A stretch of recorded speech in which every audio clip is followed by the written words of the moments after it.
The story begins in Shanghai City. In a quiet room, a woman with blue-green hair, Zhang Wangshan, is breastfeeding her newborn son. She tells her baby, Chenchen, how lucky he is to just eat and sleep, smiling that while she's losing sleep over him, it's worth it if he grows up healthy. Unknown to her, the baby is not ordinary.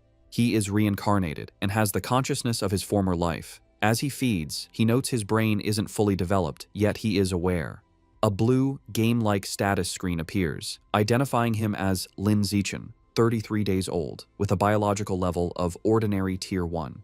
He realizes he has a special cheat ability. At 3 months old, Lin Zichen is in his crib while his parents, Zhang Wanxin and Lin Yansheng, watch him. His father remarks on how physically gifted the baby seems, predicting he will become a mighty gene fuser, or at least a cyborg. As they speak, Lin Zichen is kicking. A system notification announces he has kicked 10,000 times, granting him the biological attribute Use and Advance. This skill allows any part of his body he trains to grow infinitely stronger within carbon-based limits. He feels his strength grow and wonders what his father meant by gene fusers and cyborgs, imagining superheroes. By 4 months old, Lin Zichen has learned to sit up and crawl. To avoid frightening his parents with his unnaturally fast development, he trains only at night.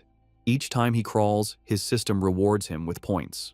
A month later, at 5 months old, he has mastered walking. At 6 months, he can finally sit up and crawl in front of his parents without it seeming too strange. While watching television, a news report on aberrant beasts shows gene fusers and cyborgs joining forces to fight them. For the first time, Lin Zichen understands this world is vastly different from his old one. He learns this Earth has mutated, giving rise to terrifying creatures called aberrant beasts. To fight them, humanity developed 2 paths. The first is mechanical ascension, where humans modify their bodies with technology to become powerful cyborgs. The second is gene modification, where humans fuse their genes with aberrant beasts, becoming gene fusers to fight monsters with their own power. Realizing the dangers, the reincarnated Lin Zichen resolves to use his system to grow up safely, evolve his abilities while laying low, and survive in this perilous world. One day, the doorbell rings. Zhang Wangshin opens it to a woman in a blue dress, Xu Ming, their new next-door neighbor. Xu Meng introduces her family, her husband, Shen Jianye, and their young daughter, Shen Qinghan, who clutches a doll. Lin Zichen looks at the little girl with purple hair. He acknowledges Shen Qinghan as his first friend in this new world, sensing their destinies will one day be tightly bound. Time passes, and Lin Zichen dedicates himself to training. At 7 months, thanks to his use and advanced skill, he has mastered running, jumping, and basic language by talking to himself, earning stat points for each activity. By 8 months, his training has progressed to doing sit-ups and push-ups in his crib. He is careful to practice only when his parents are not around. But one day, his mother, Zhang Wangshin, walks onto the balcony and is shocked to see her 8-month-old son doing sit-ups. She rubs her eyes in disbelief. However, being a web novel author, she dismisses it as a stress-induced hallucination. Lin Zichen immediately pretends to be asleep, breathing a sigh of relief and making a mental note to be more cautious. A few days later, while giving him a bath, Zhang Wangshin makes another shocking discovery. She screams for her husband, Lin Yansheng. When he rushes in, she points out that their 8-month-old son has defined abs. Lin Yansheng is stunned. He excitedly suggests their son might be a 1-in-a-million prodigy with a bright future as a powerful gene fuser or cyborg. Hearing this genius narrative, Lin Zichen is relieved his secret is safe, realizing how lucky he is to have 2 web novel authors for parents. Lin Zichen reflects that on this mutated Earth, he is not the only genius. He and his mother watch a news report about a 2-year-old from a martial arts family who can lift a 20 kilos dumbbell with one hand. Zhang Wangshin pulls her son close, proudly stating that her Chenchen is just as amazing. Lin Zichen is touched by his mother's confidence and wonders if he'll also be able to lift 20 kilos when he turns 2. By the time Lin Zichen turns 2, his training has paid off. He has kept a low profile while secretly developing his strength, easily lifting a 20 kilos weight with one hand in the storage room. His session is interrupted when his mother calls that Han Han, Shen Qinghan's nickname, is here to play. Startled, he puts the weight down and goes out. He opens the door to find Shen Qinghan, now also 2, offering him a tart. Lin Zichen internally remarks that due to their different mental ages, they don't play conventionally. While Han Han is a typical toddler, he uses every moment to train. He has found a unique way to spend time with her. Since she likes to stick close, she serves as a perfect, custom-sized weighted vest for his exercises. There is, however, one recurring problem. which he is reminded of when he feels a warm wetness and cries out that Han Han has peed on him again. Another year passes. At age 3, Lin Zichen's strength has grown exponentially, and he can lift a 40 kilograms weight with one hand. While watching TV, he sees a report about a 4-year-old prodigy lifting a 30 kilograms dumbbell and notes with satisfaction that he is already stronger. Despite his progress, his system still shows his biological level as ordinary Tier 1. He wonders what it would take to reach Tier 2. With these questions in mind, he steps out of his house for the first time. The world outside is a stunning, futuristic cityscape with beastmen and cyborgs, which he assumes are the gene fusers and cyborgs he's heard about. Accompanied by his mother and their neighbors, Shumeng and Shen Qinghan, he heads to the library. Since his parents don't let him use electronic devices, books are his best source of information. At the library, his mother points him toward the children's section, but Lin Zichen heads for advanced encyclopedias, with a worried Shen Qinghan following. The mothers watch in confusion. Shumeng asks why he likes these books, and Zhang Wangxin guesses it's his genius genes. While Shen Qinghan offers him cookies, Lin Zichen is absorbed in his reading. Through the books, he learns that all life is categorized into 6 biological levels: ordinary, advanced, rare, epic, legendary, and mythical, each divided into 9 tiers. He realizes normal humans like his parents are at the bottom, ordinary Tier 1, as insignificant as ants compared to higher-level beings. This knowledge lights a fire under Lin Zichen. He must accelerate his training while maintaining his cover. His system alerts him to a new quest: read 100 million characters to be rewarded with the celestial root of wisdom. Excited to train both mind and body, he accepts. For the next year, Lin Zichen splits his time between physical training and voracious reading. At age 4, he and Shen Qinghan begin kindergarten, holding hands with the IR teacher, Ms. Zhang Mei. His hard work pays off. Soon after starting school, he breaks through to ordinary Tier 2. His physical prowess is immense. He can lift an 80 kilograms weight with one hand, high jump 1.2 meters, and sprint 100 meters in under 11 seconds. Outstanding stats for an adult, let alone a kindergartner. One day, he finds children surrounding a crying Shen Qinghan, calling her a bedwetter. Seeing his friend bullied, he knows he must act. He leaps dramatically into the center of the bullies. He glares and unleashes a terrifying threat. If anyone bullies Han Han again, he will pee on their bed every day. The childish but menacing threat works. The bullies burst into tears, vowing never to return to kindergarten. Shen Qinghan looks at her protector with admiration. This act unlocks a new achievement, the title of Kindergarten Kid King, and a new series of quests. He is delighted he can work on multiple quests at once. Half a year later, he completes his reading quest. Having read 100 million characters, he is awarded the Celestial Root of Wisdom, granting him a perfect eidetic memory and peak human learning ability. Time flies, and soon he and Shen Qinghan are almost 7, posing for their kindergarten graduation photo. Even during vacation, Lin Zichen does not rest, now strong enough to train with a massive 200-kilo barbell. During the vacation, his abilities reached new heights. He could leap over 2 meters high and had broken the 8-second barrier in the 100-meter dash with a time of 7.98 seconds. His mind was just as sharp.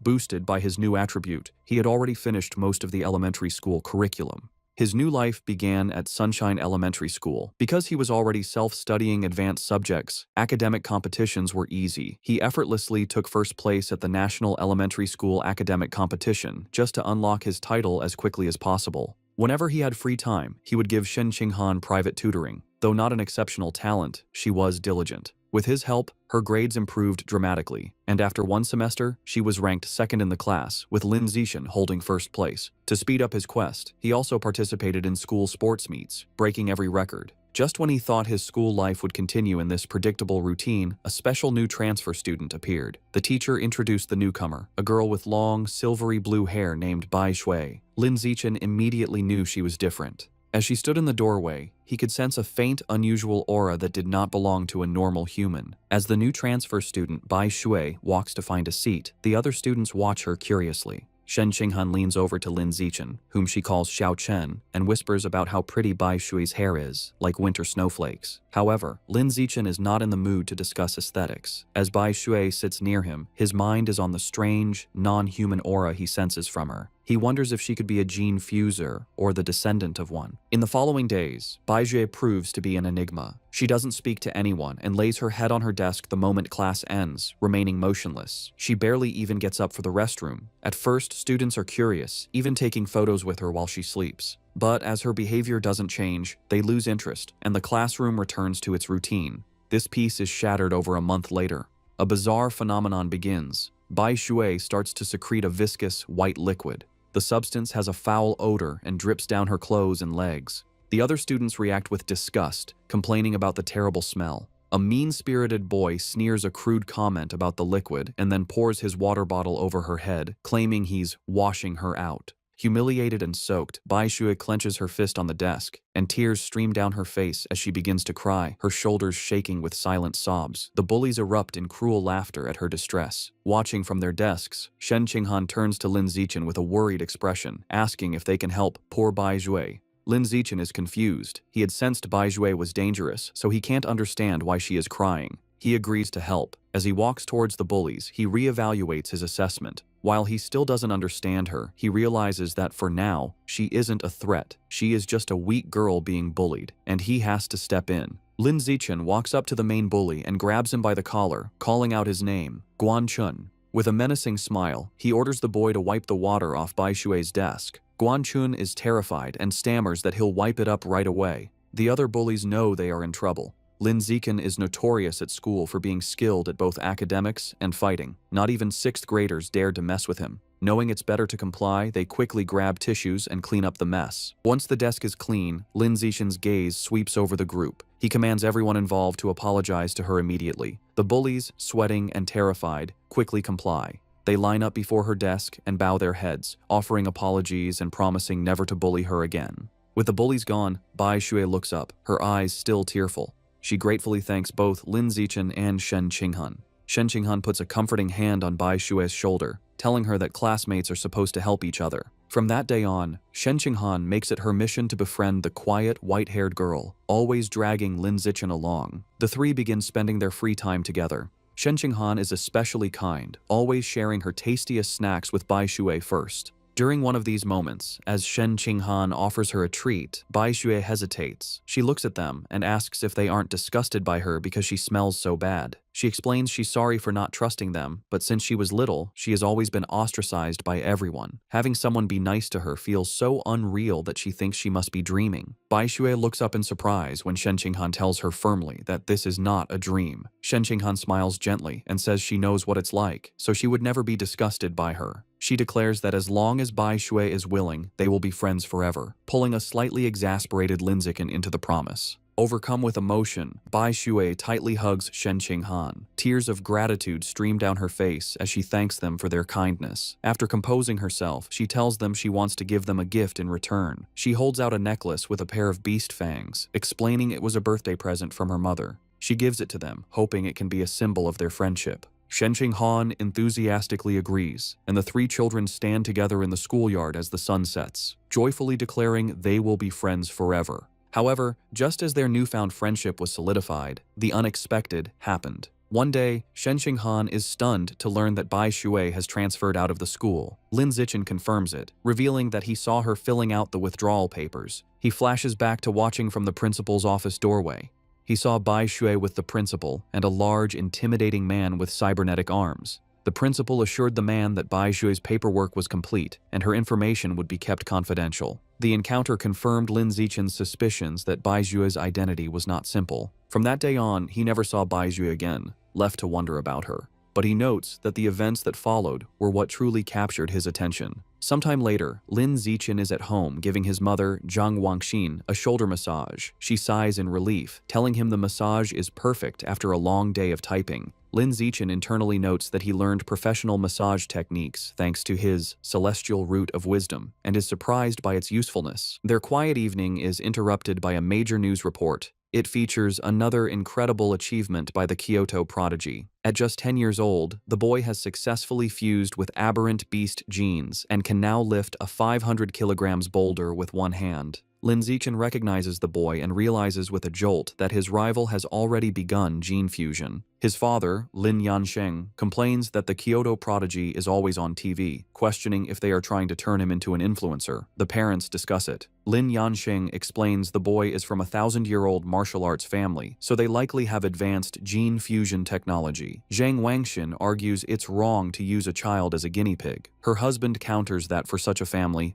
interests come first, earning a sarcastic "you know everything" from his wife. While his parents bicker, Lin Zichen is deep in thought. He recalls that before the fusion, the prodigy could lift 100 kilograms. Now he can lift 500 kilograms, a 5-fold increase. In comparison, Lin Zichen, at only 8, can already lift a 300 kilograms weight with one hand without any gene fusion. He concludes with a confident fist pump that his own potential is far greater. His confidence was soaring, but that feeling was short-lived. The next news report taught him the true meaning of fear. Breaking news shows a city in a neighboring country completely devastated by a massive explosion. The report states that based on footage, the attack was carried out by giant, aberrant rats. The screen shows horrifying images of monstrous rats swarming the ruins, capturing a screaming woman in their massive jaws, and then brutally devouring her. The news report continues, confirming heretics were responsible for the aberrant rat attack, fanning the flames from the shadows. At a press conference, an official from the devastated Sakura country pleads for international aid, explaining the heretics are a shadowy cult manipulating the beasts. Watching the news, Lin Zichen learns the cult is an anti-human organization of traitors who serve the aberrant beasts for their own gain. He feels relieved to be born in a powerful, stable country, giving him a safe place to grow stronger while laying low.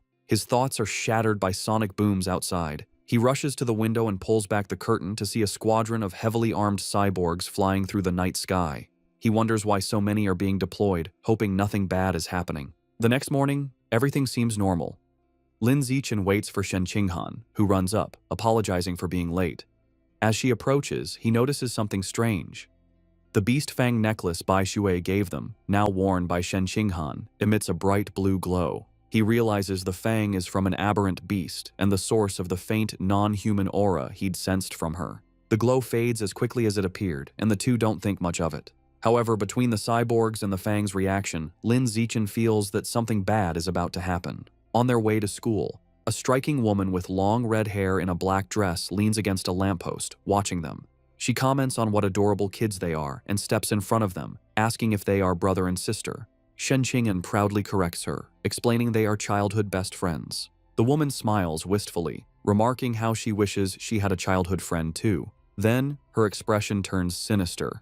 She leans in, eyes glinting, and asks why they're going to school alone and where their parents are. As Shen Qinghan begins to answer, Lin Zichen quickly grabs her hand, cutting her off. He pulls her along, stating they're going to be late, leaving the mysterious woman behind. Once a safe distance away, he gently scolds Shen Qinghan, reminding her not to talk to strangers. She nods. After school, Lin Zichen leads them through a deserted alleyway. Shen Qinghan nervously comments on how creepy it is. Lin Zichen explains the area is scheduled for demolition, and everyone has already moved out. Their walk is interrupted by a familiar voice.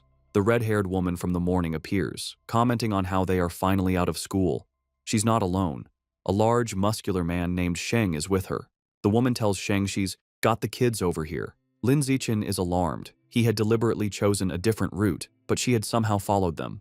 The woman tries to lure them closer with a sweet voice, offering them treats. Her accomplice, Sheng, grows impatient.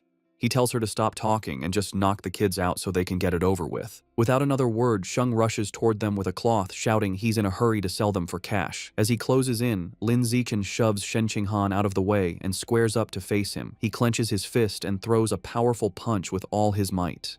The blow connects squarely with Sheng's face, stopping the larger man in his tracks. The immense force sends Sheng flying backward down the alley with a pained cry. The red-haired woman watches in utter disbelief, shocked that an elementary schooler could send a grown man flying. On the ground, Sheng coughs up blood, stunned. With Sheng down, Lin Zichen turns to the red-haired woman. Before she can react, he lands a solid punch to her midsection, followed by a powerful uppercut that knocks her unconscious. Standing over the defeated kidnappers, his expression hardens. He picks up a nearby brick, his intentions grim. He reasons that with no cameras in the deserted alley, he must finish them off. If they live, his superhuman powers will be exposed, ruining his plan to lay low and grow stronger. Just as he is about to deliver the final blow, the ground trembles violently. A powerful earthquake shakes the alley, catching them off guard. A moment later, a massive, clawed hand smashes through a nearby building wall. A monstrous giant aberrant rat emerges from the dust and rubble, towering over them. The beast ignores the children and looms over the unconscious woman, but instead of devouring her, it decapitates her with a swift swipe of its claws. The rat then picks up her severed head as Shen Qinghan screams in terror. Recognizing the danger, Lin Zichen scoops the horrified Shen Qinghan into his arms. He tells her it's a giant aberrant rat and they have to get to safety. He turns and sprints away, carrying her as they flee. As they escape, a flash of red and gold streaks through the sky. A female cyborg with blonde hair and rabbit ear attachments on her helmet dives into the alley. She moves with incredible speed, a blur of motion as she zips past the rat. Shen Qinghan, looking over Lin Zichen's shoulder, exclaims how unbelievably fast the cyborg is. The cyborg lands gracefully behind the monster. Facing the rat, the female cyborg prepares her attack. Her gauntlet glows as she charges her weapon and announces, "Anesthetic smoke." She fires projectiles at the monster, causing massive explosions that rock the alley. Lin Zichen shields Shen Qinghan from the blast. The aberrant rat is caught in the fiery explosions, roaring in pain, and is left dazed by the anesthetic smoke. Seeing her opening, the cyborg surges forward and finishes off the weakened beast in a flurry of strikes. Later, Lin Zichen watches a news report about the incident at home.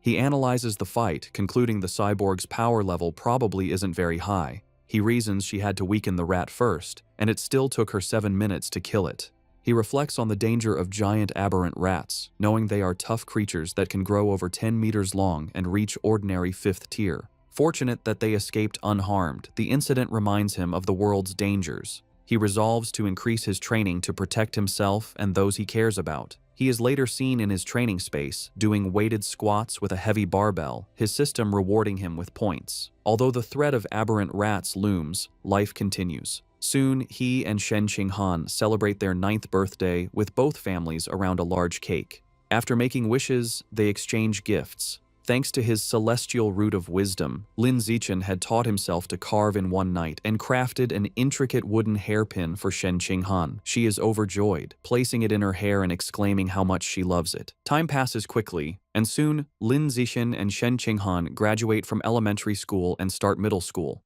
As they leave, his system notifies him that he has completed the Dominate 9 years of compulsory education achievement, unlocking the Kindergarten Kid King and Elementary School Top Dog titles. He becomes excited to unlock the Middle School Overlord title next, which will grant him the Survival of the Fittest attribute. During the break, he sticks to a high-intensity training regimen. His training includes 1,000 push-ups with a massive boulder on his back, granting him huge stat boosts. His hard work pays off. Just before school begins, after a 10 kilometers run, his system announces his biological level has broken through to ordinary 3rd tier. His physical attributes increase dramatically. He can now lift 700 kilograms with one hand, has a vertical jump of 4 meters, and can run the 100-meter dash in 6 seconds. As his power grows, he wonders what level the Kyoto prodigy has reached. Coincidentally, a news story airs on TV the night before school starts. The report reveals the now 14-year-old prodigy has fused with giant ant genes and can lift a 2,000 kilograms alloy block with one hand. Lin Zichen calculates that since giant ant genes increase strength by a factor of 4 to 8, the prodigy's true lift without the gene enhancement is only around 500 kilograms. This means Lin Zichen is still fundamentally stronger. He smiles, imagining how powerful he will become with future gene fusion. The next day, middle school begins. Because he was the city's top student, all the best middle schools tried to recruit him. He accepted the invitation from Shanghai Middle School, but only if Shen Qinghan could be in his class. During registration, they are welcomed by the principal and their new homeroom teacher, who express how much they are counting on him. After a few pleasantries, he makes an excuse and leaves with Shen Qinghan. The real reason he chose Shanghai Middle School was for its excellent athletic facilities. They had planned to play badminton on the school's court before classes officially started. On the court, an excited Shen Qinghan tells Lin Zichen, "Xiao Chen, they should start." She serves with a flourish, calling out her fairy's curveball. Lin Zichen easily catches the shuttlecock mid-air, but their game is interrupted. A group of upperclassmen approaches, and their leader, in a backward cap, snatches the shuttlecock, informing them the court is reserved. His friends mockingly offer to let Shen Qinghan stay and spar with them. Shen Qinghan stands her ground, telling them they have to follow the rules, and they were there first. Lin Zichen, seeing them get too close to Shen Qinghan, steps in with a cold expression. He tells them to get away from her and reminds them of the first come, first served rule. The leader scoffs, arrogantly declaring he is taking the court. The leader holds the shuttlecock and tosses it up, but before he can serve, Lin Zichen moves. He declares that from now on, his rules are the only ones that matter. With a surge of power, he leaps and smashes the shuttlecock with incredible force. The shuttlecock rockets across the court, a white blur. It moves so fast, the leader barely has time to react. The force of the impact shatters his racket and sends his cap flying. The upperclassmen are left in shock, sweating and trembling. They wonder if Lin Zichen is even human, questioning if he's a gene fuser. One notes with terror that if the shot had been off by a little, their boss's head would have been taken off. Thoroughly intimidated, the upperclassmen bow deeply in apology. They tell Lin Zichen they understand the rules now and will be leaving immediately. They then beat a hasty retreat. Perhaps because word of the incident spread, no one ever dared to bully Lin Zichen or Shen Qinghan again. Aside from being bigger with better facilities, their new school life felt much the same. Academically, Lin Zichen was far ahead, having finished the middle school curriculum long ago. During class, he would read interesting books to pass the time. At night, after workouts, he would use his celestial root of wisdom to learn new skills online, quickly dabbling in cooking, photography, driving, swimming, and various sports. To unlock the middle school overlord title, he didn't just rank first in every subject, he also represented the school in national competitions. He stood amidst a mountain of trophies. To keep a low profile, he was careful not to win first place in every competition. A semester went by, and the title still hadn't unlocked. However, his performances earned him many fangirls who left stacks of love letters on his desk. He ignored them. Aside from tutoring Shen Qinghan, he focused on the upcoming school sports festival. He believed that if he completely dominated it, he should finally unlock the title. For the festival, he entered only 3 events: shot put, high jump, and sprinting, representing strength, jumping, and speed. He achieved an astonishing 201-meter throw in the shot put. Although he held back to avoid seeming too superhuman, he still easily took first place in all his events. Just as he was sitting with Shen Qinghan, admiring his gold medal, he felt a new power surge through his body. A system notification appeared, announcing that because his achievements far surpassed every other student, he had unlocked the middle school overlord title.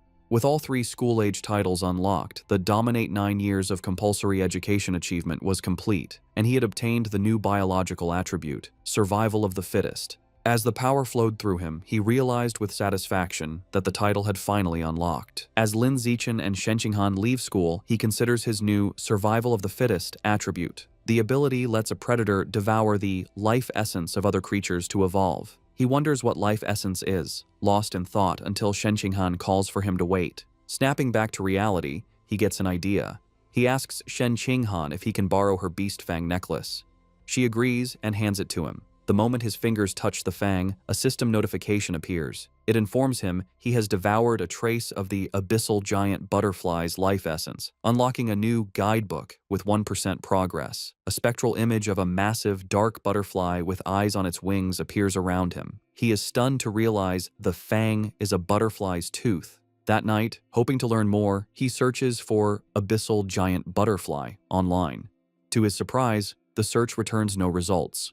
Realizing he'll have to study this exotic beast on his own, he remembers Bai Shui had given them a pair of fangs. He rummages through his bag and finds the second tooth. Holding the second fang, he once again absorbs its power. Another system notification confirms he has devoured a second trace of life essence, but the guidebook progress only increases to 2%. He looks at the fang with disappointment, realizing there isn't much life essence left in it. He concludes he must find another way to unlock the abyssal giant butterfly's full power. The next day after school, to boost his training and ensure a quick escape route from any aberrant beasts, Lin Zichen starts biking Shen Qinghan to and from school every day. As they leave the school grounds, a man calls out to him. Zichen, the man, in a tracksuit, stops them and introduces himself as Coach Guo from the school's martial arts team. He praises Lin Zichen's performance at the sports meet as the best in school history.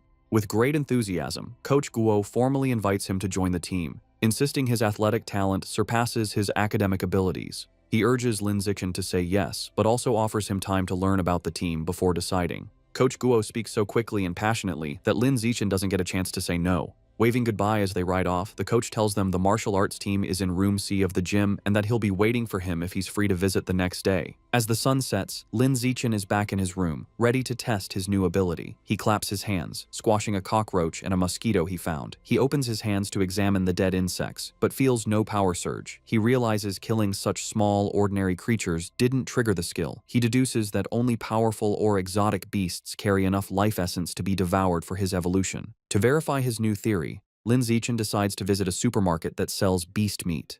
With Shen Qinghan on the back, he bikes them into the city. They soon arrive at a large, multi-story supermarket. Inside, they walk through the aisles, and Lin Zichen notes that while there is plenty of beast meat, it's all pre-packaged. He knows he can't test his theory without touching the meat. Just as he's feeling frustrated, he hears a butcher advertising fresh-cut beast meat. He spots a counter with a sign reading, "Fresh beast meat, not pre-packaged, safe to eat," where a butcher is cutting up large sides of meat. Telling a confused Shen Qinghan to wait, he says he's going to check out the meat. He doesn't explain further, eager to confirm his suspicions, and rushes to the counter. He reaches out and places his hand on a slice of freshly cut beast meat.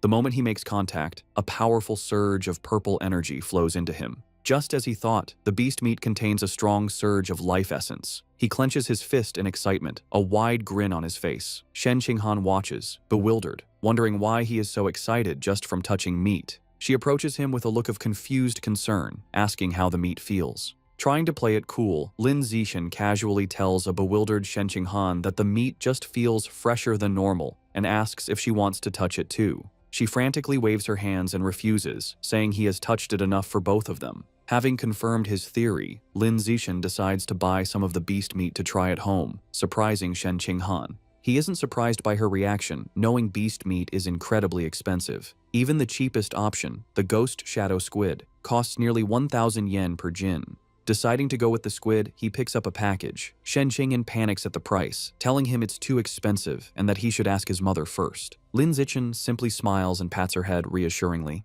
He tells her not to worry, making up a lie that his mom had already told him to buy plenty for both of their families.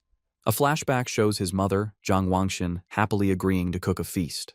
Internally, Lin Zichen admits that while sharing is part of his plan, his other, more important reason is to test if he can absorb life essence through consumption, as he worries direct absorption might spoil the meat. At the checkout, he buys 3 packages of the ghost shadow squid for a hefty 29.94 yen.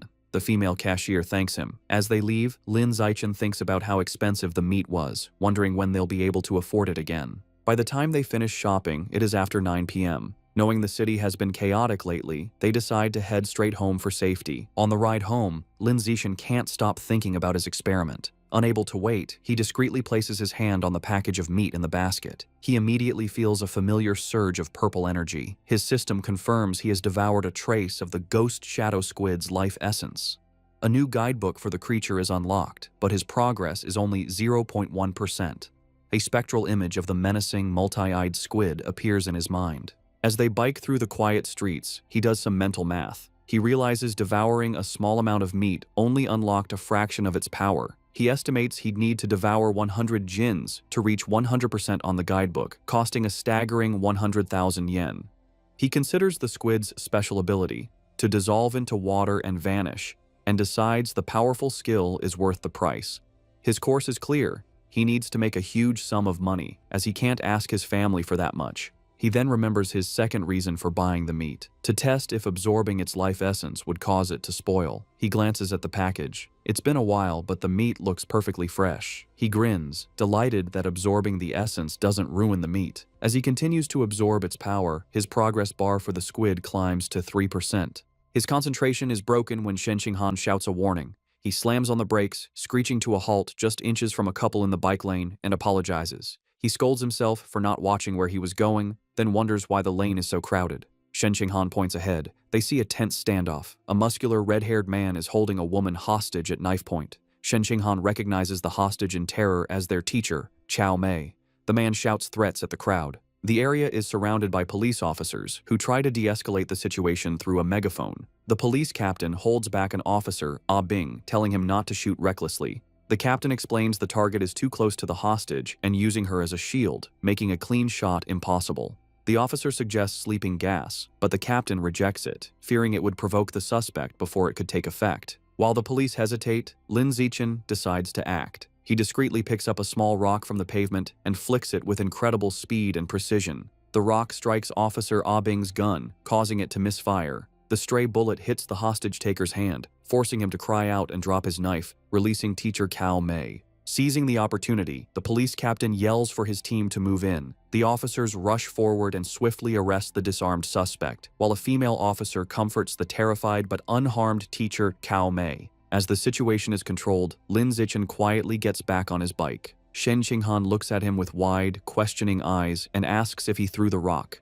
He quickly shushes her, saying they should leave and talk later, and they pedal away. Just as they are about to get away, a voice commands them to stop. The police captain calls out, asking if Lin Zichen was the one who threw the rock. Panicked at being caught, Lin Zichen quickly denies everything with a nervous smile. The captain watches them pedal away, finding it strange that someone wouldn't want to admit to a good deed. He muses aloud that there's a reward for bravery. The word reward instantly catches Lin Zichen's attention. Needing money, he slams on his brakes, skids to a halt, and rushes back to the captain. He sheepishly retracts his denial, admitting he threw the rock and explaining that the money is really important to him. The captain tells him to come to the station to make a report, promising to help him apply for the reward. After informing their families, Lin Zichen and Shen Qinghan prepare to head to the police station. He assumes everything will go smoothly, but as the police lead the cuffed suspect away, something goes horribly wrong. The suspect's face begins to twist grotesquely. The police realize with horror that he's a heretic and is mutating into a giant aberrant rat right before their eyes. The monster breaks its cuffs and goes on a rampage, swiping its massive claws at the officers.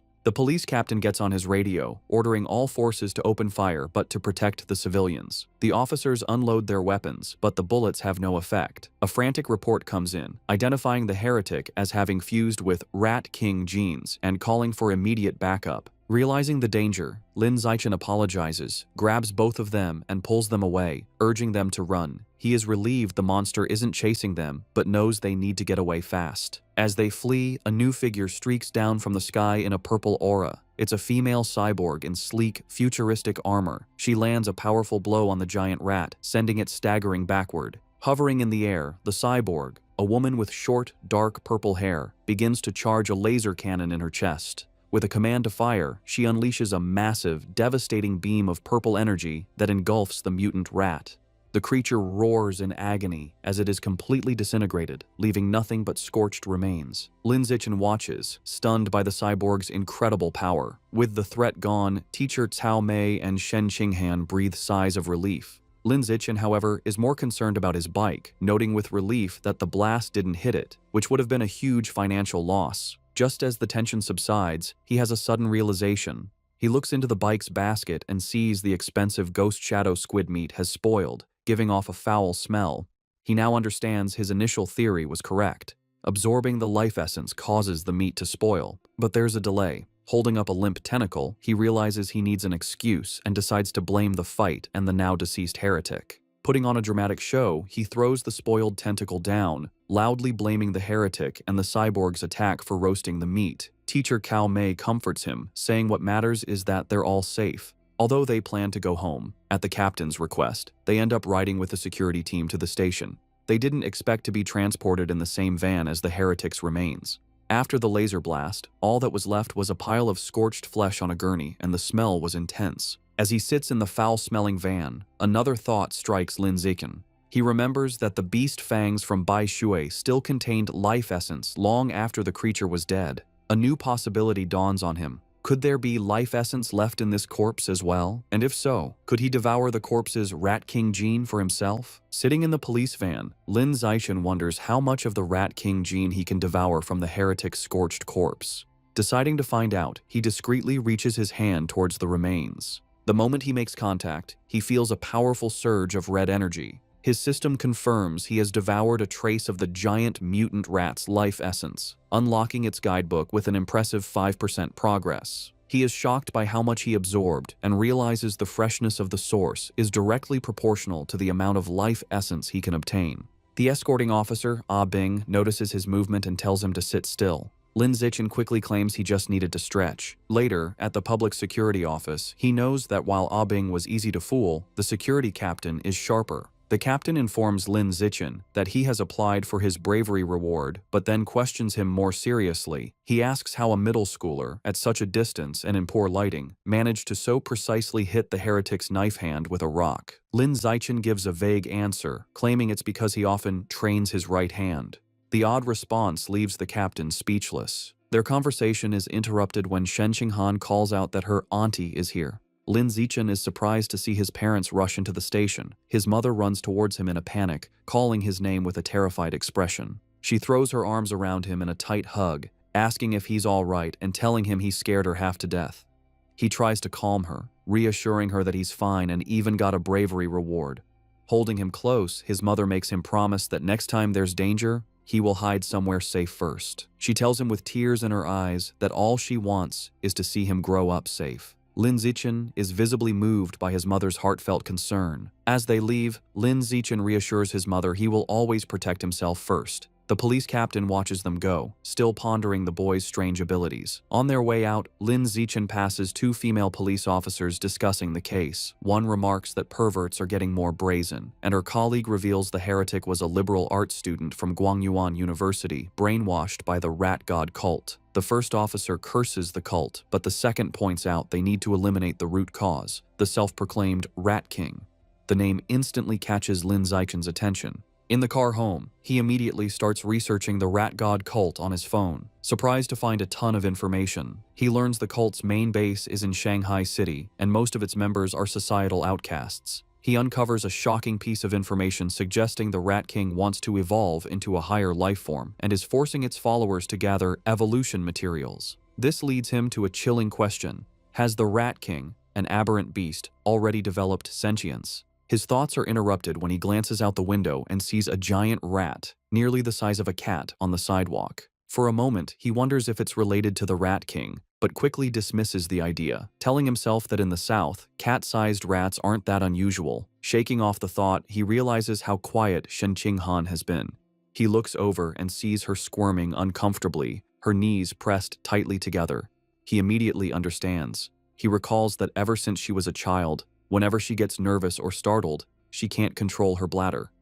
While embarrassing for her, Lin Zichen has always felt this peculiar reaction might be linked to some hidden potential within her. When they get home, Lin Zichen's mother, Zhang Wangxin, is shocked that the nearly 3,000 yen worth of beast meat is gone.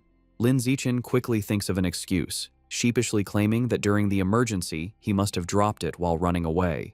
His mother immediately puts his safety first, telling him to forget the meat and that all that matters is he is unharmed.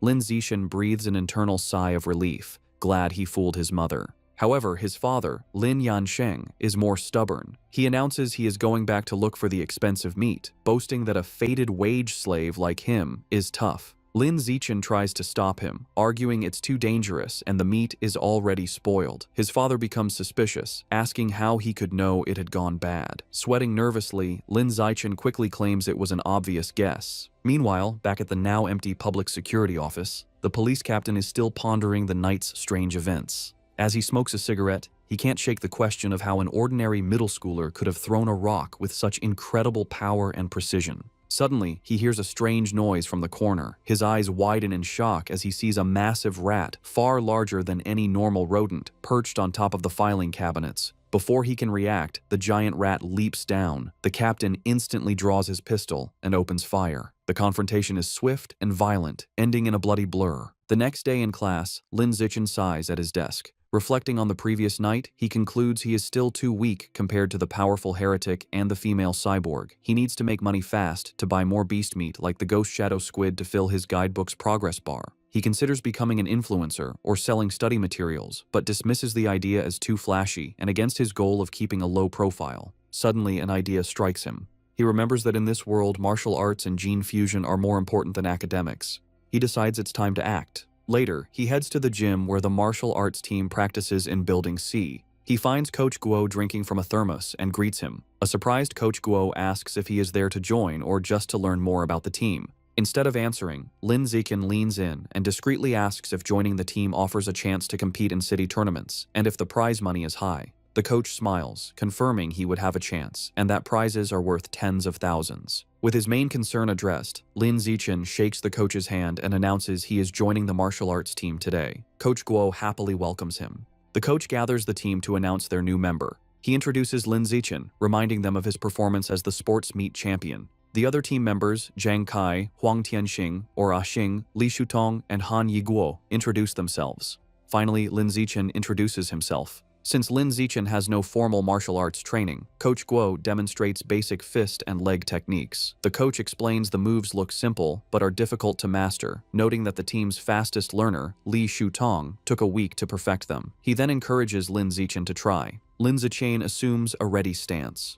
Thanks to his celestial root of wisdom attribute, which grants him heaven-sent martial insight, he has already memorized and understood every detail of the demonstration just by watching. As he practices the fist techniques, a system notification awards him points in vitality, strength, dexterity, and proficiency. He executes the hand and fist movements with flawless precision and speed. He transitions seamlessly into the leg techniques, performing powerful, fluid kicks. Another system notification grants him points for his leg muscles, dexterity, and proficiency. The coach and the team watch in stunned silence. The coach's jaw drops, and he almost fumbles his thermos, unable to believe it. He wonders how someone could learn the complex forms perfectly after one look. Staring at the flawless performance, a single thought forms in his mind. He must be a once-in-a-million martial arts prodigy. That evening in Shanghai, Lin Zichen's mother, Zhang Wangxin, calls him for dinner. He rushes out eagerly, spoon in hand, asking what she made. She proudly presents a large platter of the ghost shadow squid he wanted. The aroma is incredible, and he tells his mother how amazing it smells. She urges him to eat while it's hot. He takes a bite and praises her cooking as the best in the world. Pleased, she tells him to eat a lot, as she bought 3 full gins for him. As he eats, a system notification appears.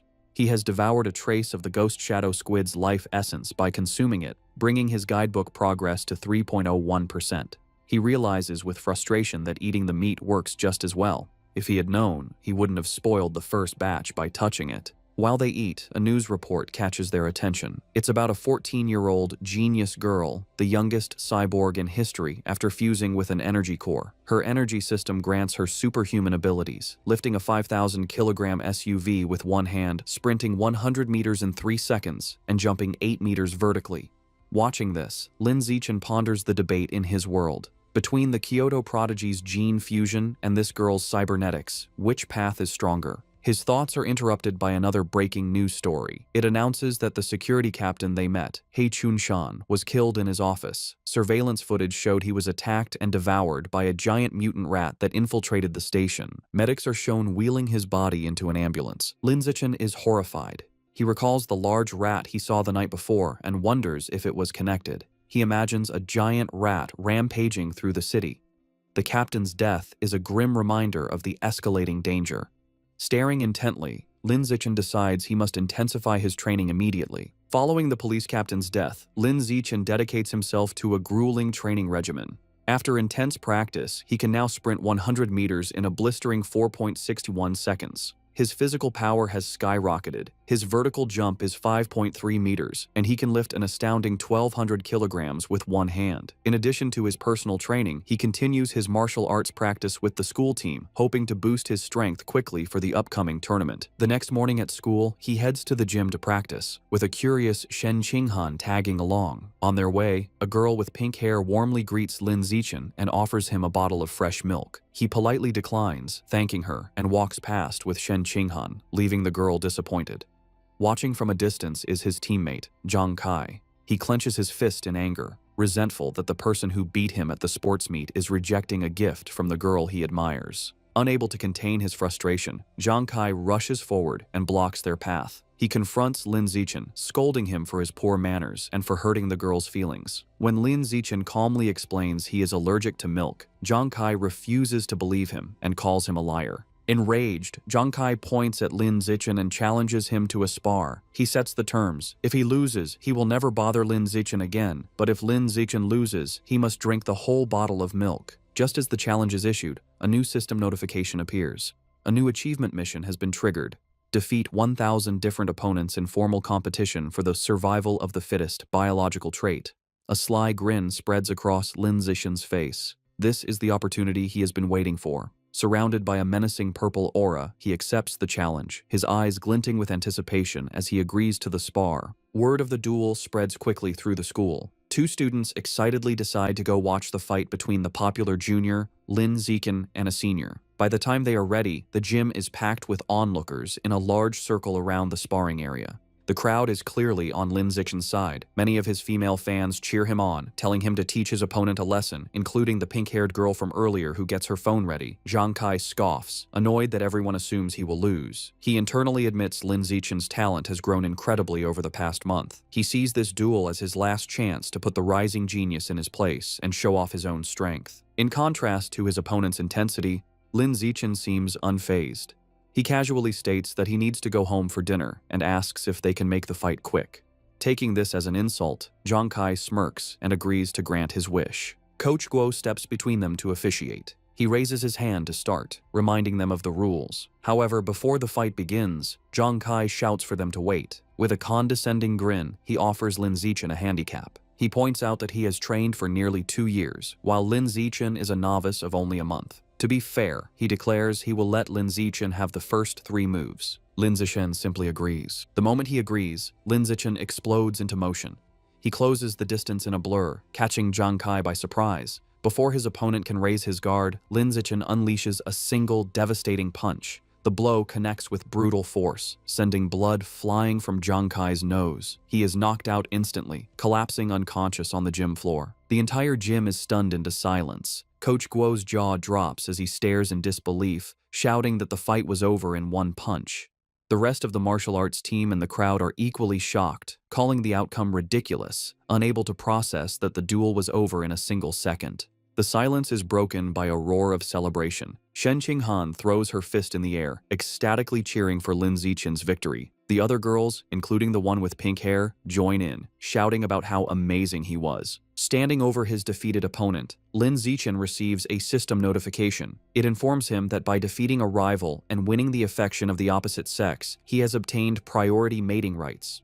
More importantly, his new mission progress is now 1000. He reflects that he has a long way to go to unlock the natural selection attribute. To speed up his progress, he turns to the remaining, terrified members of the martial arts team. With a friendly but unsettling smile, he suggests they should all spar as well. The team members stare back, their faces pale with horror. Immediately, they all start making pathetic excuses. One has cram school, another's mother is waiting for dinner, while others pretend to feel sick. Before they can flee, Zhang Kai struggles to his knees. He refuses to accept his loss, furiously accusing Lin Zichen of a sneak attack and vowing to crush him in a rematch. Coach Guo steps in, telling Zhang Kai to accept his loss like a man. The coach then wonders aloud if the punch was just a lucky shot, deciding to test the theory on another team member named Xiao Lizi. Hearing his name, a spiky-haired boy freezes in terror. Though he assumes a fighting stance, he is clearly terrified, begging Lin Zichen for mercy and not to hit his face. 10 minutes later, the results are clear. Several martial arts team members are lying unconscious on the gym floor. Lin Zichen stands over them, noting he made sure not to go too hard on them and just exchanged a few blows. However, when he checks his system again, he is disappointed. Aside from the initial victory, none of the other spars counted toward his achievement.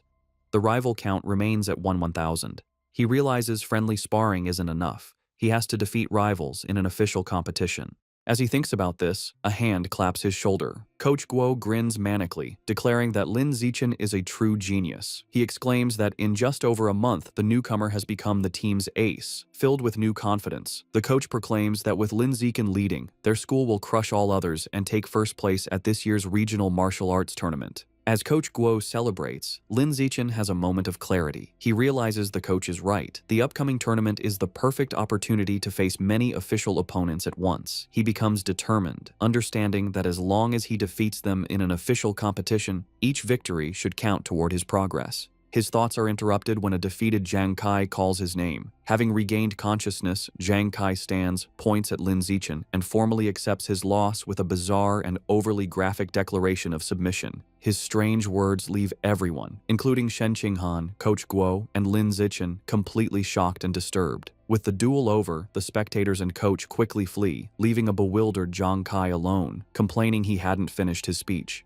In this world, high schoolers must choose between martial arts or academics. Given the world's dangers, the martial arts class is considered the superior choice. Determined not to be left behind, Shen Qinghan decides to join the martial arts class and begins training rigorously with Lin Zichen. Their daily routine is intense. They start with a 3,000-meter run, followed by an hour of hand-to-hand combat practice. After that, they do sit-ups and push-ups to build strength. To conclude each session, Lin Zichen gives Shen Qinghan a massage to relieve her muscle tension. Of course, Lin Zichen doesn't slack on his own training. He pushes himself to the limit daily, driven by the goal of winning the tournament and unlocking the natural selection attribute as quickly as possible. 1 month later, all their hard work is about to be tested.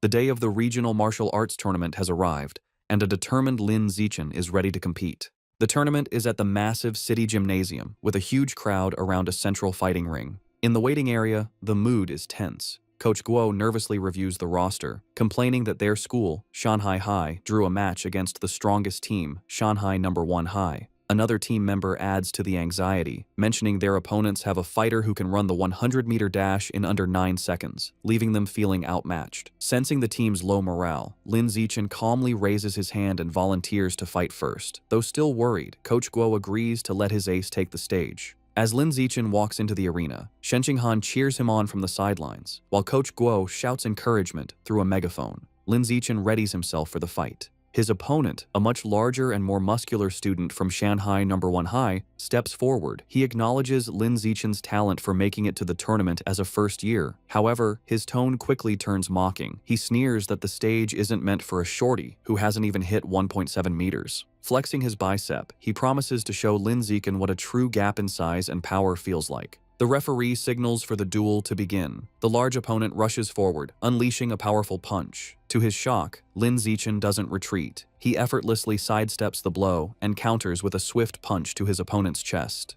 The impact is devastating. The force sends the massive student flying backward across the arena, knocking him out cold. The announcer stares in stunned silence before stammering a victory for Lin Zichen. On the sidelines, Shen Qinghan jumps to her feet, cheering that her Xiao Chen was amazing. The rest of the Shanghai High team erupts in celebration, mobbing their coach and shouting that Lin Zichen is insane, dismissing his opponent's strength as dead muscle. Meanwhile, on the other side, the coach for Shanghai No. 1 High is furious. He berates his defeated student for charging in blindly without using his footwork. Back in the ring, Lin Zichen receives a system notification confirming he has defeated another tournament rival, improving his ranking and bringing his elimination count to 2-1,000. He clenches his fist, satisfied that these matches are what he needs to advance. The opposing coach, determined to stop this, calls his next fighter forward, a boy named Chen Feng, and orders him to crush the first year as quickly as possible. Chen Feng calmly agrees. He steps onto the stage and assumes a ready stance, looking far more composed than the last fighter.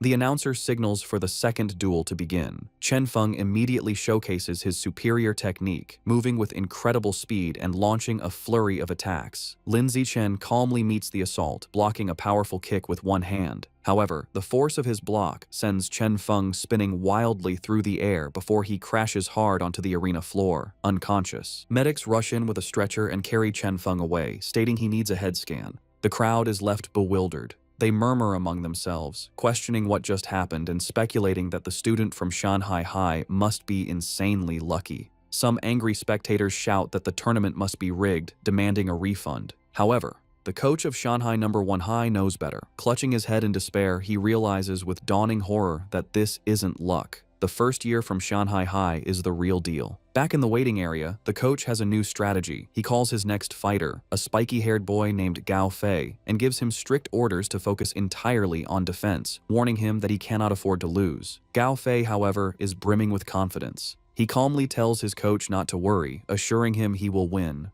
As he walks to the ring, Gao Fei internally dismisses Lin Zichen's victories. He believes his opponent isn't strong and has only won through tricks. With his superior speed, running the 100-meter dash in under 9 seconds, and greater experience, he is certain he can't lose. The crowd is buzzing. Spectators discuss Gao Fei's reputation, marveling at his speed. One person mentions his father is a gene fusion user, explaining his enhanced abilities. The consensus is that Lin Zichen's impressive run is about to end, though they acknowledge his great potential. The announcer signals for the duel to begin. Ignoring his coach's instructions, Gao Fei immediately goes on the offensive, lunging at Lin Zichen with a powerful kick. He follows up with rapid strikes, unleashing his special technique, the flowing water-shattering rock fist.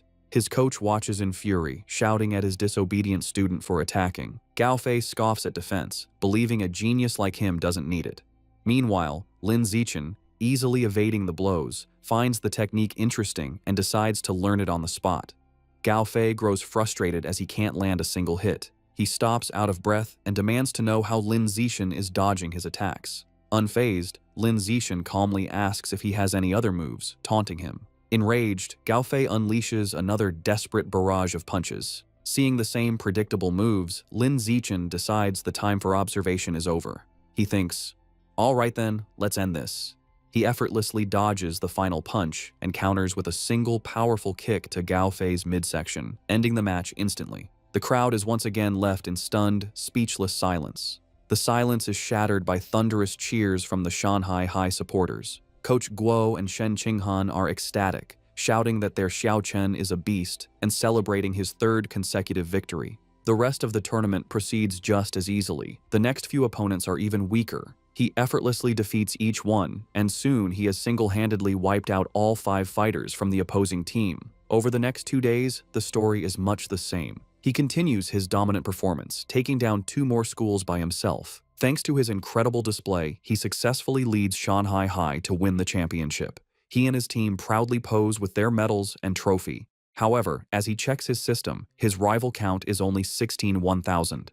He realizes with disappointment that at this rate, it will take years to unlock the natural selection attribute. Despite his slow quest progress, there is a silver lining. He didn't expect Coach Guo to be so generous, but he gets the bulk of the tournament prize money, a full 20,000 yuan. Combining this with prize money from academic competitions, he now has around 30,000 yuan. That money doesn't last long. He immediately spends it all at the supermarket on a massive supply of ghost shadow squid meat. For the next several weeks, he devours the expensive meat at every meal. After consuming 30 jin, his codex unlock progress for the ghost shadow squid reaches 33%. His intensive training and consumption of beast meat pay off. By his second year of middle school, he breaks through to the next level, advancing from ordinary Tier 3 to Tier 4. His physical abilities reach new heights. He can now effortlessly lift 1890 kilograms with one hand, jump 5.65 meters vertically, and sprint 100 meters in just 4.49 seconds. Time flies, and soon he and Shen Qinghan graduate from Shanghai's middle school division. However, when the high school entrance exam results are released, their paths seem destined to diverge. A heartbroken Shen Qinghan sits in her room, crying. She asks Lin Zichen why, after all her hard work, they can't go to the same high school anymore. He explains that while he ranked first in both liberal arts and martial arts, and her academic scores were excellent, her martial arts score wasn't high enough for the elite class at Shanghai High. As he comforts the crying Shen Qinghan, she asks what will happen now. He tells her the principal of Shanghai High is coming to his house, likely to recruit him, and asks if she will come. Feeling hopeless, she tearfully replies that it has nothing to do with her, as the principal is obviously only coming for him. Taking her hand, Lin Zichen pulls her up and leads her out of the room. He tells her not to worry. He has a plan. He reveals his one condition for staying at Shanghai High. Shen Qinghan has to be his desk mate. As promised, the principal of Shanghai High visits Lin Zichen's home. She, his mother, and Shen Qinghan discuss his future for several hours, with the principal expressing how much she wants him to stay at her school. As the meeting concludes, the principal stands to leave. As a final offer, she tells Lin Zichen that if he agrees to stay, she will grant any request he has. Taking the opportunity, Lin Zichen states his one condition. Shen Qinghan must be allowed to continue in the same class with him. The principal looks at the nervous Shen Qinghan and confirms her name. Without hesitation, she agrees. With a smile, she tells them both to report to Shanghai High together for the new school year. Overjoyed, Lin Zichen and Shen Qinghan thank her. With their high school future secured, Lin Zichen participates in his final junior high martial arts tournament. As expected, his overwhelming power easily leads his team to another championship. He decides to use the prize money to finally unlock the Ghost Shadow Squid Codex. He was only 20% away, and the new prize money was enough to max out the progress bar. Unsure what might happen, he travels to a secluded forest outside Shanghai for safety. Deciding not to waste time, he begins devouring the life essence from the last of the squid meat. A powerful blue energy surrounds him as a system notification confirms he is absorbing a large amount of essence. His eyes widen as he feels a final surge of power, and the Codex progress bar hits 100%. A new notification announces he has unlocked the Ghost Shadow Squid Codex and obtained a new biological attribute, Blessing of Liquid Affinity. The ability enhances his affinity with water, allowing him to move freely and even vanish in aquatic environments. However, as the power settles, he stands in the quiet forest holding the limp squid tentacles and feels his new ability is kinda underwhelming. Still feeling underwhelmed, Lin Zichen tests his new ability in a nearby pond. He finds his blessing of liquid affinity has some benefits. He can soak for long periods without his skin wrinkling, and swimming is much easier with reduced water resistance. However, there are no other noticeable effects. He sits in the water and rationalizes that since the ghost shadow squid is a low-tier beast, it's fair the ability isn't very powerful. He resolves that to get better attributes, he will either have to save up for higher-grade beast meat or become strong enough to hunt powerful wild mutant beasts himself. The memory of the terrifying giant mutant rats strengthens his resolve, and he clenches his fist, determined to grow stronger. With less than a week before school begins, Lin Zichen's mother and Shen Qinghan's family decide to go on a trip.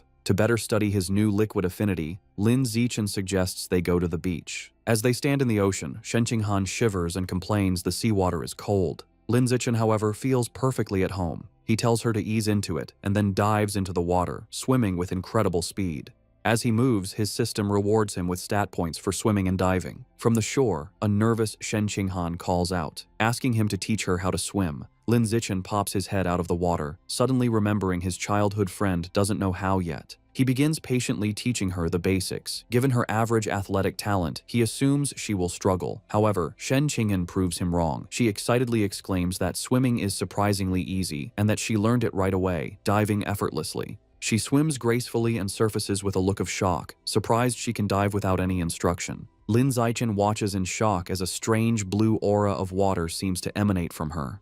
After she surfaces, she excitedly tells him how amazing it feels. She notes that while opening one's eyes underwater usually stings, she feels no discomfort. In fact, she finds it cool and pleasant.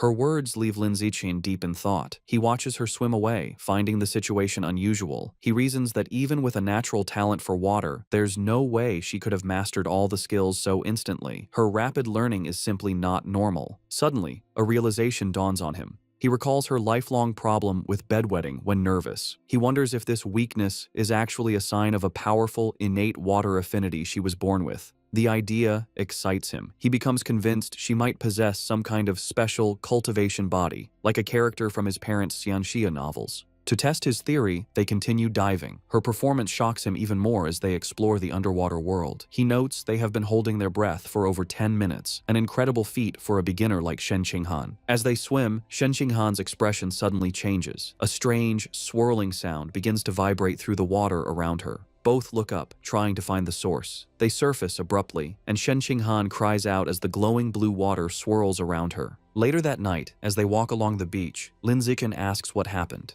Shivering, she explains that underwater, she kept hearing strange and creepy sounds right by her ear. He comforts her and asks what kind of sounds. She tells him she couldn't understand the language, but it was a female voice that echoed non-stop until she surfaced. To help a frightened Shen Qinghan calm down, Lin Zichen brings her back to their hotel room. Later, he searches online for information about the strange female voice, but finds no results. Unsettled and unable to sleep, he uses his restless energy to train. As he performs 1,000 weighted sit-ups, he feels a sudden surge of power. A system notification announces his hard work has paid off. He has advanced to ordinary tier 5. Surprised but pleased, he considers his new strength. He realizes that at tier 5, he is powerful enough to rival a fully grown giant mutant rat. A determined glint appears in his eyes as he clenches his fist, confident that tearing the beasts apart with his bare hands is no longer impossible. Eager to test his new limits, he goes to the empty beach at night. The stat boost is immense. His 100-meter dash time has dropped to a mere 3.64 seconds, and his vertical jump has increased to an incredible 6.98 meters.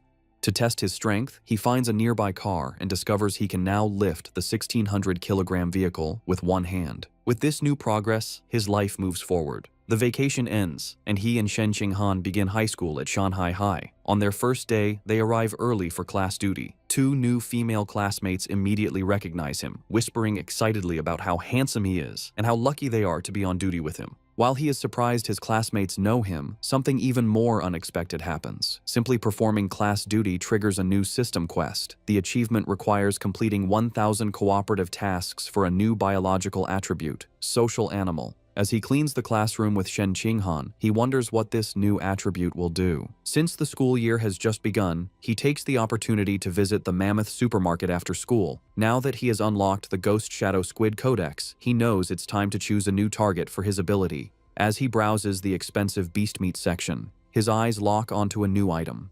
In one of the refrigerated cases is the packaged head of a savage giant eagle, priced at 1998 yuan per jin.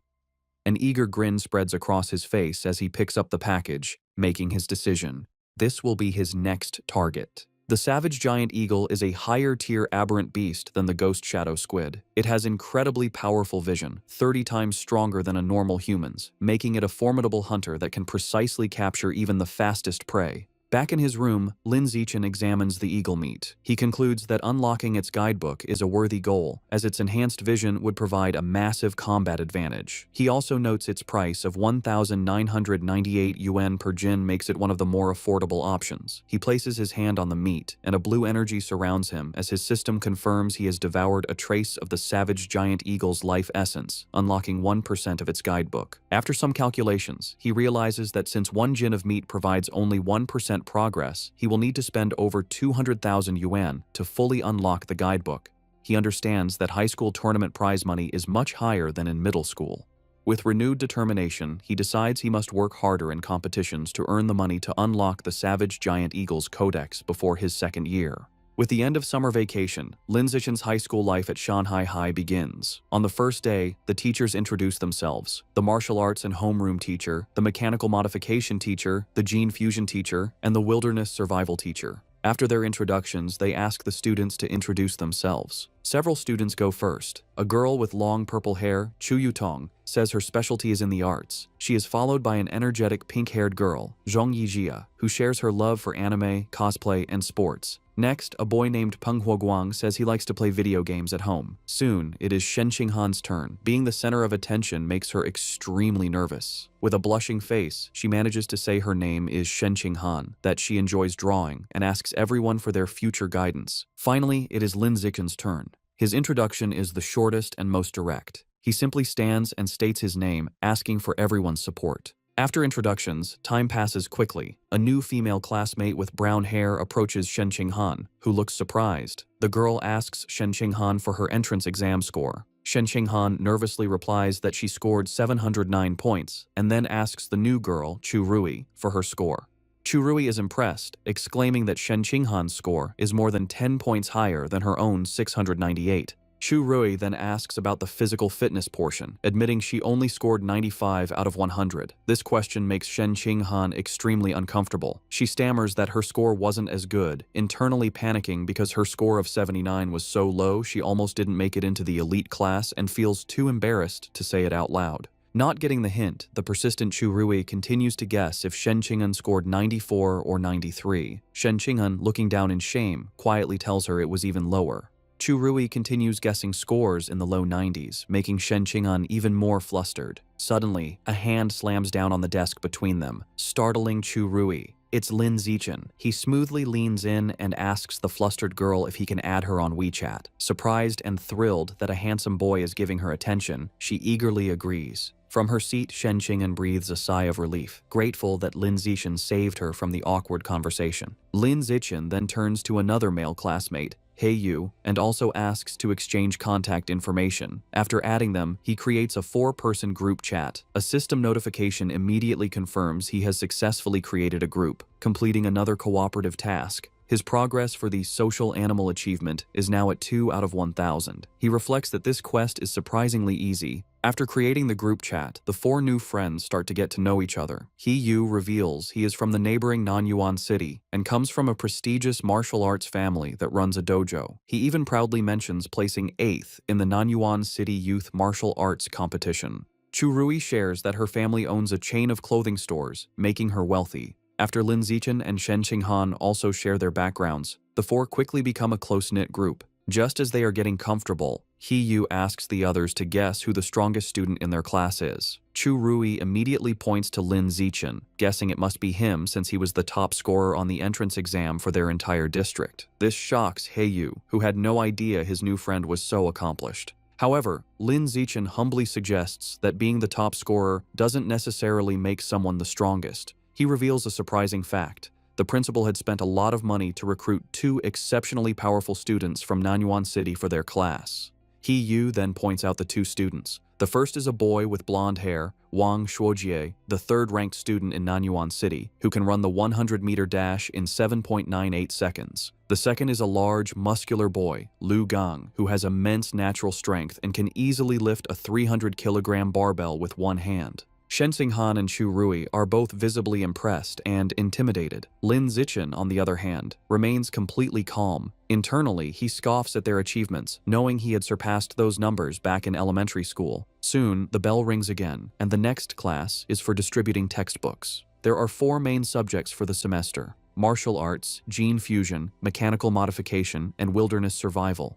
Since Lin Zichen had already self-studied all the material, he decides to use the free time to find a secluded spot to train. As he trains, his thoughts turn to the larger threats. He remembers the dangerous rat god cult is still active. The police have only captured some lower-level heretics, but the powerful Rat King, their leader, remains at large. This grim reality fuels his determination. He clenches his fist, resolving to increase his power as quickly as possible and reach at least Tier 6, a level he believes will be strong enough to confront even the Rat King. The first practical class is Wilderness Survival. The teacher, Xu Chungbei, gathers the students in a wooded area and asks if any know how to make a fire by drilling wood. He Yu mutters, "It's a useless skill." To everyone's surprise, both Wang Shuojie and Lu Gang step forward and successfully start fires using the primitive method. The teacher is impressed and asks how they learned. Lu Gang explains he learned at a summer camp, while Wang Shuojie says he taught himself by watching videos online. After they are done, Lin Zichen easily teaches the same technique to his own small group, and they quickly master it. Later, in martial arts class, the teacher, Yao Yuanfeng, announces he will teach them a special breathing and cultivation technique. Once again, Wang Shuojie and Lu Gang loudly declare they have already learned it, showing off for the class. Though their demonstration is a bit clumsy, they manage. Lin Zichen, who already knows these skills, decides to maintain his low profile. In this way, over a month passes uneventfully. One day in mechanical modification class, the teacher, Kai Yuanfei, announces a test to check their progress. To motivate them, he reveals cash prizes for the top 3, 888 yuan for first, 666 for second, and 333 for third.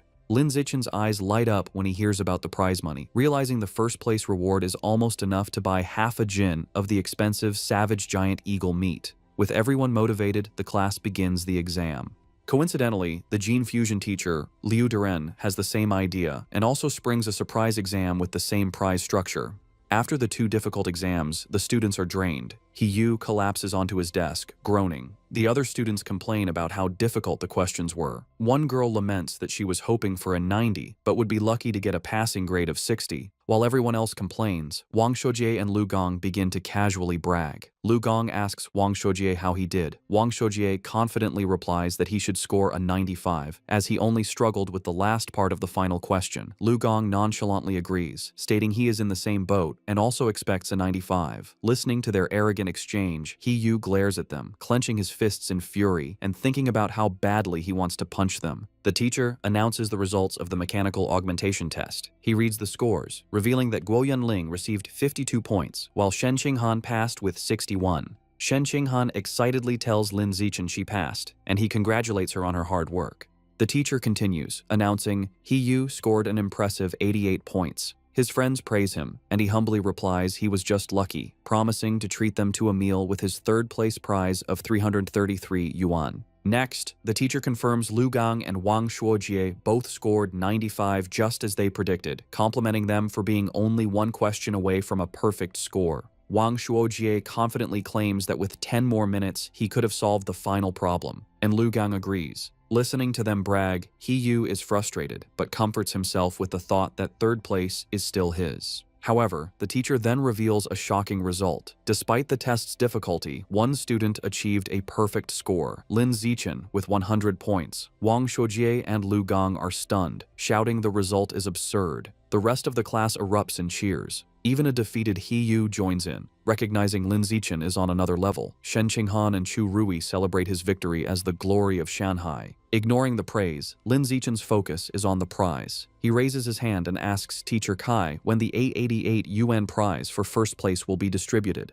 The teacher promises to send it later, internally finding Lin Zichen's intense focus on money strange. An hour later, the gene fusion exam results are announced. The teacher, Kai Yuanfei, reads the scores. This time, the non-yuan duo did not perform as well. Lu Gang scored 81 and Wang Shuojie 83. Though still good scores, they are clearly disappointed. In contrast, Shen Qinghan achieves an excellent 78, placing her in the top 5, and she celebrates with Chu Rui. To the shock of his classmates, Lin Zichen once again secures a perfect score, effortlessly winning another prize. This second crushing victory deals a huge blow to the confidence of He Yu, Wang Shuojie, and Lu Gang, who are left demoralized. Unable to accept their defeat, Wang Shuojie and Lu Gang question how anyone could get full marks on such a difficult test, openly suggesting Lin Zichen must have known the answers in advance. The teacher, Kai Yuanfei, immediately shuts down their accusation, stating firmly that it is impossible. He explains that he personally designed every question, and the answers are not available online, making cheating impossible.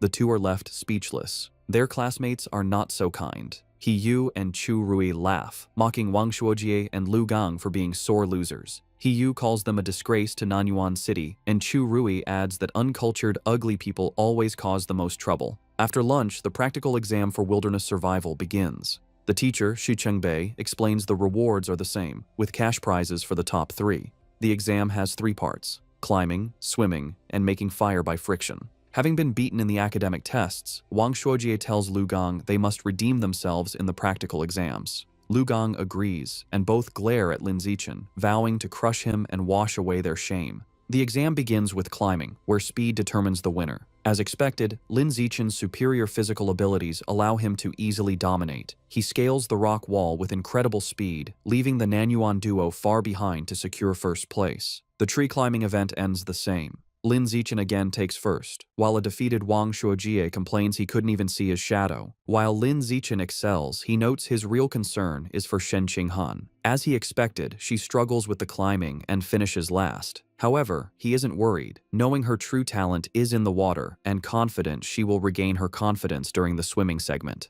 Next is the fire starting segment. With his eyes on the prize money, Lin Zichen knows he must continue to crush the Nanyuan duo. He starts the task with intense focus and speed, successfully creating a fire in just 58 seconds. Wang Shuojie and Lu Gang watch in utter disbelief, wondering how he can be so fast at everything, bewildered by his insane hand speed. The final part of the wilderness survival exam was swimming. This time it was Shen Qinghan's turn to shine. Tapping into her natural affinity for water, she swam with incredible speed, easily crushing the Nanyuan duo and delivering another heavy blow to their shattered confidence. Wang Shuojie was left in disbelief, unable to understand how Shen Qinghan could suddenly exhibit such explosive power in the water, concluding he must be hallucinating. After the exam, a defeated Wang Shuojie and Lu Gang were completely silent for a long time. However, their silence only lasted through lunch. In the afternoon, the final exam for martial arts began. The teacher, Yao Yuanfeng, announced it was time to test their progress with a sparring competition. The top 3 would receive prizes, motivating the class. For Wang Shuojie and Lu Gang, this reignited their hope.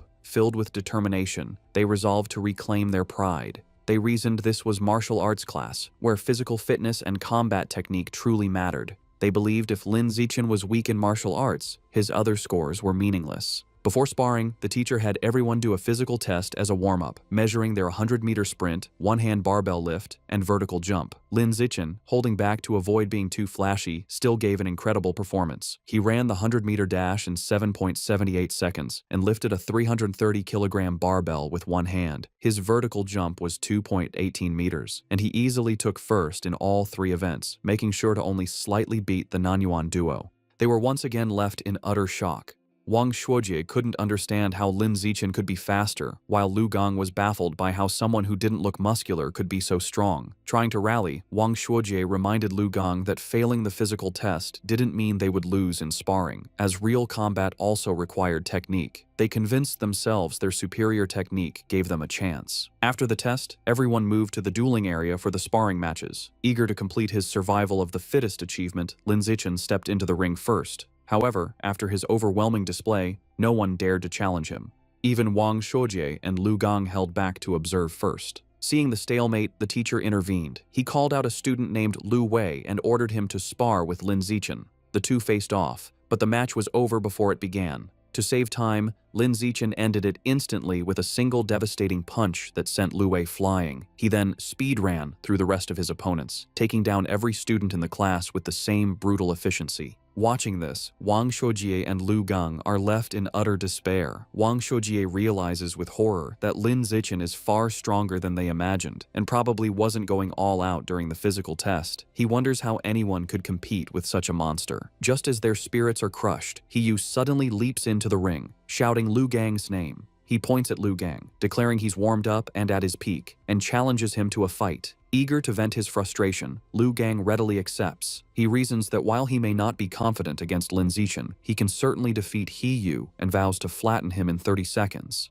With a battle cry, Hiyu rushes forward, and the two clash in a fast exchange of blows. However, the fight is decided by the clear gap in their power. Lu Gang easily catches Hiyu's kick, uses his superior strength to swing him around, and then hurls him out of the ring. Hiyu crashes hard, defeated and vomiting. Standing victoriously, Lu Gang looks down at his defeated classmate. He offers a backhanded compliment, acknowledging Hiyu's physical technique is the best in their class, but smugly concluding that he is still better. After his victory, Lu Gang turns to see Lin Zichen approaching. Lin Zichen calmly issues a challenge for them to spar. Internally, he sees this as a perfect chance to make progress on his achievement quest. Fresh off his win and brimming with confidence, Lu Gang smirks and accepts, declaring he is not afraid. Lu Gang immediately goes on the offensive with a powerful punch. However, the gap in their abilities is apparent. Lin Zichen moves with blinding speed, effortlessly dodging the attack and leaving afterimages. Before Lu Gang can register what happened, Lin Zichen counters with a swift kick. The powerful blow connects squarely with Lu Gang's back, and he is sent flying out of the ring, defeated in a single blow. With both Nan Yuan duo members utterly defeated, the other students begin to taunt the last one standing. They shout at Wang Shuojie, asking if he's going to avenge his fallen bro, and telling him the pride of Nan Yuan now rests entirely on his shoulders. They jeer, telling him not to chicken out. Annoyed, Wang Shuojie snaps at the crowd to shut up, claiming he was already planning to fight. He rushes into the ring to face Lin Zichen. As he stands before his overwhelmingly powerful opponent, he steels his resolve, telling himself that what is meant to come will come, and he must find a way to defeat him. Determined to win, Wang Shuojie shouts that he's going all out and rushes at Lin Zichen with a furious attack. However, his effort is futile. Lin Zichen effortlessly stops the punch with one hand and counters with a single devastating blow that sends Wang Shuojie flying upside down. He crashes hard onto the gym floor, knocked out and foaming at the mouth, defeated as easily as everyone else. With the Nan Yuan duo taken care of, Lin Zichen proceeds to systematically take down the rest of the boys in the class one after another with the same effortless efficiency. After defeating all the male students, he checks his system. He notes that according to the survival of the fittest achievement rules, defeating the same person multiple times only counts once. This means his only remaining opponents in the class are the girls. He wonders if any of them will even be willing to spar with him. To his complete surprise, the girls are more than willing. A crowd of his female classmates gathers, blushing and eagerly making heart gestures, all wanting a chance to fight him. The first to volunteer is Chu Yutong, who excitedly raises her hand and challenges him. She leaps into the ring and attacks with surprising speed and agility. However, Lin Zichen is still on another level. He easily dodges her attack, leaving her to comment on his incredible speed. She gracefully lands, disappointed that she came so close but couldn't even grab him. Unexpectedly, after Chu Yutong's defeat, the other girls also volunteer to challenge him one by one. Of course, Lin Zichen holds back considerably when facing the girls. His main goal isn't to hurt them, but simply to win the official matches and complete his achievement as quickly as possible. Soon, Lin Zichen finishes sparring with all the girls in his class. While he has successfully defeated every student, he is still far from completing his achievement task. He is a bit disappointed, but his mood quickly changes when his teacher, Yao Yuanfeng, suddenly announces some good news. The teacher praises the class and tells them that as elite students, they must learn to challenge those above them. He then announces that in 1 month, their class will challenge the strongest regular class in the second year, and he expects them to be ready. Lin Zichen, who was just feeling frustrated about the lack of opponents to speed up his survival of the fittest achievement, is overjoyed. A new match has been delivered right to his door, a true blessing. After the teacher dismisses the class, a newly humbled Lu Gang approaches Lin Zichen. He admits he had underestimated the school and declares that from now now on, he will consider Lin Zichen his rival for the next 3 years. Lin Zichen realizes that with the teacher's plan to constantly challenge other classes, completing his achievement within a year might not be impossible. Wang Shuojie also confronts him, vowing to wash away the humiliation of his defeat before they graduate. Lin Zichen, however, is more focused on the practical benefits. He calculates that he has earned over 3,000 yuan from the exam prizes alone. This excites him, as he can now use this money to buy more beast meat. He clenches his fist, completely ignoring the non-yuan duo, who are left fuming at his arrogant dismissal. That night, back in his room, he considers his financial situation. Although he earned some money from the rewards, it is still far from enough to buy all the beast meat he needs. To earn more money, he decides to follow in his parents' footsteps and registers as a web novel author, beginning his writing journey. Thanks to his celestial root of wisdom, his writing is exceptional. The next morning, he finds a contract invitation from the Yuiwen platform in his messages. After signing the contract, a piece of news from that very day catches his eye. The report is about a terrifying incident just 2 hours ago. A giant mutant rat had attacked a frozen meat-cold storage facility on the outskirts of the city. The news report details the horrific attack. The mutant rat was over 5 meters long and so powerful that it bit a responding cyborg in half. In a final, desperate act, the captured cyborg activated its hidden backup energy core to self-destruct, taking the enemy with it. The resulting explosion was massive, blowing the giant mutant rat to pieces on the spot. Reading the news, Lin Zichen is horrified. He stares at an image of a monstrous rat, wondering with growing dread how many more of these giant mutant rats are hidden in Shanghai City. He also questions where such enormous creatures could possibly be hiding. The day of the sparring session against the strongest regular class of the second year arrives, and the students gather at the Shanghai High Gymnasium.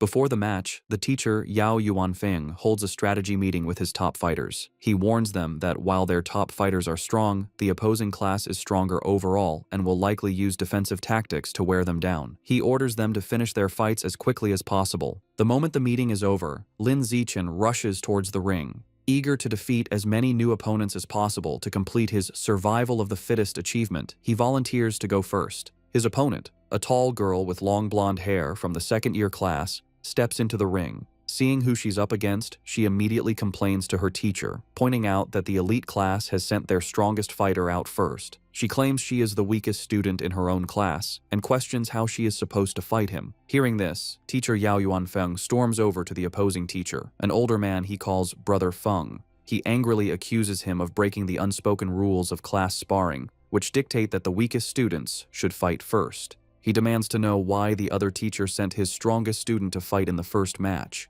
To settle the dispute, teacher Yao orders Lin Zichen down from the stage, telling him he can go later and to let the weaker students go first. Lin Zichen reluctantly agrees and steps down. The teacher then points to Zhong Yijia and tells her to go first, but she is caught off guard and protests that she isn't ready. Seeing an opportunity, Shen Qinghan steps forward. She volunteers to fight, telling teacher Yao that since she is the weakest, she should be the one to go first. Shen Qinghan nervously enters the ring to face the tall blonde girl, clearly intimidated. From the sidelines, her classmates, including Chu Rui and He Yu, begin to cheer loudly, shouting encouragement for their friend, Han Han. However, the sudden pressure only makes Shen Qinghan even more nervous. The match begins, and the blonde girl immediately attacks with a powerful punch, which Shen Qinghan manages to block. Despite being outmatched, Shen Qinghan is determined. She knows she can't win, but resolves to hold on for as long as possible, adopting a purely defensive strategy to drain her opponent's stamina. Her plan proves surprisingly effective. 3 minutes later, the blonde girl is breathing heavily, surprised by Shen Qinghan's endurance. She realizes that if the fight continues, she will run out of stamina and decides she must finish the match quickly. She rushes forward with a final decisive punch. The blow lands, and Shen Qinghan is knocked to the ground, defeated. As she gets back on her feet, she is visibly embarrassed. The teacher, Yao Yuanfeng, praises her performance. He gives her a thumbs up, telling her she did great and that her defensive strategy was very smart. Lin Zichen also comforts her, patting her head gently. He tells her she did well, lasting over 3 minutes against a senior with an extra year of training, and that she has made big progress. Reassured, Shen Qinghan looks up at him with a happy smile. Following Shen Qinghan's defeat, another female classmate with brown hair from the elite class steps into the ring. Seeing that her senior opponent is running out of stamina after the previous match, she sees an opportunity and rushes in to attack. She throws a powerful kick, but the more experienced senior easily dodges the blow and counters with a swift punch to the face. The brown-haired girl is quickly overpowered and pinned to the ground, where she cries out in pain and is forced to surrender. Standing over her defeated opponent, the senior mockingly asks if she was looking down on the regular class by charging in so recklessly. She continues to taunt the girl, telling her that while she may not have her talent, she has trained for a whole year longer. She dismisses her, telling her to come back and fight again after she's trained for another year. Just then, Chu Rui steps forward. Filled with determination, she declares that she will avenge Shen Qinghan and crush the senior. Chu Rui proves to be a formidable fighter. She easily defeats her senior opponent with a single powerful punch. From the sidelines, Shen Qinghan cheers enthusiastically, calling out how amazing Chu Rui was. Lin Zichen tells Shen Qinghan that she was amazing too, explaining that Chu Rui's victory was easy only because Shen Qinghan had drained the senior's stamina first. Shen Qinghan smiles happily. 2 hours later, the sparring session continues, and the elite class has evened the score. Teacher Yao Yuan Feng approaches the second-year teacher, Brother Feng, and taunts him, pointing out that his class only has 4 fighters left and that he is confident his class will win the bet. However, he then turns to his students and warns them not to get complacent. He declares that the true strength of their class lies with their 4 top fighters, Lin Zichen, Wang Shuojie, Lu Gong, and He Yu.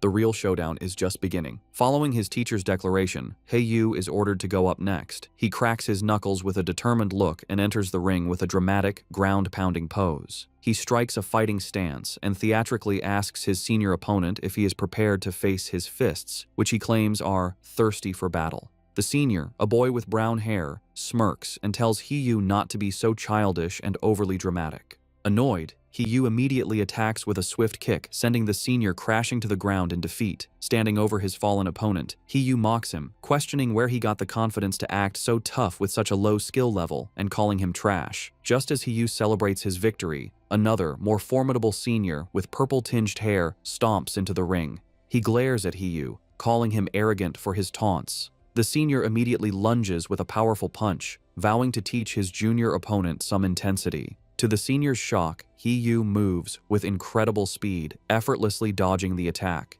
He Yu then counters with a powerful kick that sends the senior flying, knocking him out. Seeing his impressive victory, Chu Rui and Shen Qinghan erupt in cheers, shouting encouragement for He Yu. Fueled by his success, He Yu goes on an incredible winning streak, defeating several more opponents in quick succession.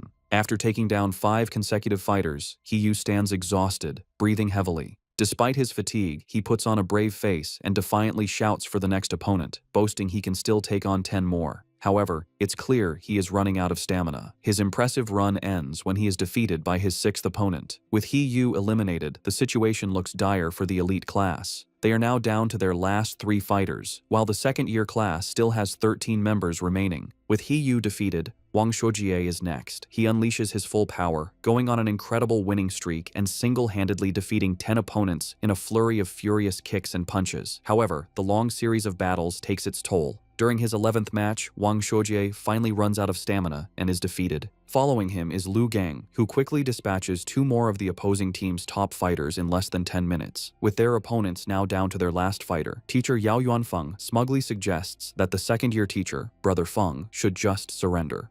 Brother Feng, however, remains unfazed. He smirks and calls forth his final student, Wang Jinhei, telling him it is his turn. A new challenger steps forward, an enormous, overweight student who towers over Lu Gang.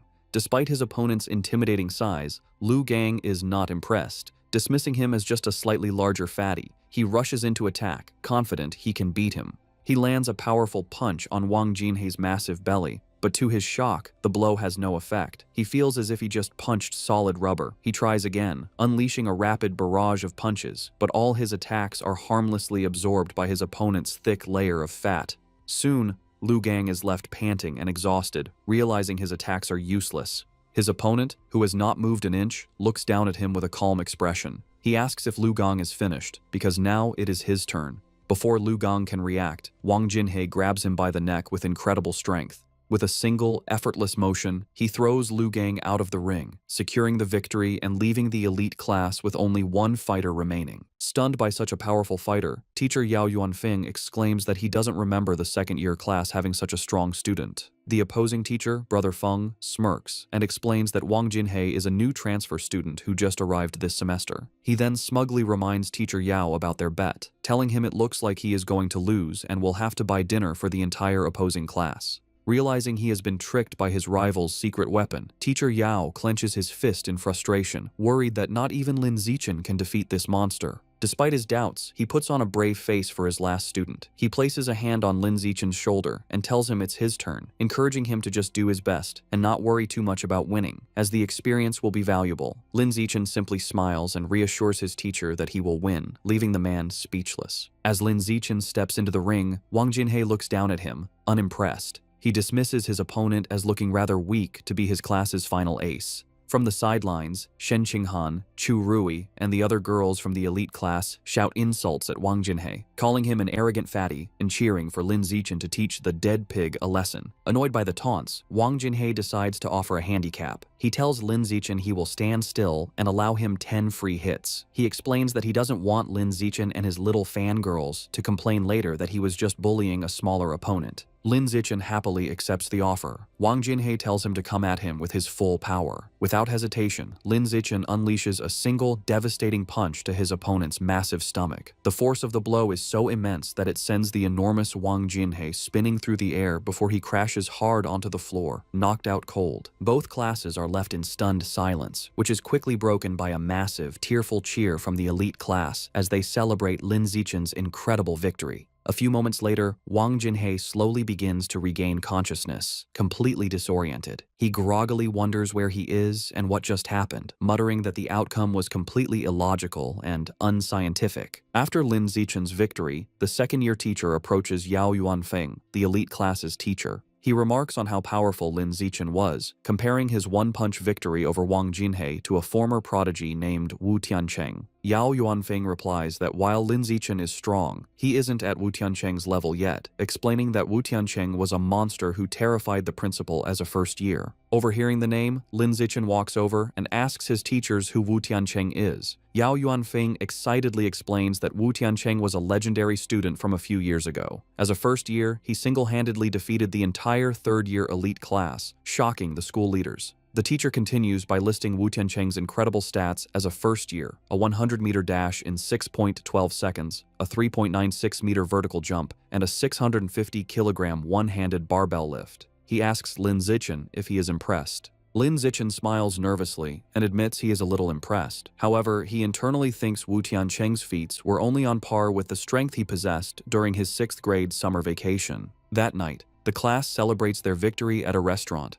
Teacher Yao Yuanfeng holds up a soda for a toast. He joyfully announces that because Lin Zichen secured their win, the second-year teacher had to honor their bet and pay for everyone's feast. The entire class raises their glasses, cheering for Lin Zichen's performance. During dinner, Lin Zichen is surrounded by his classmates, including Yu and Chu Rui. Now famous in school, they are all eager to know his training secrets and add him on WeChat. Lin Zichen finds this new attention a bit strange. Amidst the chaos, he observes that Shen Qinghan hasn't changed. Worried he won't be able to eat, she quietly puts food on his plate. During the celebration, Shen Qinghan suddenly gets a shocked expression. Looking flustered, she quickly tells Lin Zichen she needs to go to the restroom and rushes away.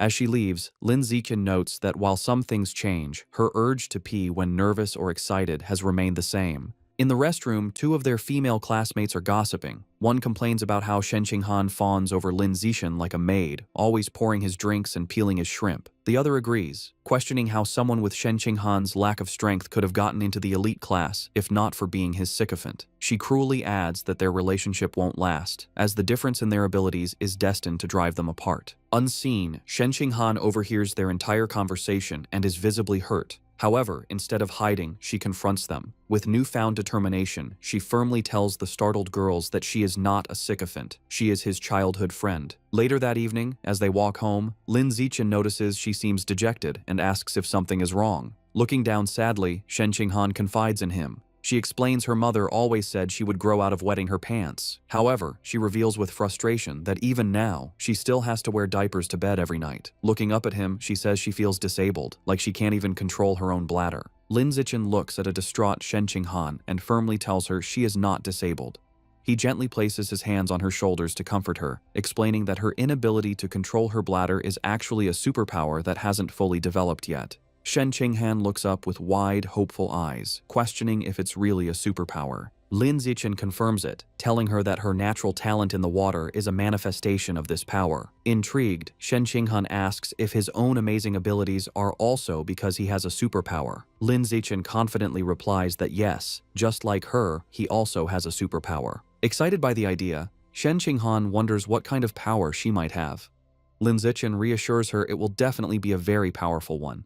However, their path is blocked. A special team in protective gear is cordoning off a building, and an officer with a megaphone instructs the public to stay back while they exterminate rats. Their attention is drawn to the chaos inside. A man in an apron frantically swings a broom at a swarm of large rats, trying to fend off the exterminators. He screams at the officers to stop, pleading with them not to kill his brothers. His face twists in agony and rage as he continues to scream. Consumed by fury, the man charges at the officers, yelling that he will fight them to the death. Watching the scene, Shen Qinghan asks Lin Zichen if the man has gone crazy. Lin Zichen agrees, suggesting he might be mentally ill, though he finds the situation pitiful. He tells her that's just how some people are and that they should go home. Later that night, at Lin Zichen's house, he and his parents are watching a troubling news report. The anchor announces that a young female teacher went missing last week and is still not found. His mother, Zhang Wangshan, expresses her alarm, noting this is the fourth young woman to disappear this month. His father, Lin Yansheng, corrects her, stating it is the fifth. The report continues, showing photos of the missing women, all young and attractive. It issues a public warning for young women to avoid going out alone at night. Worried, Zhang Wangshan tells her son he must not let Shen Qinghan go anywhere by herself. Lin Zichen smiles and promises to look after her. Meanwhile, at a public security office in Shanghai City, the man from the market has been taken into custody. A doctor in a lab coat is speaking with a police officer. The officer asks for the doctor's opinion, wondering if the man is mentally ill. The doctor replies he isn't certain, explaining that he has tried to communicate with the suspect, but the man has remained completely silent. The officer finds this strange, saying the man was screaming non-stop at the market earlier. Suddenly, the officer's eyes widen with a terrifying realization. Both he and the doctor whip their heads around to look at the man, who is now hunched over, surrounded by a dark, menacing aura. Before their horrified eyes, the man begins to transform, mutating into a monstrous, giant, aberrant rat. As the creature grows, the terrified officer screams into his radio, frantically calling for backup and requesting a cyborg team, yelling that the person in the interrogation room is turning into a giant, aberrant beast. The giant, aberrant rat rampages. A police squad opens fire, but the bullets barely slow it down. As the officers retreat, a female officer reports that headquarters confirmed all cyborgs are deployed on other missions. The director adds grimly that support won't arrive for 10 minutes and their ammunition won't last that long. Realizing they can't fight it head-on, the director orders his team to their car. Their new plan is to lure the monster into the suburbs to buy time. The female officer jumps into a police van and starts the engine, while another officer braces himself inside. They speed through the city with the giant rat in hot pursuit, leaping between buildings. The female officer urges them to go faster to give the cyborgs more time. The van races up a mountain road and into a tunnel, but the beast is relentless. It closes the distance with a terrifying roar, its massive tooth-filled maw open. The monster slams into the back of the van, causing it to lose control, flip violently through the air, and crash. Inside the overturned van, the female officer hangs upside down, injured. With a look of despair, she thinks that in the end, they still couldn't make it. Just as the giant aberrant rat roars in triumph over the wrecked van, a massive explosion engulfs it. Help has arrived. A female cyborg with short purple hair and sleek armor. Hovering in the air, she locks on and unleashes a barrage of powerful purple missiles. The projectiles slam into the monster, creating a series of fiery explosions as she gives the command to kill. After the smoke clears, the cyborg lands on the crater-filled road. She finds a large tunnel and realizes the rat escaped by digging its way out, noting the beasts seem to be getting smarter. However, she sees shredded flesh and blood on the ground and concludes the creature is seriously injured and couldn't have gotten far. She decides she has a good chance to track it down. The scene shifts to the city skyline at 3 a.m. In his room, Lin Zichen is at his computer, not training, but writing. He reflects on his progress as a web novel author. He has written daily for over half a month, and his novel is now nearly 200,000 words. More importantly, his paid income has already surpassed 10,000 yuan. He thinks about the novel's future potential, noting it is still in the new book period. He eagerly wonders how much money he will make once it is officially launched. Too excited about his novel's income to sleep, Lin Zichen decides to train. He finds a deserted, unsurveilled alley to test his recent efforts. As he practices, he is pleased with his progress. His 100-meter sprint time has dropped to an incredible 3.43 seconds, and his vertical jump has reached 7.22 meters. He feels that if he continues improving at this rate, he will eventually achieve a saintly body. His training is interrupted by an unsettling gnawing sound. He turns and sees a shadowy figure hunched in a dark corner. The figure is a grotesque, rat-like creature, a mouseman. It is chewing on a human arm. Noticing Lin Zichen, the creature begs for its life, pleading for forgiveness and explaining it was just too hungry. It strangely promises that once full, it will come and pay its respects every year. Lin Zichen stares in horror, recognizing the creature as a mouseman. He immediately connects this sight to the news report about the giant mutant rat that escaped. He wonders with dawning dread if this creature is that same beast, now in a more humanoid, but no less monstrous form. Realizing the extreme danger, Lin Zichen decides he must inform the police. However, as he turns to leave, the mouseman panics, thinking he is its next meal. It stammers that it doesn't have to eat him and can go find others to devour instead. Before Lin Zichen can react, the creature springs into action. It leaps off the alley walls with blinding speed, ricocheting from side to side in a series of lightning-fast jumps. The mouseman lunges at him, screaming it wants to eat human meat as hunger overrides its fear. The attack is so fast that Lin Zichen realizes there is no time to dodge. With no other option, he faces the monster head-on. As the creature closes in, Lin Zichen meets its charge with a single, devastating kick to its jaw. The impact sends the mouseman spinning through the air before it crashes hard to the ground. The beast struggles to its feet, clutching its bleeding chest. It stares at Lin Zichen in disbelief, wondering how a weak-looking student could possess such overwhelming strength. Stunned and injured, the mouseman stares back at Lin Zichen, shocked by his unexpected power. Before it can recover, a rock suddenly flies through the air and slams into its head. Seizing the advantage, Lin Zichen gives the monster no chance to retaliate. He unleashes a furious storm of rocks, throwing them with incredible speed and precision. The mouseman is completely overwhelmed by the relentless assault, unable to defend itself as the rocks pummel its body. After a few moments, the onslaught stops. Lin Zichen stands at the end of the alley, breathing heavily. He watches the spot where the creature fell, noticing it is no longer moving. He approaches cautiously and finds his attack was more devastating than he imagined. The mouseman is obliterated, reduced to a steaming pile of skeletal remains. Wondering if the creature was truly dead, Lin Zichen touches the pile of bones. A surge of blue energy flows into him, and a system notification confirms he has devoured a trace of the giant mutant rat's life source, increasing his codex progress to 7%. He is disappointed to only absorb 2% this time, compared to the 5% from the scorched corpse. He theorizes the difference is due to the varying amount of Rat King gene each heretic had consumed. Realizing it was nearly morning and unsafe to stay, he heads home. Moments after he leaves, the purple-haired female cyborg lands in the empty alley. She stands over the steaming bones, wondering who could have killed the Rat Man. The scene shifts to a dark building where a sinister ritual is happening. A hooded cultist carries an unconscious woman to a large, glowing red summoning circle. He places her in the center and kneels, offering her to his Lord Rat God to enjoy. From the darkness, menacing, multi-lensed red eyes glare back. A deep, angry voice questions why there is only one woman, accusing the cultist of trying to starve it.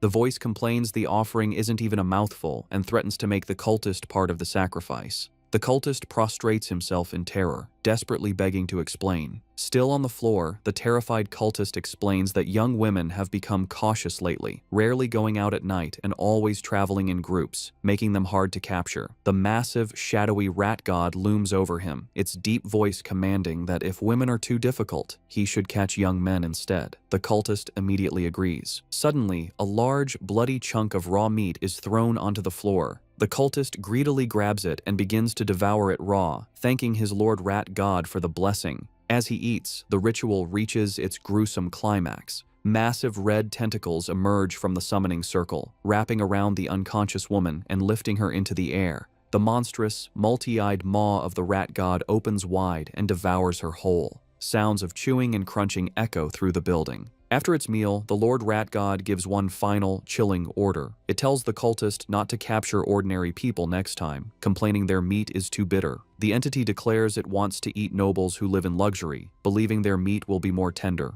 To help Shen Qinghan improve her martial arts grades, Lin Zichen holds special training sessions with her at her house. During one session, he acts as her personal coach, correcting her form. He adjusts her arm, stance, and shoulders, explaining how to generate more power and maintain better balance. Once her posture is corrected, he tells her to attack him with her full strength. She lunges at him with a determined punch. Lin Zichen easily catches her fist, praising her for the precise angle and improved power. He also catches her follow-up kick, pointing out a flaw in her form and demonstrating the correct technique by physically moving her leg into the proper position. After the intense session, an exhausted and sweaty Shen Qinghan collapses onto the floor. She catches her breath, telling him that even though she is exhausted, she can feel her martial arts strength has genuinely improved. Still kneeling on the floor, a motivated Shen Qinghan tells Lin Zichen that training 3 times a week isn't enough and asks if they can do it every day. Lin Zichen tells her that isn't necessary, explaining her body couldn't handle a daily high-intensity regimen. Shen Qinghan agrees and decides to stick with their current schedule. Just then, Lin Zichen's phone buzzes. As he takes it out, Shen Qinghan leans in curiously, asking if it's a special news report. He looks at the screen and sees 2 major headlines. The first announces that the Jishin Corporation will provide free treatment for former mechanical prodigy girls left disabled by early mechanical modifications. The second, more shocking report reveals a genius from Beijing University has successfully fused with the 1,000-threaded spider beast gene, breaking the record for the youngest person to undergo a dual gene fusion. Lin Zichen's eyes widen as he reads the second story, immediately realizing this genius must be the same prodigy from the capital he has been competing with for years. Most people cannot undergo gene fusion until adulthood, as a younger body can't withstand the backlash from beast genes and risks severe mutation. However, this prodigy has now successfully undergone a second gene fusion at the young age of 18. Lin Zichen is left to ponder the prodigy's incredible physical talent and wonder if gene fusion is indeed the best path to power. At his house, Lin Zichen is busy with his new career as a web novel author. Thanks to his incredible writing speed, his novel is an instant hit. The comment section is filled with readers amazed by his output, with one calling him a tentacle monster for posting 50,000 words on the first day. Lin Zichen reflects that with his use in advance and celestial root of wisdom attributes, a month of practice allows him to type at 10,000 words per hour. This efficiency means writing takes only about an hour a day, leaving him plenty of time for training. His father, Lin Yansheng, enters and praises his success. He estimates that if Lin Zichen maintains a stable plot and a 10,000-word daily pace, he could earn around 50,000 wen in his first month. He adds that once the novel's word count grows, making 100,000 wen a month would not be a problem. Lin Zichen is thrilled. With an income of 50 to 100,000 wen a month, he will no longer have to worry about funding his quest to unlock the Exotic Beast Codex. He sets a firm goal. He will use his first 2 months' fees to finally unlock the Savage Giant Eagle Codex. The scene shifts to his martial arts class, where the teacher, Yao Yuanfeng, announces a sparring session to assess progress. Lin Zichen's overwhelming power is on full display. He completely crushes the field, effortlessly defeating every opponent with powerful kicks and punches. No one lands a single hit on him. After the session, his teacher presents him with his prize money. Lin Zichen reflects on the successful day, pleased that he not only earned another 888 yuan, but also gained crucial experience points toward his survival of the fittest achievement. While Lin Zichen dominated, Shen Qinghan's results were not as stellar. As usual, she ranked last. Her friend Chu Rui tries to comfort the dejected girl. However, her training with Lin Zichen has clearly paid off. She now has the ability to fight back. A flashback shows her previous match against Wen Yuntong, the second worst student in the class, where she was defeated in under 3 seconds. This time, Shen Qinghan held her ground for nearly 3 minutes. More impressively, she actively traded blows, landing several punches and kicks. Her martial arts teacher, Yao Yuanfeng, was very impressed by her progress. He praised her hard work and encouraged her to keep it up. With the sparring session concluded, the teacher gathered the class and made a new announcement. He declared that in 1 month, their class would challenge the elite class of the second years, setting an ambitious goal for them to take down every student except for their top 3 fighters. The class roared back in confident agreement. The teacher was pleased with their fighting spirit. A month passes quickly. Lin Zichen's web novel has been a massive success, and he checks his bank account to see a balance of 89,000 wen. With his new funds, he immediately heads to the supermarket to finally buy the beast meat he needs. He tells the female employee at the counter he would like to purchase some savage giant eagle meat. The employee informs him of a special promotion. If he buys 100 jin all at once, he will receive a 5% discount. After a moment of thought, Lin Zichen decides to hold off on the purchase for now. He concludes it would be more strategic to wait until he has saved up enough to buy all 100 jin at once to take advantage of the discount, figuring he will likely have enough by the following month. The next day at school, Shen Qinghan excitedly tells Lin Zichen the cafeteria has a new stir-fry counter and she has heard the chef's dishes are delicious. He agrees to go with her. They arrive at the counter where several chefs are busy and both are impressed by the amazing aroma. After getting their food, they sit down at a table. Lin Zichen comments that it was a good thing they arrived early as a long line has already formed. Their meal is interrupted by a loud argument in the line. One student accuses another of cutting, but the second claims his desk mate was saving his spot. The argument escalates, with the first student insisting saving a spot is still cutting and the second becoming defiant. Shen Xinghan recognizes one of the voices and points out to Lin Zichen that their friend, He Yu, is the one arguing. She asks if they should check on him. Lin Zichen glances over and calmly tells her it probably isn't necessary, observing that He Yu has an aggressive presence and seems to have already scared the other guy off. Lin Zichen's assumption is incorrect. The student He Yu was arguing with stands his ground, looking down at He Yu with a condescending expression and calling him a punk. He Yu finds himself surrounded as the student is joined by his friends. The leader of the group asks He Yu what his deal is. One of the other bullies smugly states they have no deal, they are simply cutting in line. Enraged, He Yu yells at them to get to the back of the line. He is shocked by their audacity and realizes he is outnumbered. Despite this, He Yu tries to hold them back, spreading his arms to block them. He wonders why no one in the crowded cafeteria is stepping in. From their table, Shen Qinghan watches with concern, pointing out to Lin Zichen that their friend He Yu is being bullied. Just as the bullies are about to push past He Yu, a hand clamps down on the leader's shoulder. It is Lin Zichen, his face shadowed and intimidating. He calmly tells the student to please line up properly. The bully turns around and confronts Lin Zichen with a smirk, defiantly asking what he can possibly do about it if he refuses. Instead of escalating the fight physically, Lin Zichen responds with a sly grin. He pulls out his phone and coolly informs the bully that he will report him. The bully leader scoffs at the threat, calling reporting shameful. With He Yu smirking beside him, Lin Zichen coolly retorts that he finds cutting in line even more shameful. Unwilling to be reported, the group of bullies gives up and walks away in frustration. The scene shifts to a luxurious villa in a wealthy district of Shanghai City, where the rat god cult is holding a secret meeting.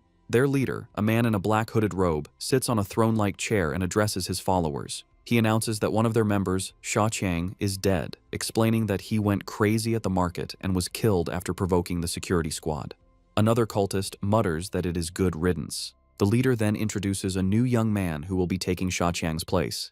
He relays a new, chilling order from their Lord Rat God. From now on, they must only capture and sacrifice noble elites, as their god finds ordinary people to be too bitter. This new directive causes concern. Two members speak up, arguing that capturing nobles is too risky. They reason that while a missing ordinary person might be overlooked, a missing noble would cause serious trouble.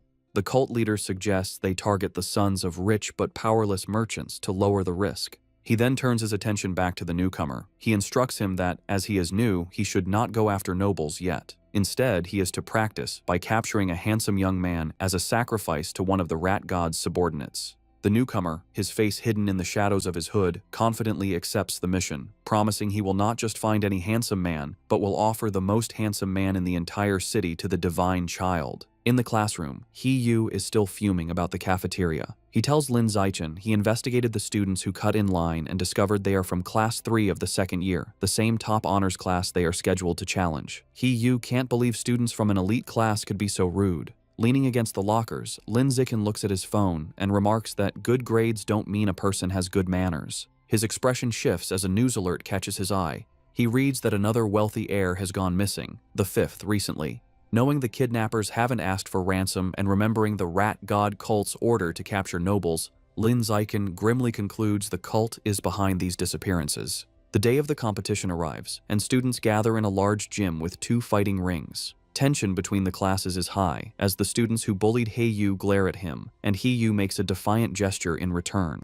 After both classes warm up, the sparring matches begin. Just as she did last time, Shen Qinghan takes the first fight. Her opponent, a senior from the honors class, immediately attacks with a fierce kick.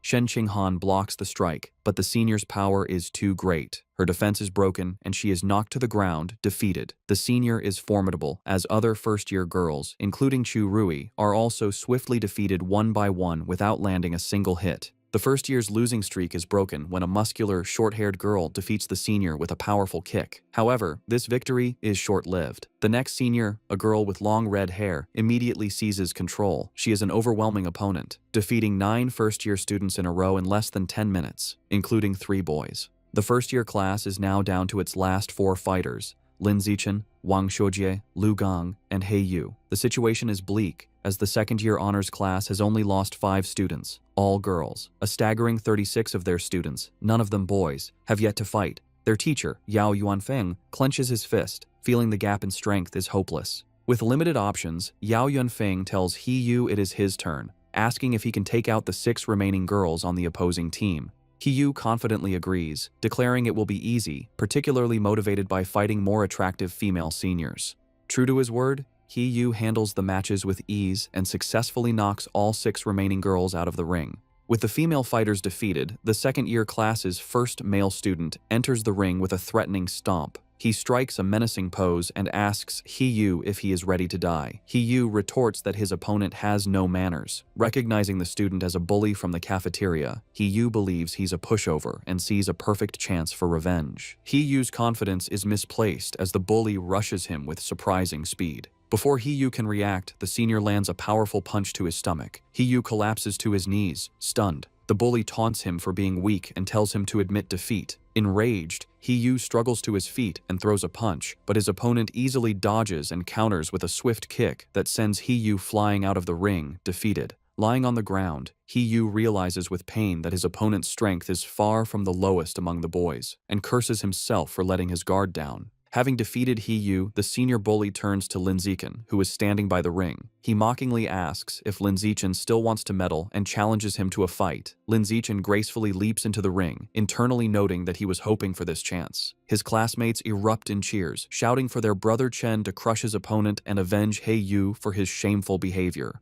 The match begins, and the bully, Qi Yue, rushes at Lin Zichen with a high kick. Lin Zichen, however, is unfazed. He effortlessly blocks the kick with one hand, then grabs Qi Yue's leg and slams him headfirst into the ring floor with incredible force. The impact knocks Qi Yue out cold. Lin Zichen stands over him for a moment before casually kicking his unconscious body out of the ring. The second-year students are in stunned disbelief. One points out that Qi Yue is one of the top 5 strongest fighters in their class, yet he was taken out instantly. They can't comprehend how a junior could be so powerful. Watching from the sidelines, their teacher Yao Yuanfeng concludes that Lin Zichen must be hiding a great deal of his true power. Lu Gang and Wang Xiujie are equally horrified, wondering if he is even human. Lin Zichen turns to the remaining second-year male students and calmly asks who's next. Their faces contort in fear, terrified by the display. 30 minutes later, the outcome is decided. All 29 remaining students from the second-year class lie defeated. Standing over the last opponent, Lin Zichen wonders about his progress toward his survival of the fittest achievement. A system notification informs him his total count of opponents eliminated is now 119 out of 1,000.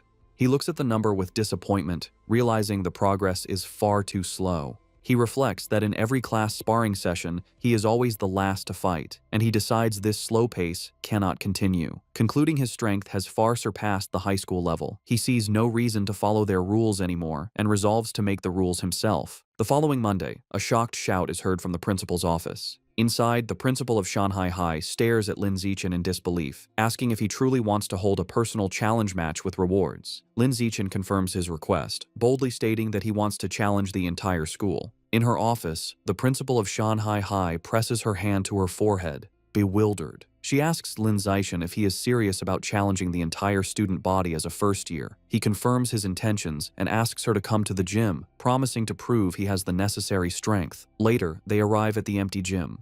The principal crosses her arms and asks why he brought her there so late. As he removes his school jacket, revealing his muscular build, he confidently tells her he is there to show his true power. The principal, flustered, momentarily misinterprets his intentions and tries to stop him. However, Lin Zikin walks over to a heavy barbell and grips it. To her astonishment, he lifts the massive 700-kilogram barbell into the air with one hand, holding it effortlessly. The principal stands frozen in shock.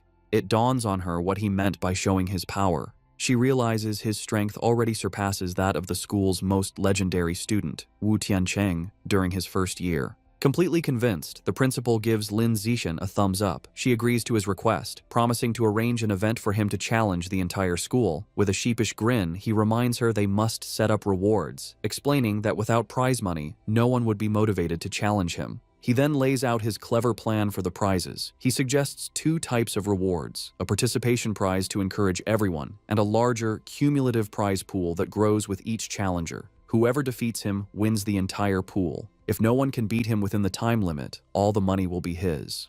The principal, intrigued, smiles and agrees.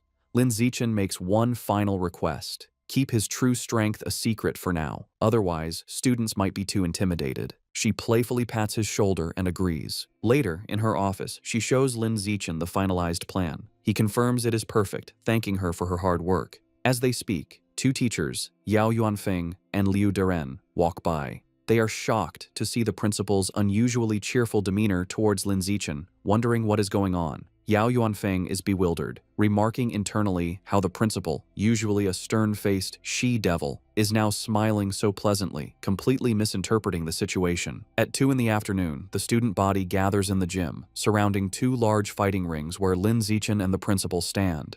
The principal takes the microphone and begins the announcement. She introduces Lin Zichen, details his recent victories, and explains the rules and prizes for his personal challenge against the entire school.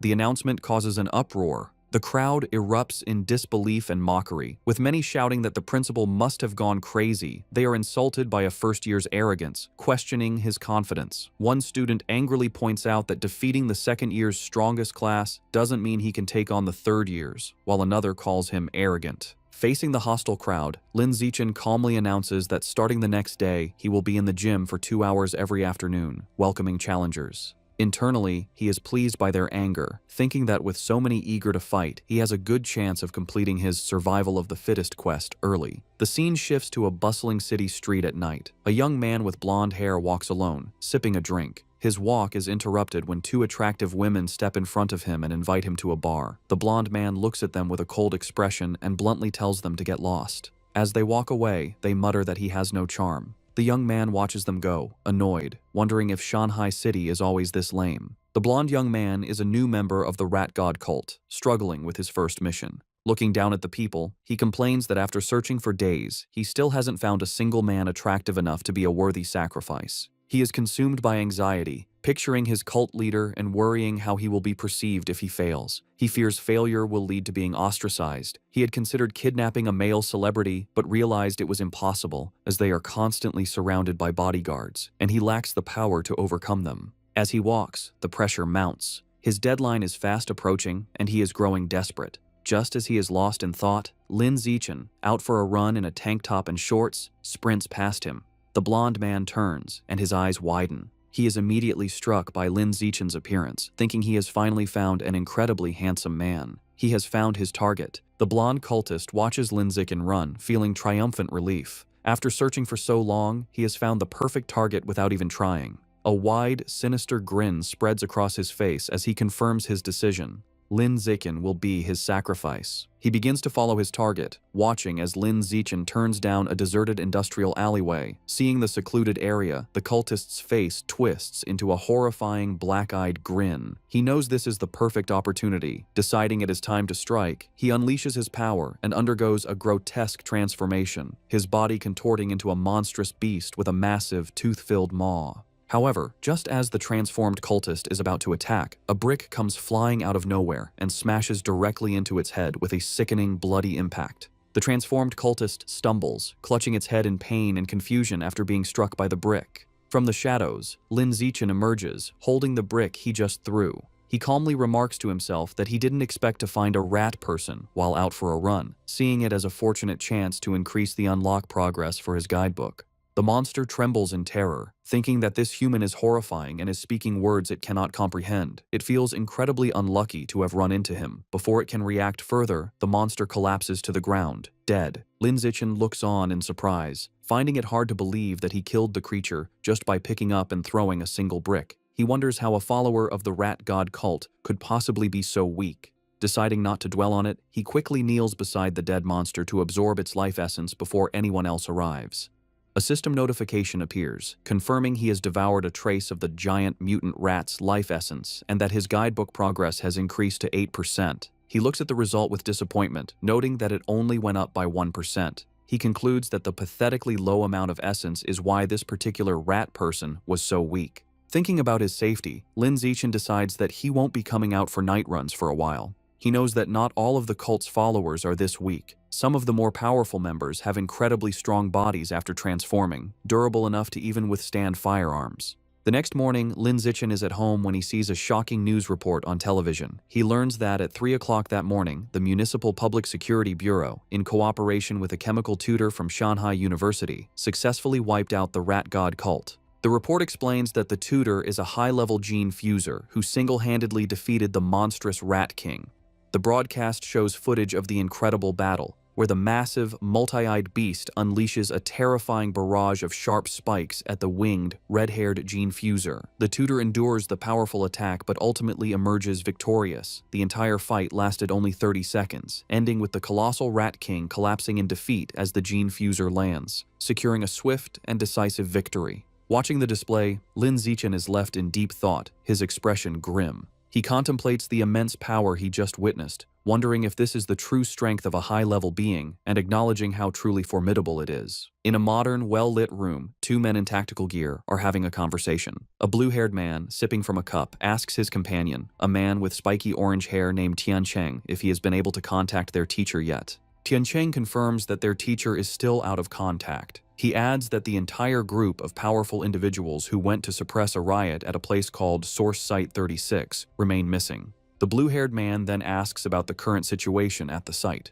Tiancheng replies that it is relatively stable, explaining that if it weren't, he wouldn't have been free to come and clean up the little shrimp that escaped during the initial chaos.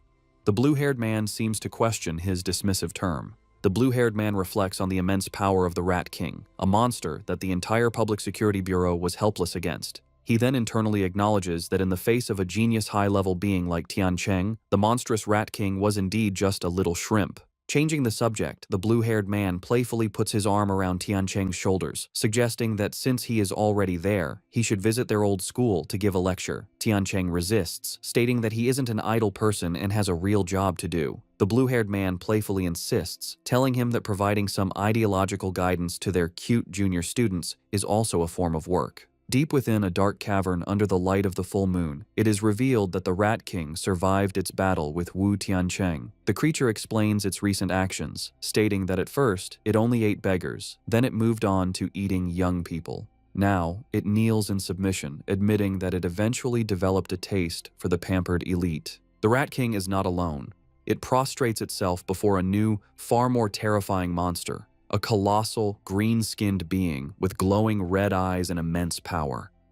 This new monster scolds the Rat King, angrily telling it that it went to great trouble to bring the Rat King there to have its clan dig tunnels. Instead, the Rat King went around eating people and caused a huge commotion that drew unwanted attention. The giant monster glares down and menacingly asks the Rat King if it believes it deserves to die for its failure. Terrified, the Rat King begs its master for another chance. The giant monster considers the plea and agrees that it can give the Rat King another chance, but it clarifies that there will be a price to pay. Without another word, the monster's clawed hand strikes the Rat King, and a spray of blood fills the air.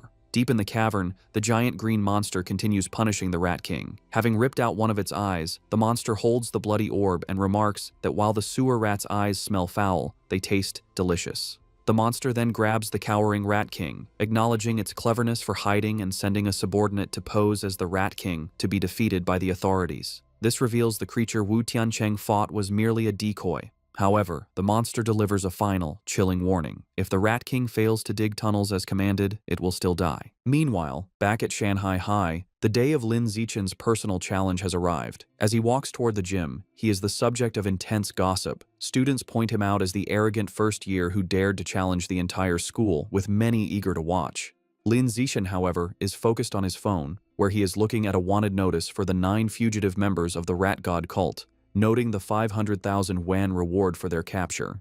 He thinks of them as a walking fortune, but his practical nature takes over, and he reminds himself that if he ever encounters one, his first priority is to stay safe before thinking about the bounty. He arrives at the gym to find it packed with students surrounding the fighting rings, just as he had hoped. Looking at the sea of potential opponents, he knows the large turnout is not just due to his challenge, but also because of the final part of his plan, the participation prize. To motivate the crowd, Shen Qinghan stands on the sidelines with a megaphone, announcing that every participant will receive a lottery ticket for a chance to win generous prizes. The announcement works perfectly, and the male students erupt in excitement. They shout about the amazing prizes, including the latest game consoles and smartphones, though one boy is more interested in the possibility of touching Shen Qinghan's hand during the lottery. This same boy eagerly reaches forward to be the first volunteer. However, before he can finish speaking, a female student leaps over him, stepping on his head as she declares she will go first. This opens the floodgates, and a massive, chaotic crowd of female students rushes forward, trampling the boys as they all clamor for a chance to fight Lin Zichen. Soon, the fighting ring is filled with a large group of girls who have surrounded Lin Zichen, eagerly declaring they want to challenge him. The challenge, however, quickly becomes his female classmates fawning over him. One girl touches his arm, excitedly exclaiming how strong he feels, while another caresses his face, admiring how handsome he is. Completely surrounded, Lin Zichen thinks the situation has taken a strange turn. He feels reluctant to fight girls but steels his resolve. Knowing that to complete his achievement, he has no other choice, he begins to concentrate his power. With a series of gentle but firm pushes, he sends the girls flying out of the ring one by one. Finally, he unleashes a wave of energy that repels them all at once, apologizing as they are cleared from the ring. After the chaos has settled, Lin Zichen checks his system. A notification shows his progress for the survival of the fittest achievement has now reached 309 out of 1,000. Despite being defeated, the female students are undeterred. One girl with pinkish hair eagerly raises her hand, shouting she wants to challenge him again. However, Lin Zichen stands firm and coldly announces that according to the rules, defeated challengers may not re-challenge. The girls are crestfallen, with one complaining about the unfair rule. A large, muscular student and his friends step forward, and their leader cracks his knuckles, angrily declaring it is now his turn to teach the arrogant junior a lesson. This proves to be an empty threat. Lin Zichen effortlessly defeats opponent after opponent with single punches, and his system shows his survival of the fittest progress has climbed to 419 out of 1,000. Soon, he stands triumphantly atop a massive pile of unconscious students and calmly asks who is next. Just then, a new, more formidable challenger steps forward, declaring he is still there to fight. He leaps into the ring, and the other students immediately recognize him as Yan Xiaoxuan, the overlord of the second year's top honors class. They begin to murmur, wondering who will win. The consensus is that Yan Xiaoxuan has the advantage, recalling his legendary reputation for once defeating an entire class single-handedly, though he was eventually put in his place by a third-year instructor. Yan Xiaoxuan lands in the ring and addresses Lin Zichen, telling him he was once arrogant just like him, but was taught a valuable lesson. He explains that he learned there is always someone stronger. He then launches into a condescending monologue, offering to teach Lin Zichen a life lesson. Completely ignoring the speech, Lin Zichen turns to the teacher and simply asks if he can begin. The flustered teacher quickly declares the start of the match. Before Yan Xiaoxuan can finish his advice, Lin Zichen interrupts him with a single, devastating kick that sends him flying across the ring. As Yan Xiaoxuan crashes into the far wall, Lin Zichen casually puts a finger in his ear, remarking with relief that it is finally quiet. The students are left in stunned silence. They shout in disbelief, questioning how their school's formidable overlord could have been defeated so instantly, and wondering just how powerful Lin Zichen truly is. The stunned silence is broken by slow, deliberate clapping. A new challenger, a muscular student with spiky red hair, makes his way through the crowd. The students immediately recognize him as Chen Wuxing, the #1 student in the entire school, and they erupt in excitement, assuming the real show is about to begin. Lin Zichen watches the newcomer approach, thinking this is a classic case of beating the young one brings out the old one. Chen Wuxing lands in the ring with a confident smirk, remarking that he never expected Yan Xiaoxuan to lose to a junior. However, just as he is about to start his own speech, Lin Zichen again cuts him off, turning to the teacher and asking to begin. Over Chen Wuxing's protests, the teacher starts the match. Enraged at being ignored, Chen Wuxing charges forward, surrounded by a blue aura, declaring it seems he will have to beat his opponent to make him listen. Lin Zichen meets the charge, his own fist glowing with a yellow aura. Their powerful blows collide in a massive shockwave. Chen Wuxing apologizes, but Lin Zichen simply states that he is in a hurry and unleashes a powerful punch. The blow is too much for Chen Wuxing. It sends him flying backward, his shirt torn, his face a mask of disbelief as he questions how this is possible. The entire student body watches in absolute shock, their jaws hanging open as they witness the instantaneous defeat of their school's strongest fighter.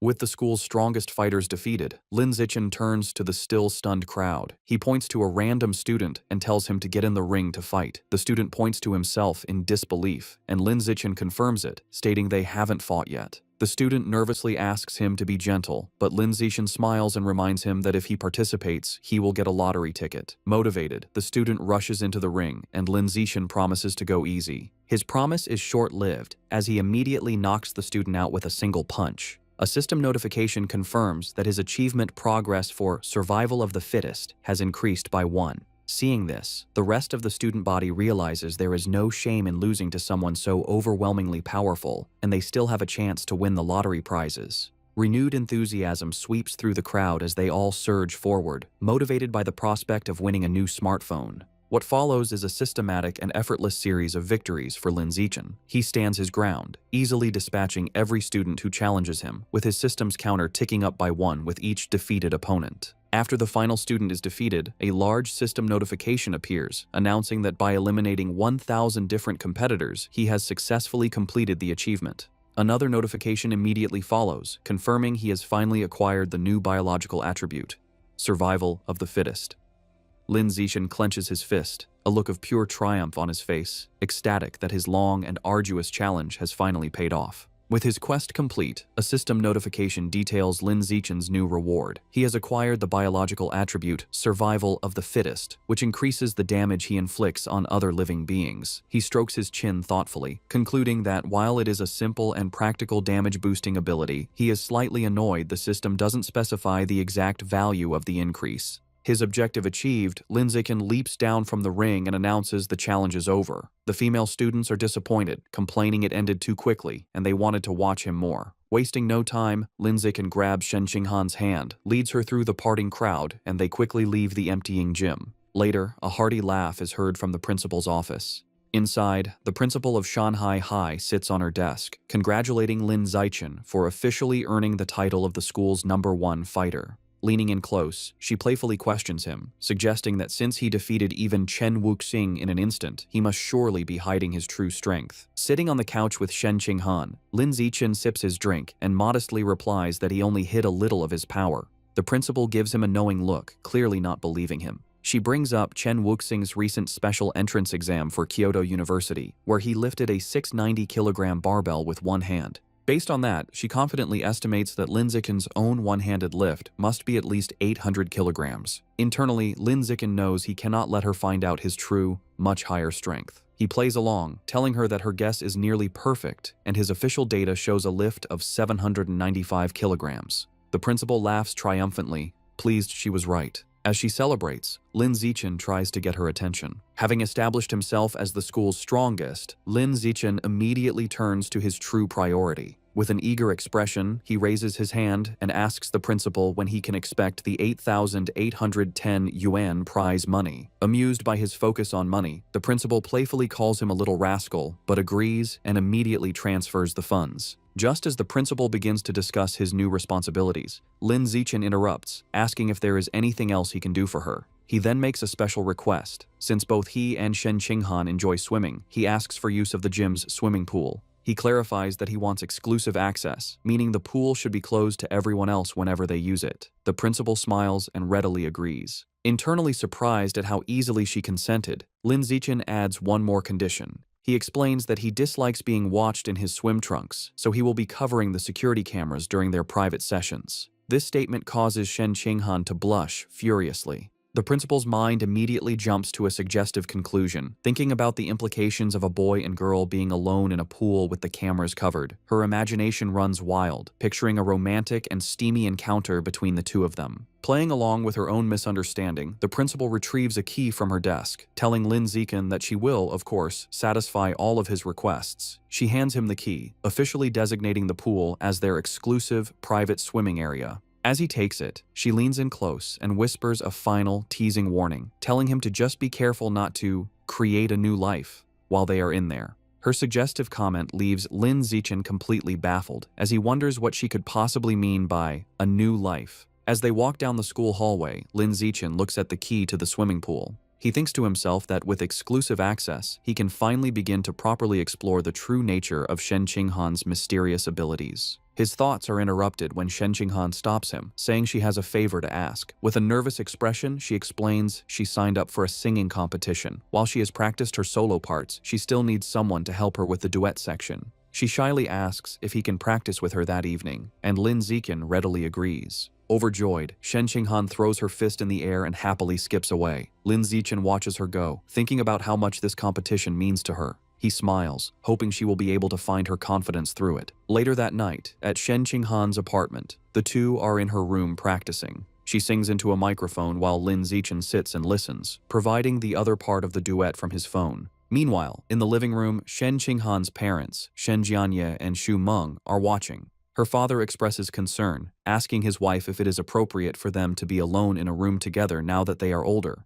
His wife quickly scolds him, retorting that they are childhood friends and questioning what right he has to object. She angrily tells him not to meddle, causing him to quickly back down. After overhearing her parents' conversation, Lin Zichen decides it's a good time to wrap up. He tells Shen Qinghan they've been at it for half an hour and it is time to focus on their studies. As he gets ready to leave, he reminds her about their plan for the next day, to go to the school's private pool so she can get more comfortable with her water abilities. He tells her not to forget her swimsuit, and she happily agrees. They say their goodbyes, and Lin Zichen heads home. Once alone, Shen Qinghan's thoughts are consumed by the upcoming trip to the pool, and a deep blush spreads across her face. She nervously goes to her closet, wondering what swimsuit to wear. She lays out two options on her bed, a modest blue one-piece and a more revealing black bikini. She picks up the black bikini, her blush deepening as she worries it might be too revealing. Her imagination runs wild for a moment as she pictures a scene of her and Lin Zichen splashing each other playfully in the water. After a moment of hesitation, she makes up her mind, reasoning that since it will only be him at the pool, it should be fine. She resolutely shoves the bikini into her school bag. The next day after school, Lin Zichen and Shen Qinghan head to the empty gym swimming pool. Already changed into his swim trunks, Lin Zichen waits by the poolside, his impressive physique on display. He looks up at a security camera, remembering his promise to the principal and confidently thinking he will handle it. Just then, Shen Qinghan's voice calls his name. He turns to see her standing in the doorway, wearing the revealing black bikini. With a bright smile and a slight blush, she walks toward him, apologizing for making him wait. Outwardly, Lin Zichen appears calm, simply telling her to slow down and be careful. Internally, however, he is completely flustered, thinking how incredibly cute she looks. After regaining his composure, he tells her it is time to get in the water and begin their training, to which she happily agrees. The two enter the water and begin to swim gracefully. Underwater, Lin Zichen takes Shen Qinghan's hand, and they continue to swim together. Suddenly, her eyes widen in shock as she feels something strange. She quickly gets Lin Zichen's attention, looking startled. She frantically points towards the surface, indicating they need to go up immediately. Understanding, Lin Zichen grabs her and pulls her swiftly towards the air. They break the surface with a splash, and a concerned Lin Zichen holds her close, asking what happened. With a look of utter astonishment and excitement, Shen Qinghan exclaims that the water can pass directly through her body. To demonstrate, she holds out her hands just below the surface and tells him to watch. Just as she described, the water flows straight through her palms as if they were intangible before splashing back into the pool. At the school pool, Shen Qinghan looked at her hands in amazement as water flowed right through them. Confused, she asked Lin Zichen why her body seemed to be leaking water. He observed her, realizing he was witnessing her latent superpower.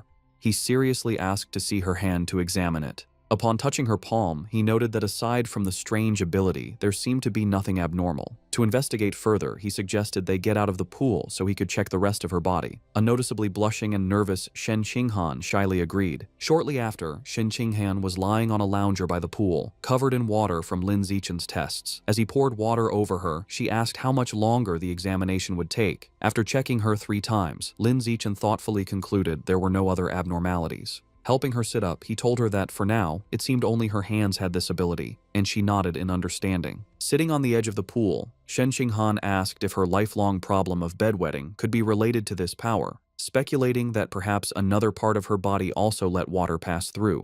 Lin Zichen admitted it was a possibility, and told her that the next time she felt the urge to pee, she should let him know. Visibly blushing, he added that she should try to feel if any other part of her body had the same sensation as her palms. He immediately felt embarrassed, thinking he had almost sounded like a pervert. Suddenly, Shen Qinghan's face lit up. She exclaimed with joy that this meant she wasn't a useless girl, but a superpower user with water-related abilities. With newfound determination, she thought that maybe, if she managed to fully develop her power, she could finally stand by Lin Zichen's side as a worthy partner. The story continues in a bustling city at night, with large holographic ads for cyborgs. Lin Zichen enters a supermarket, where a friendly female clerk welcomes him. He confidently walks to the counter, slides a card across it, and makes an astonishing request: 100 jin of the expensive savage giant eagle meat. The clerk is shocked by the massive order. She nervously takes his payment card and a note with a delivery address, stammering her agreement. As Lin Zichen leaves, the clerk watches him go, wondering which wealthy young master could be so extravagant. Despite her surprise, she professionally completes the order form, even asking for a good review with a smile. Later, in a secluded industrial area, Lin Zichen receives his delivery. He reflects on his finances, noting he had just received 120,000 yuan from his web novel, bringing his total funds to 210,000 yuan. He thinks this is more than enough to cover the cost. Looking at the large box of beast remains, he prepares to unlock its power, telling himself it's time to see what surprise the codex will give him as he places his hand on the meat. Immediately, a powerful vortex of white energy erupts and surrounds him. A blue system notification confirms he is devouring the savage giant eagle's life source, and the codex unlock progress has reached 100%. He then receives a vision of the eagle's power, the magnificent white bird soaring high, diving into the water, and hunting a massive purple squid-like creature with its powerful talons. As the vision fades, Lin Zichen stands in a radiant blue light. A final system notification announces he has successfully unlocked the Savage Giant Eagle Codex and acquired a new biological attribute, Eye of the Sky. A system notification explains his new ability, Eye of the Sky. It informs him that his field of vision and ability to track moving objects are greatly enhanced. As the power activates, his eyes glow with a brilliant golden light, the pupils becoming intricate and eagle-like. Putting his new skill to the test, Lin Zichen's perspective expands dramatically, giving him a panoramic bird's-eye view of the city. The power is incredibly precise, allowing him to zoom in on a single man in a crowd and even read the text on his phone from an immense distance. He marvels at how powerful an eagle's vision truly is. Afterward, Lin Zichen returns home. He is surprised to find his parents, Lin Yansheng and Zhang Wangxin, watching a grim news report about a high-level gene fuser who mutated in public, resulting in hundreds of casualties. The footage shows a horrific winged monster holding a truck above a scene of destruction. The broadcast then cuts to a heated debate. A man argues that gene fusion is a flawed path, claiming humans should be able to unlock their own latent potential and evolve. This is immediately challenged by another man who calls the idea a fantasy, angrily questioning how they could fight aberrant beasts without gene fusers, pointing out that traditional martial artists can't even stop bullets. Watching the debate, Lin Zichen's parents discuss the issue. Lin Yansheng remarks that gene fusers are like uncontrollable bombs. Zhang Wangxin dismisses his concerns, explaining that government regulations are very strict and the probability of such an incident is incredibly small. She adds that a more pressing issue is that gene fusers often lose their ability to have children. Lin Yansheng agrees, suggesting it's best to save their genetic material or have a child before the fusion process. As they were talking, Zhang Wangxin suddenly noticed her son had returned. She became flustered, realizing they had been having a conversation not meant for his ears, and greeted him with an embarrassed blush. Seeing their awkwardness, Lin Zichen suggested they all have dinner. While the family ate, Lin Zichen announced that his school would hold a campus singing competition the next day, and Shen Qinghan had signed up. His parents were thrilled, Lin Yansheng declared the entire family had to go cheer her on, and Zhang Wangshan enthusiastically agreed, adding that Shen Qinghan was like a daughter to her. Lin Zichen calmly agreed. The night of the competition was a massive event with a large, brightly lit stage and an energetic crowd. True to their word, Lin Yansheng and Zhang Wangshan were in the audience, cheering wildly for Shen Qinghan with supportive headbands and a large, glowing sign. Before the show, in an empty classroom, Lin Zichen was helping Shen Qinghan prepare.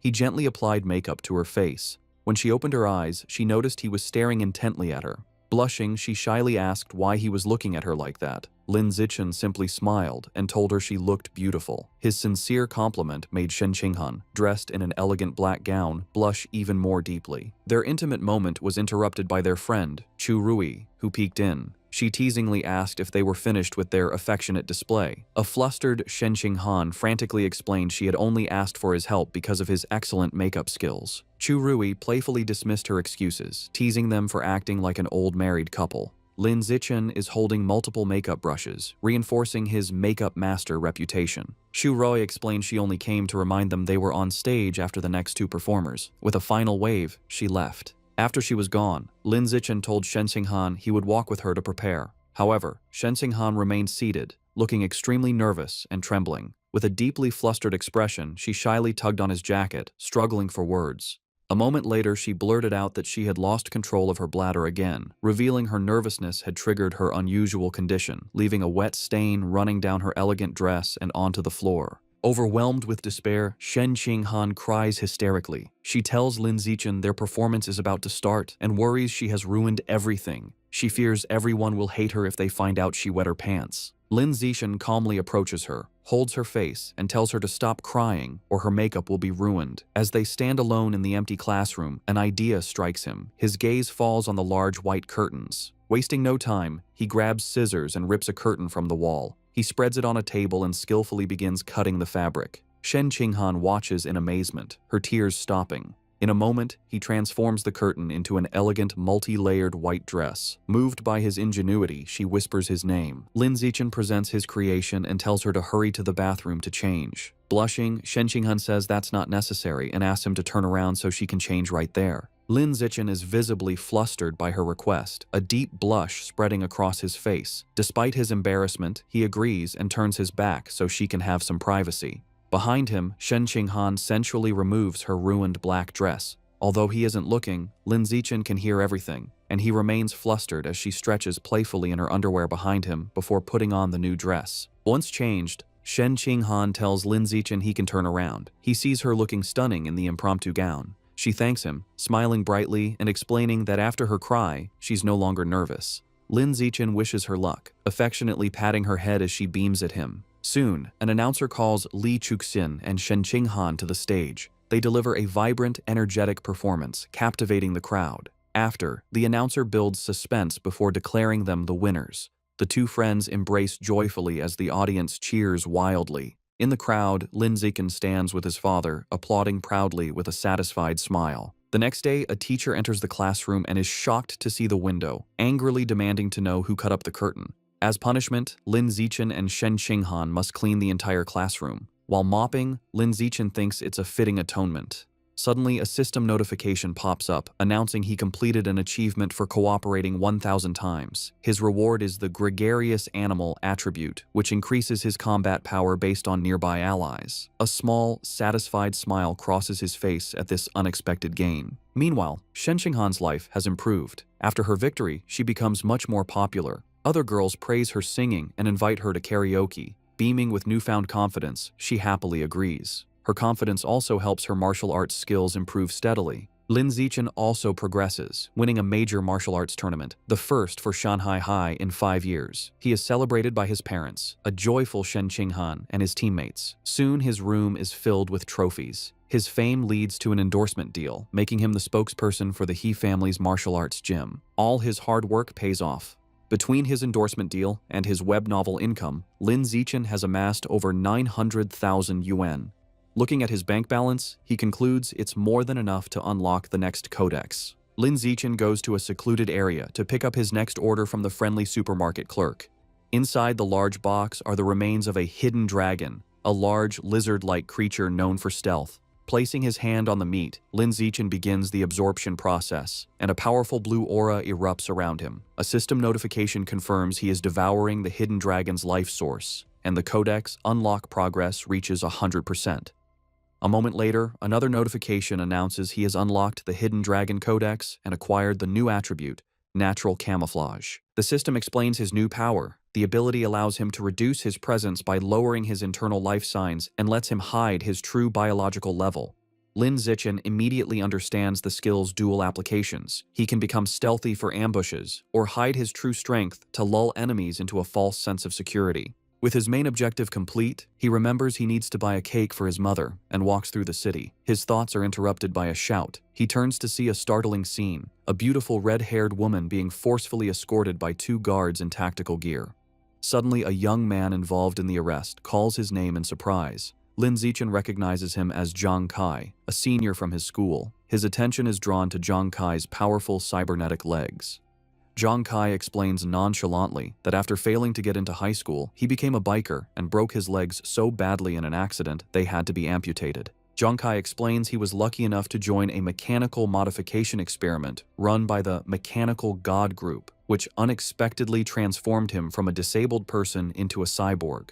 Curious, Lin Zichen asks about the arrested woman. A guard explains she is a remnant of the Rat God cult, the only female among 9 fugitives. Just then, Zhang Kai's colleague calls for him to leave. As he hurries off, he waves goodbye, promising to talk later, and Lin Zichen waves back. Watching them go, Lin Zichen becomes suspicious. The public security department searched for the Rat God cult fugitives with all its resources and found nothing, yet the Mechanical God group captured one with ease. He concludes this group is not to be underestimated. His thoughts are interrupted by a call from his mother, Jiang Wenxin. She asks if he bought the cake and when he'll be home. He says he's on his way and will be back soon, and she reminds him to be careful. The scene shifts to a lively birthday celebration. Since their birthdays are a day apart, their families always celebrate together. Their parents are gathered, singing "Happy Birthday." For their 18th birthday, they stand side by side and blow out the candle on their cake. After, their mothers tell them to exchange presents. As they happily give each other gifts, their happy moment is shattered as the room begins to tremble violently. The families are thrown off balance, someone shouting if it's an earthquake. Lin Zichen instinctively grabs Shen Qinghan to steady her, but Lin Zichen immediately senses this is no ordinary earthquake. Something feels terribly wrong. Deep beneath the city, the true cause is revealed. A massive cavern teeming with an endless swarm of rats, their red eyes glowing as they surge upwards. The next morning, a TV news report dismisses the previous night's event. An anchor explains that Shanghai City is not on a tectonic plate boundary, so a major earthquake is unlikely, and advises citizens not to panic. At breakfast, Lin Zichen finishes his meal and tells his parents he is leaving for school. His father tells him to be careful. Outside, Shen Qinghan is waiting and cheerfully asks to walk to school together, to which he agrees. As they walk, she happily remarks that since they have celebrated their 18th birthday, they are officially adults. Lin Zichen adds that the college entrance exams are also approaching. Shen Qinghan admits she gets nervous just thinking about it. Some time passes, and Lin Zichen finally saves up enough money to unlock his next codex. He begins the absorption process, and a powerful purple energy swirls around him as he targets the Void Crocodile. A system notification confirms he is devouring the creature's life source, and the codex unlock progress reaches 100%. He receives a vision of a large, crocodilian beast with fish-like fins swimming powerfully, trying to escape from the savage giant eagle. A final notification announces he has successfully unlocked the Void Crocodile Codex and acquired a new biological attribute, Danger Perception. The system explains this ability allows him to sense hostility from other creatures within a certain range and makes it easier to judge their biological level. Lin Zichen thoughtfully concludes this will be a useful skill for preventing sneak attacks. To test his new power, he goes to a busy shopping mall. As he walks through the crowd, he uses his danger perception and can now see the power levels of everyone. He observes most people are ordinary Tier 1 or Tier 2, confirming the vast majority are normal people. While browsing the supermarket, he decides on his next target for the codex. He sees packages of life and death toad meat, which he speculates could grant a self-healing ability. However, his enthusiasm fades when he sees the price, a staggering 100,000 yuan per jin. He realizes his monthly income from his web novel isn't enough to afford it. With a determined look, he concludes he must find a way to increase his income after the exams. The story moves to the Nanjiang Provincial Education Department, inside the minister's office. A striking woman with light purple hair and antler-like horns, Mo Dongji, the vice principal of Shanghai University and Minister of Education for Nanjiang Province, sits listening to a report. A male subordinate is finishing a presentation on the educational situation across the province. Mo Dongji calmly sips her drink and thanks him. She then asks about the status of Origin Site number 36. Her assistant replies the situation has finally stabilized, expressing great relief. He explains that if it hadn't, the entire province would have been doomed. With nothing else to discuss, Mo Dongji tells him he can go. After he leaves, Mo Dongji is alone with her thoughts. She muses to herself that it has been many years since she last accepted a disciple. She walks to the large window, which looks out onto a beautiful tropical beach, and stares at her own reflection. The martial arts college entrance exam is an intense, 9-day ordeal. The first day consists of a written exam in the morning and a physical fitness assessment in the afternoon. From the second to the 8th day, students are sent into a forest for a week-long practical combat and survival test. The final 9th day is dedicated to an aptitude test for gene fusion and mechanical modification. The story picks up on June 7th, the first day of the exam. Lin Zichen and Shen Qinghan walk together, but she is clearly on edge. She nervously tugs on his sleeve, confessing how tense she is, her primary fear being that she might lose control of her bladder again. Lin Zichen looks at her with a warm smile. He pulls her into a comforting hug, telling her not to be nervous. Holding her close, he reminds her that her theoretical knowledge is solid and she has already taken precautions by wearing a diaper, so she just needs to do her best. His closeness makes her blush. Flustered but comforted, she promises she will do her best and tells him he needs to do his best as well. He agrees. During the written exam, Lin Zichen sits with a confident expression, easily filling out the test paper. He finishes long before time is up. With nothing else to do, he rests his head on his hand and brainstorms new plot ideas for his web novel. After the exam, he notices Shen Qinghan walking with her head down, looking upset. He worries she might not have done well. He approaches to comfort her, putting a hand on her shoulder and reminding her they only need to pass the written portion. However, Shen Qinghan quickly tells him she did very well and doesn't need his comfort. Confused, Lin Zichen asks why she looks so unwell. Blushing furiously, Shen Qinghan quietly confesses she had an accident and wet her pants again. She quickly tells him to wait while she runs to the restroom. Lin Zichen reminds her to be quick, as the physical fitness assessment is about to begin. Later, during the weightlifting portion, Lin Zichen demonstrates his overwhelming power. An announcer declares his final score as he effortlessly lifts a massive 950 kilograms barbell with one hand, leaving the other students speechless. His classmates erupt in shouts of disbelief, recalling his other incredible results: a 5.12-second 100-meter dash and a 4.91-meter vertical jump. After completing her own tests, a tired Shen Qinghan, in her gym clothes, approaches Lin Zichen. He asks how she did. With a weary but proud smile, she reports her impressive scores: a 9.32-second 100-meter dash, a 1.62-meter vertical jump, and a 125-kilogram lift. She adds with a small sigh that her results are still nothing compared to his. Lin Zichen praises her, telling her that with scores like that, she is a top-tier female student. He gives her an affectionate pat on the head, and she looks up at him with a happy expression. Sometime after, their classmate He Yu runs up, excitedly announcing their written exam scores are available. He tells them he heard Wang Shuojie and Lu Gang scored in the high 80s, and he himself got an 80. As he asks about their scores, a nervous Shen Qinghan checks her phone. Her face lights up with joy as she exclaims she got an 82. He Yu is stunned. They both turn to Lin Zichen. He calmly holds up his phone, showing a perfect score of 100. Shen Qinghan cheers for him, while a dumbfounded He Yu mutters that Lin Zichen is as freakishly talented as ever. Later, as they walk home, Shen Qinghan expresses her nervousness about the next phase, the week-long practical test in the forest. Lin Zichen takes her hand and reassures her, telling her not to worry because he will stay by her side and protect her. Comforted, she agrees to stick close to him. Meanwhile, in a private room, two mysterious figures discuss the exam. One man in a formal suit and a sinister plague doctor mask hands a small wooden box to a younger man.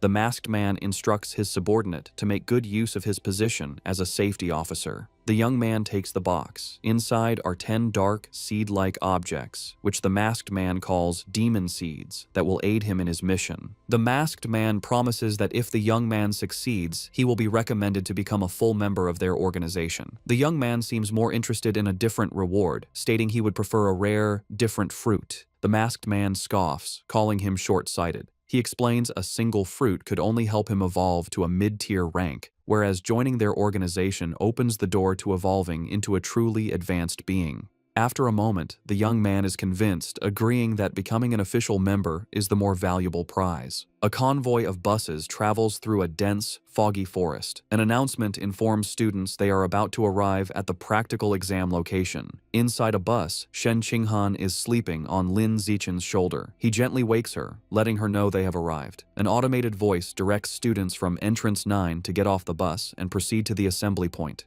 The students gather at a large staging area where the rules of the week-long exam are explained. Numerous score tokens are hidden throughout the forest, some in hard-to-reach places and others carried by beasts. Safety officers are stationed near dangerous creatures, but calling for their help results in immediate disqualification. The most powerful beasts and the highest scores are located deep within the forest. A student's final grade is determined by the points from tokens and a performance review based on camera footage. With 100,000 students competing for 50,000 tokens, at least half will fail to score any points. The exam encourages both cooperation and competition. Students can team up to share tokens or steal them. An official announces they have 1 hour to prepare. Immediately, students begin trying to form alliances. One student loudly tries to recruit teammates by boasting about his father. Their attempt is quickly shut down by a strict female instructor who warns them against such open recruiting. Nearby, Lin Zichen and Shen Qinghan are snacking when a group of female students asks Lin Zichen to team up. He bluntly refuses. Just then, another student, a young man with brownish red hair, walks up and asks if he could buy some of their food. Instead, Lin Zichen tosses him a package of toast as a gift. Impressed, the student suggests they team up, introducing himself as Hong Junping from a top high school. While eating his snack, Lin Zichen politely rejects the offer. A bit dejected, Hong Junping thanks him for the food and walks away. Watching him leave, Shen Qinghan comments on how strange the guy was. Lin Zichen gives her a knowing smile and explains that the man's true intention was not about the food, but about the great beauty with him. Realizing he was trying to hit on her, Shen Qinghan blushes. With their breakover, Lin Zichen takes Shen Qinghan's hand, and they set off into the forest. As they enter the vast wilderness, Lin Zichen decides on a cautious strategy. To help Shen Qinghan acclimate, they begin by searching for score tokens in the safer outer regions. To aid their search, Lin Zichen activates his Eye of the Sky ability, his eyes glowing with golden light. His enhanced vision lets him instantly spot a target. He tells Shen Qinghan he has found a token at the top of a nearby tree and instructs her to get it. Eagerly, Shen Qinghan leaps high into the air with incredible agility. A moment later, she triumphantly holds up a token with the number 1 on it, happily shouting to Lin Zichen that she got it. With his Eye of the Sky active, Lin Zichen systematically scans the area, directing Shen Qinghan from one hidden token to the next. Soon, she has collected a small handful of 1-point tokens. Overjoyed, Shen Qinghan throws her arms around Lin Zichen in an excited hug, exclaiming how amazing he is. Their celebration is cut short as they are surprised by an unexpected arrival. It is Hong Junping who greets them with a smile. He holds up a large score token, stating he has already gathered 28 points. He claims he wants to repay Lin Zichen, but internally, his motive is to get to know the incredibly cute Shen Qinghan. He formally offers to team up, suggesting they split all points evenly among the 3 of them. Lin Zichen flatly rejects the offer. He tells Hong Junping that if he is serious about repaying them, he can simply hand over all his score tokens. Hong Junping is visibly shocked and angered by this outrageous demand. His friendly demeanor vanishes, and surrounded by a surging aura, he charges forward, shouting that they have chosen the wrong path. As Hong Junping charges, yelling they have chosen the wrong path, Lin Zichen calmly smirks, agreeing that Hong Junping is the one who has chosen wrongly. The fight is over in an instant. Lin Zichen lands a single devastating punch to Hong Junping's stomach, causing him to double over in agony and spit up blood. With their opponent defeated, Lin Zichen and Shen Qinghan walk away arm in arm, with Lin Zichen now casually holding Hong Junping's score token. Behind them, their attacker lies unconscious. A concerned Shen Qinghan asks if he will be all right, but Lin Zichen nonchalantly reassures her that he didn't even use any real force. Over the next few days, Lin Zichen continues to guide and train Shen Qinghan. He helps her find more score tokens, pushes her to improve her strength by having her lift massive boulders, and teaches her practical survival skills like hunting wild boars. Their time is not all work. They also enjoy simpler moments, like gathering fresh fruit.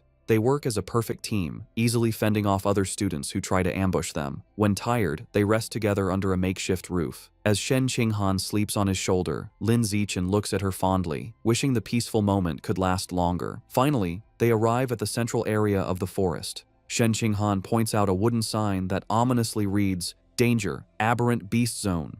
However, as they venture deeper, they find it eerily quiet. Shen Qinghan observes that they might have arrived too late, as there are no aberrant beasts in sight. The only evidence that anything was ever there are large, unsettling bloodstains splattered across the path. As they walk through the forest, Shen Qinghan is disappointed, lamenting that if they'd arrived earlier, she could have earned the genius title by killing aberrant beasts. Lin Zichen comforts her with a pat on the head, telling her the title doesn't mean much, and it's time to go back. He reflects that with cameras everywhere, hunting beasts is impossible, so it's more practical to focus on training Shen Qinghan's survival skills. After the combat assessment, the students are taken to the next phase, the gene fusion compatibility test. They are bused to a high-security facility on an island, the Island Gene Research Institute, where they are told to get in line for the test. Inside the lab, the students wait to have their blood drawn. Shen Qinghan asks Lin Zichen if the reagents in the test tubes are for the test. He confirms they are flowing cloud jellyfish genetic reagents. This jellyfish's genes have a high affinity with the human body and easily cause a special chemical reaction with human blood, making them the ideal reagent. The procedure involves injecting the student's fresh blood into the jellyfish reagent to observe the chemical reaction, which determines if a student is suitable for gene fusion. While waiting, a nervous Hiyu expresses his hope to pass the gene fusion test, not wanting to go through the mechanical modification test. Chu Rui adds that the mechanical test is rumored to be painful, like being burned, as it involves implanting special metal alloys into the body. This thought terrifies Hiyu, who begins praying. After their blood is drawn, the students wait about an hour for the results. As scores come in, a girl celebrates her 8% compatibility, which qualifies her to be a gene fuser, while another is dejected over a 4% score. Another classmate is relieved to have barely passed with 6%. The students discuss the grading scale. 6% is passing, 8% is excellent, and 10% is required for top universities. They also mention the famous Kyoto prodigy has a compatibility of 16%. Hearing this, Lin Zichen silently wonders what his own score will be, thinking that since his physical attributes are superior, perhaps he could reach 20%.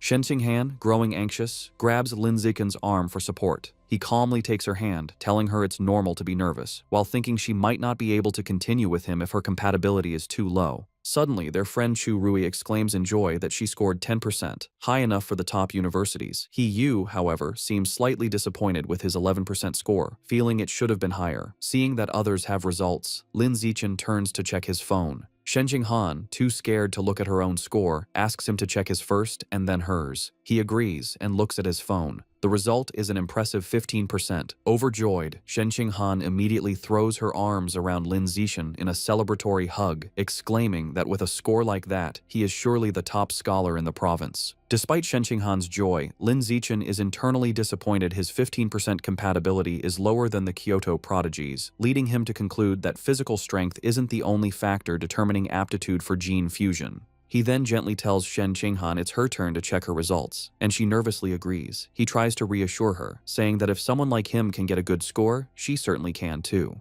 However, as he brings up her results, his expression turns to shock. Shen Qinghan and Chu Rui, looking over his shoulder, mirror his astonishment.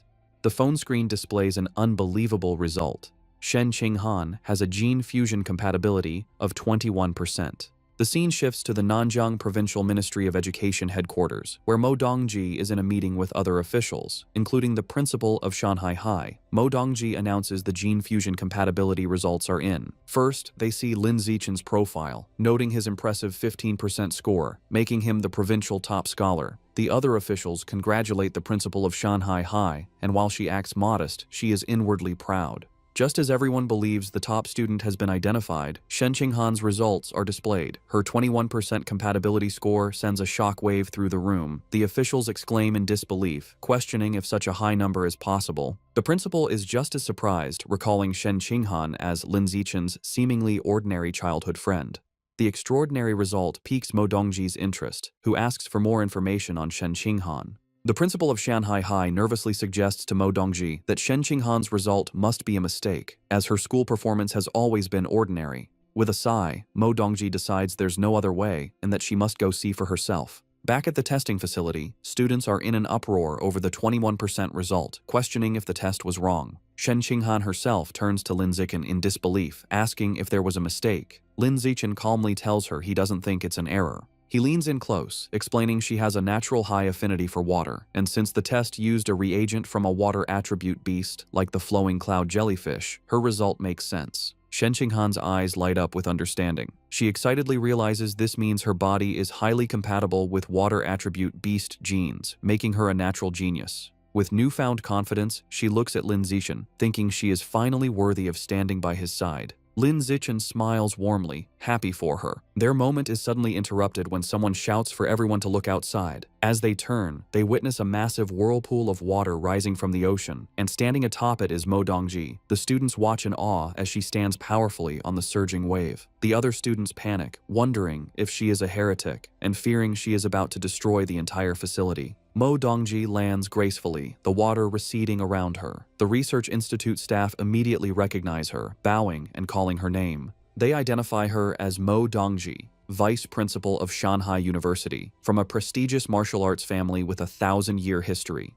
Staff members whisper rumors that her family once tamed dragons and fused with their genes, which would explain her incredible ability to manipulate water. Ignoring the staff, Mo Dongji walks directly to Shen Qinghan and asks if she is the one. To verify the extraordinary test result, she orders a scientist to draw Shen Qinghan's blood and retest it 3 more times. Afterward, a drained Shen Qinghan sits with her friends. He Yu expresses his concern, and she admits her arm is a bit numb after the repeated blood draws. Soon, a scientist calls for Shen Qinghan to follow him, and she complies. She is led to a private office where Mo Dongji is waiting.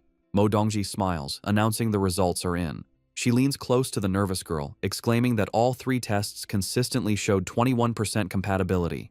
Getting straight to the point, Mo Dongji makes a life-changing offer. She wants to take Shen Qinghan as her disciple. Shen Qinghan is completely stunned, stammering at the sudden request. To demonstrate the power she could learn, Mo Dongji effortlessly levitates water from a glass on her desk, swirling it in a controlled vortex. She tells Shen Qinghan that as her student, she will easily be able to perform such feats. Overwhelmed, Shen Qinghan asks for time to think, wanting to consult Lin Zichen first. Mo Dongji dismisses her hesitation, stating there is nothing to consider, as becoming her disciple offers only advantages, while continuing her impressive display of water manipulation. Mo Dongji asserts her authority, stating that as Provincial Minister of Education and Vice Principal of Shanghai University, she has decided Shen Qinghan will attend her university now that they have a master-disciple relationship. She leans in close, asking the nervous Shen Qinghan if she has anything to say. Overwhelmed and intimidated, Shen Qinghan meekly replies that she has nothing to add. Feeling completely railroaded, she nervously adds Mo Dongji's contact info to her phone. Mo Dongji then informs her that she has another disciple, who will be Shen Qinghan's senior sister. She explains this student is of a similar age, but began her training over 10 years ago. Mo Dongji sends a photo to her phone, saying she'll introduce them when the time is right.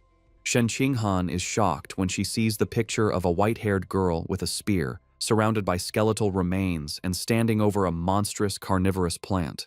She immediately recognizes her as her old friend, Bai Shui. She asks Mo Dongji for her senior sister's name. Mo Dongji reveals it is Luo Qianshui and asks if Shen Qinghan knows her. Shen Qinghan explains that she had a friend in elementary school named Bai Shui who looked just like her, but she transferred away suddenly. She wonders if they could be the same person. Mo Dongji dismisses the idea as impossible. Still puzzled by Shen Qinghan's score, Mo Dongji tells her that her gene fusion compatibility is beyond anything she has ever seen. She decides to conduct a physical examination to see if there is anything special about her body. As she places a glowing hand on Shen Qinghan's chest, she becomes visibly surprised, muttering that something is strange. A worried Shen Qinghan asks if something is wrong with her body. Mo Dongji explains that, on the contrary, her body is too normal, which is odd for someone with a 21% compatibility score. To protect her from unwanted attention and potential harm from those with malicious intent, Mo Dongji decides to publicly report Shen Qinghan's score as 16%. Shen Qinghan quietly agrees to the arrangement. With their business concluded, Mo Dongji dismisses Shen Qinghan, telling her it is getting late and she can go home. Shen Qinghan nervously says goodbye to her new master and leaves the office. Once alone, Mo Dongji makes a phone call. The man on the other end, her father, tells her the new disciple is extraordinary and destined for greatness, which will bring them unimaginable rewards. He sternly warns her that her student's incredible talent must be kept a secret from everyone.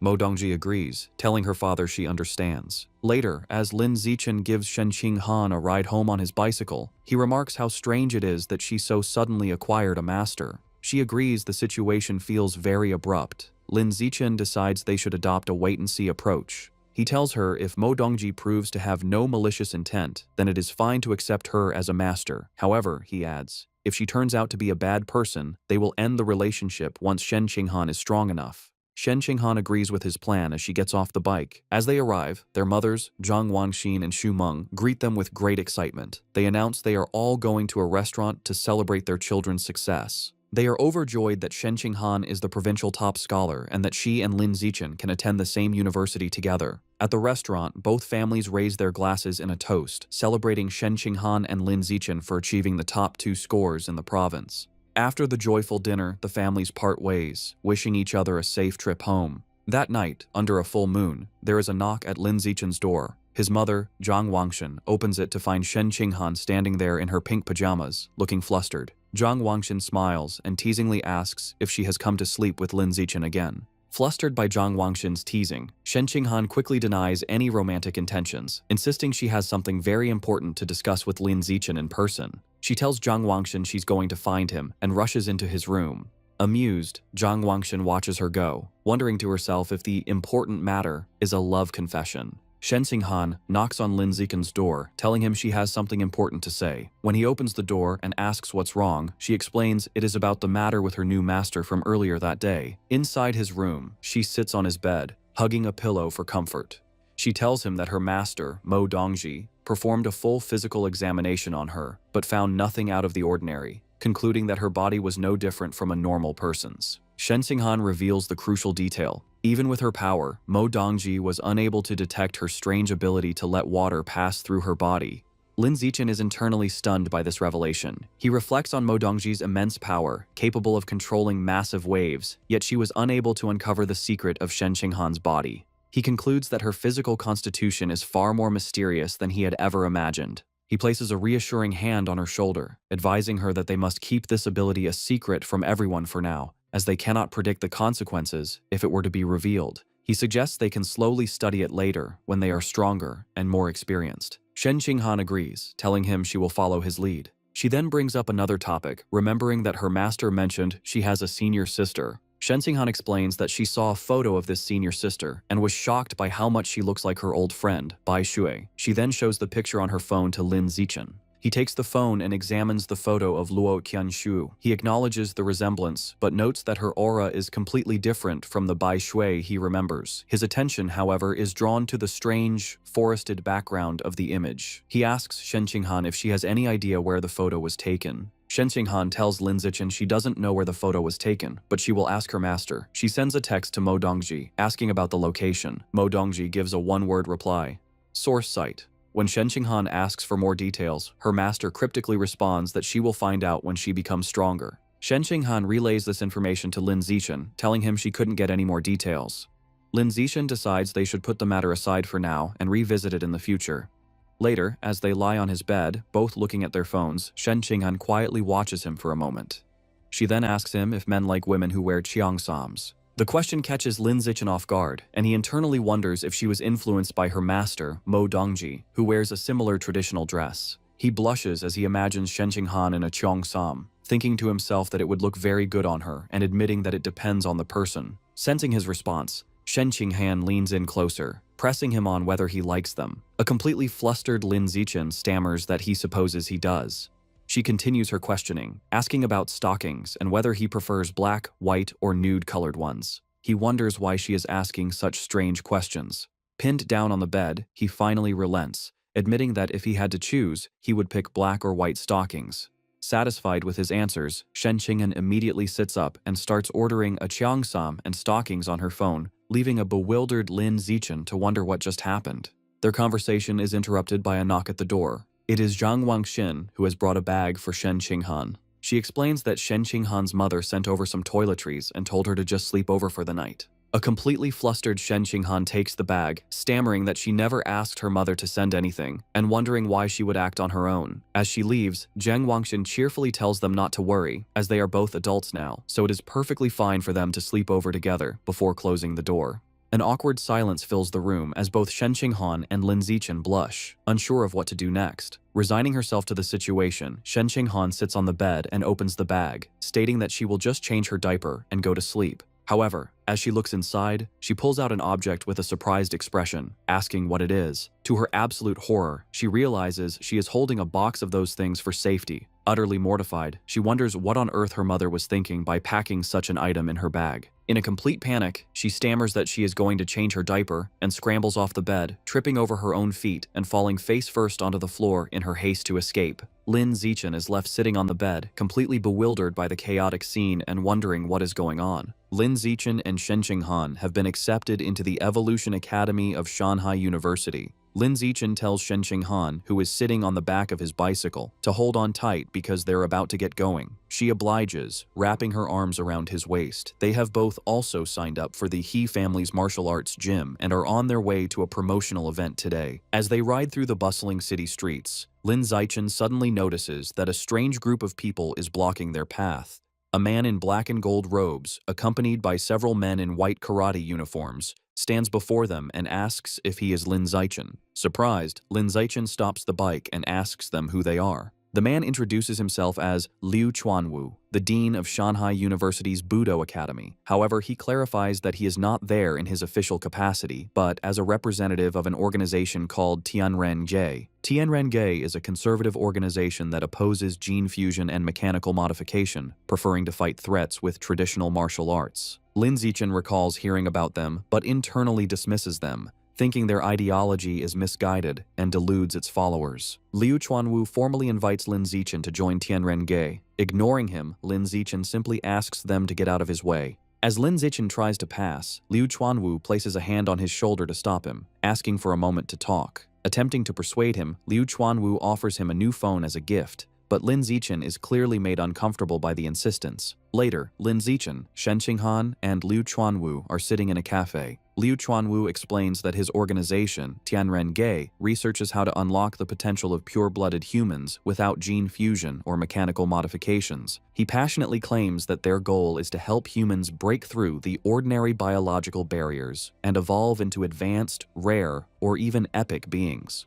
To prove his point, he tells Lin Zichen that they have already achieved some results and shows him a video on his phone. In the video, Liu Chuanwu, who states his own biological level is ordinary tier 9, is seen facing a formidable opponent. He explains that the video shows him defeating a high-level gene fuser. Lin Zichen is shocked to recognize the winged man in the video as Wu Tiancheng, the powerful prodigy who had single-handedly taken down the rat god cult. The fight in the video unfolds, showing Wu Tiancheng leaping high into the air and unleashing a deadly shower of sharp feathers down on Liu Chuanwu. The feathers pierce Liu Chuanwu's body, leaving him bloodied, while Wu Tiancheng lands gracefully back on the fighting stage. Despite his injuries, Liu Chuanwu charges forward with incredible force and lands a devastating punch on Wu Tiancheng, sending the powerful gene fuser flying out of the ring. As the video ends, Liu Chuanwu passionately argues that the human lineage is already invincible and does not need to borrow power from other species, proclaiming that pure-blooded humans who follow their path of cultivation are the true future. Lin Zichen looks at the phone, his expression a mixture of shock and disbelief. He wonders if the video could be fake, questioning if it was edited or if Wu Tiancheng was paid to lose on purpose. Liu Chuanwu dismisses his doubts, stating firmly that the video is completely unedited. He adds that he will continue to challenge other high-level gene fusers and invites Lin Zichen to come and watch anytime. Lin Zichen then asks why they don't just post the video online to better promote Tianren-Ge. Liu Chuanwu explains that they would like to, but those in power do not allow it. With a surge of anger, he elaborates that the authorities believe that as long as a method doesn't raise a person's biological level, it has no future and is not worth promoting. He slams his fists on the table in frustration, arguing that without wider promotion, they cannot attract more people to their research, which makes achieving a breakthrough incredibly difficult. After all, he says, qualitative change requires quantitative change. He then looks at Lin Zichen with hope, telling him that if a genius like him joined them, he wouldn't get stuck at ordinary Tier 9 for 50 years like he has. Liu Chuanwu is certain that Lin Zichen would be able to evolve into a high-level being. Lin Zichen is taken aback by this information, internally noting that Liu Chuanwu has been stuck for 50 years, but only looks about 50 years old himself. Seemingly reading his thoughts, Liu Chuanwu reveals a startling secret. He tells Lin Zichen not to be fooled by his appearance, as he is actually almost 100 years old. He explains that he has been able to maintain his youthful appearance thanks to their special cultivation methods.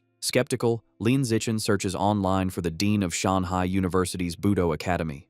The results confirm Liu Chuanwu's story. An encyclopedia entry lists his birth date as March 1929.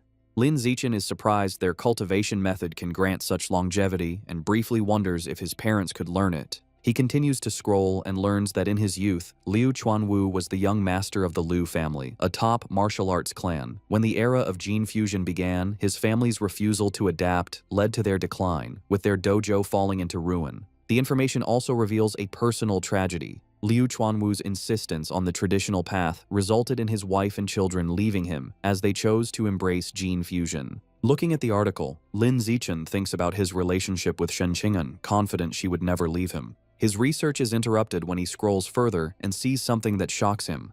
Under the relationships section, it lists his ex-wife as Yuan Dongji, which Lin Zichen recognizes as another name for Shen Qinghan's new master, Mo Dongji. He also sees that the profile pictures for his son, Yuan Shusheng, and daughter, Yuan Xiaoyi, are grayed out, making him wonder if they have both died. Lin Zichen looks up from his phone at Liu Chuanwu, concluding this man should not be underestimated. Noticing the intense stare, Liu Chuanwu smirks. He proudly states that maintaining his youthful appearance at nearly 100 years old is proof of the great potential of pure-blooded humans, and it is for this reason that Tianren-ge exists. He passionately declares that Tianren means humanity will conquer the heavens. He argues that those who rely on gene fusion will never surpass the beasts they take their power from and will eventually be destroyed by them. He makes the same argument for mechanical modification, stating that because many materials come from aberrant beasts, it is also a path that can never truly surpass its origins. He slams his fists on the table, clarifying that Tianren-ge is not completely against these methods, but is against humanity betting its entire future on them. He believes they should be used as an early-stage solution while they research a better long-term path. With great passion,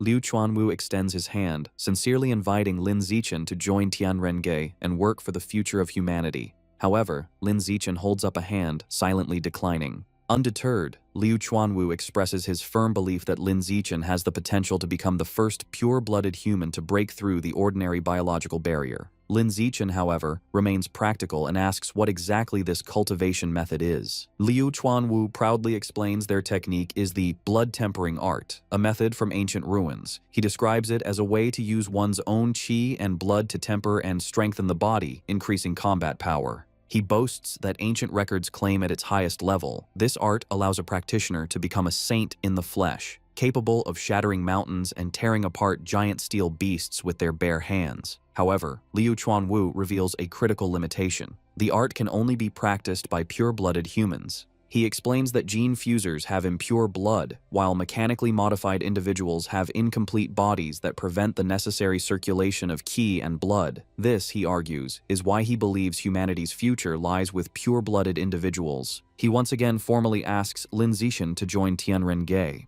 Lin Zichen thoughtfully replies that he feels he knows too little about this path and would prefer to just observe for now. Becoming more insistent, Liu Chuanwu leans forward, telling Lin Zichen he can take his time learning, but it would be a great shame to waste his incredible physical talent. Leaning in close, Liu Chuanwu tells him that from Tianren-ge's perspective, the supposed top scholar with 16% gene fusion compatibility is nothing compared to him. He goes so far as to say she can't even compare to a single hair on Lin Zichen's head, causing a shocked Shen Qinghan to spit out her drink. Surrounded by a fiery aura of conviction, Liu Chuanwu declares they have always believed that Lin Zichen, with his #1 physical test data, is the true top talent in the province. He tells Lin Zixin that if he chooses their path, he will undoubtedly be able to crush Shen Qinghan in the future. This leaves Shen Qinghan looking dejected, wondering why she is being dragged into the conversation. Lin Zixin raises his hand to interrupt Liu Chuanwu's speech. He points directly at the downcast Shen Qinghan, clarifying that she is the top scholar with the 16% gene fusion compatibility he was just talking about.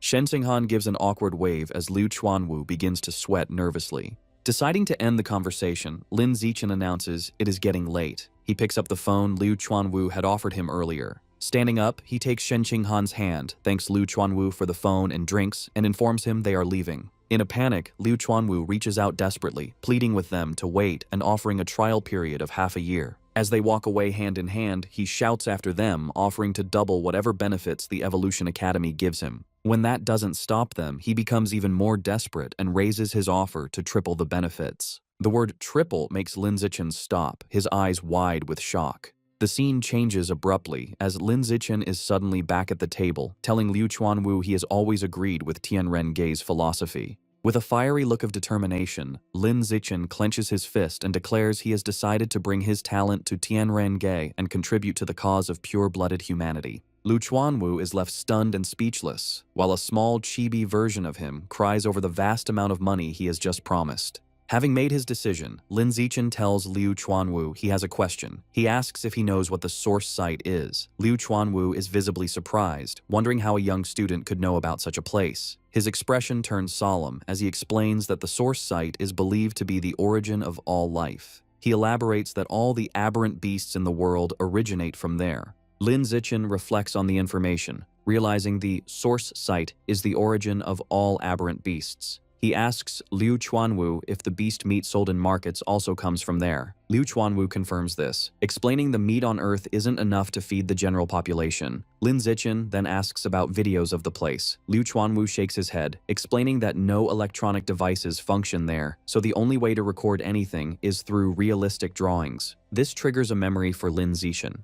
He recalls the image of Shen Qinghan's senior sister, Luo Qianshui, and realizes what he thought was a photograph was a highly detailed painting. Their conversation is interrupted by Lin Zixin's phone ringing. It is their friend He Yu, asking where they are, as the promotional event at the gym is about to start. Lin Zixin assures him they are on their way. He stands, puts on his backpack, and tells Liu Chuanwu they have matters to attend to and must leave. Before they go, Liu Chuanwu hands Lin Zixin a blue book titled Blood Tempering Art, explaining it contains the detailed cultivation methods. However, he offers a caution, stating there's a threshold for practicing it. One must reach ordinary tier 4 and have sufficient qi and blood. He suggests that since Lin Zixin's physical test data is close to tier 4, he should study the book over the summer and begin practicing once he advances. Lin Zixin takes the book and casually stuffs it into his bag. To Liu Chuanwu's surprise, Lin Zixin reveals that he has already reached ordinary tier 6, so he plans to start practicing as soon as he gets back. The scene shifts to a high-rise building. Inside, a young woman with a ponytail is training intensely, delivering a powerful kick to a heavy bag that sends it swinging. She stops when she hears someone whistling happily.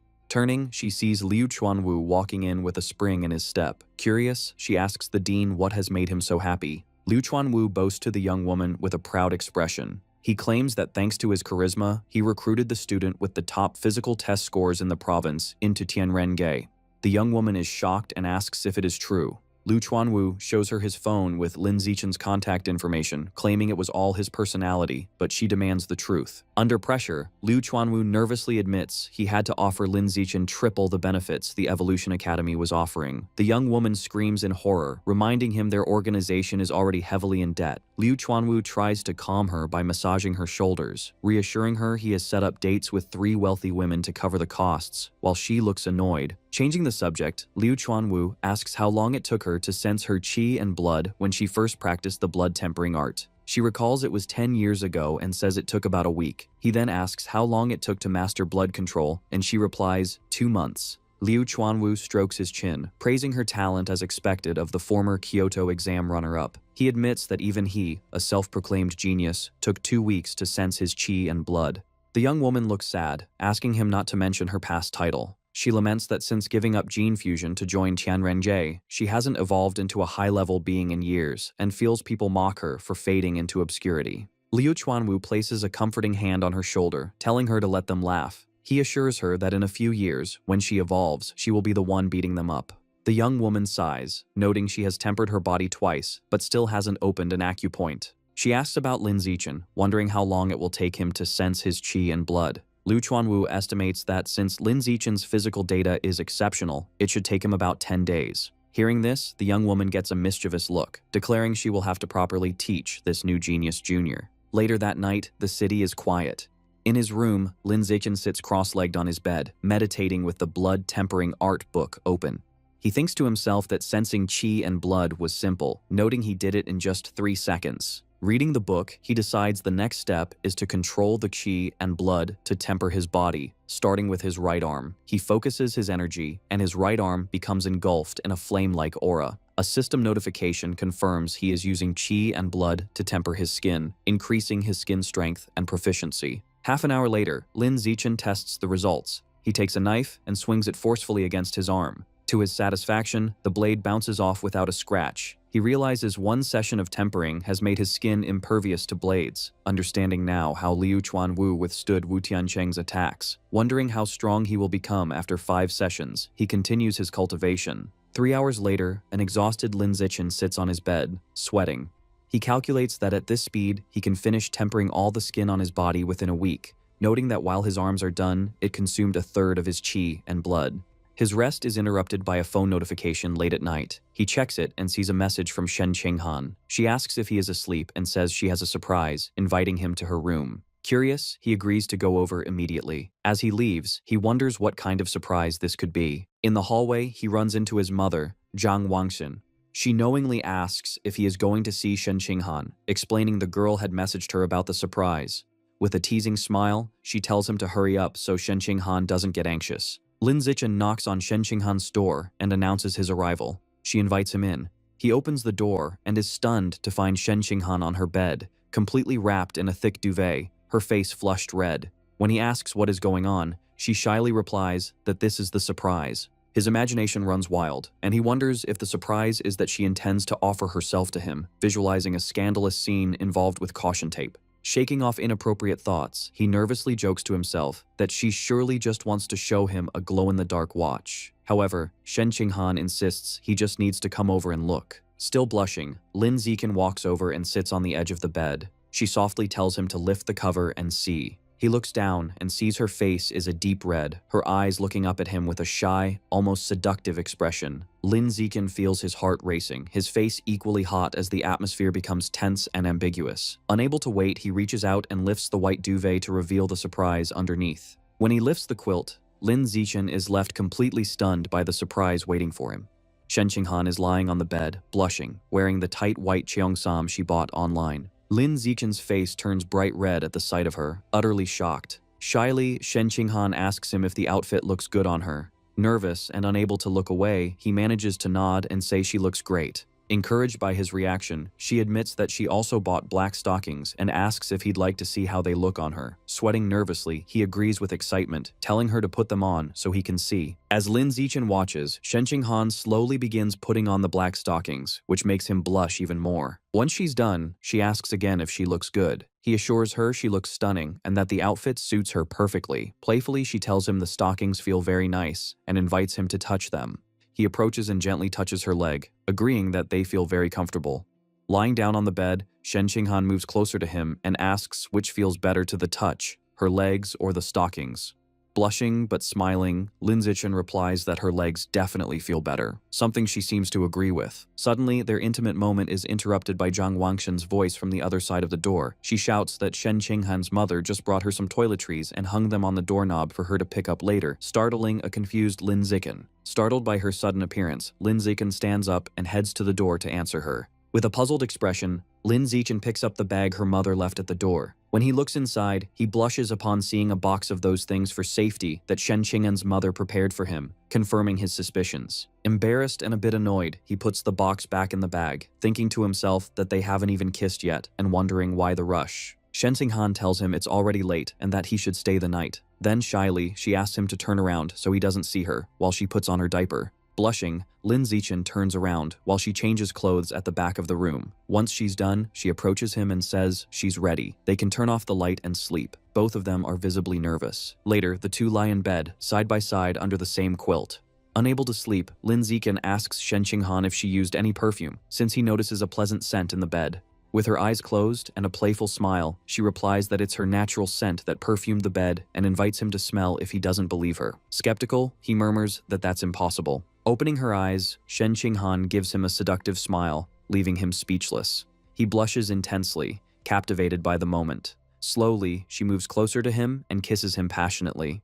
During the kiss, Shen Qinghan's eyes suddenly open, showing surprise. She immediately pulls away gently, asking him in a breathless voice to wait a moment. Shocked, Shen Qinghan gets out of bed and puts on her slippers, while a confused Lin Zichen asks what's wrong. Her face burning with shame, she turns around and confesses that she just wet herself again. She stands next to the bed, mortified, while Lin Zichen watches from the mattress. Suddenly, an idea occurs to Lin Zichen, and he asks her to wait. He asks how she felt right before it happened and whether she experienced a strong mental fluctuation. Embarrassed, she explains that her heart was racing, she felt a jolt in her chest, her body grew warm, and as a result, she lost control of her bladder. Hearing this, Lin Zichen confirms that her mental fluctuations were extremely intense and that everything fits what he suspected. He explains his theory to her, recalling her innate water ability, and tells her he suspects her unknown superpower is linked to her mental power and is controlled by it. Shen Qinghan listens in amazement, realizing that if her mental strength is high enough, she might be able to fully develop and control her ability. With a new idea to test his theory, Lin Zichen takes her hand and suggests they keep kissing to see if her mental fluctuations trigger the same effect again.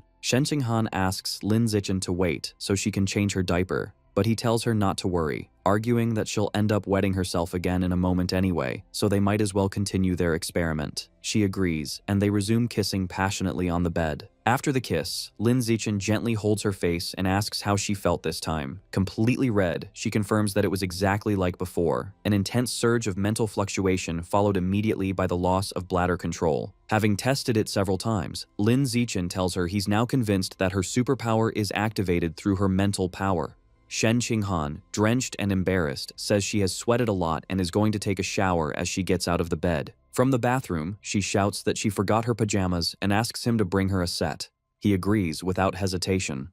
Lin Zichen goes to Shen Qinghan's wardrobe and opens it, looking through her neatly folded clothes. While searching, he finds a cute pair of underwear with a pink bow and is surprised, thinking to himself how pretty it is. He quickly puts it back, blushing and reasoning that she probably doesn't wear underwear when she sleeps with a diaper. Finally, he grabs a light blue pajama set and decides it will do. Later, the two are in bed, ready to sleep. Lin Zichen lies awake with a thoughtful expression and turns to look at Shen Qinghan, who is already fast asleep, even drooling a little. He smiles tenderly and gently strokes her cheek. The next morning, Lin Zichen quietly leaves her room, closing the door carefully so as not to wake her. Just as he's about to leave, he runs into her mother, Xu Meng, in the kitchen. She tells him that breakfast is almost ready and suggests he stay and eat before going home, and he gladly agrees. Lin Zichen has breakfast with Shen Qinghan's parents, Shen Jianye and Xu Meng. Her father asks if Shen Qinghan is awake yet, and Lin Zichen replies that she is not, and that they should let her sleep a little longer. Xu Meng comments that she wishes her daughter were as disciplined as Lin Zichen, but Shen Jianye defends her, saying that after becoming the top student in the province, she deserves to rest during the holidays. After breakfast, Lin Zichen says goodbye to Xu Meng at the door, telling her there's no need to walk him out. Once he leaves, she closes the door with a sly and satisfied smile. Xu Meng goes to her husband and tells him that last night she got up to use the bathroom and heard the shower running upstairs, hinting that their daughter and Lin Zichen were together. Shen Jianye, thoughtful, agrees with her conclusion. Excited by this major progress in their relationship, Xu Meng grabs her phone to immediately share the good news with Zhang Wangshan. Meanwhile, Lin Zichen arrives home and gets ready to wash the clothes he wore the previous day. Just as he's changing, his mother, Zhang Wangshan, appears. Seeing him, she gives him a knowing smile and a thumbs up, telling him he's very capable, leaving Lin Zichen completely confused by her sudden praise. The scene shifts to a building that appears to be a university. A muscular man with sunglasses and long hair, followed by a group of equally strong men, bursts into a dojo shouting Liu Chuanwu's name and demanding an explanation regarding Lin Zichen. Calmly, Liu Chuanwu pretends not to know what he's talking about. Furious, the man yells that Lin Zichen had already enrolled in his Evolution Academy and accuses Liu Chuanwu of using dirty tactics to steal the student for his martial academy. Liu Chuanwu angrily retorts, asking why only the Evolution Academy should have the right to recruit students. The argument intensifies, with both deans shouting at each other about recruitment principles and prior agreements, which Liu Chuanwu brazenly disregards. With an air of superiority, Liu Chuanwu states that his recruitment method was completely reasonable and part of fair competition. He challenges the other dean, telling him that if he's dissatisfied, he's free to try recruiting Lin Zichen back. Enraged, the Evolution Academy dean shouts at him, questioning how someone as contemptible as him can talk about fair competition, and challenges him to a fight on the spot as the true measure of justice. Liu Chuanwu scoffs at the idea, asking if he thinks he's an idiot. The argument escalates further. Liu Chuanwu points out the massive difference in their power levels, explaining that the dean is a level 5 advanced, while he is only a level 9 ordinary, which would make the fight unfair. The dean counters that he is 48 years old, while Liu Chuanwu is 95, accusing him of taking advantage of his youth. Liu Chuanwu fires back, accusing him of trying to bully an old man, leaving the dean speechless with rage. Defeated in the argument, the dean turns around and leaves with his group, shouting that as long as Liu Chuanwu refuses genetic fusion, he'll remain weak forever and can continue playing with his pure-blood humans who are no better than insects. Later, the dean is in an office speaking with Mo Dongji. She advises him not to worry, assuring him that in time, Lin Zichen will see how his classmates surpass him through genetic fusion and mechanical modification, and then he will naturally want to switch majors. He insists the real problem isn't that, but that Liu Chuanwu broke the rules and must be punished for it. Calmly, Mo Dongji suggests that if he feels so wronged, he should repay him in kind by stealing his best student. Nervous but convinced, the dean agrees to follow her advice. Once the dean leaves, Mo Dongji closes the office door. Holding her cup, she reflects that although Ma Zhenhe is usually a calm person, he always loses his composure and becomes irrational when dealing with Liu Chuanwu. As she takes a sip, she thinks about Liu Chuanwu, noting that after so many years, he hasn't changed at all, and his mouth is still as sharp as ever. She regrets that he chose the wrong path in his youth, believing his body was as formidable as his tongue, and that if not for his choices, he could have been at least a school principal by now. The scene shifts to an outdoor scene, where Lin Zichen and Shen Qinghan are running together along a street beside a canal. After a while, Shen Qinghan stops, completely exhausted and out of breath, saying she can't keep running anymore. Lin Zichen approaches and hands her a bottle of water to rehydrate. As she drinks, he suggests they finish training for the day and go to a nearby bench to relax their muscles. Soon after, Shen Qinghan is lying face down on a wooden bench, and Lin Zichen sits beside her to massage her legs and relieve the muscle tension. Grateful, she turns to look at him and thanks him. He smiles and tells her that, given how close they are, she doesn't need to thank him. His words make Shen Qinghan blush deeply. She sits up and, timidly, asks him directly what their relationship is at that moment. She wonders aloud whether they are simply friends, childhood friends, or if she is his girlfriend. Lin Zichen smiles at Shen Qinghan and confirms that he considers her family. Blushing, Shen Qinghan asks what kind of family he has in mind, and then asks him what kind of family he would like them to be. Shyly, she suggests that they could be fiancés, to which he agrees, filling her with joy. Happily, she sits closer to him on the bench. Shen Qinghan then proposes that they get married right after they graduate from university. Lin Zichen happily agrees to her plan, and they both seal their agreement with a pinky promise. Later that night, at Lin Zichen's house, he is sitting on the living room sofa with his parents, Lin Yansheng and Zhang Wangxin. Suddenly, someone knocks on the door. Lin Yansheng goes to open it and is surprised to see who it is. It is Dean Ma Zhenhe, who greets him and apologizes for the late visit, explaining that he wanted to talk about Lin Zichen's choice of academy. Lin Yansheng is confused, wondering why the dean would come to talk about that so late when the matter was already decided. Ma Zhenhe hands him a gift, 2 fish, explaining they were a present from a student. Lin Yansheng invites him in, telling him they can talk in the living room where Lin Zichen is. In the living room, Ma Zhenhe tries to persuade Lin Zichen, pointing out that his 15% gene fusion compatibility promises an incredible future, and it would be a waste of his talent to pursue the path of a pure-blooded human. He continues, arguing that while Tianren Gei's intentions may be good, their theories have shown no real progress and are a trap that will only harm Lin Zichen in the long run. He urges Lin Zichen to listen to his advice, forget the pure blood path that will only lead to mediocrity, and choose the Evolution Academy instead. Lin Zichen listens to the dean's plea with a serious and unreadable expression. His mother, Zhang Wangxin, is confused by the conversation and asks for clarification, stating that she thought her son had already enrolled in the Evolution Academy. At this point, Lin Zichen addresses his parents, admitting he forgot to tell them that he joined Tianren-ge a few days prior. He explains that he has already transferred to the Budo Academy to follow the path of a pure-blooded human, leaving his parents utterly shocked by the news. His mother anxiously asks him what is going on. Lin Zichen explains his reasoning, stating that he agrees with Tianren-ge's philosophy. He says that because the dean of the Budo Academy, Liu Chuanwu, showed great sincerity by offering him triple the benefits, he agreed to join for a 6-month trial period. He clarifies that if he doesn't see any progress after half a year, he will return to the Evolution Academy and the Gene Fusion path. His parents seem to be processing his logical plan. Ma Zhenhe, however, is furious, silently questioning how the poor old Liu Chuanwu could possibly afford such an offer. He turns to Lin Zichen and says he has some advice for him as a young man. He argues that triple the benefits is a small, short-term gain that will result in a huge, long-term loss. He warns that in those 6 months, Lin Zichen will miss out on precious knowledge and experience that he can never get back, pleading with him not to waste his time.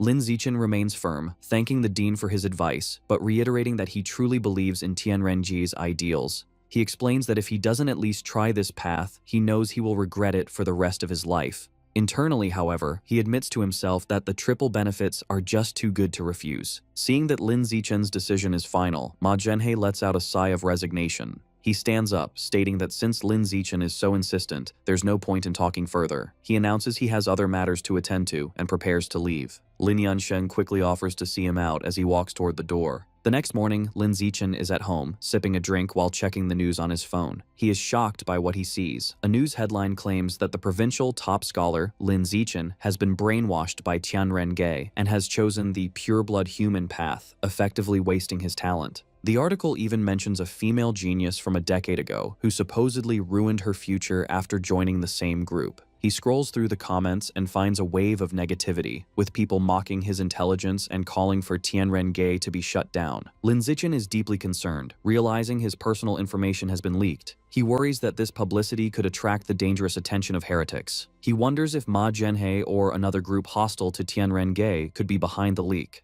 Deciding that the immediate priority is damage control, he makes a phone call to report a news outlet for leaking a student's private information. 2 hours later, Lin Zichen is sitting on his couch, relieved that the article has been taken down. However, his phone starts buzzing with notifications. He sees messages from a group chat where his classmates are questioning why he joined the misleading Tianren-ge. They also mention that his photos have been leaked online, and the internet is buzzing with discussions about him. He looks stressed, realizing that with his face now public, his situation has become even more complicated and dangerous. That night, Shen Qinghan appears at Lin Zichen's door in a pink nightgown, cheerfully announcing she will be sleeping there. Later, as they lie in bed, she sees him reading the negative news about himself and remarks on how awful people are. Lin Zichen calmly explains that in power struggles, those who follow the rules are at a disadvantage, while those who ignore them gain the upper hand. Shen Qinghan suggests asking her powerful master, Mo Dongji, for help. Lin Zichen dismisses the idea, pointing out the conflict is between the Gene Fusion and Pure Blood factions, so her master would have no reason to help him.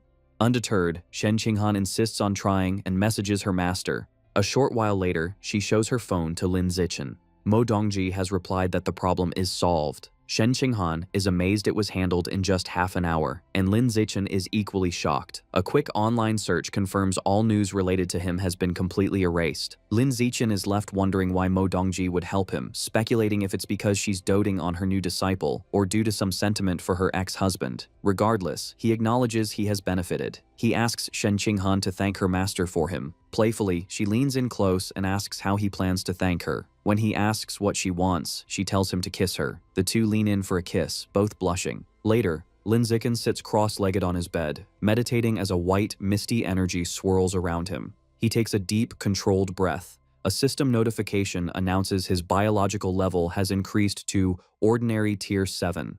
He opens his eyes, powerful and covered in sweat, exclaiming he has finally finished tempering his entire skin. After his training, Lin Zichen checks his updated status. It confirms he is 18 and at Ordinary Tier 7 with a long list of 9 biological attributes. The screen also notes he has completed the first stage of body tempering for his skin. He feels confident, thinking that having 9 attributes must be equivalent to 10 gene fusions. With a confident smirk, he believes he is now strong enough to overpower the famous Kyoto prodigy. His thoughts are interrupted by a message from Shen Qinghan, asking him to accompany her and their friend Chu Rui to retrieve their eggs next Monday. He understands that since she plans to follow the gene fusion path, which often leads to infertility, she is preserving her eggs so they can have a test tube baby in the future. He quickly replies, agreeing to go. The following Monday, they arrive at a large modern hospital. Inside a room, Shen Jinghan lies on a hospital bed in her underwear, school shirt, and stockings. A nurse gives her an ovulation induction shot and tells her to return the next day for the retrieval procedure. Shen Jinghan thanks her. Later, as they walk down the hospital corridor, Lin Zichen comments on how troublesome the process is. Shen Jinghan admits she still feels a bit nervous. Hearing this, Chu Rui puts an arm around her shoulder and suggests they go shopping to take her mind off things. Shen Qinghan happily agrees. The girls ask Lin Zichen if he wants to join them, but he declines, explaining he has other things to do.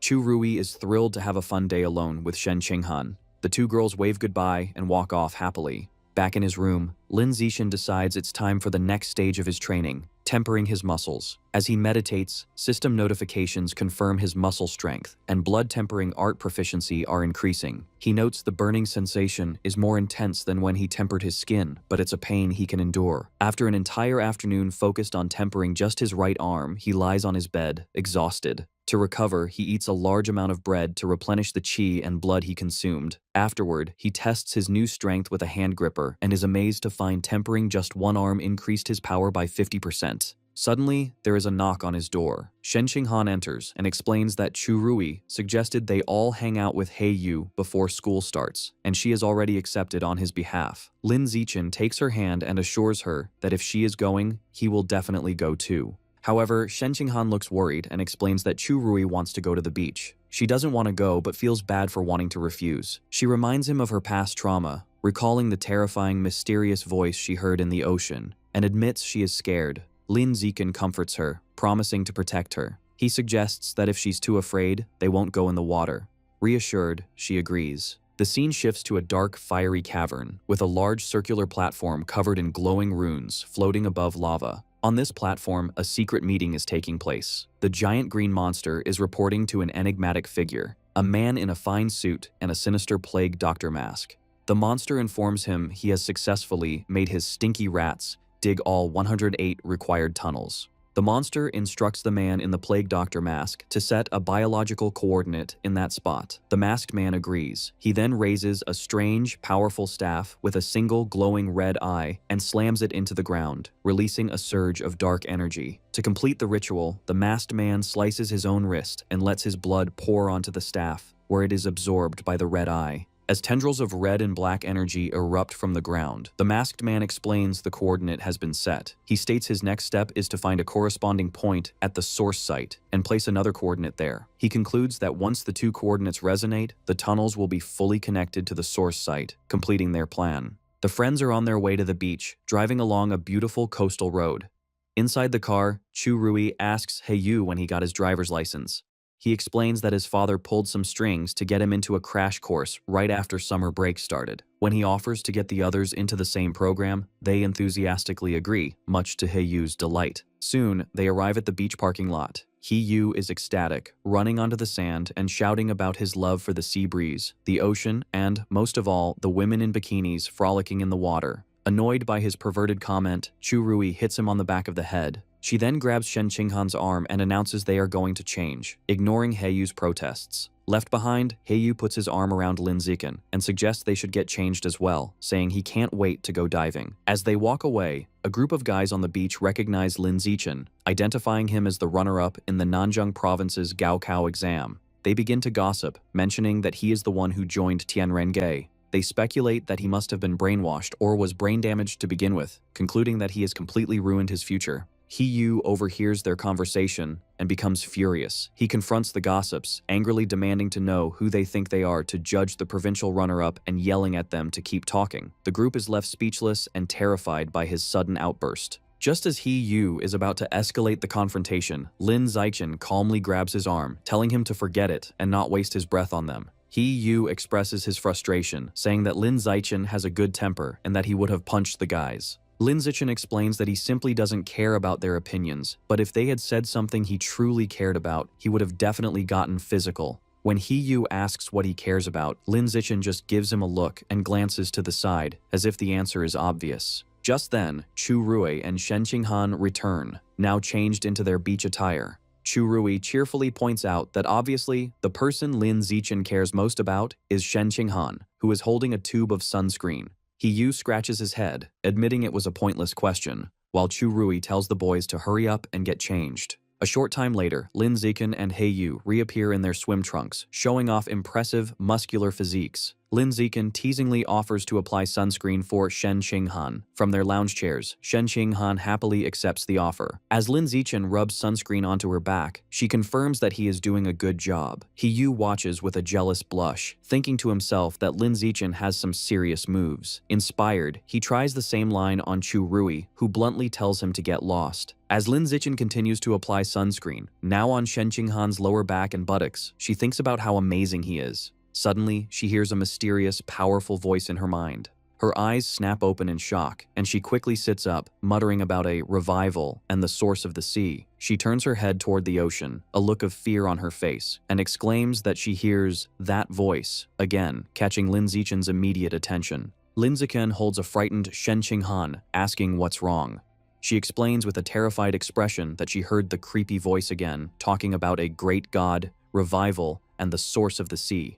Lin Zichen listens intently, speculating that the voice might be connected to the Origin Land's sources site. He concludes that they don't know enough to understand what's happening and must learn more first. He suggests that once they start university, she should try to indirectly ask her master, Mo Dongji, about it, and Shen Qinghan agrees to the plan. Sometime later, Lin Zichen is back in his room, continuing his training. Having finished tempering his muscles, he has now begun the arduous process of bone tempering. The training is incredibly painful, far more so than muscle tempering, as he focuses his energy on strengthening his bones. After a grueling session, he lies on his bed, completely exhausted and covered in a strange residue, but triumphant, having successfully tempered all 206 bones in his body.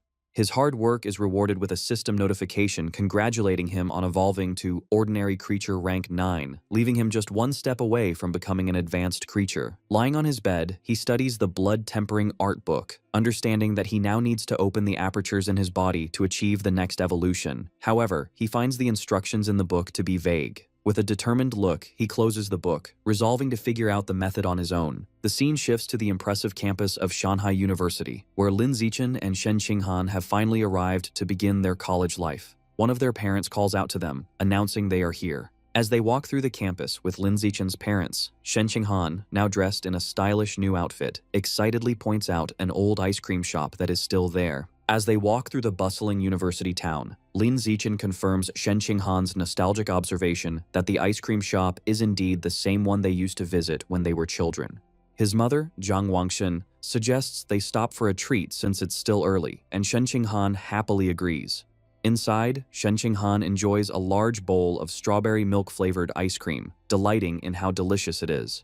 She then sweetly offers a spoonful to Lin Zichen, who takes a bite while his parents watch the tender moment with smiles. Their peaceful outing is interrupted by a commotion from a nearby bar, which catches Lin Zichen's attention. He looks through the window and overhears a man complaining to a woman named Jiaxin that her skirt is too long, making it difficult for him to grope her. Inside the bar, Brother Yang has Jiaxin sitting flirtatiously on his lap. She suggests he can just slide his hand underneath her skirt, as she wouldn't mind. Another man at their table urges Brother Yang to stop touching the woman and focus on their game. Outside the ice cream shop, two other men are talking about a girl named Huang Jiaxin. One of them mentions that she acts like a goddess at the art academy, but is now letting men from the Evolution Academy get close to her.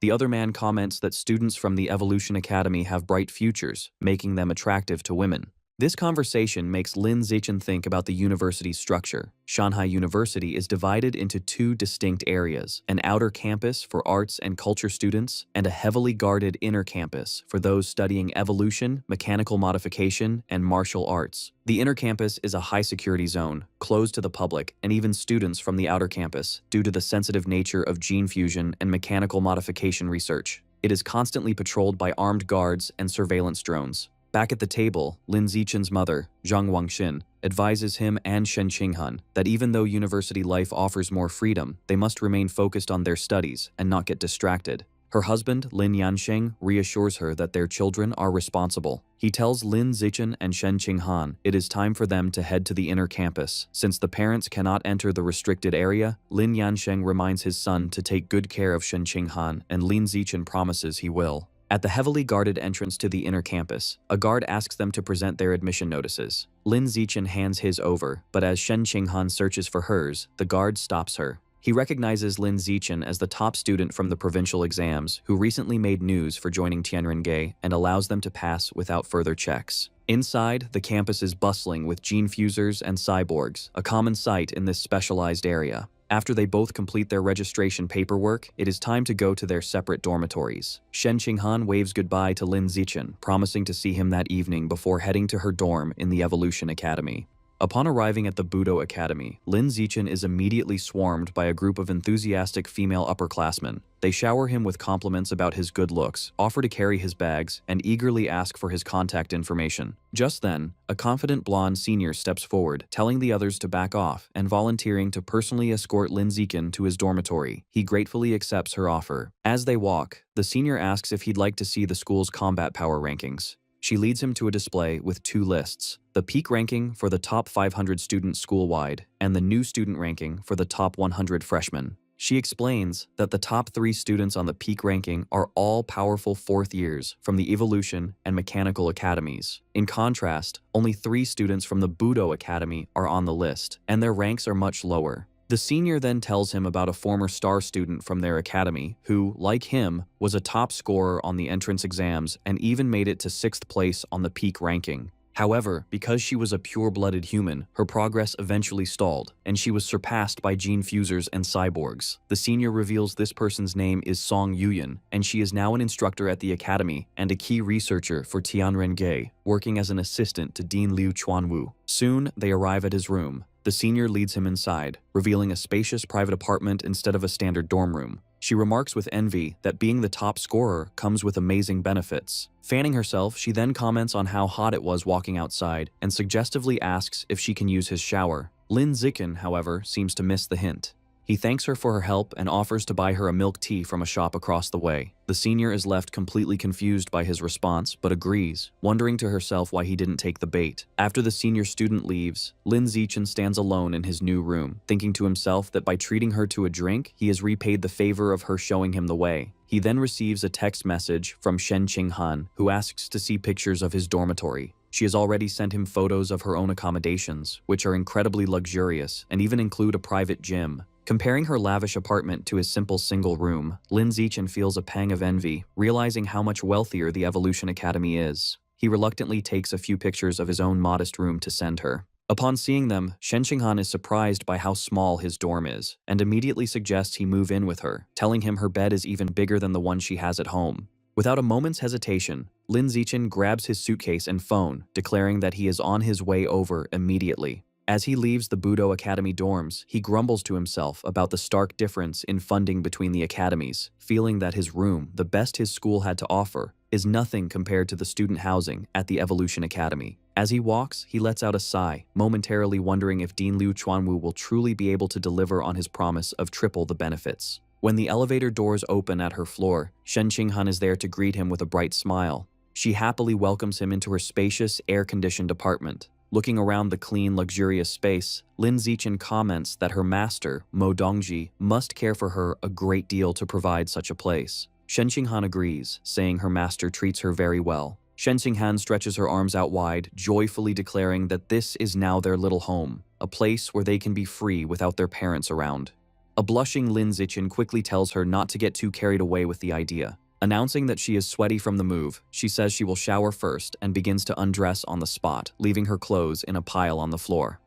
Lin Zichen can only watch, asking her not to leave a mess. As she showers, a flustered Lin Zichen picks up her clothes. He decides to use the free time to check out the new university campus app he downloaded. He discovers an in-app store where students can use school credits to purchase resources for gene fusion and mechanical modification. He learns that there are 3 ways to earn these credits: placing on the school's power rankings, completing official school tasks, or achieving outstanding results in competitions. He realizes that for him, this will be even easier than earning money. His exploration is interrupted when Shen Qinghan calls out from the bathroom, asking him to bring her clothes in. He walks into the bathroom to give them to her, only to find her relaxing in the large bathtub. With a blush, she comments on how comfortable the water is, and invitingly asks if he wants to join her. A blushing Lin Zichen hesitates, then decides it would be a waste of so much hot water for one person.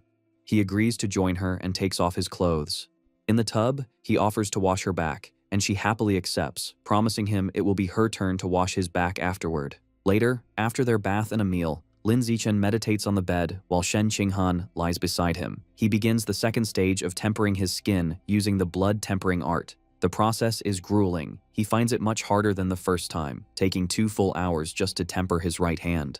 Curious, he asks Shen Qinghan for a sewing needle to test his skin's new strength. To her amazement, he presses the sharp needle against the back of his hand, but it cannot pierce the skin. A system notification confirms his skin's toughness is increasing. When he applies more pressure, the needle shatters against his hand. Shen Qinghan is in awe, exclaiming the blood tempering art is so incredible, it makes her want to pursue the pure blood path too. Lin Zichen then announces the next test, heat resistance. He calmly holds his hand over a lit stovetop flame. A system notification confirms his heat resistance is increasing. He reflects that it took over a minute before he felt a slight burning sensation and concludes that with the blood tempering art and his system's attributes, he is on his way to achieving a saintly body. Just as Lin Zichen is relaxing, his phone buzzes with a new message from Liu Chuanwu, the dean of the Budo Academy. The dean asks if he is settled in and invites him to visit the Tianren-Ge headquarters to familiarize himself with the environment and meet the other members. Lin Zichen agrees, and the dean instructs him to wait downstairs for someone to pick him up. Since he is not at his own dorm, Lin Zichen replies with Shen Qinghan's address. After receiving confirmation, he sighs and decides to head downstairs. He informs Shen Qinghan he has to go out for a while, explaining the dean invited him to the organization's headquarters. She encourages him to go ahead. Outside, he finds a shady spot under some trees. While leaning against a tree, he is noticed by a young man with spiky orange-brown hair. The young man approaches and recognizes him as Lin Zichen, the top provincial exam scorer who joined Tianren-Ge. Lin Zichen greets him, thinking to himself that he has become well known. The young man expresses his admiration for Lin Zichen's decision to forego gene fusion for the pure blood path. He shares that he is also a freshman and grew up near Kyoto, where a similar research institute for pure-blooded humans once existed, but was shut down after 20 years of little progress. He passionately expresses his hope that the research at Shanghai University will succeed. Lin Zichen finds the guy a bit too talkative. The young man gives him a final thumbs up and an encouraging good luck before walking away. Shortly after, Lin Zichen hears the roar of an engine. He turns to see a woman in a helmet pulling up on a sleek red motorcycle. She asks if he is Lin Zichen, and after he confirms, she dismounts. Removing her helmet, she introduces herself as Song Yuyan, an instructor from the Budo Academy and a researcher for Tianren-Ge, explaining she has come to take him to their headquarters. As they shake hands, Lin Zichen internally recalls her story as the former top student who chose the pure blood path. He gets on the back of her motorcycle, and she playfully advises him to hold on tighter. As they speed off, she asks if he is happy that a beautiful senior came to pick him up, to which he replies that it is an honor. Curious, she then asks why a student from the Budo Academy was waiting outside the luxurious dorms of the Evolution Academy. Lin Zichen casually explains that his girlfriend lives there and he has moved in with her. Hearing this, Song Yuyan laments her own love life, complaining that she has never even lived with a boy. Soon, they arrive at a large, modern building. Song Yuyan leads Lin Zichen to a building with a sign that reads Pure Human Research Institute. She beckons him inside, and he asks if it's an abbreviation for the Pure-Blooded Human Research Institute. She shows him a common area for researchers to relax and offers him free drinks from a stocked refrigerator. As they walk through an empty hallway, Lin Zichen asks why no one else is around. Song Yuyan explains with a sigh that Tianren-Ge is not well regarded by the university, so their funding is limited, and they can't afford a large staff. She reveals the entire organization consists of only Dean Liu Chuanwu, herself, Lin Zichen, and 3 fourth-year martial arts students. This shocks Lin Zichen, who now understands the large group of men in karate uniforms with the dean when they first met were just hired actors. Feeling a bit let down, he thinks that as long as he gets the promised triple benefits, nothing else matters. Song Yuyan then calls out to the dean, announcing she has brought Lin Zichen. A disheveled and exhausted-looking Liu Chuanwu appears and invites them into his cluttered office. Lin Zichen comments on the dean's haggard state.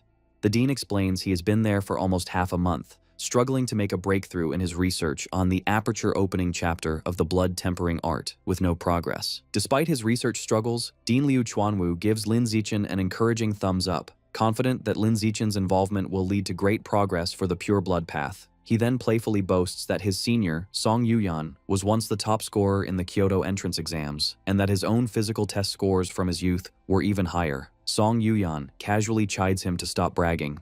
The dean's tone turns serious as he explains that with Song Yuyan's help, he finally broke through a decades-long plateau and completed his third body tempering. This breakthrough gave him the power, as an ordinary Tier 9 human, to defeat a high-level gene fuser. Putting his hands on both their shoulders, he assures Lin Zichen that with time, he has the potential to surpass even Song Yuyan. Changing the subject, Liu Chuanwu asks about Lin Zichen's progress with the blood tempering art. He questions if Lin Zichen has managed to learn blood control and reach the required ordinary Tier 4 to begin skin tempering. Lin Zichen calmly confirms he has. Pleased, the dean assigns Song Yuyan as his mentor, explaining that with her guidance, he should be able to complete his first skin tempering by the end of the semester. He notes that she herself accomplished this in just 3 months. Song Yuyan confidently accepts. However, Lin Zichen interrupts, plainly stating a mentor won't be necessary. He reveals that he already completed the first round of skin tempering during his summer vacation. This shocking announcement leaves both Liu Chuanwu and Song Yuyan completely stunned and speechless, wondering if they heard him correctly. Song Yuyan finds it impossible that Lin Zichen could have mastered the complex art of skin tempering on his own over the summer.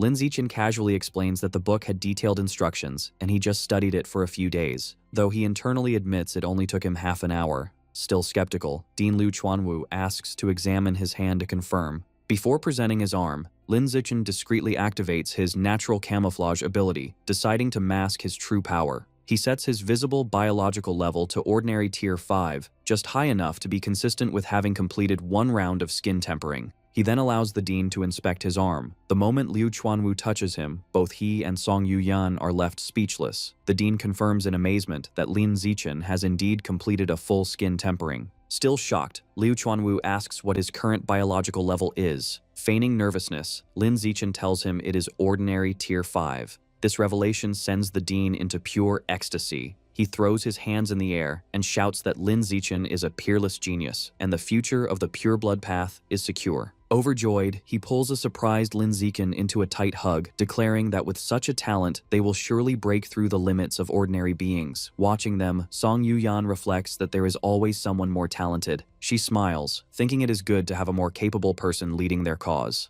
Filled with renewed hope, she excitedly suggests to the dean that they should immediately publicize Lin Zichen's potential to attract more talented individuals and secure more funding. However, Liu Chuanwu immediately rejects the idea. He sternly explains that Lin Zichen's abilities must be kept a secret for now, as suddenly revealing his progress on the pure blood path could expose him to danger. The dean elaborates that their strategy should be quality, not quantity. Now that they have a prodigy like Lin Zichen, they must concentrate all their resources on helping him break through the ordinary biological barrier. When Song Yuyan raises concerns about finances, the dean reassures her. He promises to use all his connections to gather the necessary evolution resources. His plan is to wait until Lin Zichen's power is undeniable, find him a powerful backer, and only then begin to promote the ideals of Tianren-ge. Song Yuyan praises the dean's thoughtful planning, and he proudly accepts the compliment. Lin Zichen listens quietly, thinking how shocked they would be if they knew his true power, that he is already at ordinary Tier 9, has completed tempering his flesh and bones, and is in the middle of his second tempering cycle.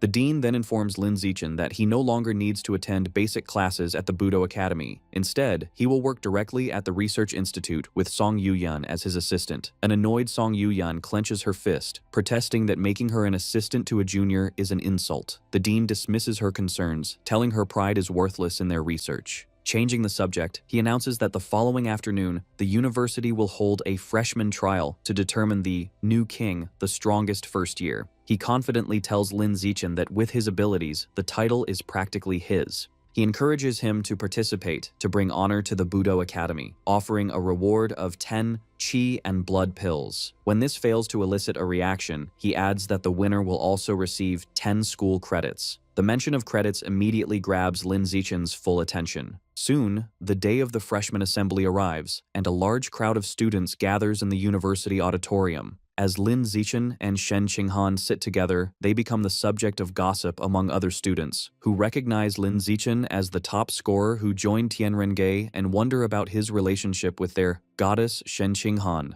Their conversation is interrupted by a familiar face. The talkative, spiky-haired freshman from before approaches and asks if Lin Zichen remembers him. Lin Zichen confirms he does. Leaning in, the freshman points at both of them and bluntly asks what their relationship is. Holding a blushing Shen Qinghan's hand, Lin Zichen plainly tells him they are engaged childhood sweethearts who plan to marry after graduation. This news seems to disappoint the freshman, who can only manage a forced smile. As the assembly continues, the auditorium fills with other first-year students. In the crowd, a girl with dark hair, purple tips, and cat-like ears sits quietly. She turns and gives Lin Zichen an intense, somber stare. He notices her gaze, feeling a slight sense of unease. Meanwhile, the talkative freshman has returned to his seat and is chatting animatedly with his neighbors. Soon, a man at a podium announces the start of the ceremony and calls for the freshman representative to come to the stage. To everyone's surprise, it is the talkative, spiky-haired freshman who stands up. As he confidently walks toward the stage, other students murmur in disbelief. They question why he, with his dyed hair and chatty personality, was chosen as the representative, a role usually reserved for the strongest student, whom they had assumed would be a gene fuser. The freshman is pleased by their reaction. He thinks this is the perfect opportunity to make a big impression.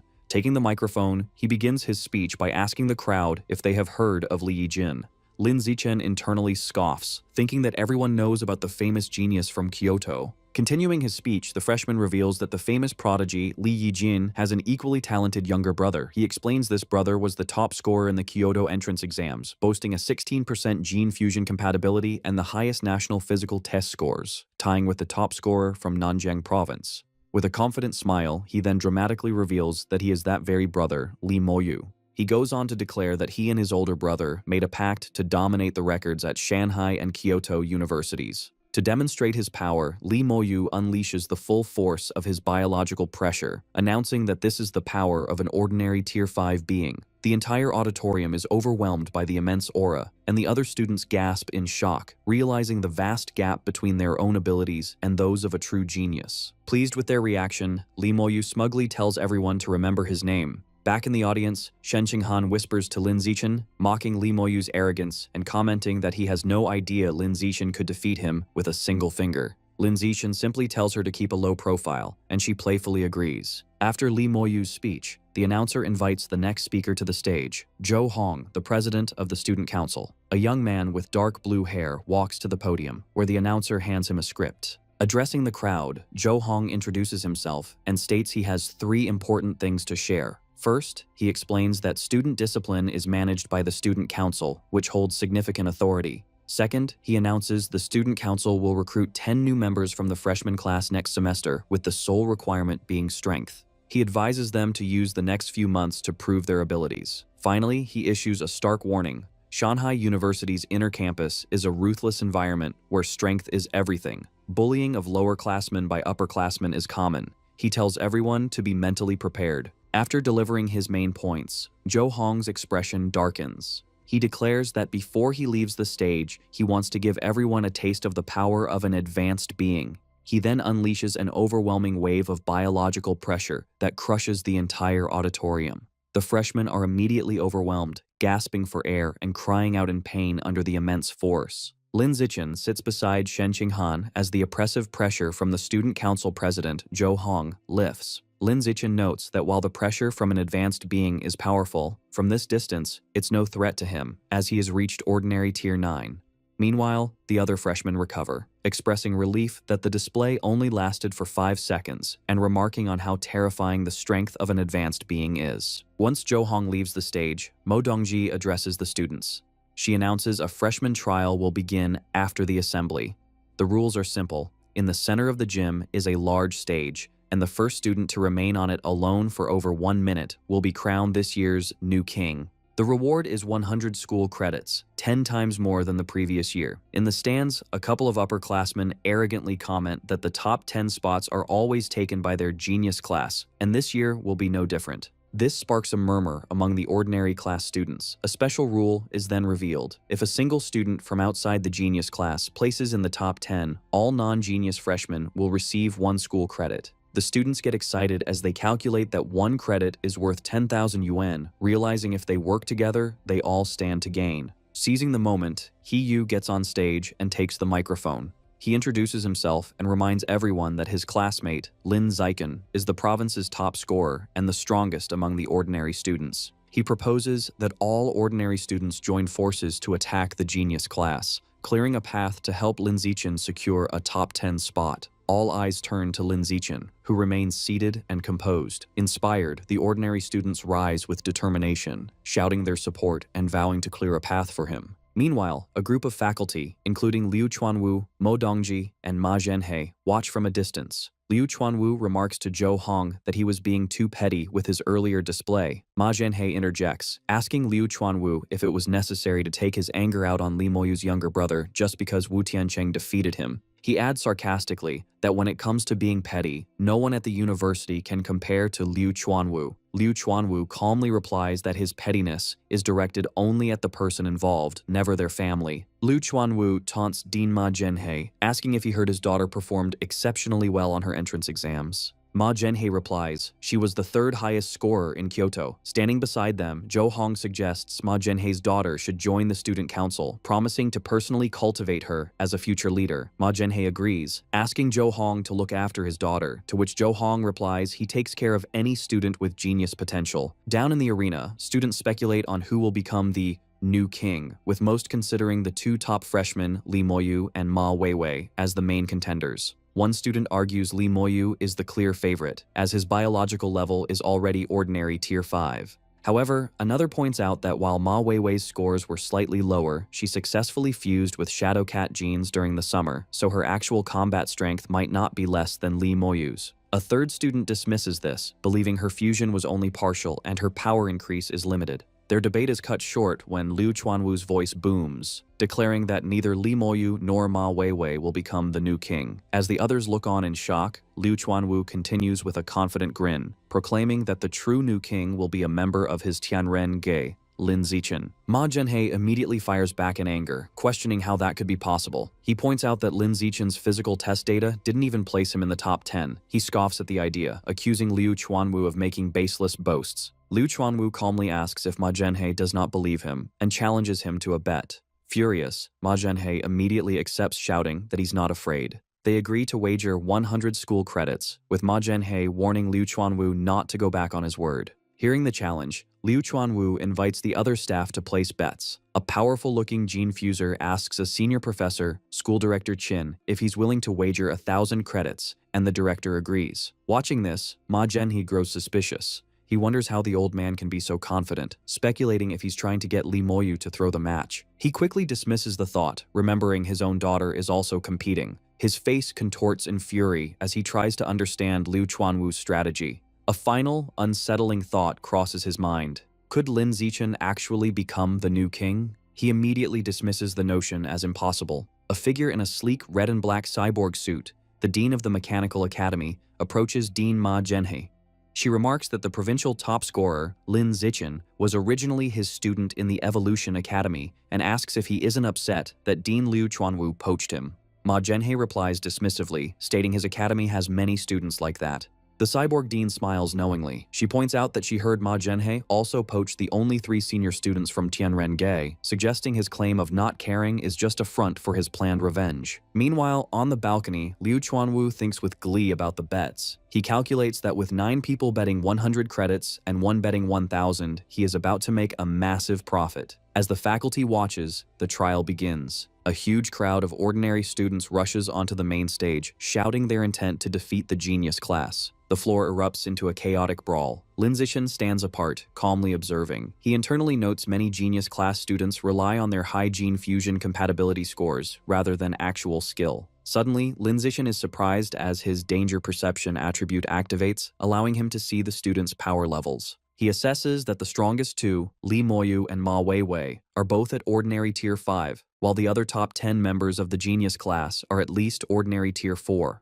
After the initial clash, the ordinary students cheer, having defeated several members of the genius class, who now lie on the floor. One student shouts that the genius class wasn't so tough after all. Fueled by their success, the remaining ordinary students charge forward, shouting at the genius class members still in the stands to come down and fight. In response, a very large and muscular student with white hair leaps down. He lands powerfully on the stage, arrogantly telling the mob to come at him so he can make them understand how weak they are. The ordinary students don't hesitate and charge at him as a group, shouting that with their numbers, they can overwhelm him if they each land 1 punch. However, the muscular student meets their charge with a single, powerful, sweeping kick. The attack sends a wave of students flying backward in shock, knocking them all out as they crash onto the floor. The muscular student remarks that ants will always be ants, and no matter how many, they can't harm an elephant. The remaining ordinary students are stunned.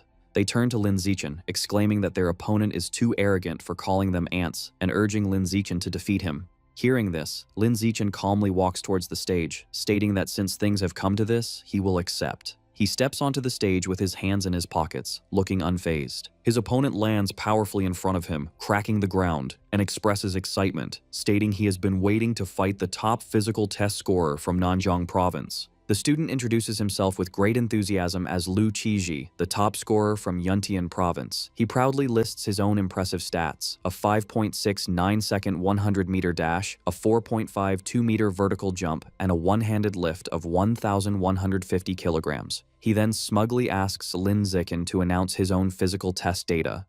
Lin Zichen calmly tells his opponent, Lu Qiji, there's no need to report his stats, saying he will feel it himself soon enough. Before Lu Qiji can react, Lin Zichen unleashes a single, fast kick that sends the muscular student flying across the stage. Lu Qiji crashes to the ground, defeated instantly. In the background, the ordinary class students erupt in cheers for his victory. On the viewing balcony, the faculty members are stunned. They expected a strategic fight, but instead witnessed a victory of sheer, overwhelming power. They wonder about Lin Zichen's true strength, noting that despite his gentle appearance, he is ruthless. Before the cheers fade, another challenger leaps onto the stage. He introduces himself as Luo Yongjian, the top scorer from Dajiang province, and lists his accomplishments. His speech is cut short when Lin Zichen meets him with a powerful knee to the face, ending the match instantly. Standing over his opponent, Lin Zichen looks at the remaining genius class students, declaring this victory shows the ordinary class has its own geniuses too. His dominance prompts a voice to shout in alarm, calling for Li Moyu and Ma Weiwei to get on stage before the new king title is taken by an ordinary student. In response, a girl with cat-like ears lands on the stage. The genius class students recognize her and cheer for Miss Weiwei to defeat him. From the crowd, He Yu and the ordinary class students shout their support for Lin Zichen, telling him not to hold back just because she's pretty. As he faces his new opponent, Lin Zichen thinks this is a good opportunity to observe a gene fuser up close. The fight begins as Ma Weiwei charges Lin Zichen with blinding speed. She follows up with a powerful high kick, but Lin Zichen effortlessly dodges by leaning back. He wonders if her agility is from her Shadowcat gene fusion. Ma Weiwei is shocked he dodged her attack so easily. Realizing the massive gap in their abilities, she knows continuing the attack is meaningless. She gracefully leaps backward, putting distance between them. She looks at him with determination and requests half a minute, explaining she needs time to fully activate the Shadowcat genes within her before they can truly compete. Lin Zichen, unfazed, calmly agrees, telling her to take her time. He thinks this is a rare opportunity to witness gene activation firsthand. As she prepares, Ma Weiwei undergoes a dramatic transformation. Crouching on all fours, a long furry tail sprouts from her back, and her fingernails elongate into sharp claws as a powerful aura envelops her. Watching from the stands, the faculty is impressed. One comments to Ma Zhenhe on his daughter's incredible gene integration, praising her immense talent. Ma Zhenhe proudly agrees, stating her talent surpasses even the top scorers from other provinces. However, his expression shifts to concern. He worries that since her fusion was recent, pushing her body this far could cause a backlash. He sighs, noting she is just as headstrong as ever. With her transformation complete, Ma Weiwei lunges at Lin Zichen, shouting he is too arrogant for waiting. She declares he will pay the price and attacks with newfound ferocity. She throws a powerful kick, which Lin Zichen narrowly dodges. As he evades, he analyzes her new power, noting it jumped from mid-ordinary tier 5 to nearly ordinary tier 6. Ma Weiwei is shocked that even with enhanced power, she still can't land a hit. She unleashes a furious barrage of claw strikes and kicks, but Lin Zichen effortlessly dodges every attack with fluid movements. After observing her, Lin Zichen's expression turns serious. Surrounded by a blue aura, he thinks he has gathered enough data on Shadowcat gene fusers. Deciding not to waste more time, he prepares to counterattack. As she lunges again, Lin Zichen meets her with a single devastating punch to the face. The force is immense, sending Ma Weiwei flying backward. She crashes hard into the pile of defeated students, knocked out cold. The other students gather around her, remarking in disbelief how her beautiful face is now a swollen mess from his punch. Ma Weiwei sits up, crying and holding her face in pain. Her father, Dean Ma Zhenhe, rushes from the stands to console her. He turns to Lin Zichen, furiously asking if he's a man for hitting a girl so hard. Lin Zichen calmly replies that on the path of evolution, there is no distinction between men and women, only between the strong and the weak. From the crowd, Li Moyu agrees, stating strength is all that matters. Seeing his chance, he dramatically leaps from the stands onto the stage. He lands with a powerful impact, and the genius class students erupt in cheers, calling him their only hope to avenge Ma Weiwei. Li Moyu addresses Lin Zichen, acknowledging he is also skilled at hiding his power, pretending to be ordinary only to reveal himself as a provincial champion. With a sinister grin, he declares Lin Zichen isn't the only one who has been holding back. Li Moyu unleashes his power, and his body begins to transform, growing larger and more muscular as a powerful aura surrounds him. The faculty on the balcony are shocked, realizing Li Moyu is also a gene fuser. The Dean of Mechanical Engineering identifies the genes as those of a demon-eye giant ape, which require immense physical strength for fusion. His biological pressure surges to ordinary Tier 6. As the transformation completes, Liu Chuanwu freezes in horror, realizing he is about to lose his bet of 1900 school credits, worth 19 million yuan. The scene shifts to a separate location, where Wang Shuojie and Lu Gang are given a mission by another student. He instructs them to retrieve a high-level demon seed from a nearby park and make Li Moyu consume it. Lu Gang is concerned about the risk of targeting someone from the powerful Kyoto Li family. However, their superior assures them their organization is far more powerful and could easily destroy the Li family. When asked if they will carry out the mission, a resigned Wang Shuojie tells Lu Gang they have no other choice. The battle between the two top freshmen begins. Li Moyu explains his transformation, boasting that the demon-eye giant ape maximizes strength and defense. Though it is usually slow, his power level is far superior, creating a massive gap between them. He taunts Lin Zichen, wondering if he can remain as relaxed now that he faces a true genius. Instead of replying, Lin Zichen immediately attacks, charging forward with a punch. As they clash, Li Moyu reacts to the attack, leading Lin Zichen to note that his opponent's reaction speed is decent enough to dodge a blow controlled at ordinary Tier 6 speed. Deciding to push harder, Lin Zichen increases his output to test ordinary Tier 7 speed. This increase is too much for Li Moyu, and Lin Zichen lands a heavy, direct punch to his face. Li Moyu stumbles back, angrily accusing Lin Zichen of a sneak attack. Lin Zichen calmly analyzes that the beast's defense is indeed strong, comparable to a high-level ordinary Tier 6. Furious, Li Moyu regains his stance, vowing Lin Zichen's fists will not touch him again. Lin Zichen continues his offensive. However, he internally notes that although his speed is superior, he has not yet managed to inflict any significant damage. The battle intensifies as Li Moyu blocks a barrage of attacks. Lin Zichen analyzes that while Li Moyu is slower, his high defense gives him a large margin for error, whereas Lin Zichen cannot afford a single hit, making it seem the winner is already decided. Testing his limits, Lin Zichen engages in a rapid exchange, dodging Li Moyu's heavy punches. He decides the test of reaction speed is sufficient. Lin Zichen leaps backward to create distance. He prepares himself, deciding it is time to test the final attribute, strength. Li Moyu smiles menacingly, admitting he underestimated Lin Zichen's speed, but mocking his strength as too weak to cause harm, declaring that Lin Zichen is destined to lose. Li Moyu announces it is his turn and winds up a massive, energized punch. As the giant fist descends, onlookers scream for Lin Zichen to dodge, but he stands completely still, ready to receive the blow. On the viewing balcony, the deans place their hands on Liu Chuanwu's shoulders in pity. Convinced Lin Zichen is about to be crushed, the dean reminds a weeping Liu Chuanwu not to forget the 100 school credits he wagered. Back in the ring, a massive impact creates a shockwave as Li Moyu punches Lin Zichen's face directly. The result is shocking. The bones in Li Moyu's hand shatter instantly on impact. He collapses to the ground in agony, clutching his hand and screaming that it has been broken. The audience is left in absolute shock, unable to process that Lin Zichen has apparently won. They mutter in disbelief, finding the outcome too bizarre to be real. Standing over his defeated opponent, Lin Zichen analyzes the situation. He realizes that while the demon-eye giant ape fusion granted Li Moyu immense strength, his body wasn't durable enough to handle the recoil. Essentially, Li Moyu hit Lin Zichen so hard that the impact shattered his own hand, because Lin Zichen's defense was superior. Lin Zichen calmly calls out to the medical team, informing them that Li Moyu has likely suffered a comminuted fracture and needs immediate attention. The stunned medics awkwardly agree and rush onto the stage. Suddenly, a figure descends from the balcony. It is Mo Dongji. She lands gracefully and orders Lin Zichen to step aside. She examines Li Moyu's arm and confirms the diagnosis. The entire right hand is shattered. She deduces with shock that this was caused by the rebound force of hitting Lin Zichen's face. She takes out a glowing golden pill and feeds it to Li Moyu. As she does, she can't help but wonder just how hard Lin Zichen's face must be to cause such damage. Suspecting there is more to him, Mo Dongji unleashes mental power to probe Lin Zichen's strength. Sensing the intrusion, Lin Zichen immediately activates his skill, Natural Camouflage, hoping to hide his true level. Mo Dongji analyzes him closely. Because of his skill, she perceives him as having a biological level of ordinary Tier 6. She notes his skin, bones, and muscles possess a density far exceeding that tier, but finds nothing else unusual.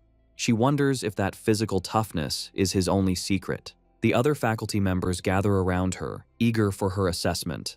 Mo Dongji reports her findings. Lin Zichen is simply at ordinary Tier 6 with exceptionally high physical durability, and there are no other abnormalities. Hearing this, Lin Zichen maintains a stoic expression, but internally breathes a sigh of relief, glad his camouflage successfully deceived them. Meanwhile, the pill Mo Dongji administered takes effect instantly.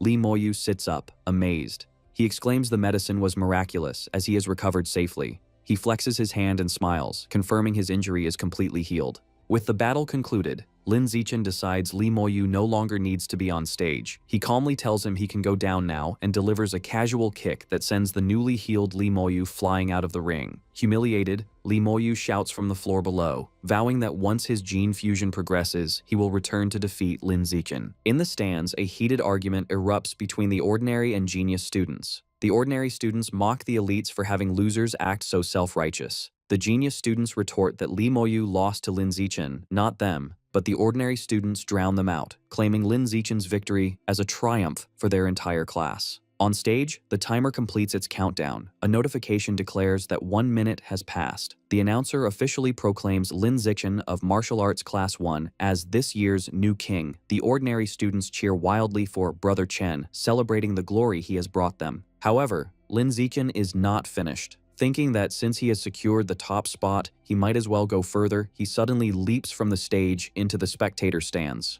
To the shock of the crowd, he lands near the genius class seating and scoops Shen Qinghan up into his arms in a princess carry. The students whisper in confusion, wondering why he is grabbing Shen Qinghan. Shen Qinghan blushes intensely as Lin Zichen leaps back toward the stage with her in his arms. Her heart races, and she wonders if he intends to publicly announce their relationship.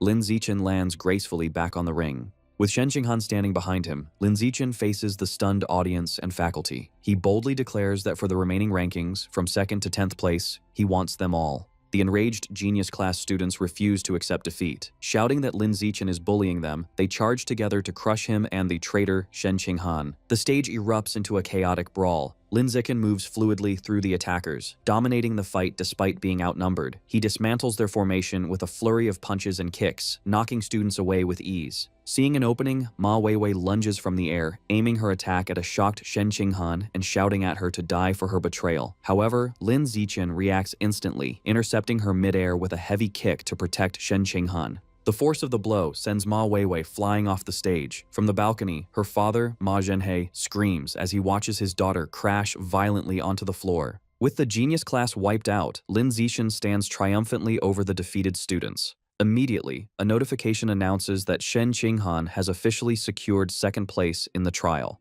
She looks pleasantly surprised. Lin Zichen then turns to the ordinary students and outlines his plan. He offers them the remaining spots from 3rd to 10th place, on the condition that the school credits awarded for those spots belong to him. The students are ecstatic, cheering for Brother Chen, eager for the chance to be in the top 10. Chu Rui calculates that the top 10 spots yield a combined 550 credits. He Yu adds the participation rewards, bringing the total to 559 credits with a grin. On the balcony, Ma Zhenhe is furious. He yells at Mo Dongji, arguing that Lin Zichen's actions are improper and questioning how the new king is allowed to control the entire top 10. A voice calmly interrupts, asking how it violates the rules. Liu Chuanwu steps forward to defend his student, challenging Ma Zhenhe to point out where the regulations forbid such a strategy. Ma Zhenhe is left speechless, forced to admit there is no rule against it, though he angrily insists Lin Zichen is exploiting a loophole. Ma Zhenhe stands sweating and defeated. Meanwhile, the plans of hidden conspirators shift. Wang Shuojie urgently grabs Lu Gang, informing him the plan has changed and they should no longer target Li Moyu.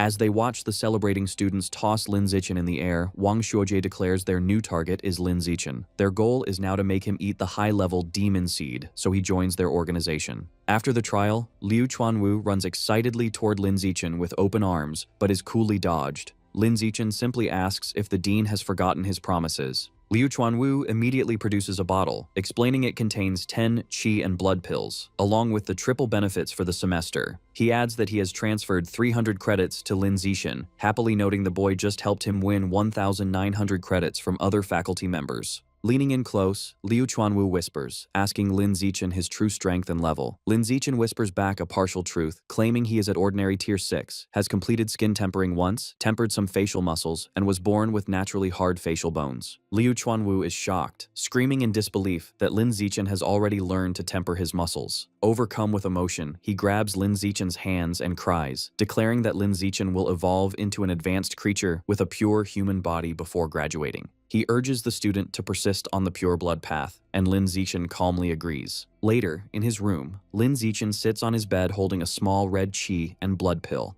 Curious, he puts the pill in his mouth to test its effects. Steam rises from his body as he metabolizes the pill, but a system notification shows a meager increase of 108 points. Disappointed, he realizes the pill is less effective than his usual training. Realizing the pills are of little use to him, he decides it would be better to give them to Shen Qinghan. Just then, Shen Qinghan walks in wearing athletic gear, sweaty from a workout. She asks when he got back, and he replies half an hour ago. Lin Zichen calls her over and hands her one of the red pills, instructing her to eat it. Shen Qinghan curiously takes the pill and eats it. The effect on her is immediate. Steam erupts from her body as she blushes, exclaiming how hot she feels as her qi and blood surge. Seeing how effective it is, Lin Zichen hands her the bottle. He explains the pills don't do much for him, so she should take the remaining 8, advising her to take only 1 per day. Shen Qinghan happily agrees. The next morning, at the Tianrengei Research Institute, Lin Zichen greets Song Yuyan. She is in the middle of a workout and playfully calls him the new king. While stretching, Yuyan asks him to confirm what she heard from the dean. She asks if his biological level is truly ordinary tier 6, and if he has mastered muscle tempering. Lin Zichen confirms the story he fabricated for the dean is true. Hearing his confirmation, Yuyan is overcome with excitement and rushes toward him. She exclaims that he is an absolute genius and declares that with his membership, Tianrengei will shock the world. As she rushes him, Lin Zichen agrees they will work hard together. Lin Zichen is busy studying in the Research Institute. He realizes Liu Chuanwu and Yuyan have failed to decipher the aperture opening chapter of the blood tempering art, so he decides he must find the answers in the original text himself. Thanks to his celestial root of wisdom, he finds researching such complex matters is easy for him. His study session is interrupted by Yuyan, who informs him that people from the student council are waiting at the door. She deduces they want to recruit him after his outstanding performance. Lin Zichen immediately dismisses the idea, stating he is not interested.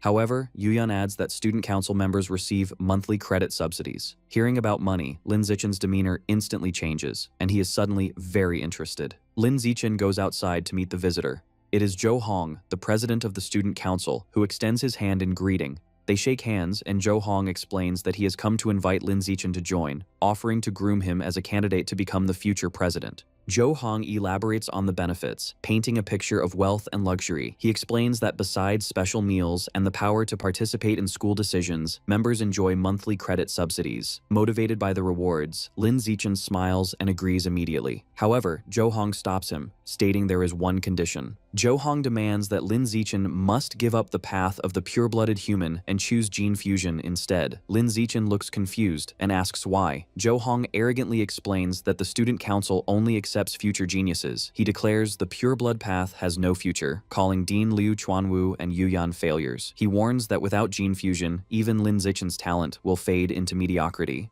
Lin Zichen asks Zhou Hong, the president of the student council, if joining their organization requires gene fusion. After Zhou Hong confirms it does, Lin Zichen calmly says he will not be joining and turns his back, surprising them. Internally, he weighs the student council's benefits against what he gets from Tianrengei. Behind him, student council members mock his decision, questioning if the new king is wrong in the head for insisting on the pure blood path and predicting he will regret it. One tells Zhou Hong it was a waste of time, as Tianrengei's brainwashing is effective. Zhou Hong dismisses Lin Zichen as a genius with no future, which he considers trash, and tells his group they will recruit other talented people. Later, at the Tianrenge Research Institute, an enraged Yu Yan slams her fists on a desk, complaining to Lin Zichen about the student council's hopeless mindset. Their conversation is interrupted by the arrival of Dean Liu Chuanwu, who looks utterly exhausted. Yu Yan sarcastically praises him for his sacrifice for the pure-blood cause, including working day and night and selling his body for investments. Annoyed, Liu Chuanwu asks if she must always include that last part. He then warns Lin Zichen that women are a roadblock on the path of evolution and he should avoid them. Sitting in his office, Liu Chuanwu informs Lin Zichen that the university provides housing for the families of geniuses.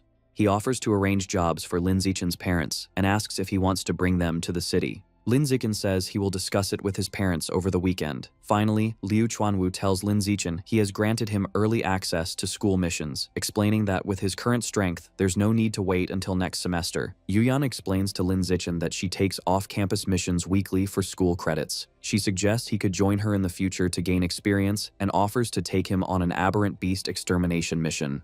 Lin Zichen politely thanks her. Deciding to explore his options, Lin Zichen checks the school's app for missions. He finds the school-published tasks are minor chores for only 1 or 2 credits each. He then browses student-published missions and finds a peculiar request for a female gene fuser training partner with beast ears and long legs for 5 credits a month. Amused, he checks the off-campus missions instead. He finds the off-campus missions are numerous and offer higher rewards. One is to capture robbers for 30 credits, and another is to hunt a powerful aberrant beast for 200 credits, though both are far away. As he scrolls, a particular mission catches his eye. It is to capture a Shadow Cat Girl, an out-of-control gene fuser at Ordinary Tier 6 who has been killing men in the city's red light district. The reward is 50 credits, and he promptly accepts it. Yu Yan leans in close, startling Lin Zichen. She asks if he accepted the Cat Girl mission and offers to join him. Surprised, he asks how she knew. Yu Yan explains the mission details page shows who has accepted the task. Checking his phone, Lin Zichen is surprised to see 28 people have already accepted it, including 26 seniors and 1 other freshman Ma Weiwei. He finds it odd she would take this mission at only Ordinary Tier 5 and assumes she has a helper. Telling Yu Yan it's getting late, Lin Zichen announces he is heading home for lunch and waves goodbye. As Lin Zichen walks through campus, he feels he is being followed. His danger perception activates, and he senses a hostile presence at Ordinary Tier 7. Suddenly, a muscular guy in a blue tracksuit emerges and calls out his name. The guy confronts Lin Zichen, angrily accusing him of targeting Ma Weiwei. He furiously lists Lin Zichen's offenses, from slapping her during the trial to now competing with her for a mission, and questions if Dean Liu Chuanwu put him up to it. The guy continues his tirade, challenging Lin Zichen to a fight and calling him a bully. Lin Zichen looks on, annoyed. He asks if Ma Weiwei or her father sent him, but the guy insists he came on his own. When the guy repeats his challenge, Lin Zichen simply asks, "So what?" Knowing he's dealing with a foolish simp, Lin Zichen turns to walk away, but the guy grabs his sleeve, yelling at him to stay put. Fed up, Lin Zichen turns and swiftly punches him in the face. The muscular guy is knocked unconscious. Standing over him, Lin Zichen thinks to himself if he is satisfied now. Lin Zichen arrives back at the apartment. From the kitchen, Shen Qinghan welcomes him home and says dinner is ready. She mentions that the 10 pounds of life-and-death toad meat he ordered were delivered. He takes the bag from the fridge, thinking he initially wanted to buy more to unlock the codex, but decided against it to avoid attention. He places his hands over the package, and a surge of blue energy flows from it as a system notification confirms he has devoured a large amount of the toad's life essence, bringing his codex progress to 10%. Later, a confused Shen Qinghan finds Lin Zichen putting the now spoiled-looking meat in a garbage bag. He explains it has gone bad. She finds this strange, as it looked fresh on delivery. He clarifies that he has already absorbed all its essence, which causes it to spoil rapidly. Shen Qinghan is surprised and asks if this is his superpower.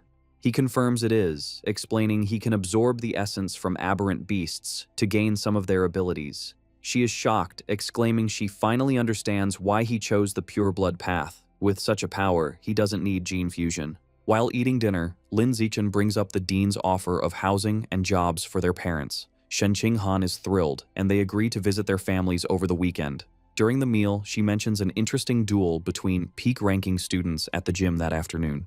She suggests they go watch it, and Lin Zichen agrees. At the university gym, a large crowd has gathered. Lin Zichen notes that in addition to students and faculty, representatives from the Mechanical God group are also there. Shen Qinghan excitedly points to a woman in a large white cyborg suit in the VIP section, the famous mechanical genius girl they've seen online. In the center of the arena, two fighters face each other, a muscular bull-like gene fuser and a sleek cyborg. Shen Qinghan asks Lin Zichen who he thinks is more powerful between the Kyoto genius and the mechanical genius girl. He replies they should get a good idea from this duel. He clarifies that if the 8th-ranked Evolution Academy student wins, the Kyoto genius is stronger, but if the 9th-ranked cyborg wins, the mechanical genius girl is more powerful. With an announcement, the duel begins. The cyborg immediately takes to the air with mechanical wings.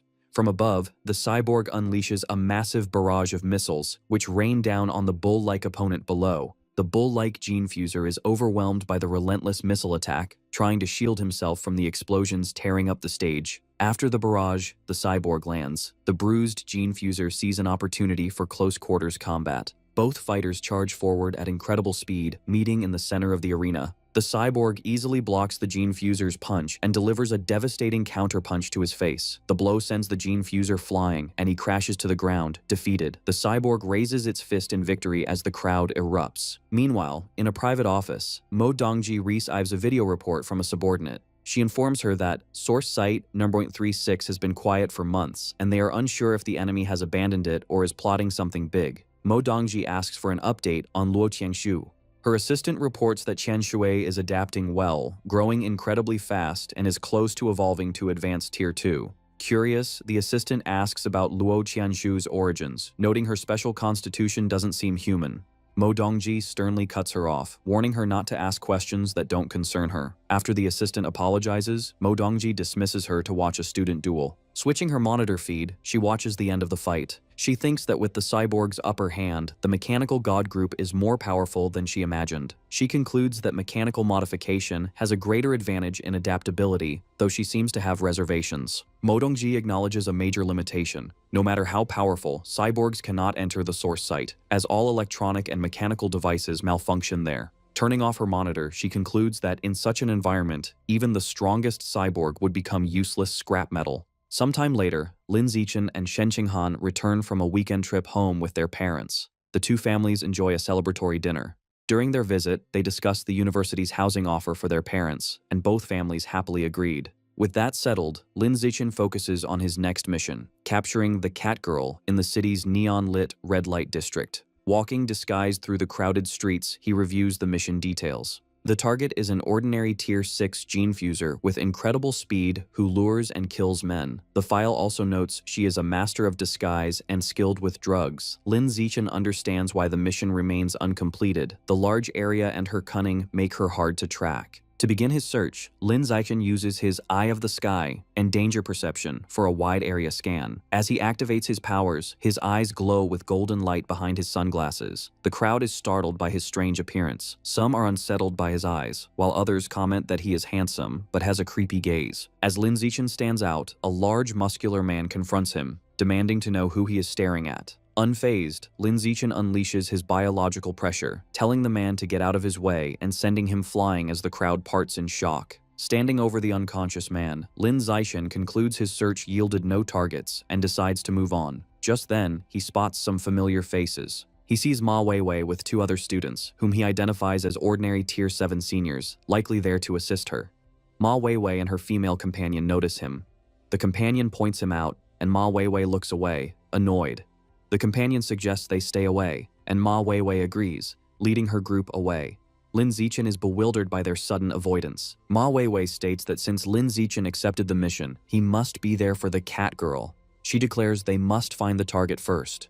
Their male companion confidently tells them to leave it to him. He boasts he is fused with demon dog genes, giving him a keen sense of smell to find the cat girl before Lin Zichen. As he concentrates, a pink scent-like aura appears, and he triumphantly announces he has picked up the cat girl's scent. Having locked onto the scent, the demon dog gene fuser points to a bar across the street, declaring the target is inside. Determined to beat Lin Zichen, Ma Weiwei and her companions rush across the street. Her female senior vows they will capture the cat girl and flaunt their victory. The group enters the crowded bar, following the scent trail. Ma Weiwei asks where she is. The demon dog guy points to a woman with glasses on a couch. Ma Weiwei expresses doubt, noting the woman looks like an ordinary college student. Her male companion is certain, explaining her scent is identical to the one on the cat girl's belongings at the public security department. Ma Weiwei concludes the target is a cunning master of disguise. Seeing no reason to hesitate, the female senior declares they should capture her now. The three charge towards the woman. As they close in, she looks up with a sinister grin. She suddenly leaps up, smashes through the glass table, and makes a break for it, with one of them shouting she's escaping. Ma Weiwei and her companions burst out of the bar, chasing the fleeing cat girl through the crowded streets. As they pursue her, Ma Weiwei worries the cat girl is too fast. The demon dog, Gene Fuser, confidently tells her not to worry, as he can track her scent and she will eventually have to rest. Following the trail, they corner the cat girl in a dead-end alley. The male companion confirms she is there and urges the others to finish the fight quickly. However, the cat girl turns around with a smug smile, taunting them and asking if they really thought they could catch her if she were trying to run. A menacing red aura surges around her as she explains that the most skilled hunters often disguise themselves as prey. She undergoes a dramatic transformation, her hands morphing into long, sharp claws, and asks if they don't understand this simple rule. She unleashes an overwhelming wave of biological pressure at the three pursuers. They are shocked to realize her true power level is not ordinary tier 6, but an incredible ordinary tier 9. Ma Weiwei and her companions are left in stunned disbelief, realizing the cat girl had been hiding her true strength. In the dark city alley, Ma Weiwei, the demon dog, and their female senior companion are running for their lives. Ma Weiwei yells that the mission is impossible and they have to escape. Behind them, the powerful cat girl watches with a smirk, claws ready, and mockingly asks if they think they can get away. With incredible agility, she leaps up a building, easily getting ahead of them. She lands in the alley, blocking their path and telling them they cannot escape. The cat girl then focuses on the trembling demon dog. She leans in menacingly, telling him she had her eye on him since he entered the bar. Seeing no other way out, Ma Weiwei throws a smoke grenade, which fills the alley with thick purple smoke. She tells her teammates the smoke will dull their enemies' senses, giving them a chance to run. Under the smoke's cover, the three manage to escape. Exhausted and shaken, they finally reach a crowded street. The demon dog remarks on the mission's danger, saying the information was wrong and they almost died. The female senior urges Ma Weiwei to call her father, Dean Ma Zhenhe, to report the situation so the mission details can be corrected. A terrified Ma Weiwei pulls out her phone and agrees to call him immediately. However, as she's about to call, she has a shocking realization. She remembers Lin Zichen also accepted the mission. She panics, thinking if he encounters the cat girl, he will surely die without knowing her true power. She declares they must warn him. She can't just watch him die. She checks her contacts but doesn't have his number and decides her only option is to contact Shen Qinghan instead. Back in the empty alley, as the purple smoke fades, the cat girl is annoyed that her cooked duck has flown away. Just as she laments her missed chance, she notices someone else in the alley, Lin Zichen, standing calmly at the other end. Seeing him, the cat girl is immediately captivated, thinking he's handsome and exactly her type. Believing it's his bad luck, she decides he's her new prey and charges at him, claws extended. Lin Zichen is unfazed. He notes her power level is an impressive ordinary tier 9 as he concentrates his energy and rushes to meet her attack. The cat girl is shocked, wondering how he could be faster than her. Before she can react, Lin Zichen unleashes a powerful glowing punch that connects with her face. The force sends her flying backward, crashing hard into a wall at the end of the alley. Kneeling injured in the rubble, she is amazed by his power. Staring at him, she is completely bewildered, wondering how a young man who isn't a gene fuser could possess such incredible strength. Realizing she is outmatched, the cat girl decides fighting is suicide, and her priority is to escape.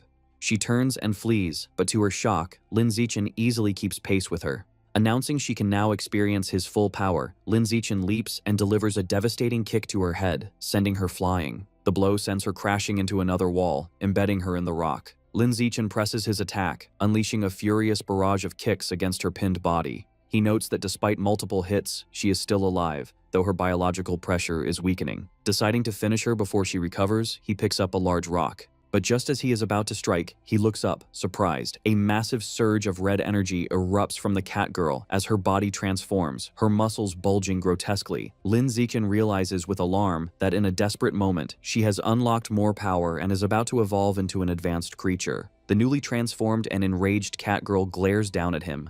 She thinks how activating her Shadow Cat genes saved her life and made her stronger, but also increased her beastly nature and vulnerability to genetic backlash. Filled with rage, she furiously demands to know who Lin Zichen really is. Instead of fighting, Lin Zichen smiles and casually apologizes, saying he must have mistaken her for someone else. He then turns and walks away, leaving her in shock. She watches him go, her mind racing with fear. She realizes his strength is unknown, his actions are unpredictable, and she has no tricks left. She also knows she is in danger of genetic backlash from her forced transformation. Concluding another attack would kill her, she decides to escape and leaps into the air to flee. As she flies away, she hears a sharp sound and looks down in confusion. A moment later, a metal pipe pierces her forehead, spraying blood and pinning her against the wall. Lin Zichen grabs a loose pipe and charges forward, stabbing her in the chest. He pulls the bloody weapon out and stabs her repeatedly in the chest and stomach. Mortally wounded, the cat girl slumps against the wall, her biological pressure completely fading. Lin Zichen casually tosses the bloody pipe aside, thinking that this time she is definitely dead.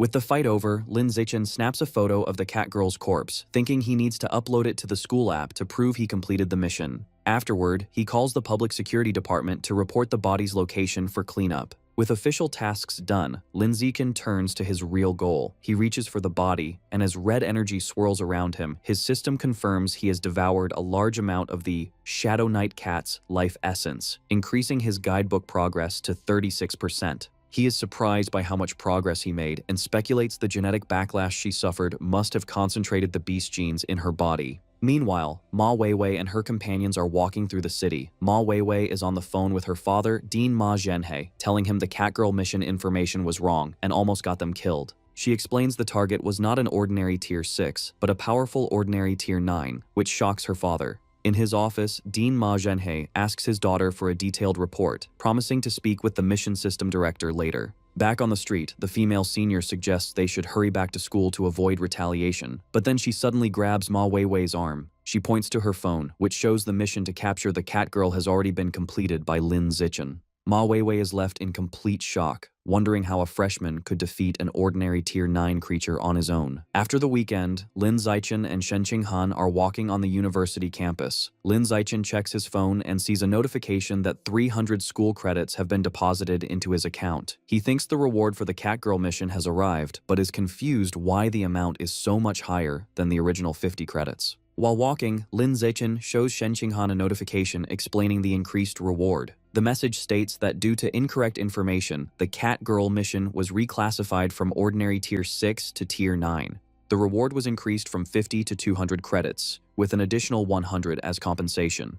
Shen Qinghan complains that the school's mission system is unreliable and tells Lin Zichen he is lucky to be so strong. Otherwise, he could have been killed. Lin Zichen agrees the system is a problem and says he'll be more careful accepting missions. He then tells Shen Qinghan that when suitable missions come up, he will take her with him so she can get used to real combat. Overjoyed, Shen Qinghan exclaims that it's great she can finally go on missions with him. As they continue, Lin Zichen looks at his phone, deciding to use his new credits to order the 90 jin of life and death toad meat he needs.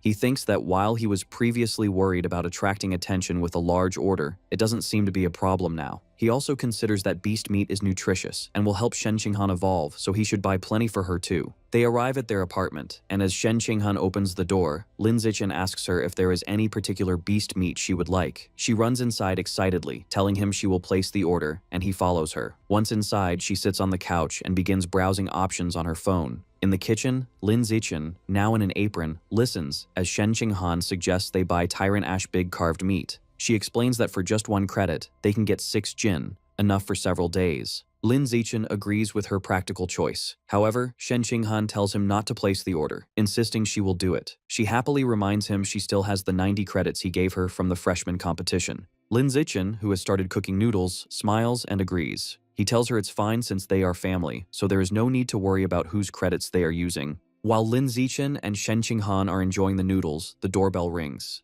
Lin Zichen gets up to answer it. He returns with a large cardboard box, surprised their beast meat delivery arrived so quickly. He opens the box and hands a package of the Tyrant Ash Big carved meat to Shen Qinghan, telling her to put it in the fridge. With that taken care of, Lin Zichen turns his attention to the 90 pounds of life and death toad meat. Thinking it is time to begin the absorption, he places his hand on the meat. Immediately, a powerful blue energy surges from the box and surrounds him. A system notification confirms he has devoured a large amount of the Life and Death Toad's life source, and that its guidebook is now 100% complete. Lin Zichen then receives a vision. He sees a massive, beetle-like creature, the Life and Death Toad, torn to pieces by a large, eagle-like beast. He then witnesses the creature's incredible power as its severed body parts regenerate at incredible speed. The creature becomes whole again, and a new system notification announces he has unlocked the Life and Death Toad guidebook and acquired the new attribute, Rapid Self-Healing. Back in his apartment, Lin Zichen looks at his new power's description with a shocked expression. The system explains his self-healing ability has been greatly enhanced. As long as he is not killed instantly and has enough energy, he can recover from any severe injury. He is amazed, exclaiming that this new ability is invincible. Eager to test his new power, Lin Zichen decides to see how effective it is. He bites down hard on his own hand, creating a deep, bleeding gash. He watches in amazement as the wound closes and heals completely in just a few seconds. As he washes the blood from his now healed hand, he thinks about the implications. He realizes that with rapid self-healing, as long as he has enough energy and isn't killed instantly, he can essentially revive himself over and over. His thoughts are interrupted when the doorbell rings. He wonders who could be visiting so late. He and Shen Qinghan walk to the door together. He asks if she bought something, but she says she didn't. When they open the door, both are surprised by who is standing outside. It is Ma Weiwei, who leans in and apologizes for bothering them so late. Lin Zichen asks Ma Weiwei what she needs with Shen Qinghan beside him. Ma Weiwei explains she is curious how he completed the difficult Catgirl mission and asks if he would share the details. Lin Zichen bluntly tells her it is not convenient. Accepting this, Ma Weiwei turns to leave. Shen Qinghan invites her in for some tea, but Ma Weiwei declines, saying she has other things to do and maybe they can another time. After she leaves, Shen Qinghan tells Lin Zichen she thinks Ma Weiwei is a good person. She explains that Ma Weiwei was worried and had sent her a message to warn him about the mission's incorrect information. Shen Qinghan suggests they should interact with her more, and Lin Zichen agrees, adding that since Ma Weiwei lives just downstairs, she is welcome to visit anytime. Later, at the Tianrengei Research Institute, Liu Chuanwu and Song Yuyan are talking with Lin Zichen. Liu Chuanwu says he saw Dean Ma Zhenhe confront the director of the mission system, and the two got into a heated argument that turned into a physical fight. Song Yuyan speculates it was because of the Catgirl mission's incorrect information. Liu Chuanwu confirms this, explaining that since Ma Zhenhe had also accepted the mission, he was furious that the incorrect power level nearly got his daughter killed. Song Yuyan adds that the mission listed the Catgirl as Ordinary Tier 6, when her true strength was Ordinary Tier 9. She then asks Lin Zichen how he, being only an Ordinary Tier 6, could have completed the mission. Liu Chuanwu playfully asks if he had help from an expert or set some kind of trap. Lin Zichen denies both, stating he defeated her on his own with pure physical strength. This leaves both Liu Chuanwu and Song Yuyan stunned, their mouths open in shock as they wonder if he has been hiding his true power. As his mentors reel, Lin Zichen covers his face, looking weary. He thinks that after spending the past few days with them, he has found them to be decent people. He decides to tell them the truth about his abilities, as they could help him research the aperture opening technique. With a forced smile, he begins to explain that his true strength has recently reached Ordinary Tier 9. Before they can process this, he adds that he has already completed his first full body tempering and is in his second skin tempering cycle, which shocks them both again. As Liu Chuanwu processes the news, he trembles with emotion. Overcome with joy, he bursts into tears, exclaiming that his long years of dedication have finally been rewarded. He imagines himself and Lin Zichen on a mountaintop, declaring that with his talent, the path of pure-blooded humans will surely succeed, and one day, both their names will be known throughout the world.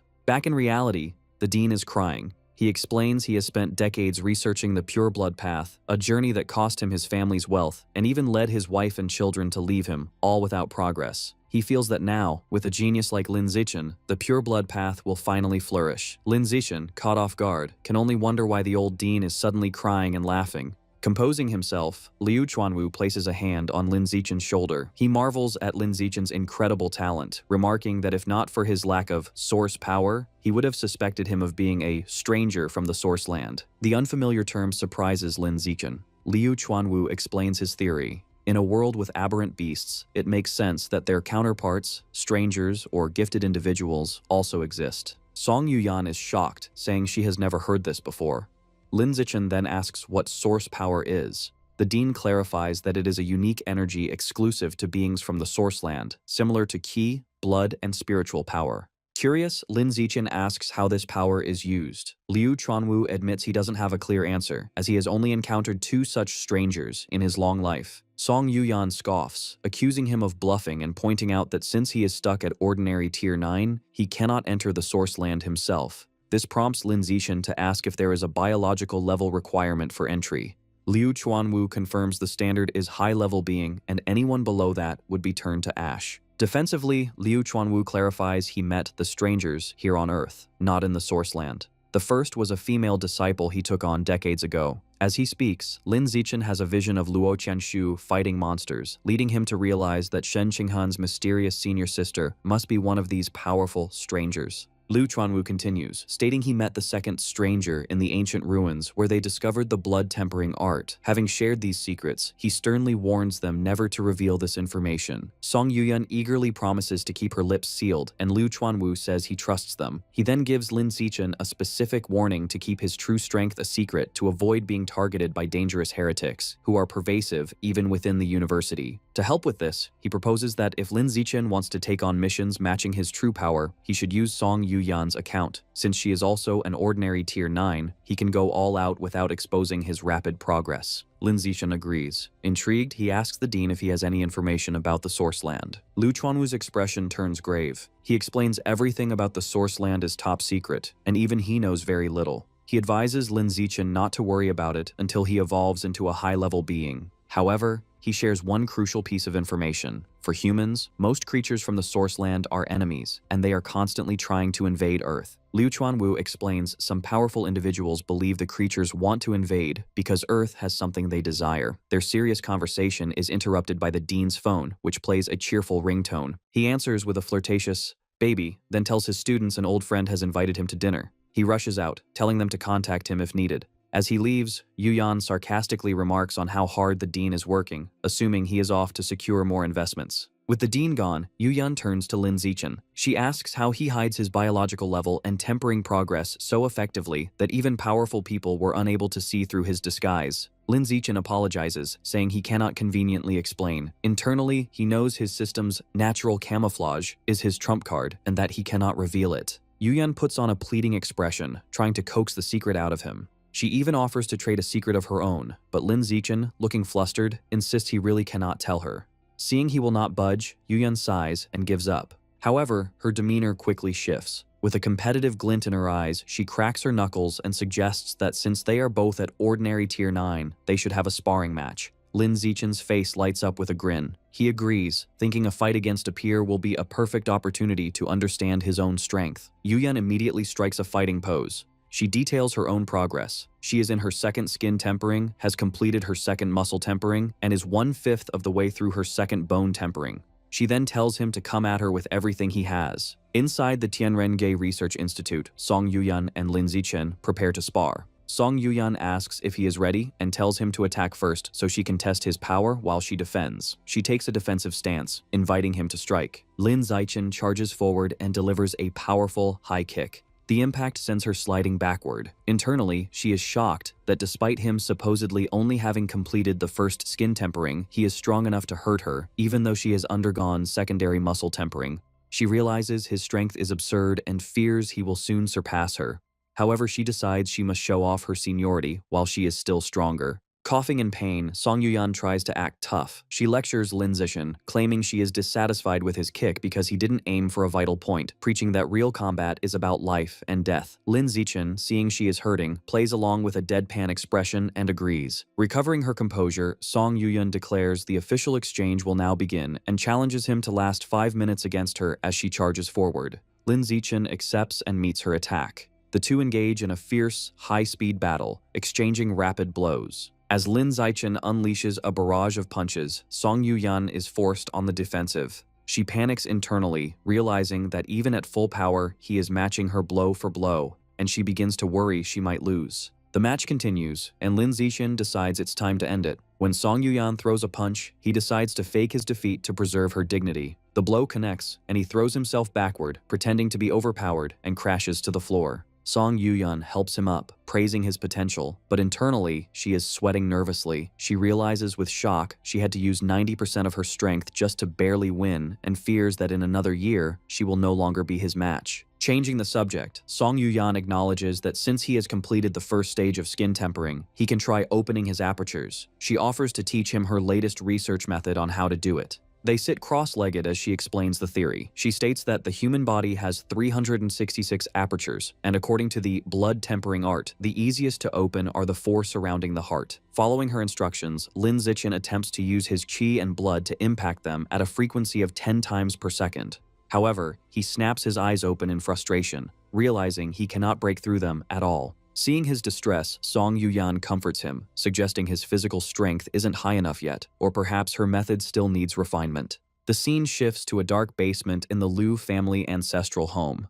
Liu Chuanwu stands before a large, ancient bronze coffin. He excitedly reports to the entity inside, Pavilion Master, that he has found a peerless genius who will hopefully open his apertures using the pure-blooded human path. Liu Chuanwu promises that the master will be able to rely on this student's daily delivery of qi and blood to sustain her life, so she won't have to suffer inside the cramped coffin anymore. After a long pause, a weak sound finally emanates from the coffin. Liu Chuanwu looks concerned, realizing it took her that long just to respond, indicating she used up a whole day's energy. As he walks away, he worries the pavilion master is getting weaker and hopes Lin Zichen can evolve into a high-level creature before she falls completely. Lin Zichen arrives at their apartment with groceries, announcing he has returned to cook. Shen Qinghan stops him at the door with a serious expression, saying she has something important to discuss. She explains her master, Mo Dongji, wants her to undergo gene fusion earlier than expected. Her master has selected the dark blue jellyfish gene, stating it is suitable for her at this stage. Lin Zichen processes this, visualizing the creature. He knows that while the standard dark blue jellyfish is a low-tier beast, the Jellyfish King variant can evolve to a high level. Its advantage is a mental strength that far exceeds other creatures of the same rank. Lin Zichen tells her it sounds like a good plan. However, Shen Qinghan confesses her fear. Her master isn't using a normal gene, but the Jellyfish King gene. She worries her weak body might not withstand the high-level genetic material and could mutate. Hearing this, Lin Zichen is shocked. He realizes a Jellyfish King gene is incredibly rare and expensive. He imagines Mo Dongji carelessly throwing money around and feels a pang of envy. Pushing it aside, he comforts Shen Qinghan by patting her head. He reassures her that jellyfish-type beasts have a high natural affinity with the human body, and her incredible 21% compatibility score means she can fuse with a high-level beast gene without risk. Shen Qinghan then asks about side effects. Lin Zichen explains the standard consequences: loss of natural reproductive ability, and some physical beast characteristics.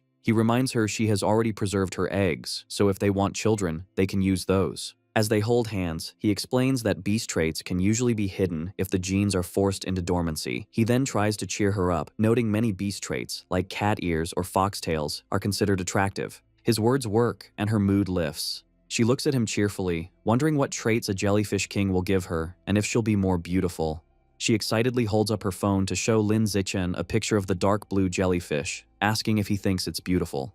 He leans very close, causing her to blush, and replies that while the jellyfish is pretty, it's not nearly as beautiful as she is. The conversation shifts. Shen Qinghan explains her master filmed the video by diving thousands of meters into the deep sea without protective equipment. Lin Zichen estimates that to withstand such pressure, her master's body must be at least at the rare level. Shen Qinghan wonders if she will ever evolve to such a high level herself. Lin Zichen reassures her with confidence, pointing out that with her 21% gene compatibility, reaching the rare or even epic level is within her grasp.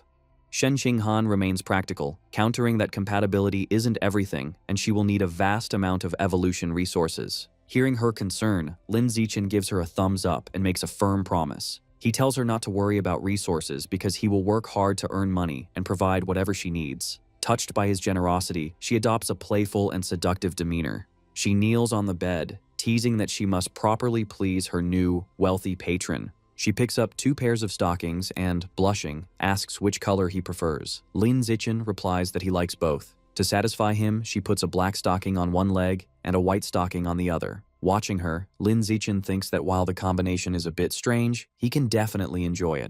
With Shen Qinghan at her afternoon classes, Lin Zichen decides to skip the Pure Human Research Institute and stay home to train. While pouring water, he checks the latest news on his phone. An article catches his attention. Mysterious, unknown plants have appeared across Shanghai City. The article shows a large, menacing, flower-like plant emerging from a building as citizens watch in shock. The public is being warned to stay away. Lin Zichen instantly recognizes the strange flora, realizing they look identical to plants from the source site in a painting of Shen Qinghan's senior sister, Luo Qiangshui. He wonders how they could be on Earth and suspects a new plant god cult is responsible. Frustrated that another group of heretics has appeared just after the rat god cult was dealt with, he feels motivated to increase his strength. He reflects that after his secondary tempering, his body consumes qi and blood too quickly. He browses the school's online store for pills to help him recover energy faster. He finds blood recovery pills for 1 school credit each. Noting they offer very fast recovery for his level, he buys 100 of them. With recovery supplies sorted, he thinks about his next evolutionary goal. Now that he has unlocked the Life and Death Toads Codex, it's time for a new one. He browses the beast meat section and finds 10,000 poison chimera meat, which costs 20 credits per jin. The description explains the creature isn't poisonous. Instead, it devours poisons, giving it extremely high poison resistance. Lin Zichen speculates that unlocking this creature's codex could grant him a valuable poison resistance attribute. Realizing he has less than 200 credits, he decides to buy just 1 jin to begin unlocking the guidebook. Finally, he reconsiders his failed attempt to open his apertures. He concludes his body isn't strong enough yet. With renewed purpose, he decides to continue his secondary skin tempering. He sits to meditate, and a fiery aura envelops his body as he resumes training. After 2 hours of intense skin tempering, Lin Zichen's body is enveloped in a fiery aura. The session ends, and he collapses onto the floor, exhausted and drenched in sweat.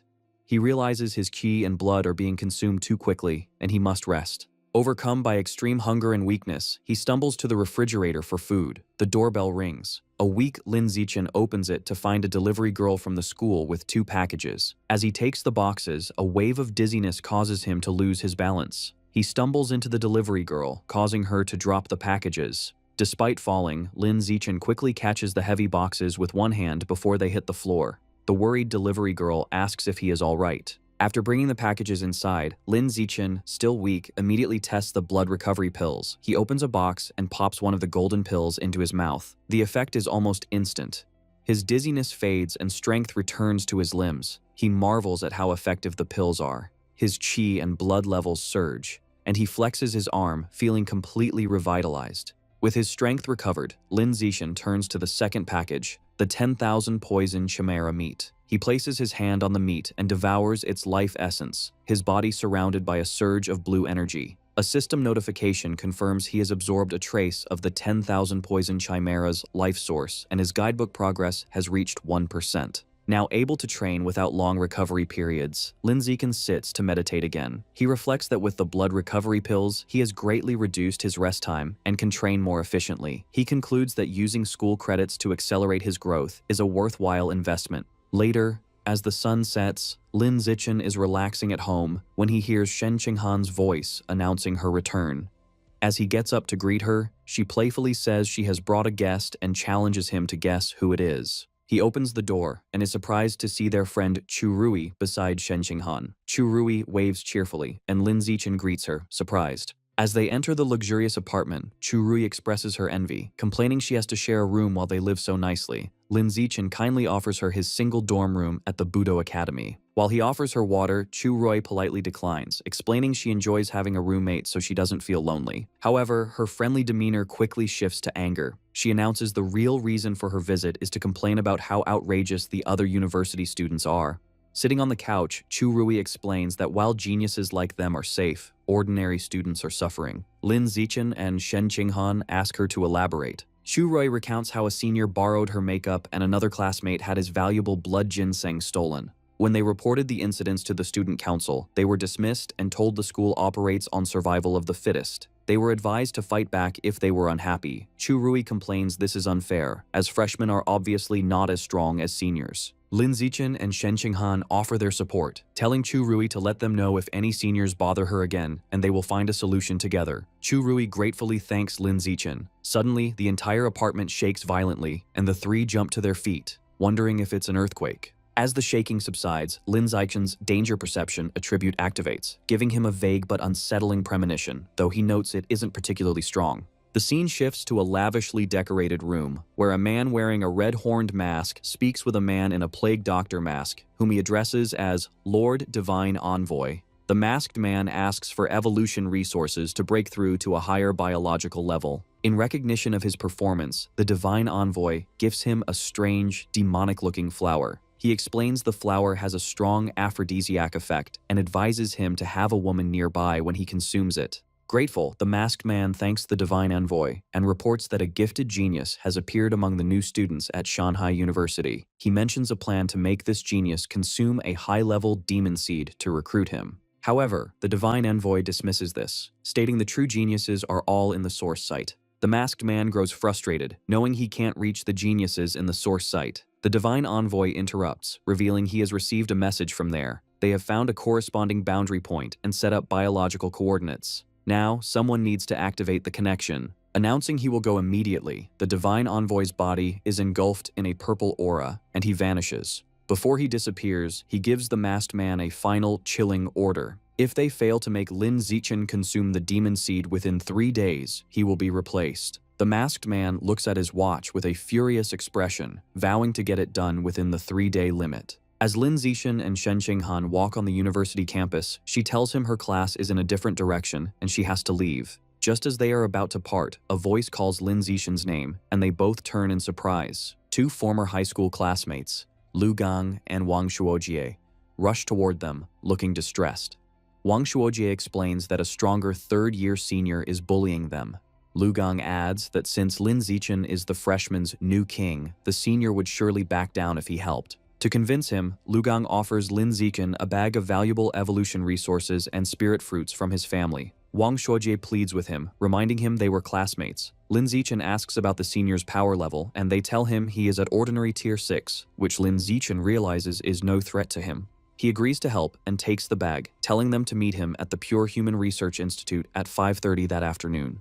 Overjoyed, Lu Gang and Wang Shuojie promise to help him in the future. They thank him and leave, saying they will see him later. Once they are gone, a curious Shen Qinghan urges Lin Zichen to open the bag so they can see the spirit fruits, admitting she has never tried one. Lin Zichen holds the bag of spirit fruits out to Shen Qinghan, suggesting she take one. After picking a small one, Shen Qinghan examines it with a disgusted expression, telling Lin Zichen it looks gross and asking if it might be rotten. Taking the fruit to inspect it, Lin Zichen wonders aloud if it has gone bad. As he examines the small, seed-like object, his danger perception ability suddenly activates, shocking him. Realizing the danger, Lin Zichen quickly gets in front of the departing Lu Gang and Wang Shuojie, startling them by shouting for them to stop. He then urgently tells Shen Qinghan to contact her master, Mo Dongji, and ask her to come at once.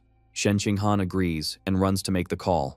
A moment later, Mo Dongji gracefully descends from the sky, asking what has happened. Lin Zichen holds up the strange red seed and explains that Lu Gang and Wang Shuojie gave him a bag of what they claimed were spirit fruits, but he found these suspicious seeds inside and suspects they are connected to the plant god cult, causing the 2 former classmates to tremble. Mo Dongji recognizes the object immediately, explaining it is a seed from a strange tree that controls anyone who eats it. She states this is a common method the plant god cult uses to recruit members. Lin Zichen is horrified, wondering if Lu Gang and Wang Shuojie were already under the cult's control. As Mo Dongji uses her power to lift the 2 into the air, they cry out that they were forced to do it. Mo Dongji tells Lin Zichen she will take them for questioning and inform him of the results. As they are carried away, Lu Gang and Wang Shuojie are terrified to find they can no longer speak. As she flies away, Mo Dongji leaves Lin Zichen with a stern warning, telling him the heretics are everywhere, and he cannot fully trust even his teachers or school leaders, so he must remain vigilant. Shen Qinghan looks on in awe as her master flies away, remarking how amazing it is that Mo Dongji's mental power lets her fly. Lin Zichen agrees it would be nice. Shen Qinghan's admiration turns to anger as she exclaims how awful Lu Gang and Wang Shuojie are for trying to harm Lin Zichen. Lin Zichen agrees they will need to be more careful and throws the contaminated spirit fruits into a recycling bin. The next day, the investigation confirms Lu Gang and Wang Shuojie are members of the plant god cult.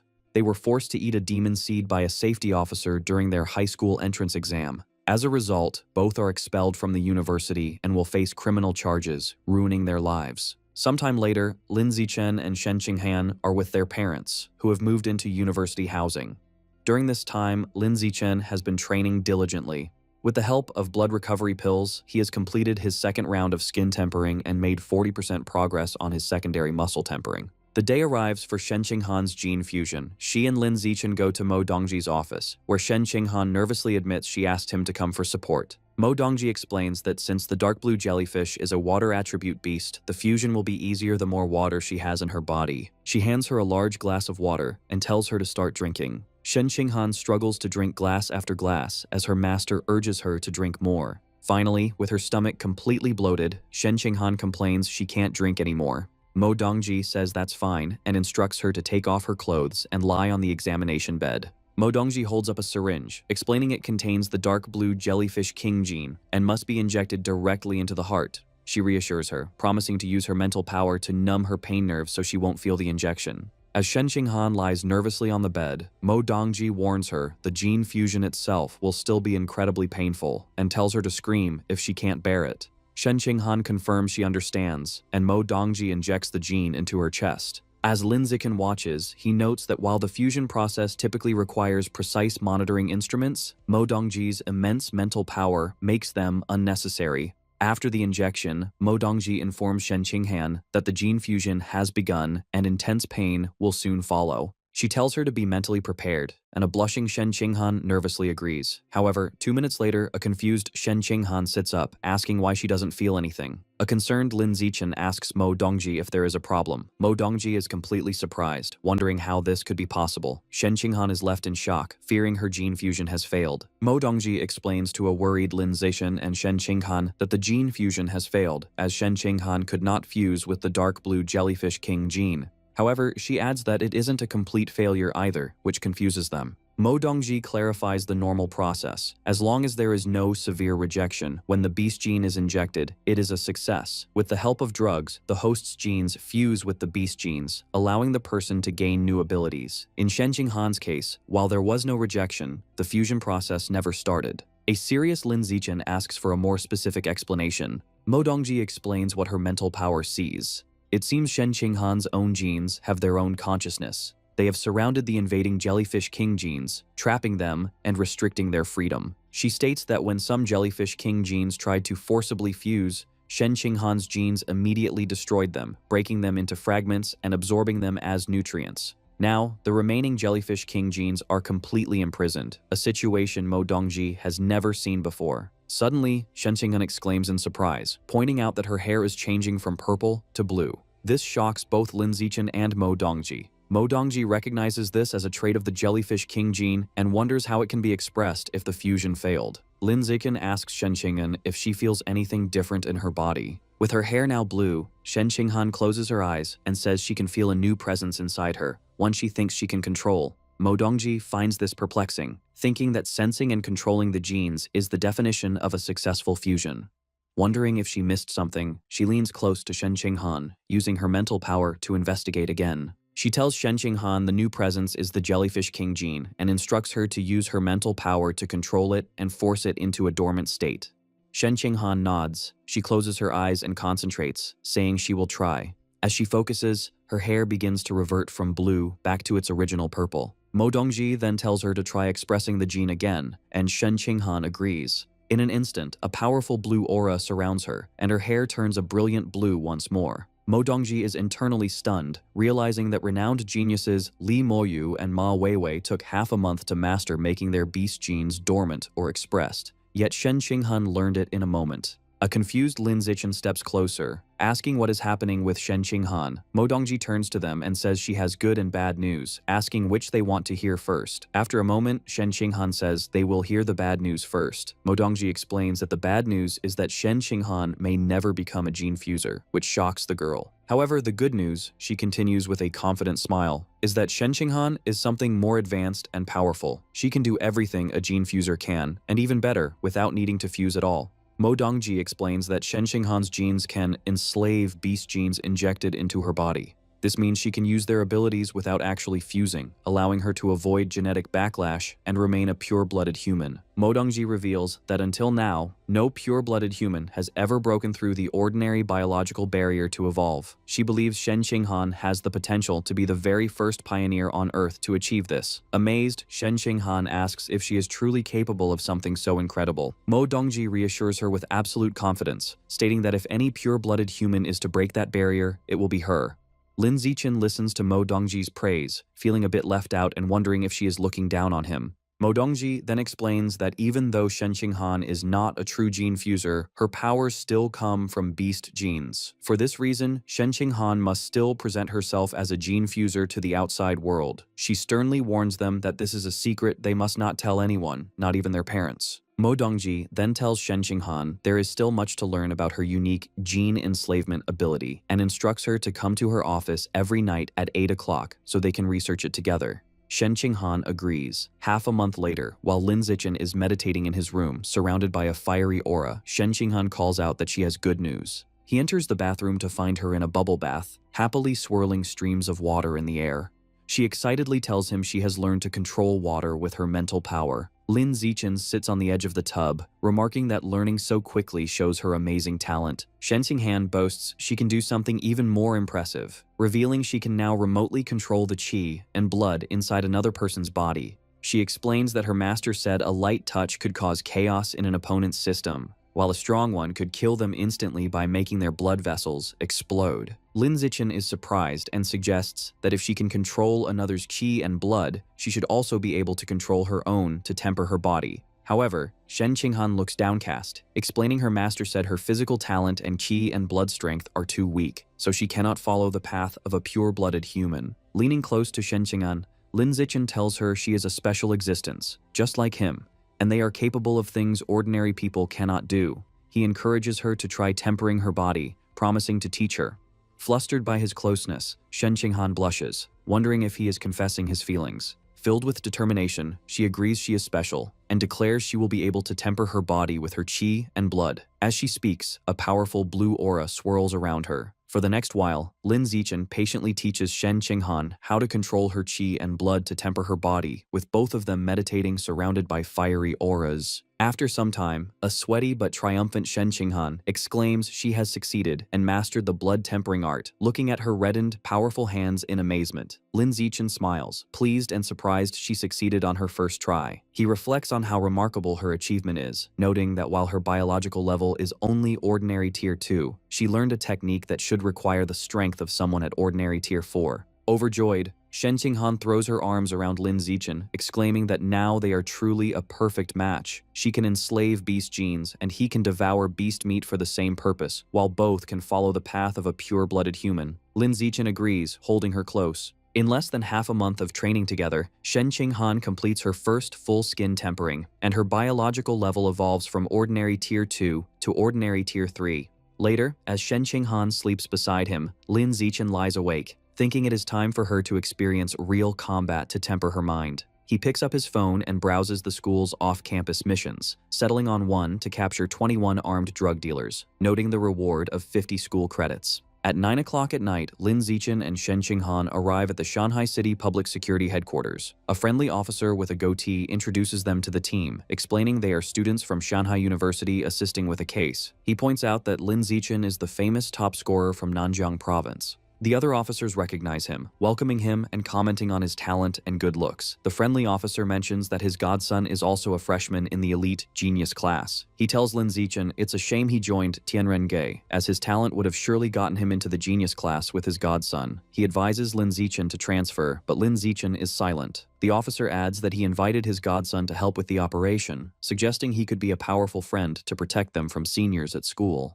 Just then, a voice announces his arrival. A young man with long blue-green hair and a confident air leans in the doorway. The other officers are impressed by his presence, commenting on how lucky the officer is to have such a remarkable godson. The officer proudly greets his godson, Xiaojian, and mentions that he heard he recently evolved to ordinary Tier 5. Xiaojian replies modestly that his progress is normal. The officer then tells him that 2 other freshmen are on the mission, including a very pretty girl, and offers to introduce them. The godson seems intrigued by the chance to impress her. However, when the officer leads him over for the introduction, the godson is shocked to see Lin Zichen and Shen Qinghan. His confidence vanishes, replaced by horror as he realizes his chance to show off is ruined. Oblivious to his godson's distress, the officer begins the introduction. Noticing his godson's pale face, the officer asks if he is unwell. Lin Zichen internally recognizes the young man as Luo Yongjian, the top scorer from Dajiang Province, whom he defeated instantly during the freshman trial. Luo Yongjian stammers that it's nothing, he was just surprised to see people he knew. The confused officer asks if he knows them. Luo Yongjian introduces Shen Qinghan as the top scorer from Nanjiang and Lin Zichen as the runner-up and the university's new king. Luo Yongjian adds that Lin Zichen single-handedly defeated the entire genius class during the trial, calling him the strongest in history. An embarrassed Lin Zichen tells him to be more low-key, and Luo Yongjian agrees. The officer is left completely shocked, realizing he has severely underestimated Lin Zichen. Later, at 11 o'clock, a convoy of armored vehicles drives through a dark wooded area toward the drug dealer's den. Inside, the officer hands out bulletproof vests. Lin Zichen politely refuses the gear. Luo Yongjian also refuses, boasting that mere guns cannot harm him. He thinks that while he may not be the new king, he is still a top scorer and intends to show these ordinary officers the power of a genius student. Soon, the convoy arrives at an abandoned factory. The police team storms the building. Inside, they are spotted by armed men who shout that the police are there and they need to escape. Realizing that being caught means a death sentence, the criminals fight back, opening fire. As bullets fly, the police and the 3 students dive for cover behind wooden crates. As the firefight continues, Lin Zichen gets up and charges forward. Panicked that he can't wait any longer, Luo Yongjian bursts from cover and runs into the hail of bullets. To a nearby officer's shock, the bullets simply bounce off his body as he charges forward. Lin Zichen follows, and the criminals are stunned as their bullets have no effect on him either. Lin Zichen unleashes a flurry of powerful punches, taking down the criminals one by one and ignoring their pleas to surrender. Seeing their comrades defeated, a desperate criminal throws a grenade, vowing to take Lin Zichen down with him. The grenade goes off in a massive explosion. Lin Zichen emerges from the smoke unharmed. Seeing the few remaining criminals trying to flee, he decides this is a good opportunity for Shen Qinghan to practice. He calls out to her, telling her it is her turn. Shen Qinghan steps forward and closes her eyes, concentrating on controlling the qi and blood in their bodies. The fleeing criminals suddenly freeze, their bodies contorting as they scream in confusion. With a final command from Shen Qinghan, all remaining criminals collapse, unconscious. With the fight over, an officer reports finding a box of strange seeds inside the factory. The lead officer gathers Lin Zichen to examine the contents. He confirms they are demon tree seeds and must be related to the plant god cult. The other officer explains that according to the criminals, who were also human traffickers, a mysterious masked person paid them a large sum 2 months ago to spread these seeds. Now that the mission is complete, Lin Zichen tells the officer that he and his girlfriend will be leaving. The officer offers them a ride back. As they sit in the police car, Lin Zichen thinks that for safety's sake, it is best to avoid getting involved with dangerous heretic cults. However, his attention is suddenly caught by something on the ground. He notices a rat next to a pile of white powder, holding one of the red seeds. He realizes with a jolt that the rat is planting a demon tree seed and suspects a connection to the rat god cult. Turning to Shen Qinghan, he urgently tells her to inform her master, Mo Dongji, that the rat god cult may be colluding with the plant god cult to spread the seeds. A surprised Shen Qinghan agrees. At the same time, Lin Zichen calls the lead officer to report his findings, thinking matters involving heretics are best left to the public security team. Time passes. Half a month later, Shen Qinghan is on a mission capturing arms smugglers, while 3 days after that, Lin Zichen and Song Yuyan team up to fight robbers in advanced mechanical suits. As their first semester at university ends, life goes on. In their apartment, Lin Zichen sits on the bed, realizing he has completed the second stage of his body tempering. Just then, Shen Qinghan, who now has blue hair, hugs him from behind, excitedly announcing she has completed her first stage of body tempering. Lin Zichen is surprised she did it so quickly. Shen Qinghan praises him, noting that her own talent is extraordinary, but asks why she only reached ordinary tier 6 when he said she should reach tier 9. Lin Zichen theorizes it's because her innate physical talent is weak. Even though her control of qi and blood is strong, the physical enhancement she gets is limited. Dejected, Shen Qinghan cries, worried she will never catch up to him. Lin Zichen is taken aback. It would be strange if she could catch up, given his special system. Later, at the research institute, both Lin Zichen and Song Yuyan are frustrated with their studies. Lin Zichen wonders aloud how to open his body's apertures. To cheer him up, Song Yuyan offers some gossip about the messy private lives of the university's leaders. Lin Zichen then asks Song Yuyan how many school credits he has. She informs him that by using her account to complete high-level missions, he has earned 2,400 credits. A satisfied smile appears on Lin Zichen's face. He calculates that he has enough to buy the 99 jin of 10,000 poison chimera meat required to unlock its guidebook.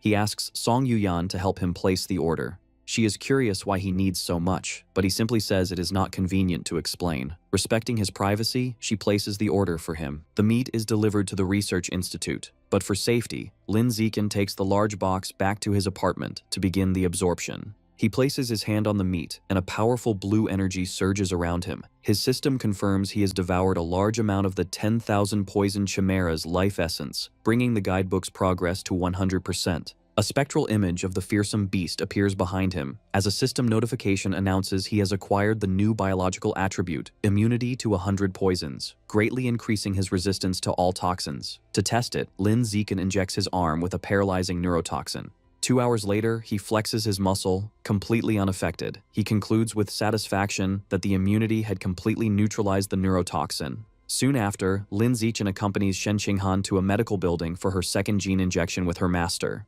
Inside a sterile room, Shen Qinghan lies on an examination table. Mo Dongji explains that before injecting a second gene, she must first examine the status of the Jellyfish King gene within her. However, as she places her hand on Shen Qinghan's chest, Mo Dongji's expression turns to utter shock. She asks in disbelief how Shen Qinghan's biological level could have evolved so rapidly from ordinary tier 2 to ordinary tier 6. A shy Shen Qinghan explains to her master that she has been practicing the blood tempering art and completed her first full body tempering a few days ago. Mo Dongji is amazed and asks how she achieved this. Shen Qinghan explains she used the water control ability from the Jellyfish King gene to help manipulate her own qi and blood. Overcome with pride, Mo Dongji caresses Shen Qinghan's shoulder. She calls her a true genius and predicts she will become one of humanity's strongest fighters. With this, Mo Dongji decides to test her student's limits. She holds up 5 syringes with different aberrant beast genes, explaining she will inject all of them to see the limits of the genes Shen Qinghan can enslave.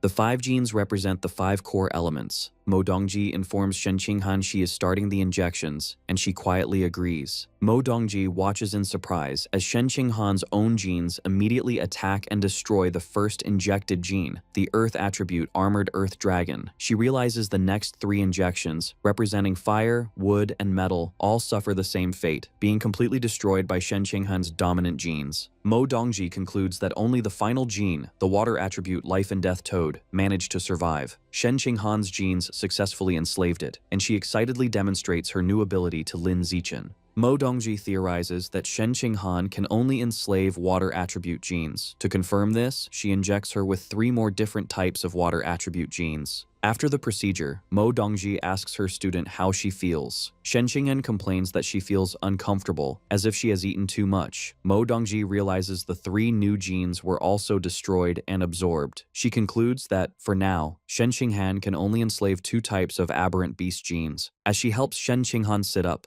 Mo Dongji explains her theory for this. She suggests Shen Qinghan's physical or mental strength is not yet strong enough to enslave more than 2 genes. She reassures her that as her strength increases, she will be able to enslave more. Hearing this, Shen Qinghan's face lights up with joy, and she declares she will work hard on her training. Mo Dongji then explains the new abilities Shen Qinghan has gained from the Life and Death Toad gene, which allows her to secrete a special mucus with powerful healing and lubricating effects. With a suggestive tone, she adds that if they ever need it in the future, they can use it. This remark causes both Lin Zichen and Shen Qinghan to blush. Changing the subject, Mo Dongji makes an important announcement. She informs them that this year's freshman competition has been moved up to the middle of January. She tells Shen Qinghan she is looking forward to her performance and hopes she will place in the top 5, which would grant her a spot in a special winter training camp. Shen Qinghan accepts the challenge, promising to do her best. Lin Zichen, who has been listening quietly, looks surprised by this news. Later, in Lin Zichen's apartment, a meal is on the dining table. Chu Rui arrives, playfully announcing she's come to bother them again. Shen Qinghan tells her not to say that and to visit more often, while Lin Zichen welcomes her in. Shen Qinghan notices Chu Rui's many shopping bags and asks why she has so much. Chu Rui explains that her family's clothing store got a new shipment, and she found several couples' outfits she thought would suit them perfectly, bringing them as a gift. She hands a bag to Lin Zichen, saying she has already washed the clothes and that they should try them on. Moments later, Lin Zichen and Shen Qinghan are modeling the first outfit. Chu Rui asks them to pose for a picture, cheekily remarking she could use their photos as models for her online store. Lin Zichen playfully realizes her plan, while Shen Qinghan smiles for the camera. They then change into a second, cooler black outfit, and Chu Rui exclaims this set looks even better. After trying on a third matching set, Chu Rui declares that any couple would want to buy them. With the fashion show over, Lin Zichen calls them to the dining table, reminding them to eat before the food gets cold, and the girls happily agree. As they eat, Shen Qinghan tells Lin Zichen that on their way back, she and Chu Rui encountered a mean senior. She explains the senior, relying on her superior strength, tried to snatch their bags, likely only backing off because another student recognized her as Lin Zichen's girlfriend. A weary Chu Rui chimes in, explaining this is the same senior who had previously borrowed her makeup and never returned it. She clarifies the senior was targeting her, and Shen Qinghan was unfortunately dragged into it. Shen Qinghan insists this is outrageous, and that they must seek justice after their meal. Chu Rui is hesitant, pointing out the bully is on the student council, and her boyfriend is also an official there, making her someone they can't afford to offend. However, Shen Qinghan is encouraged by Lin Zichen, who firmly states he will go with them, leaving Chu Rui to wonder what they have to fear with him on their side. The group knows the second-year students are having their martial arts class in the gym, so they head there. When Lin Zichen, Shen Qinghan, and Chu Rui arrive, the crowd immediately takes notice, recognizing him as the new king Lin Zichen and wondering why he has come. Shen Qinghan points out the bully, a senior with reddish-pink hair named Li Ziki. Lin Zichen asks her if it is true she borrowed makeup from his friend and hasn't returned it. Li Ziki dismissively replies she will return it when she is done, accusing Chu Rui of being petty. An angry Chu Rui retorts that Li Ziki always takes her brand new makeup and gives back nearly empty products. Li Ziki denies this, and her friend backs her up. As Chu Rui gets more upset, Lin Zichen steps between them, questioning Li Ziki's reason. He then turns to a nearby teacher and asks for clarification on the school's survival of the fittest rule, wanting to know if it means the strong can trample the weak. The teacher explains the university's dual rules. He clarifies the weak can challenge the strong unconditionally, but the strong must get the weak's consent to initiate a fight. He explains strength is determined by combat power rankings, or by year level if a student is unranked. Lastly, he adds that to start a challenge, both participants must wager an equal amount of school credits, with the winner taking all. If they can't agree, the default wager is 1 credit. This last rule surprises Li Ziki. A confident smile appears on Lin Zichen's face as he understands the rule's implications. He states this means he can challenge her unconditionally right now. Li Ziki taunts Lin Zichen, asking if a boy with a clear physical advantage is really planning to bully a girl like her. Internally, she is nervous, knowing her biological level is only ordinary tier 5 and that she would be no match for him. Seeing through her bluff, Lin Zichen turns to Shen Qinghan and instructs her to be the one to challenge Li Ziki, which surprises her. Understanding his intention, Shen Qinghan's expression becomes serious, and she agrees. A panicked Chu Rui immediately tries to intervene, warning Lin Zichen not to fall for the senior's taunts and begging him not to let Shen Qinghan fight. She internally frets, recalling how Shen Qinghan had always been at the bottom of their class with her, and thinks sending her to fight now would be sending her to get beaten up. Shen Qinghan calmly places a reassuring hand on her friend's shoulder and tells her not to worry. With a confident look, she declares that she can win. A blushing Chu Rui is moved by her friend's sudden coolness and can only watch in admiration. Shen Qinghan then leaps forward, landing gracefully on the dueling floor. She introduces herself as Shen Qinghan from the first-year Genius class and formally challenges Li Ziki from the second-year Evolution class 2. Annoyed, Li Ziki wonders where this freshman gets the confidence to win, while the students in the crowd comment on how beautiful and cool Shen Qinghan looks. Dismissing her opponent as just a pretty face, Li Ziki lands on the dueling floor and proposes they make the stakes higher. She confidently wagers 10 school credits. A teacher confirms both parties have agreed. Shen Qinghan accepts the wager, also risking 10 school credits. The two fighters take their stances, confirm they are ready, and the teacher officially starts the match. The moment the fight begins, Shen Qinghan's hair flashes from purple to a brilliant blue as she charges forward with incredible speed. Li Ziki is shocked, exclaiming at how fast her opponent is. Before she can react, Li Ziki suddenly freezes, her body trembling uncontrollably. She wonders what is happening, feeling dizzy and unable to move. Seizing the opportunity, Shen Qinghan delivers a single, powerful high kick to Li Ziki's face. The force sends the senior flying backward across the gymnasium, crashing hard onto the floor. In the crowd, Chu Rui and the other students are left in utter shock, with Chu Rui wondering aloud when her friend became so powerful. Li Ziki's friend cries out her name in concern. She rushes to the side of the unconscious Li Ziki and makes a frantic phone call to a man named Jin Mingyu, telling him his girlfriend has been kicked and might have a concussion and that he needs to come to the gym immediately. The person on the other end confirms he is on his way. Holding her defeated friend, the girl glares at Shen Qinghan's group, furiously telling them they are in big trouble now. In a high-tech facility, students from the genius class train inside large, transparent pods filled with energy. Onlookers are impressed, as top students like Lee Mo-yu and Luo Yongjian perform exceptionally well, and Ma Weiwei also achieves a high score. After the session, a teacher tells the class the training was demanding and that they should rest. He then announces that the freshman competition has been moved up to January 18th, surprising the students. The news energizes Lee Mo-yu, who declares he can't wait to finally defeat Lin Zichen. He confidently states he has undergone multiple gene fusions and is now close to ordinary Tier 7, believing Lin Zichen, who has none, is now far weaker. Other students agree, calling Lin Zichen's decision to remain a pure-blooded human a waste of his talent. Hearing this, Ma Weiwei gives them a stern look, telling them not to judge others' choices, which makes them quickly apologize. Ma Weiwei then looks around and realizes Shen Xinghan, usually a model student, is absent from their first advanced training session, which she finds strange. She asks the second-year teacher about Shen Xinghan's whereabouts, and he informs her that Shen Xinghan requested leave for an urgent personal matter.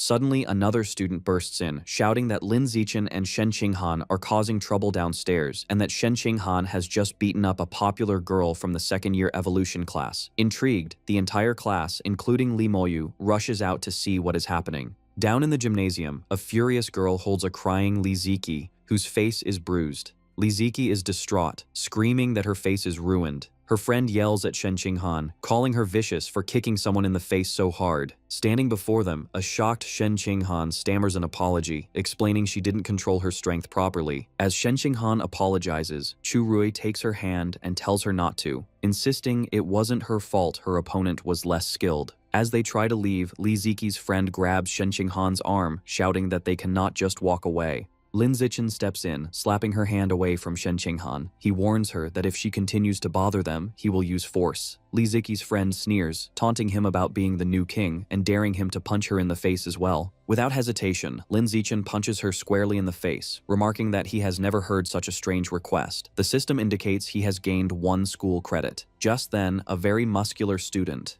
council discipline officer Jin Mingyu, arrives on the scene. He is Li Ziki's boyfriend. Seeing both girls on the floor crying with bruised faces, a furious Jin Mingyu confronts Lin Zichen, questioning if it was necessary to hit girls so hard. Lin Zichen calmly replies that he finds his girlfriend bullying freshmen to be far more excessive, but Jin Mingyu dismisses the accusation, telling him not to speak without proof. At that moment, Luo Yongjian steps forward, telling Jin Mingyu he has seen his girlfriend bully ordinary freshmen on many occasions. Tired of arguing, Lin Zichen tells Jin Mingyu that if he wants justice, he should challenge him to a fight now, because he doesn't have time to waste talking. Jin Mingyu angrily accepts. He then proposes a wager of 300 school credits on the match, asking if a mere freshman can afford it. To everyone's surprise, Lin Zichen calmly confirms that he can. From the sidelines, Ma Weiwei expresses her shock, wondering how Lin Zichen dares to fight Jin Mingyu, a powerful ordinary Tier 7. Luo Yongjian, however, seems amused, commenting that he has never considered such a bold way to show off.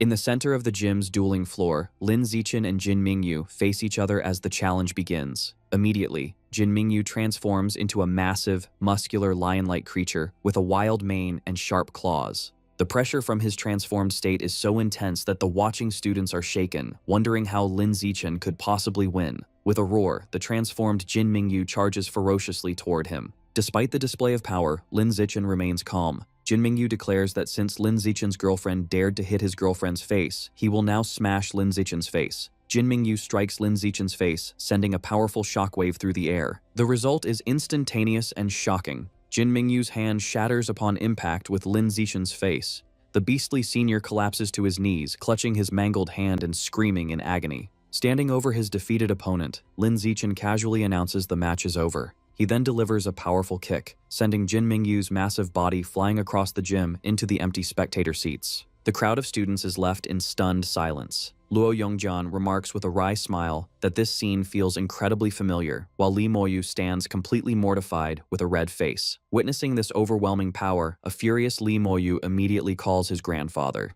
He says he needs to fuse with a second beast gene the very next day, determined to become stronger. Lin Zichen then addresses the entire student body. He announces that from now on, he will accept paid requests to fight on behalf of others. He clarifies that it doesn't matter if the client is a freshman or a senior. As long as they pay him in school credits, he will help them challenge anyone. Hearing this, Luo Yongjian's eyes sparkle, and he exclaims that Lin Zichen is a true king and that he wants to become his disciple. Meanwhile, the student council is holding a meeting, its members furious about the incident. They complain that Lin Zichen is arrogant and has no respect for authority. They agree his actions are a direct challenge to their power and that he must be punished. One of the women turns to the president, asking for his thoughts on Lin Zichen's new proxy fighting service. The president, Zhou Hong, looks on with a dark expression, remarking that Lin Zichen is like a newborn calf that does not yet fear the tiger. Through Chu Rui, Lin Zichen gets his first proxy fighting job. He sits down with the client, a pink-haired girl named Hu Yingli, along with Shen Qinghan and Chu Rui. Hu Yingli explains she's being bullied by a senior,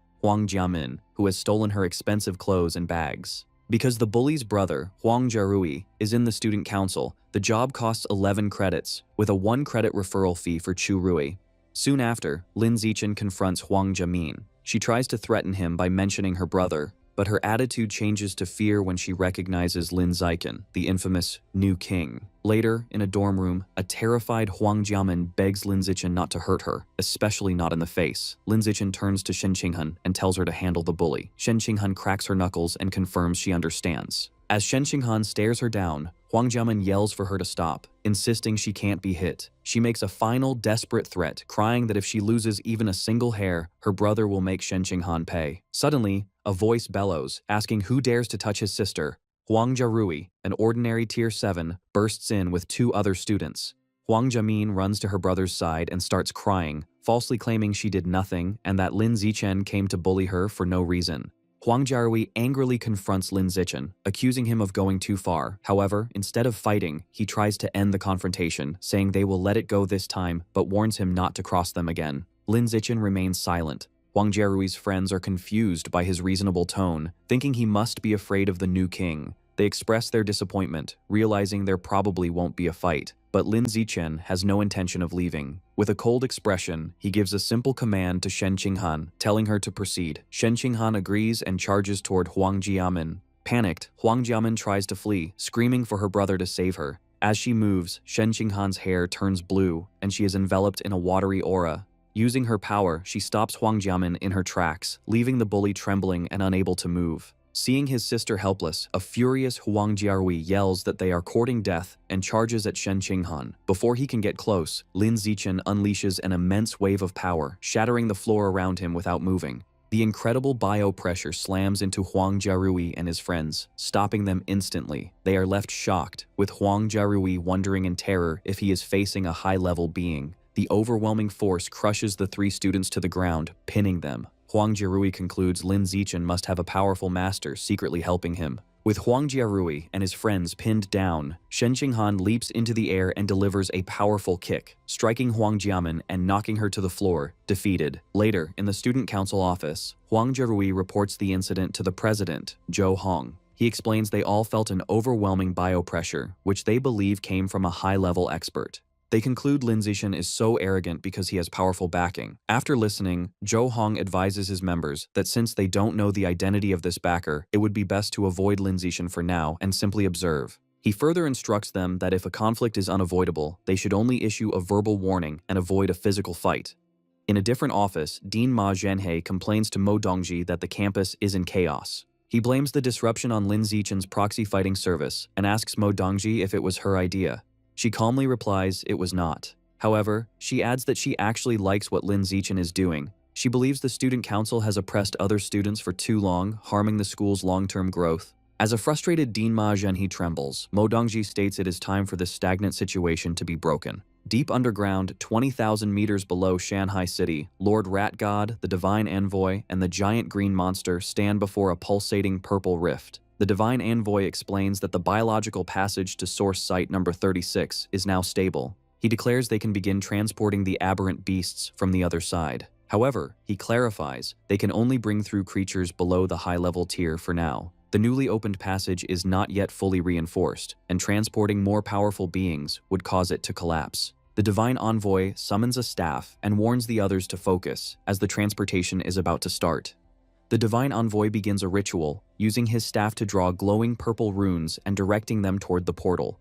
He channels his power and yells for the portal to open, causing the rift to surge with immense dark purple energy. From within, a horde of monstrous creatures begins to emerge, including multi-headed dragons and massive ape-like beasts. Soon, an army of 200,000 aberrant beasts has been transported. The Divine Envoy asks if they should continue the transport. As the army stands assembled, the purple portal begins to rumble and collapse. The Divine Envoy declares the passage is unstable and must be closed immediately. He gestures with his hands, commanding the portal to shut down. Suddenly, just as the rift is about to seal, a clawed hand rips it back open, surprising everyone. The giant green monster and the Lord Rat God ask the Divine Envoy what is happening. As a white-haired figure begins to emerge, the Divine Envoy grimly states they must prepare for a fierce battle. From the reopened portal, a beautiful woman with 9 flowing white tails and fox ears lands gracefully. Identified as the 9-tailed demon fox, she looks around with curiosity and wonders if this is the legendary planet Earth. Following recent events, Lin Zichen's proxy fighting business becomes a huge success. Thanks to publicity from his previous fights, he now receives over 10 requests daily. In half a month, he and Shen Qinghan complete more than 200 jobs, earning over 3,000 school credits. His actions divide the student body. Some see him as a hero cleaning up the school's bullying culture, with some even kneeling in gratitude. Others dismiss him as a merchant motivated only by credits. Lin Zichen doesn't care what anyone says, focusing only on the massive amount of credits he is earning. Later, in a classroom, Shen Qinghan is shocked to see her classmate Luo Yongjian walk in with his face bruised and swollen. Ma Weiwei, who is also there, explains that Luo Yongjian had foolishly tried to start his own proxy fighting service and was beaten up by the student council. Furious, Luo Yongjian clenches his fist, vowing to get revenge once he grows stronger. Ma Weiwei tries to calm him, reminding him that his talent isn't necessarily greater than the student council members he is up against. Her words seem to make him reconsider, and he grows dejected. She then begins to apply medicine to his bruised face, telling him to focus on healing for the upcoming freshman competition. Luo Yongjian complains that the medicine stings. On the day of the freshman competition, a massive crowd fills the stadium. Lin Zichen and Shen Qinghan both fight easily through the early rounds, successfully advancing to the top 8. In the audience, the school's deans, including Ma Zhenhe and Mo Dongji, watch the matches. The dean of mechanical engineering comments on Shen Qinghan's shocking progress. Ma Zhenhe agrees her growth is almost unbelievable, but adds that it is a shame, as she is now facing his daughter, Ma Weiwei, and will likely not make it to the semi-finals. Down in the arena, the match between Shen Qinghan and Ma Weiwei begins. Both girls immediately transform. Ma Weiwei sprouts cat ears and sharp claws, while Shen Qinghan is enveloped in a powerful blue aura. Ma Weiwei lunges forward with incredible speed. Instead of dodging, Shen Qinghan simply extends her hand, unleashing her ability to control qi and blood. Ma Weiwei freezes mid-charge, her body trembling uncontrollably. She is shocked to feel the energy inside her own body thrown into disarray by an external force and looks up in terror, wondering how Shen Qinghan can do such a thing. Seizing the opportunity, Shen Qinghan delivers a single high kick to Ma Weiwei's side, sending her flying across the arena and knocking her out of the fight. Watching from the stands, Dean Ma Zhenhe leaps to his feet in disbelief, shouting his daughter's name. Liu Chuanwu wonders aloud how this pair of childhood friends from simple backgrounds can possess such extraordinary talent. In the arena, Shen Qinghan herself is thrilled, barely able to believe she has defeated the powerful Ma Weiwei so easily. 10 minutes later, the semifinals begin, with the first match between Lin Zichen and Shen Qinghan. As they face each other, Shen Qinghan remarks that this is the first time they have ever competed against each other. Lin Zichen agrees, and they both prepare for the fight. Shen Qinghan attacks first with a kick, which Lin Zichen easily blocks. As he does, he critiques her move, explaining she should have used a punch instead. She then throws a punch, which he dodges, while noting that her angle leaves her open for a counter. The fight continues like a public training session, with Lin Zichen easily defending against Shen Qinghan's attacks while teaching her. Spectators remark how envious they are that Shen Qinghan has a boyfriend who spars with her like this. Soon after, an exhausted Shen Qinghan gives up, admitting defeat. Lin Zichen is declared the winner. The final match is against Li Moyu. Before the fight, Li Moyu calls out to Lin Zichen, acknowledging he might not be as strong, but warning that he won't be defeated easily. He declares he will fight with everything he has. Instantly, Li Moyu transforms into a massive, muscular, ape-like creature. Despite his opponent's intimidating new form, Lin Zichen charges straight at him and delivers a single, powerful kick. The audience erupts in shock. marveling at his incredible power and that he has won with another one-hit knockout. The force sends the transformed Lee Mo-yu flying out of the ring, defeated. Lin Zichen is declared the winner of the freshman competition. Afterward, Mo Dongji addresses the crowd, officially concluding the event. She states that besides school credits for the top 8, the top 5 finishers will be invited to a special winter training camp. This surprises Lin Zichen, Shen Qinghan, Li Moyu, Ma Weiwei, and Luo Yongjian. Mo Dongji explains the camp will be at the military headquarters in Nanjiang Province, the same district responsible for guarding source site number 36. She tells them it begins in 10 days and that she will personally drive them there. Lin Zichen thoughtfully considers this, specifically the connection to the military base guarding a source site. Meanwhile, on a rooftop overlooking the city, the nine-tailed demon fox speaks with the divine envoy. She tells him that since his plant god cult is well established on Earth, they must know of some handsome men. She reveals her main reason for coming to Earth was to find a partner. The divine envoy respectfully replies that he knows a young man who fits her requirements perfectly, explaining he is not only handsome, but also possesses an unbelievably powerful physical body. He then shows her a photo of Lin Zichen on his phone. A seductive smile spreads across the nine-tailed demon fox's face as she looks at the picture, and she instructs the divine envoy to tell her everything about him. A short time later, the day for the special training arrives. Mo Dongji transports the 5 students by helicopter to the military headquarters in Nanjiang Province. As they land, they see several figures in advanced mechanical suits waiting for them. It is explained that this special training is a large-scale event. In addition to the top 5 students from Shanghai University, the top 5 from Kyoto University are also participating, along with elite young members from both the military and an organization known as the Mecha God Group. On the ground, Luo Yongjian excitedly points to a massive red mech, telling the others that its combat power is said to be on par with a rare level expert and that these mechs were built by the Mecha God Group. Suddenly, a voice calls out to Lin Zichen and Shen Qinghan, causing them to turn in surprise. A young man in a sleek black mechanical suit approaches them. He is Zhang Kai and asks if they are the representatives from Shanghai University, which Lin Zichen confirms. Zhang Kai expresses his shock at seeing Shen Qinghan. He recalls that back in middle school, she used to get tired after just a few laps and can't believe she is now one of the top 5 freshmen. Lin Zichen explains that Shen Qinghan has a very high compatibility for gene fusion and became much more powerful after the procedure, having been the top scorer in the province. Impressed, Zhang Kai remarks on how strong Shen Qinghan has become. Shen Qinghan compliments him in return, saying that for Zhang Kai to be representing the powerful Mecha God Group, he must have also grown much stronger.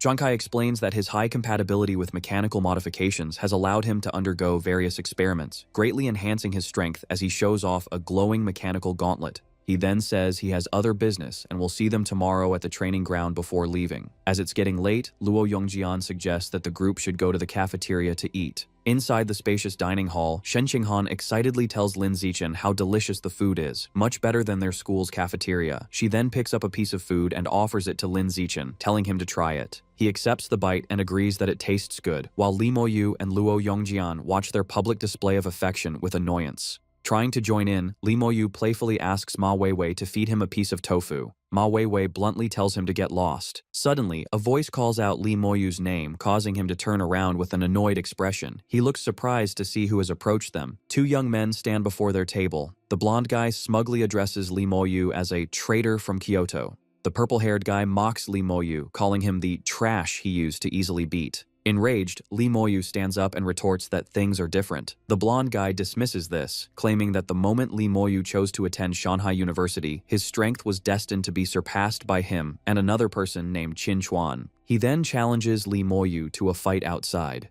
Li Moyu grins and readily accepts. The confrontation quickly draws the attention of everyone else in the cafeteria. The other diners stop eating and rush outside, excited to witness a showdown between a genius from Kyoto University and a genius from Shanghai University. Outside, Li Moyu confidently tells his 2 opponents to come at him at the same time, stating it would be a waste of time to beat them one by one. The blonde young man, Gao Mu, retorts that it won't be necessary, claiming he alone is more than enough to crush Li Moyu. He then leaps forward, landing directly in front of his rival. Li Moyu scoffs, mocking Gao Mu as a perennial loser, and immediately transforms into his powerful white ape form. Internally, he feels confident, thinking about how he fused with a Shadow Knight cat gene the previous week. He believes this new fusion has compensated for his previous lack of speed and that there is no way Gao Mu can possibly defeat him now. In response, Gao Mu also transforms. His body becomes covered in tough, purple feather-like armor. Watching from the crowd, Lin Zichen analyzes the transformation. He recognizes that Gao Mu has fused with the gene of an armored earth dragon, an earth attribute beast renowned for its incredibly strong defense. Lin Zichen reflects that even a standard Tier 9 armored earth dragon is durable enough to withstand a full-powered punch from a high-level Tier 1 demonic eye giant ape. The fight begins with Li Moyu throwing a massive punch, which Gao Mu easily blocks with his armored arm, the impact creating a shockwave. Li Moyu follows up with a furious barrage of punches, but Gao Mu stands firm, his incredible defense absorbing every blow without him moving an inch. Frustration turns to panic as Li Moyu realizes his opponent is unbelievably tough, and his attacks are having no effect. Watching the stalemate from the crowd, Shen Qinghan remarks to Lin Zichen that it looks like neither of them can harm the other, and that the fight will likely end in a draw. Lin Zichen, however, disagrees. He confidently states that it won't be a draw and that Gao Mu will win. He explains that Gao Mu is holding back his true strength, as he has another beast gene within him that he hasn't even activated yet. As if to confirm this, Gao Mu grins confidently, knowing that while he is still conserving his power, Li Moyu is already fighting with everything he's got. Furious and unable to break through his opponent's ironclad defense, Li Moyu grits his teeth in frustration. He yells out, accusing Gao Mu of being a coward who can only hide inside his shell like a turtle to drag the fight out into a boring draw. Hearing this, Gao Mu reveals a sharp-toothed, sinister grin. He decides that he is done playing around and announces that it is time to show Li Moyu his true, full power. As he speaks, the air around him seems to vibrate. His body begins to swell, his muscles bulging and tearing through his clothes as he transforms even further. He takes on the terrifying, muscular characteristics of a demonic eye giant ape. The crowd watches in stunned silence, suddenly realizing that Gao Mu has fused with the very same beast gene that Li Moyu possesses. Li Moyu freezes, his face pale with complete shock. He yells that it has to be impossible. His mind races as he questions how someone with Gao Mu's average level of talent could have successfully fused two different and powerful beast genes in such a short amount of time without dying. Enjoying the look of horror on his rival's face, Gao Mu admits that his natural talent might be inferior to Li Moyu's. However, he proudly states that Kyoto University's gene fusion technology is far superior to anything at Shanghai University. Before Li Moyu can process this, Gao Mu lunges forward, throwing a devastating punch with massive force.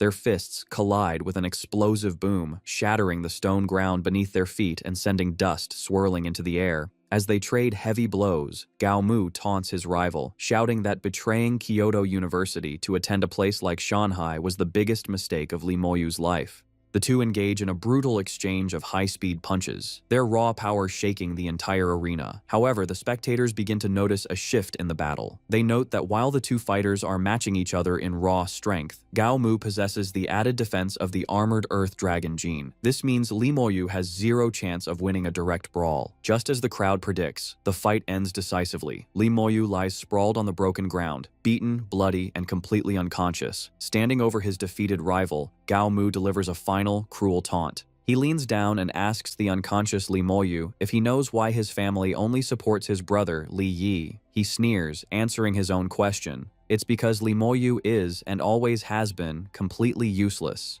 Gao Mu doesn't stop there. He continues to mock the fallen body, calling him trash for being easily beaten earlier by a mere local freshman named Lin Zichen. Turning his attention away from his defeated opponent, Gao Mu looks toward the group of Shanghai University students. He shouts, asking which one of them is Lin Zichen. Without hesitation, Lin Zichen steps forward from the group and calmly identifies himself. Gao Mu looks him up and down and issues a challenge. He states that he heard Lin Zichen has been dominating Li Moyu recently. He offers to fight him right now, promising a generous reward of 10 high-grade QE and blood pills if Lin Zichen manages to win. Hearing the reward, Lin Zichen flashes a confident, almost predatory smile and simply agrees to the fight. As Lin Zichen prepares to step out, Luo Yongjian grabs his shoulder with a worried look to offer some advice. He warns him that Gao Mu is dangerous because his combination of genes gives him incredible attack power and rock-hard defense. However, he has a weakness, very low speed. Luo Yongjian urges Lin Zichen not to fight him head-on, suggesting that he should use his superior speed to wear Gao Mu down, since that monstrous transformation can't last forever. Lin Zichen nods but says nothing as he steps into the fighting area. Gao Mu immediately starts taunting him, questioning why someone would choose to remain a pure-blooded human in this era, calling it a waste of potential.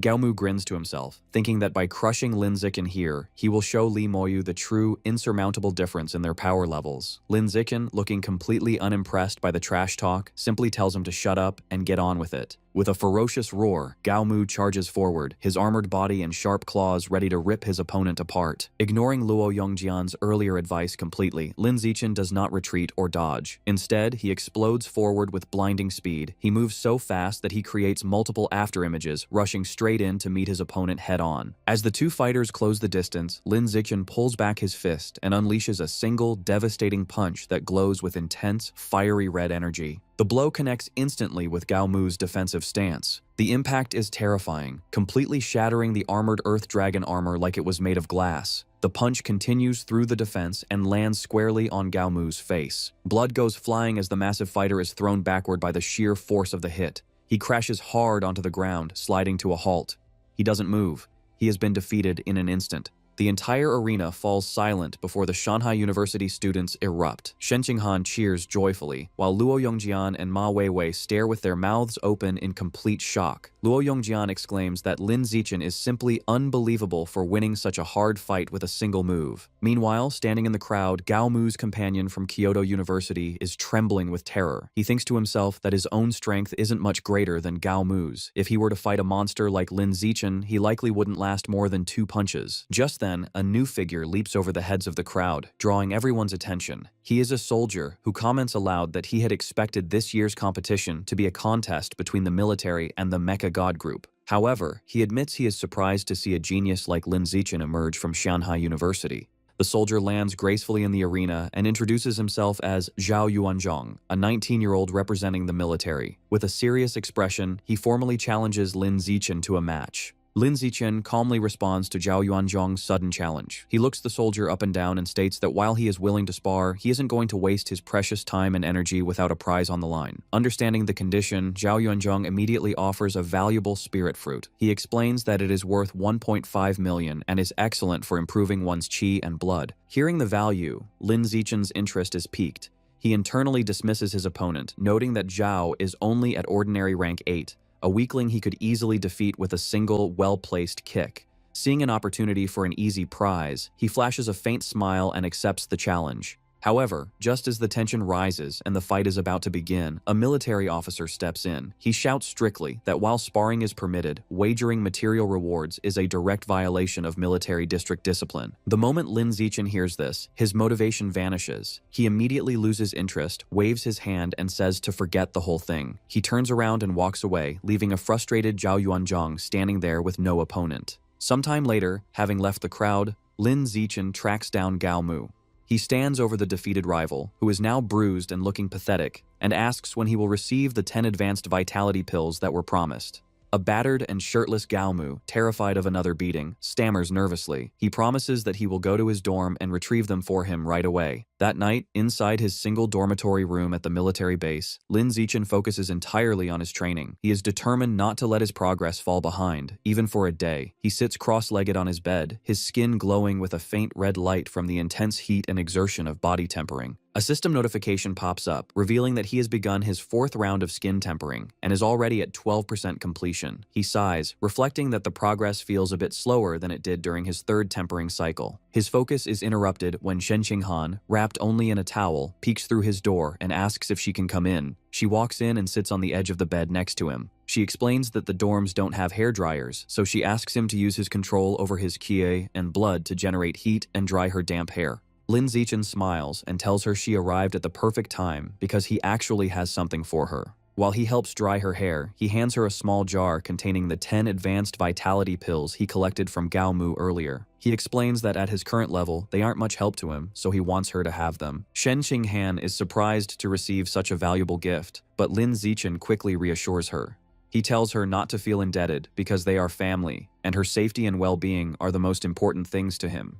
Touching the jar, Shen Qinghan smiles softly and accepts his gift. Immediately afterward, blushing, she leans over him as he lies on the bed and tells him that now it's her turn. She positions herself over him, and while massaging his chest, whispers that she will let him thank her properly. The next morning, the sun rises over the base as all the training participants gather outside. Zhao Yuanzhong spots Lin Zichen and greets him cheerfully, no longer upset about the cancelled match. Lin Zichen returns the greeting. Standing together, Lin Zichen asks Zhao Yuanzhong if the rumors are true that the younger generation of his military district has all entered the source land for training. Zhao Yuanzhong shakes his head and replies that it barely counts as having truly entered. This confuses Lin Zichen, so Zhao explains further. He says the military has established fortified cities just inside the source land. However, young soldiers who are only at the ordinary creature level are trapped in these cities doing menial chores. They are strictly forbidden from going out into the true wilderness, which is filled with dangerous, primitive competition. He adds that it is impossible to truly explore the source land until one's biological level reaches the advanced stage. He explains that just as exotic beasts are repelled by the world power when they try to enter Earth, Earthlings experience a similar repulsion force when they enter the source land. This invisible force tries to drive them out and mainly affects those below the advanced level.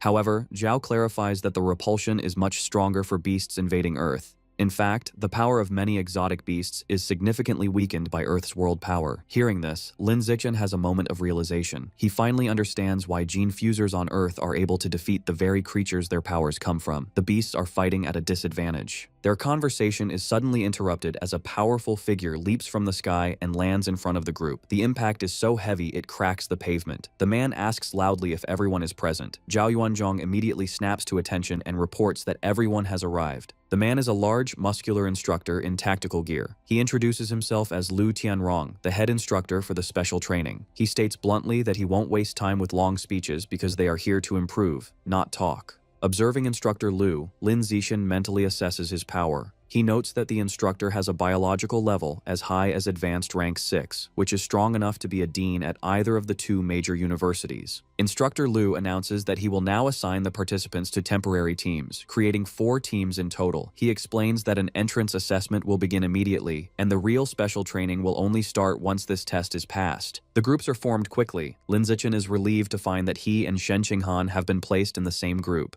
Joining them are Zhao Yuanzhong, a student named Zhang Kai, and a tall, muscular girl from Capital University named Shangguan Yueying. Shen Qinghan happily comments on how lucky they are not to have been separated during the selection. Instructor Lu leads the teams to a large, imposing 3-story building and explains the rules. Each floor has a series of checkpoints. To pass, they must clear all of them and reach the rooftop within 3 hours. He points out that the first floor has 4 walls, each with a door in the middle. The 4 teams will enter through these different doors to begin. After wishing them good luck, Instructor Lu leaps effortlessly onto the roof of the building in a single bound. From above, he shouts for the assessment to begin. Lin Zichen and his team step forward, entering the dark building ready to face whatever challenges await inside. The special training assessment kicks off, and Lin Zichen's team, Group D, makes it through the gunfire and obstacles of the first level with relative ease. However, when they check the progress screen, they are stunned. The other 3 groups are already on the 3rd level, while they have only just finished the first. The second level is a tricky intelligence test, a game of rock, paper, scissors against an AI. Every time they lose, the door closes a bit more, and the entire team gets hit with a painful electric shock. After several failures, Lin Zichen comes up with a clever plan. Knowing the AI has no predictable pattern, he uses a shard of glass as a mirror to see the AI's hand before he makes his move. This allows him to force a series of draws, slowly prying the door open centimeter by centimeter until they can finally squeeze through. When they reach the 3rd floor lounge, a shocking sight awaits them on the progress screen. All 3 of the other teams, A, B, and C, have been eliminated. Realizing that whatever defeated so many powerful students so quickly must be incredibly dangerous, Lin Zichen activates his danger perception ability to scan the floor ahead. He discovers the 3rd floor is divided into 4 rooms, each holding a powerful robot guard. Based on the bloodstains and wreckage scattered across the floor, it's clear these robots have immense defensive and offensive power, and they are what wiped out the other teams.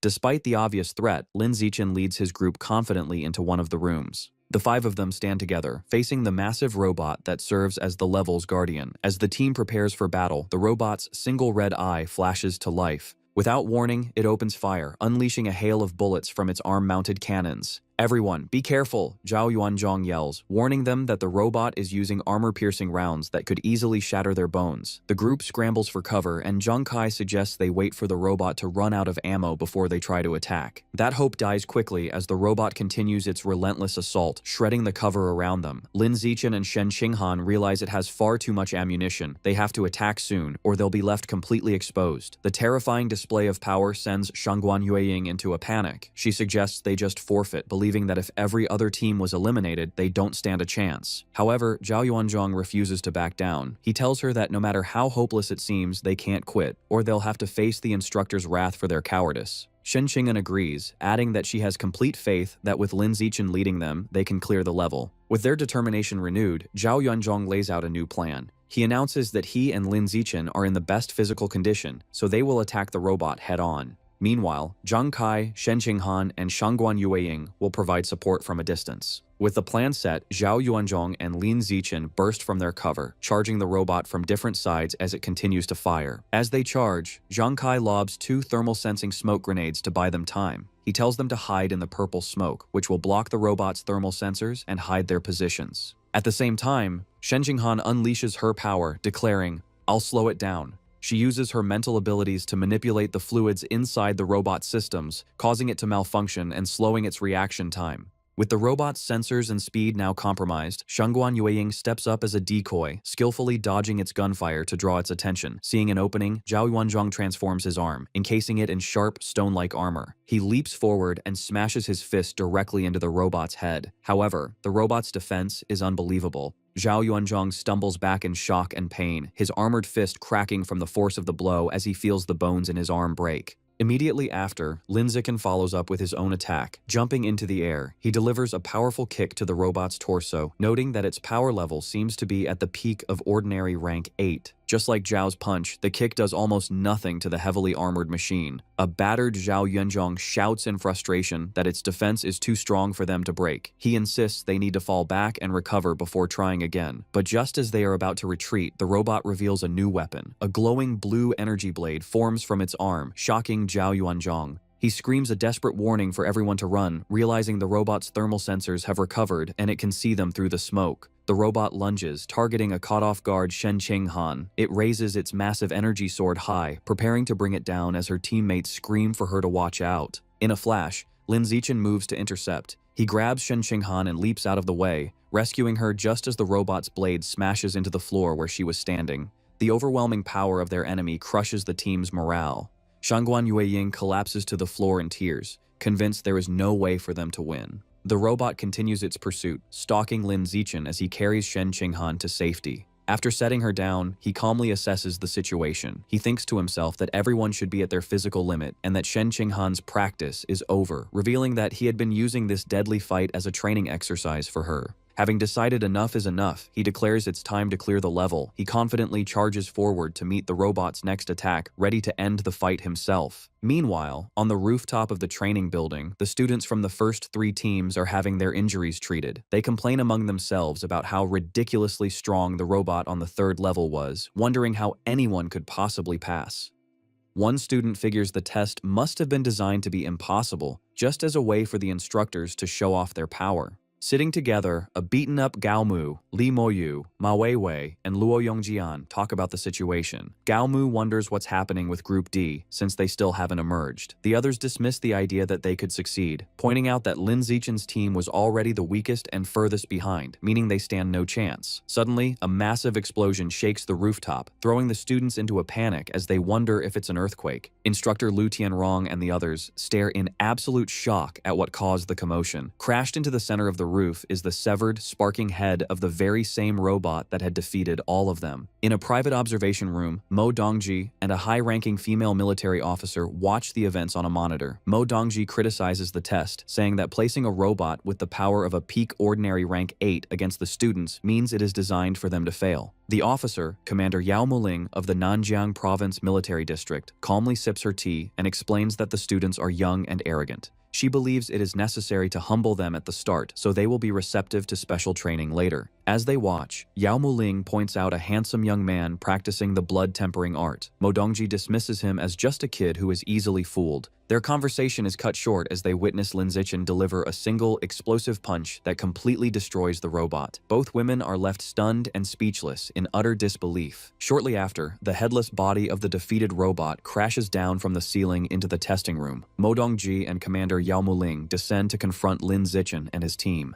The commander immediately questions him, asking how he was able to unleash the power of an ordinary rank 9 when his biological level is only ordinary rank 8. Lin Zichen offers a partial truth, claiming his innate strength, combined with the explosive power from the blood-tempering art, allowed him to achieve such a feat. Mo Dongji is internally skeptical that the art alone can provide such an immense power increase. She decides to use her mental power to scan him and discover his true strength. Sensing her intentions, Lin Zichen activates his natural camouflage ability to hide his true power, while also deciding to test her abilities by probing back. However, Mo Dongji's scan is powerful, and she quickly discovers the truth. Lin Zichen's entire body has already completed its first tempering, and his biological level is actually a full ordinary rank 9. She realizes he is lying. When Commander Yao Muling asks what she discovered, Mo Dongji makes a quick decision to protect his secret. She tells the commander that his biological level is indeed only ordinary rank 8, but that his physical body is shockingly powerful, comparable to that of an early-stage ordinary rank 9 gene fuser. Hearing this, the commander is thrilled. She throws her hands up in excitement, exclaiming that the path of pure-blooded human physical enhancement seems invincible, and that if Lin Zichen can truly break the biological barrier, his future will be limitless. After the test, the students are gathered in a large armory. Commander Yao Muling explains that all the weapons are forged from B-grade alloy, strong enough to cut through iron and withstand bullets. She instructs them to each choose a weapon for a combat exercise in 10 days. While the others select their weapons, Lin Zichen stands aside, deciding not to take one. He reasons that his own body, having undergone 3 tempering cycles, is far stronger than the B-grade alloy, and a weapon would only be a hindrance. After a while, Commander Yao Muling approaches a group of students, including Shen Qinghan and Li Moyu, and confirms they have all made their selections. Noticing Lin Zichen is empty-handed, she confronts him. Lin Zichen calmly replies that he is accustomed to fighting unarmed and does not need one. The commander is secretly annoyed, thinking the genius has become overly arrogant and needs a lesson. She then announces that the best way to get familiar with their new weapons is to use them in a sparring match. With a smirk, she singles out Lin Zichen, stating she is curious about his bare-handed fighting style and suggests he be the first to demonstrate his strength. Lin Zichen simply agrees. Immediately, Zhao Yuanzhong, armed with a large, futuristic halberd, steps forward and volunteers. Lin Zichen coolly invites him to begin. Zhao Yuanzhong charges forward, swinging his massive weapon in a powerful downward strike. To everyone's shock, Lin Zichen does not dodge, but instead catches the halberd's blade with his bare hand, stopping it instantly. With a slight squeeze, cracks spread across the B-grade alloy blade, and Zhao Yuanzhong watches in disbelief as his weapon is crushed in Lin Zichen's grip. The halberd shatters into pieces. Standing over the wreckage, Lin Zichen coolly asks who is next. The surrounding students are left completely stunned, wondering how a person can crush B-grade alloy with their bare hands. Following this incredible display, a new challenger emerges. A girl from the Mecha God group named Zhu Shishi, clad in a powerful white mechanical suit, hovers down using her jet boots. She issues a challenge, asking if he dares to face an enhanced armor-piercing bullet. A concerned Zhang Kai immediately warns Lin Zichen not to accept, explaining the challenge is far too dangerous. He says the bullets can easily pierce through 10 centimeters of solid steel plate from 10 meters away. Despite the grave warning, Lin Zichen is unfazed and calmly accepts.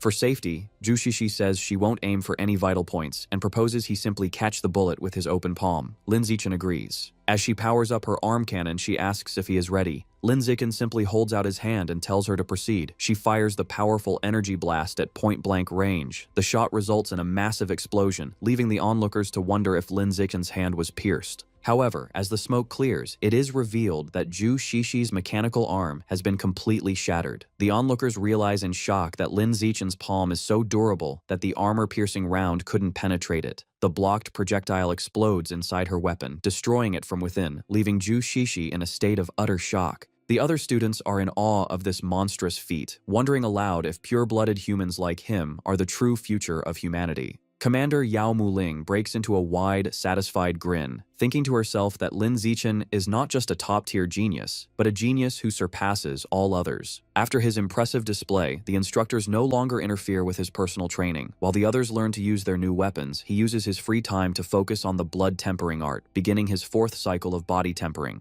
The next phase of the camp involves training in special futuristic pods designed to enhance the user's QI, blood, and spiritual power. Shen Qinghan emerges from her pod exhausted but having achieved incredible results. Her Qi and blood can withstand level 6 intensity, while her mental strength reaches an astounding level 7, a feat that amazes everyone. When it is his turn, Lin Zichen enters a pod and calculates his limits. He estimates his body can handle a level 11 pod, equivalent to an advanced rank 2 expert. However, to avoid suspicion, he deliberately sets the machine to only level 8. Despite holding back, he still emerges to the shock of the instructors and students, who can't believe he withstood a level 8 mental training session. Lin Zichen thinks to himself that he was right to conceal his true abilities. He makes a plan to sneak back to the training room with Shen Qinghan later that night to test his true limits, which he hopes will also give him a clearer idea of his current biological level. Meanwhile, at the Pure Human Research Institute at Shanghai University, Song Yuyan sits alone in the library, surrounded by stacks of books. She complains to herself that with both Lin Zichen and Dean Liu Chuanwu away, she is left to do all the work. Suddenly, a voice greets her from behind, causing her to turn in surprise. She is confronted by the nine-tailed demon fox. The powerful creature puts her arm around Song Yuyan and, with a sly smile, asks if she knows where to find Lin Zichen. The nine-tailed demon fox forcefully grabs Yuyan by the face, pulling her intimately close to demand Lin Zichen's whereabouts. Under the fox's terrifying power, Yuyan's eyes glow a bright purple as she is completely hypnotized, mindlessly revealing that he is at the military headquarters. Later that night at the massive, heavily fortified military base, Lin Zichen and Shen Qinghan sneak up to a secured door. Shen Qinghan nervously asks if it is a bad idea to trespass, but Lin Zichen confidently hacks the electronic password lock, assuring her that a simple lock cannot stop him. The heavy doors slide open to reveal the advanced training pods. Lin Zichen explains he just wants to secretly use the machines to test his true limits, brushing off the risk of getting caught. Lin Zichen gets into one of the pods and pushes his physical body to the extreme, glowing with fiery energy while an anxious Shen Qinghan watches him from outside. He manages to endure a level 12 intensity for half a minute, proving his physical strength is incredibly high and nearly at the third stage of a high-level being. He then tests his mental limits, enduring intense mental attacks inside the machine while sweating heavily from the strain, finding out his mental strength limit is at level 10. Emerging from the pod, a tired but satisfied Lin Zichen reflects that his mental strength has reached the first stage of a high-level being, noting that this mental power is far more valuable and difficult to improve than physical strength. Sometime later, a military vehicle travels along a winding coastal road surrounded by green mountains. The day for real combat training has arrived, and Lin Zichen has been appointed as the team captain for a mission to destroy a local branch of the plant god cult. Inside the vehicle, Lin Zichen and Shen Qinghan review the mission details on a phone. They learn that the leader of the cult branch is a formidable enemy who has undergone 2 gene fusions. They read further that the cult leader has fused with the genes of the Shadow Knight cat and a giant shark, making them a peak ordinary tier 9 fighter who is just one step away from evolving into a high-level creature. Arriving at their destination, the team steps out of their vehicle into a dense forest. Shen Qinghan points out that the trees are unnaturally tall, even larger than those in a tropical rainforest. Li Moyu and Ma Weiwei note that the strange, overgrown environment confirms they have found the right place, proving this is the plant god cult's hideout. To investigate safely, Zhu Shishi deploys a surveillance drone to scout the path ahead, and Lin Zichen instructs the rest of the team to follow behind it. Looking at the drone's video feed on her tablet, Zhu Shishi spots a massive, vine-covered bamboo building about 300 meters away, identifying it as the enemy's main base. Stepping into his role as the team captain, Lin Zichen begins issuing tactical orders. He instructs Zhao Yunzhong and Gao Mu to use their armored beast genes to lead the vanguard and clear the way for the others. Next, he assigns Zhu Shishi and Zhang Kai to provide long-range fire support, relying on their advanced technology to shoot down enemies from a distance. With the plan set, Lin Zichen commands the rest of the team to charge forward, and they all sprint deep into the forest. As they advance, Zhao Yuanzhong advises the group not to worry about capturing enemies alive, emphasizing that their own safety is the most important thing, to which Lin Zichen firmly agrees. Suddenly, a guy wearing a black suit and a mask with glowing red eyes springs from the shadows, attempting to ambush them while shouting an alert to his comrades.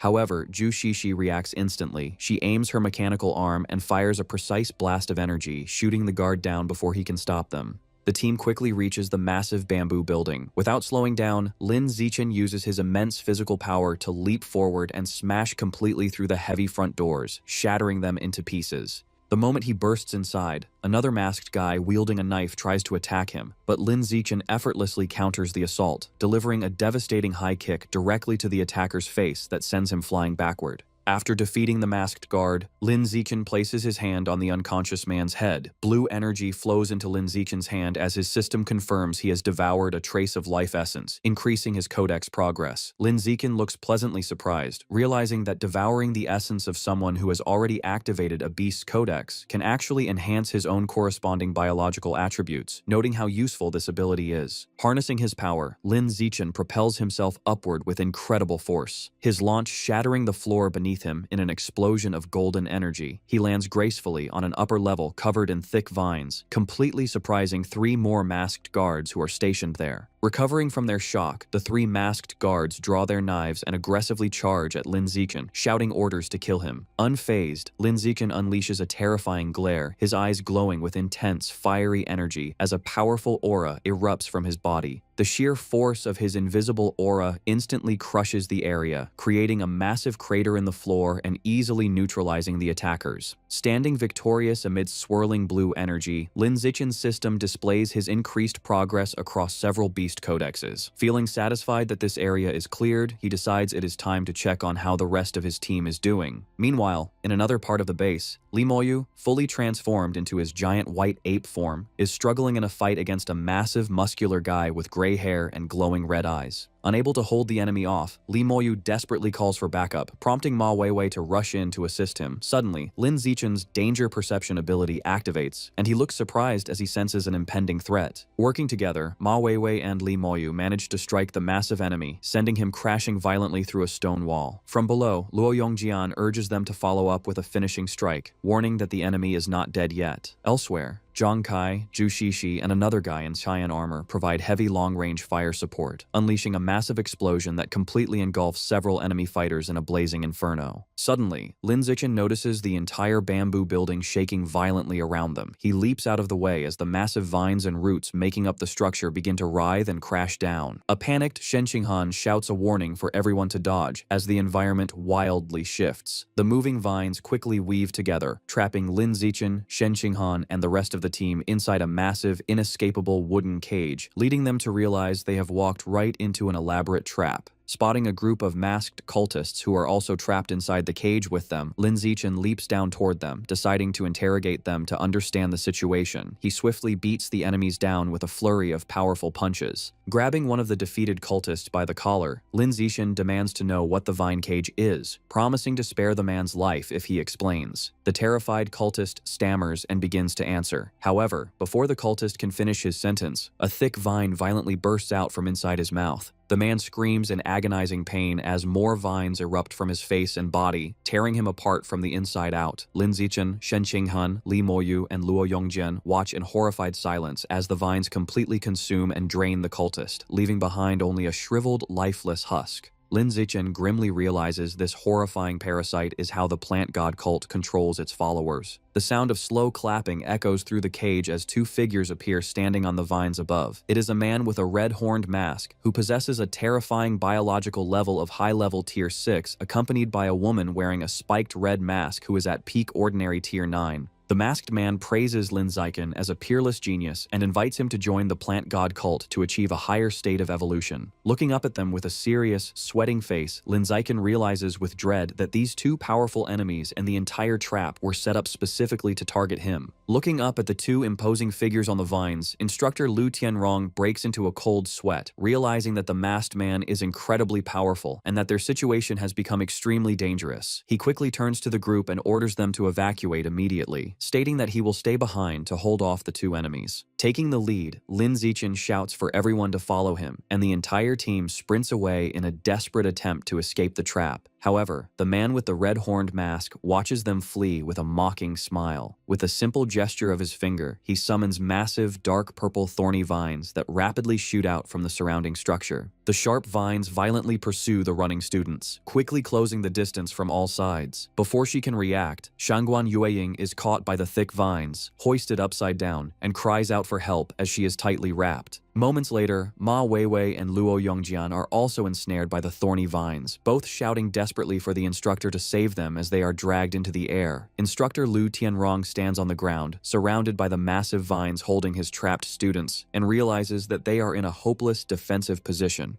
Concluding that the only way to free everyone is to eliminate the enemy controlling the trap, the instructor undergoes a powerful transformation, turning into a massive, muscular tiger beast. Using his enhanced beastly strength, Instructor Lu Tianrong leaps high into the air, aggressively scaling the thorny vines to launch a direct attack on the man with the red-horned mask. Despite the imposing charge, the masked man simply smiles sinisterly and raises his hand to easily counter the attack, mockingly noting that the instructor's power is no match for him on his own home ground. Instructor Lu Tianrong, fully transformed into a tiger beast, clashes fiercely against the dense thicket of dark thorny vines, growing frustrated as he struggles to break through the massive trap. Determined to overcome the obstacle, he fully activates his beast genes, causing his body to surge with a blazing, fiery aura that drastically enhances his raw strength. Empowered by this new energy, the instructor violently tears through the barrier, slicing the thick vines to pieces as he descends to attack the masked enemy below. Meanwhile, Shen Qinghan looks up in shock as she watches Luo Yongjian and her other teammates being overwhelmed by the thorns, urgently shouting for everyone to retreat immediately. Springing into action to cover their escape, Lin Zichen leaps into the air and delivers a powerful punch, shattering a barrage of incoming vines. Caught in the chaos, Ma Weiwei is tightly bound by the sharp thorns, desperately calling out for Lin Zichen to save her. Hearing her plea, Li Moyu immediately declares that he is coming to help. He fiercely strikes the trapping vines with a heavy wooden club. However, he begins to sweat in frustration when he realizes the incredibly tough thorns refuse to snap even under his full strength. Suddenly, Lin Zichen rushes past him and effortlessly slices the sturdy vines into pieces with a single swift swipe of his bare hand. Moving with incredible speed, Lin Zichen dashes around the battlefield, leaving afterimages as he swiftly cuts through the thick bindings. He manages to liberate Ma Weiwei, Luo Yongjian, Gao Mu, and the rest of the trapped teammates, loudly echoing Shen Qinghan's command for everyone to fall back and retreat quickly. Just as he secures their escape, Lin Zichen is suddenly caught off guard when a strange, glowing pink mist drifts into his nose. Intrigued by the distinct floral scent of the mist, he rushes forward into the forest, following the swirling trail to investigate its mysterious source. As Lin Zichen rushes into the strange pink mist, his system alerts him that he is being exposed to a coma-inducing flower poison, but his innate poison resistance continuously neutralizes the threat without issue. Following the scent, he discovers several unconscious students lying on the ground and spots a shadowy figure standing nearby. Realizing this must be the branch leader of the plant god cult, the mysterious woman notes with surprise that Lin Zichen is completely unaffected by her poison and that he was able to detect her presence. She remarks that it makes sense why the higher-ups were willing to risk this elaborate ambush just to capture someone with his astonishing strength. Without wasting any time on conversation, Lin Zichen explodes forward with incredible speed.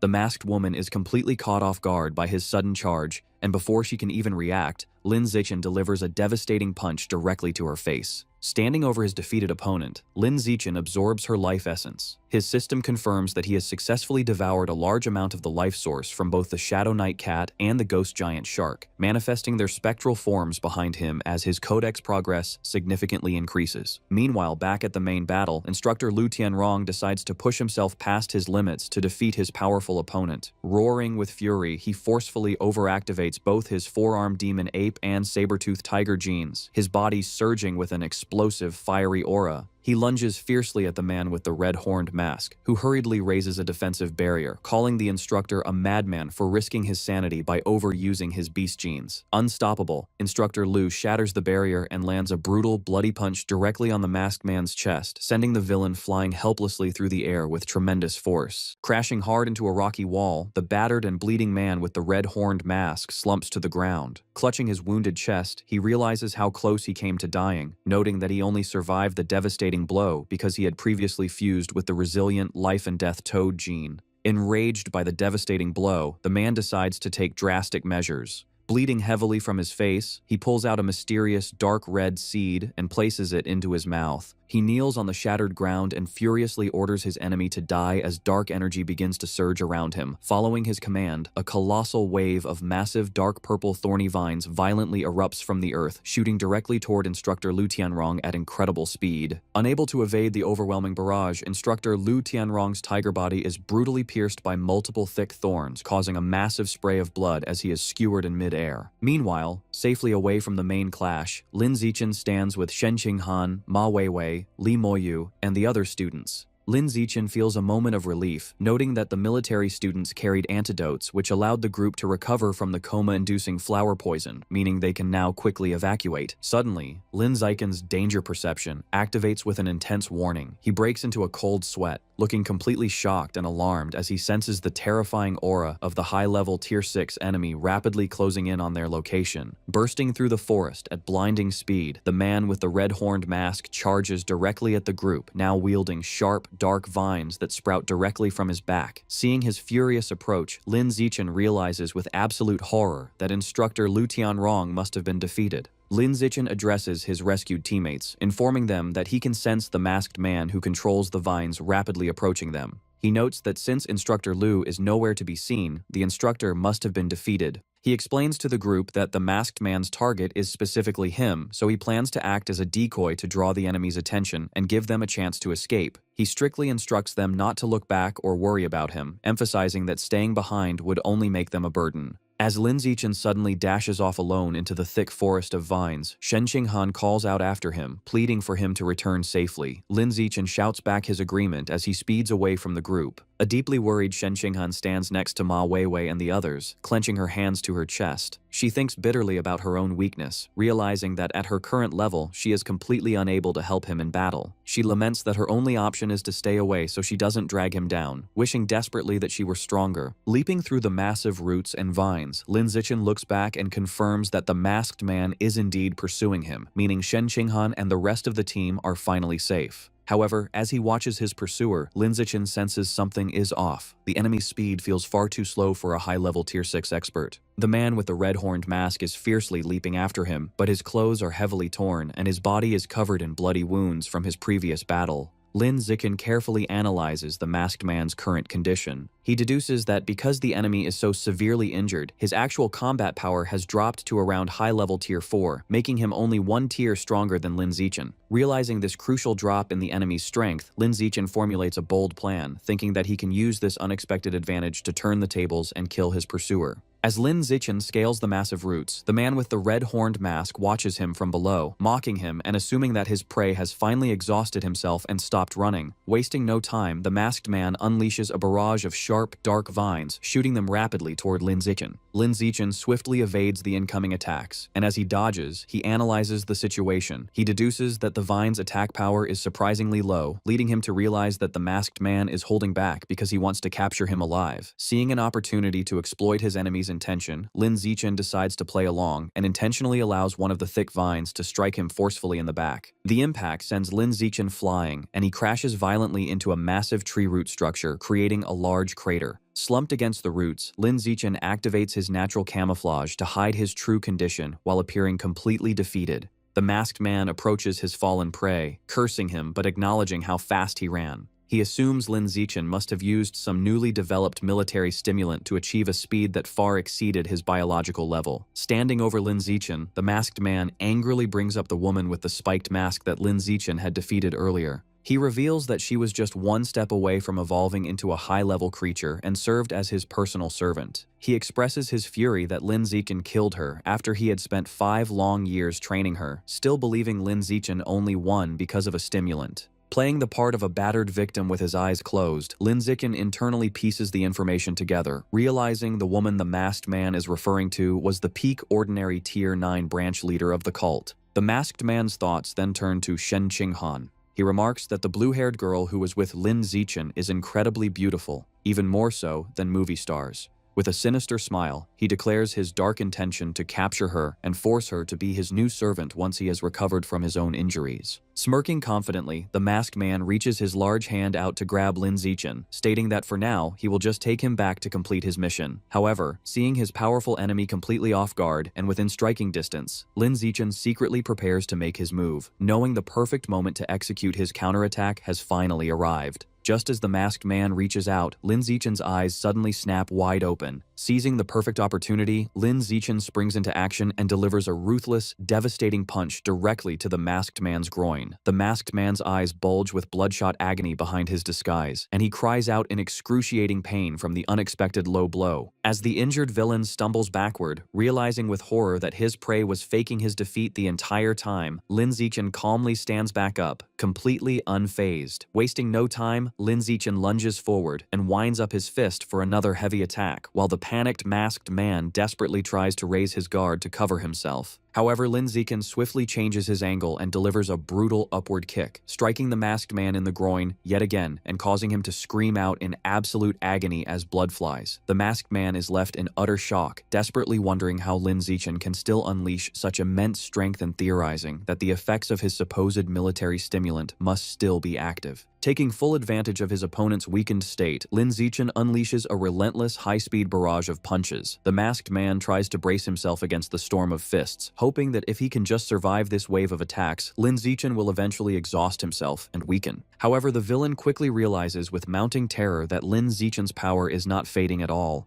In fact, the force behind his qi and blood is actually growing stronger with every single strike. Bleeding heavily from his mouth, the masked man screams in disbelief, demanding to know how a mere 20-year-old at the ordinary biological level can continuously fight with the devastating power of a high-level Tier 4 expert. Ignoring his enemy's frantic questions, Lin Zichen lands a crushing punch directly on the masked man's face. Completely overwhelmed and pushed to the brink of death, the villain desperately cries out for the Ninth Elder to save him. Seeing that the masked man is finally at his breaking point, Lin Zichen focuses his power, concentrating a massive amount of swirling energy into his fist for a final, decisive strike. With explosive force, Lin Zichen unleashes the charged punch, launching the masked man helplessly into the air. The villain crashes violently back down onto the hard ground, the sheer force of the impact completely shattering his red-horned mask into pieces. The masked man lies helplessly on the ground, his face bruised and bloody. Lin Zichen stands over his defeated opponent and relentlessly unleashes a rapid chain of brutal punches directly into the man's face, deciding to finish him off and send him to the afterlife to reunite with his fallen subordinate. A system notification then appears, asking if he wishes to devour the enemy's essence. Panting heavily and looking at his own bruised, bloody knuckles, an exhausted Lin Zichen breathes a sigh of relief, glad that the grueling battle is finally over and his enemy is dead. He activates the system's devour function, extending his hand to absorb the glowing blue life essence flowing from the corpse.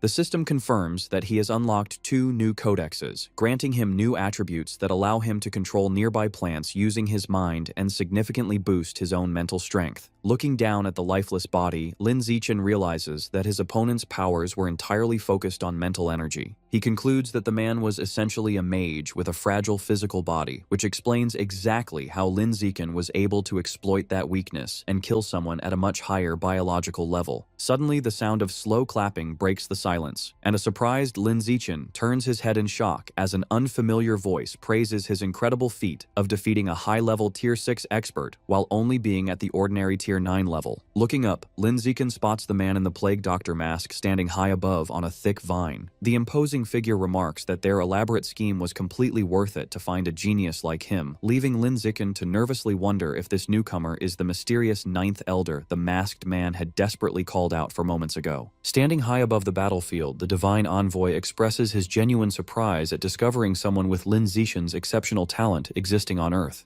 As he speaks, he casually gestures with his hand, causing a massive swarm of dark, dangerously thorny vines to violently erupt from the ground, wrapping tightly around Lin Zichen. Completely trapped, Lin Zichen realizes with overwhelming dread that he cannot possibly break free, acutely aware that his opponent is a truly formidable rare-level expert. However, Lin Zichen is suddenly and unexpectedly freed as a barrage of sharp, intensely glowing projectiles shoots past him, cleanly slicing the thick vines into pieces and leaving him completely surprised by the sudden rescue. The source of the devastating attack is revealed to be Mo Dongji, who gracefully floats in the air while summoning a massive, swirling storm of icy projectiles around her. Her breathtaking presence completely shocks the arrogant masked man with her sudden appearance. Floating calmly amidst her swirling powers, Mo Dongji confidently explains to the Plague Doctor masked man that she fully anticipated the plant god cult would target Lin Zichen after his outstanding performance. Thus, she had been secretly guarding him, waiting in the shadows for them to finally make their move. The masked man simply chuckles, finding her clever trap amusing, but he remains confident, arrogantly claiming that he is more than capable of dealing with her alone. Deeply angered by his blatant arrogance, Mo Dongji sharply retorts that she is certainly no longer the weak opponent she once was, and without warning, she forcefully launches her massive barrage of glowing projectiles directly at him.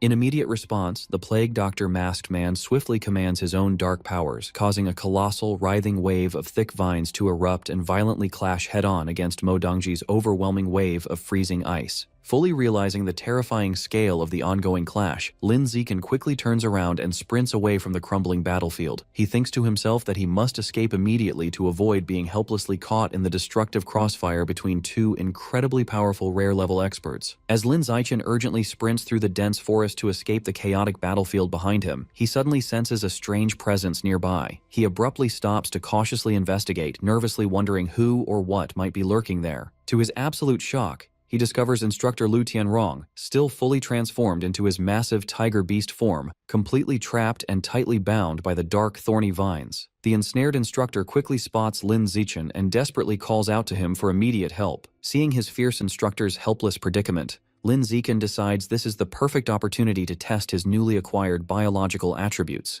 His eyes glow intensely as he focuses his mental strength, actively channeling his energy to trigger his new plant-controlling ability. To the trapped instructor's absolute surprise, the thick vines forcefully binding him automatically begin to loosen and retract into the soil. This miraculous rescue leaves him bewildered, silently wondering how the deadly magical trap managed to mysteriously untie itself. Now completely freed from the suffocating vines and safely standing alongside Lin Zichen, instructor Lu Tianrong listens as Lin Zichen explains his success. Lin Zichen cleverly tells him that he managed to kill the masked man with a swift sneak attack because the dangerous villain was already heavily injured.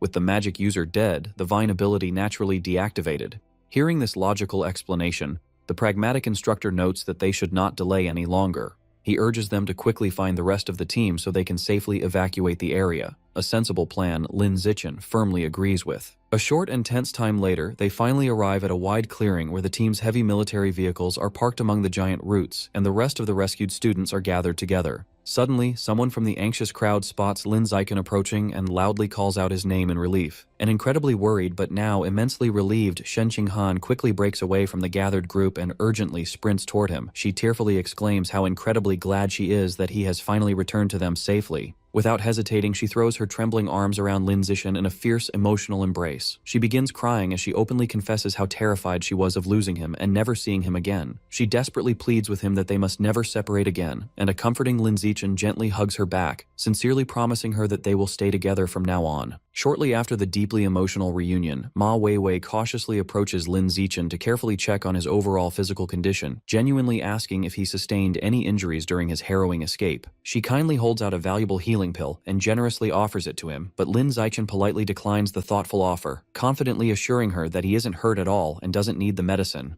However, a stubborn Ma Weiwei firmly insists, gently but forcefully pressing the pill into his hands. She strictly tells him to keep it just in case he desperately needs it later on, an unexpectedly caring gesture that leaves Lin Zichen looking pleasantly surprised. Quickly getting back to the highly urgent situation, Lin Zichen seriously addresses the entire gathered team. He loudly announces that since everyone is accounted for, they must get into the armored vehicles and evacuate the hostile area immediately. He strictly warns them that it is incredibly dangerous to stay because a frighteningly powerful rare-level expert from the plant god cult is currently engaged in a fierce battle with Mo Dongji nearby, and they heavily risk being tragically caught in the crossfire. Following his orders, the team quickly boards the heavily armored military vehicles and rapidly speeds away through the overgrown forest. Safely inside the moving trucks, the trembling students openly voice their shock over the terrifying situation, completely amazed that both a rare-level enemy and Mo Dongji are present. Furthermore, they nervously wonder aloud why the Central Military District hasn't sent any backup yet given the extreme severity of the threat. As the roaring convoy frantically rushes to escape, a highly mysterious barefoot figure suddenly descends rapidly from the sky, landing directly in their path with an intense surge of glowing pink energy. Seeing the strange figure drop down, someone inside the vehicle loudly calls out, hopefully wondering if it is just another one of their instructors. However, absolute panic quickly sets in as the wide-eyed driver clearly spots the terrifying person through the windshield windshield and immediately yells a desperate warning. Standing confidently right in the middle of the road, effortlessly blocking their escape route, is the legendary nine-tailed demon fox. Inside the speeding military vehicle, Instructor Liu Tianrong tightens his grip on the steering wheel and urgently warns the students to sit tight, knowing that anyone who can appear so silently in this dangerous area must be an enemy with bad intentions. The heavy truck barrels straight toward the nine-tailed demon fox, but just before it can hit her, she vanishes in a sudden flash of pink light, causing someone in the truck to cry out. The students inside are left bewildered, looking around the cabin and asking each other where the fox-eared girl could have possibly gone. Lin Zichen, however, breaks into a cold sweat. He focuses his senses but realizes with shock that he cannot detect her presence at all. Knowing that even Instructor Liu, an advanced rank 6 expert, cannot sense her either, Lin Zichen dreads that the mysterious girl's power level must far exceed advanced rank 6. Suddenly, the nine-tailed demon fox reappears directly inside the cramped cabin, floating gracefully above the startled students and playfully asking if they are looking for her. Reacting without hesitation, Instructor Liu Tianrong demands to know her identity. He instantly transforms into his massive tiger beast form and fiercely charges at her from the driver's seat. Unfazed by the charging beast, the nine-tailed demon fox simply stares back, her red eyes glowing intensely as she unleashes her hypnotic power. Instructor Liu's eyes immediately turn the same glowing red, and his furious charge is halted as he instantly falls completely under her mental control. Now sitting comfortably among the terrified students, the nine-tailed demon fox calmly orders everyone to get out of the car. A completely shocked Luo Yongjian watches helplessly as the hypnotized Instructor Liu wordlessly obeys the command and walks right out through the door. Sitting elegantly inside the vehicle, the nine-tailed demon fox announces that she has no interest in anyone besides Lin Zichen and commands the rest of the students to leave immediately. Realizing that even their powerful instructor was easily defeated, the students agree that they must escape first and figure out a plan later, though some hesitate to abandon Lin Zichen. Stepping forward to protect them, Lin Zichen gestures for his teammates to fall back, firmly instructing everyone to get out of the vehicle since he knows he is the enemy's only target. He watches through the front windshield as Zhao Yuanzhong safely exits the truck, telling his teammate to take care of himself. However, a tearful Shen Qinghan grabs Lin Zichen's arm, refusing to leave his side and declaring that she will not let him face danger by himself again. In response, Lin Zichen gently urges her to step down and leave first. Finding the emotional display annoying, the nine-tailed demon fox uses her glowing pink energy to abruptly lift Shen Qinghan high into the air, causing Lin Zichen to cry out her name in alarm. With a forceful motion, the fox violently throws Shen Qinghan out of the vehicle, sending her crashing completely through the glass windows as Lin Zichen desperately shouts for her again. Rushing to the broken window, Lin Zichen looks outside and spots Ma Weiwei and Shangguan Yueying helping Shen Qinghan to her feet in the forest. Seeing her safely standing with her friends, he breathes a sigh of relief, noting to himself that she is fine and only suffered torn clothing from the sudden ejection. With Shen Qinghan out of danger, the nine-tailed demon fox approaches Lin Zichen and announces that it is time for them to talk, referring to him as her little servant. She explains that his powerful body and handsome appearance perfectly meet her requirements. She declares that the life energy of such a strong body must be rich and valuable, and that he is qualified to become her personal servant, someone she can keep by her side and draw energy from. Intrigued, Lin Zichen asks whether she is a genetic fusion user, an exotic beast, or perhaps an inhuman. She clarifies that she is none of those things.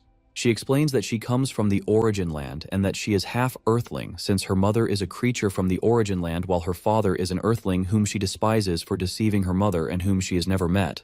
Holding up a collar glowing with pink energy, she states that, to her, men are only fit to serve her, bound by a collar. She presents the collar to Lin Zichen and asks if he is willing to wear it and become her personal servant, claiming that she has been completely honest with him. Lin Zichen asks what would happen if he refused. She tells him that he has no reason to refuse and even less the right to do so. Instead of giving a direct answer, Lin Zichen says that he needs time to think about it. Internally, his true plan is to stall for time, hoping that the military district or President Yuan will arrive to rescue him. Trying to persuade him, she asks him to admire her beauty and figure, mentioning that countless creatures in the Origin Land desire her. She asks if he is sure he does not want to become her servant, but Lin Zichen insists that he needs time to think about it. Her patience runs out, and with a threatening expression, she asks if the reason for his refusal is the little sister outside the vehicle. Before Lin Zichen can react, she instantly appears outside the truck, grabbing a terrified Shen Qinghan by the face and coldly declaring that she will kill her instead. Inside the speeding military vehicle, Instructor Liu Tianrong tightens his grip on the steering wheel and urgently warns the students to sit tight,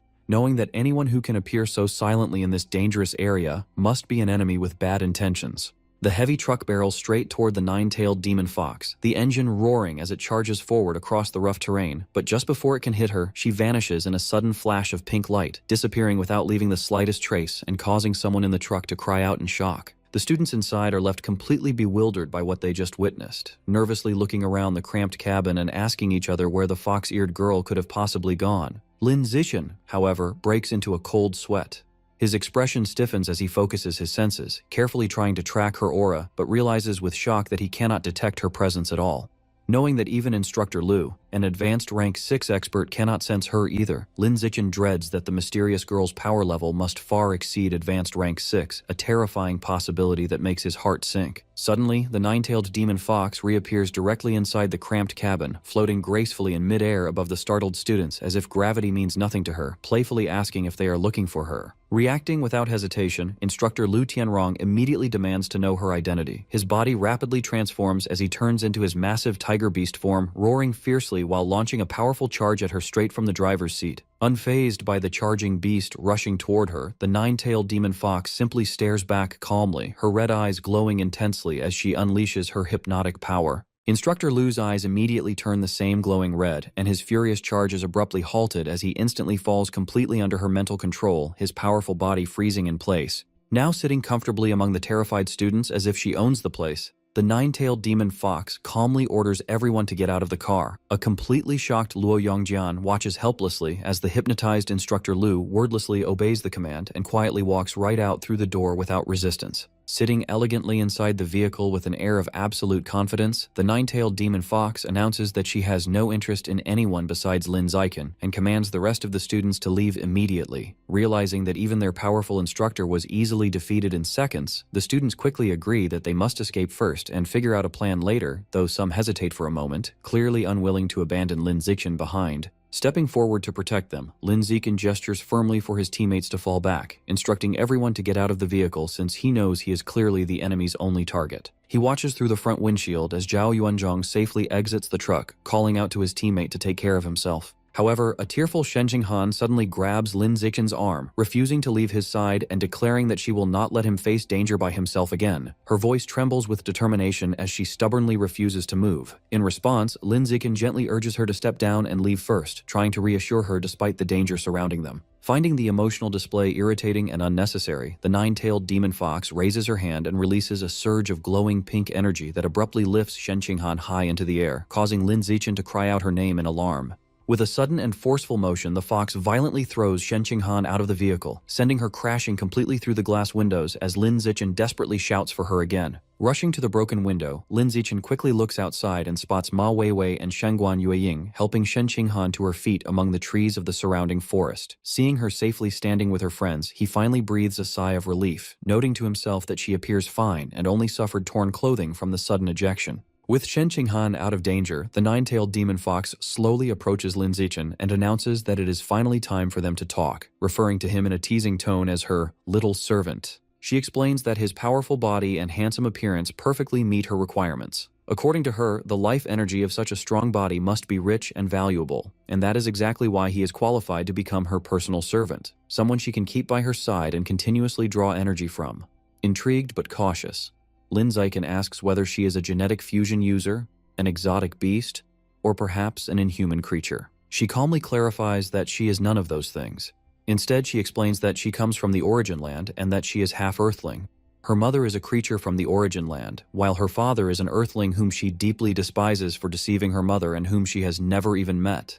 Holding up a collar glowing with pink energy, she states coldly that, to her, men are only fit to serve her, bound by a collar. She presents the collar to Lin Zichen and asks if he is willing to wear it and become her personal servant. Claiming that she has been completely honest with him, Lin Zichen calmly asks what would happen if he refused. She simply tells him that he has no reason to refuse, and even less the right to do so. Instead of giving a direct answer, Lin Zichen says that he needs time to think about it. Internally, however, his true plan is to stall for time, secretly hoping that the military district or President Yuan will arrive soon enough to rescue him from this dangerous situation. Trying to persuade him further, she asks him to admire her beauty and perfect figure, mentioning that countless creatures in the origin land desire her. She asks again if he is truly sure that he does not want to become her servant, but Lin Zichen firmly insists that he still needs time to think about it. Her patience finally runs out, and with a cold and threatening expression, she asks if the reason for his refusal is the little sister waiting outside the vehicle. Before Lin Zichen can even react, she instantly appears outside the truck, moving faster than the eye can follow, grabbing a terrified Shen Qinghan by the face and coldly declaring that she will kill her instead. As the nine-tailed demon fox threatens to end Shen Qinghan's life, Lin Zichen fiercely charges at her. He lands a devastating punch directly on the fox's head, noting that she feels like a fake clone. However, the reality of the situation abruptly snaps into focus. Lin Zichen finds himself on the ground, having just swung wildly at thin air mere inches from a very confused Shen Qinghan, who asks what is wrong with him. Still disoriented, he replies that he was trying to save her. His bewildered teammates look on, and Li Moyu questions why he suddenly leaped from the safety of the vehicle just to throw a punch at nothing, as if he were fighting a ghost. A deeply shocked Lin Zichen breaks into a cold sweat, realizing how ruthless his misdirected strike was. Sitting casually in the broken window of their armored truck, the nine-tailed demon fox gloats that her physical body is only at the ordinary rank 9 level and would have never survived such a heavy blow, confirming Lin Zichen's suspicions. Lin Zichen grimly concludes that his previous attack was entirely against an illusion. He realizes that her ability to effortlessly manipulate people's senses with just a fraction of her spiritual power makes her an incredibly troublesome opponent. Dropping gracefully down from the truck, the fox states that she is done toying with him. She suddenly summons a horde of glowing pink clones that charge forward, declaring her genuine intent to murder his sweetheart this time. Surrounded by the charging illusions, Lin Zichen acknowledges that physical strikes are useless if his mental strength is inferior. Closing his eyes, he decides to gamble on a new, untested ability. Activating his advanced spirit, Lin Zichen's eyes glow with intense blue energy, allowing him to clearly see that the attacking foxes are indeed just illusions. With his enhanced perception, the threatening clones become transparent and fade away, revealing Shen Qinghan standing alone and unharmed amidst the chaos. Turning his attention back to the armored truck, Lin Zichen spots the nine-tailed demon fox sitting casually and wonders if he has finally located her true body. Without hesitation, he forcefully lunges at her to deliver a strike. However, his fist passes harmlessly through her form, causing him to realize with frustration that she has tricked him with yet another illusion. Knowing that her primary target is Shen Qinghan, Lin Zichen quickly leaps back to position himself defensively in front of his teammate.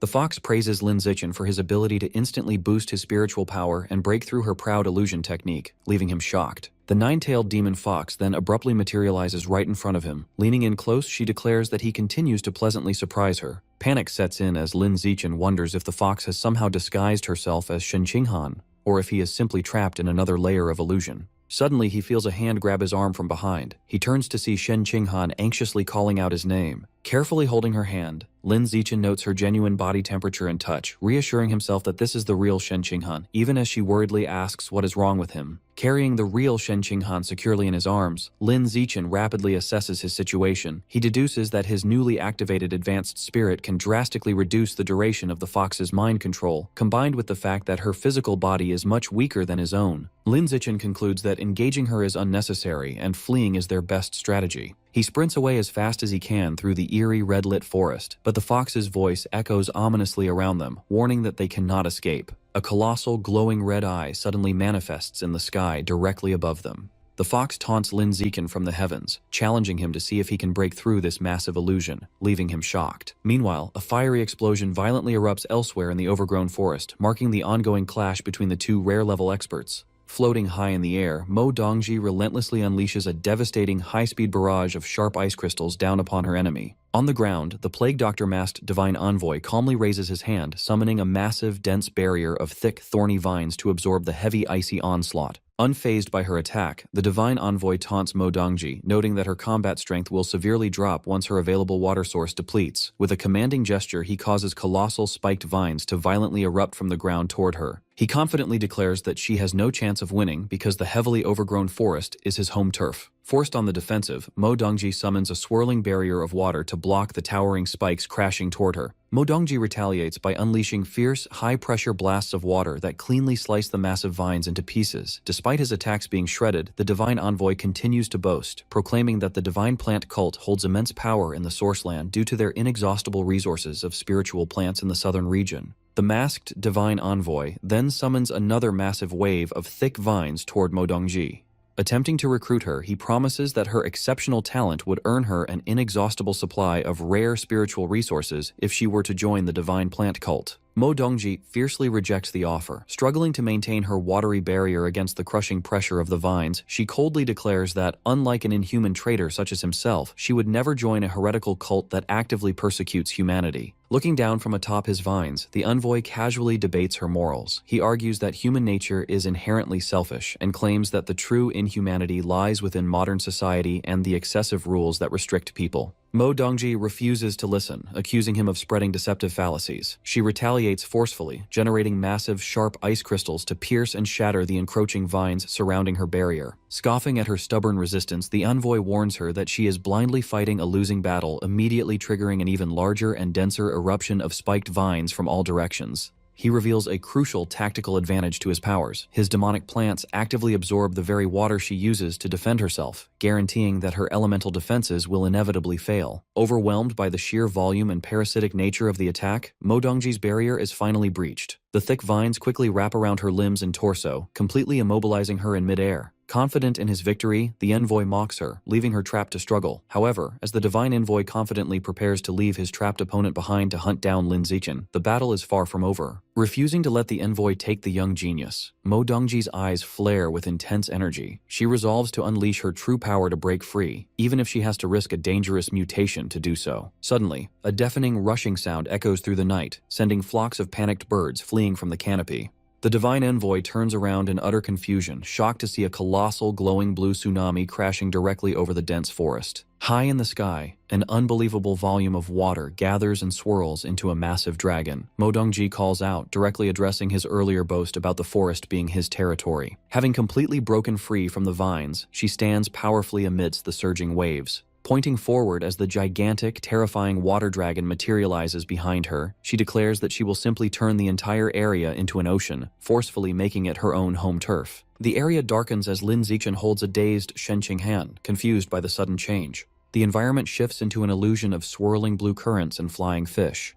Lin Zichen notes the technique's power, realizing the demoness's magic has severely clouded Shen Qinghan's mind. Activating his advanced spirit attribute, Lin Zichen is relieved his mind is shielded, knowing he will not be controlled by the illusion for long. The watery illusion fades, revealing the nine-tailed demon fox in the vine-covered forest. She is surprised Lin Zichen withstood her technique and questions if his biological level is only ordinary tier 9. The fox marvels that a resource-poor planet like Earth could produce such a genius, thinking he would already be rare level if born in her home world, the Origin Land. Believing Earth is a waste of his potential, she asks him to return to the Origin Land with her as her personal servant, offering to trade his life essence for evolutionary resources so they can grow stronger together. While holding Shen Qinghan, Lin Zichen sees the surrounding darkness fading.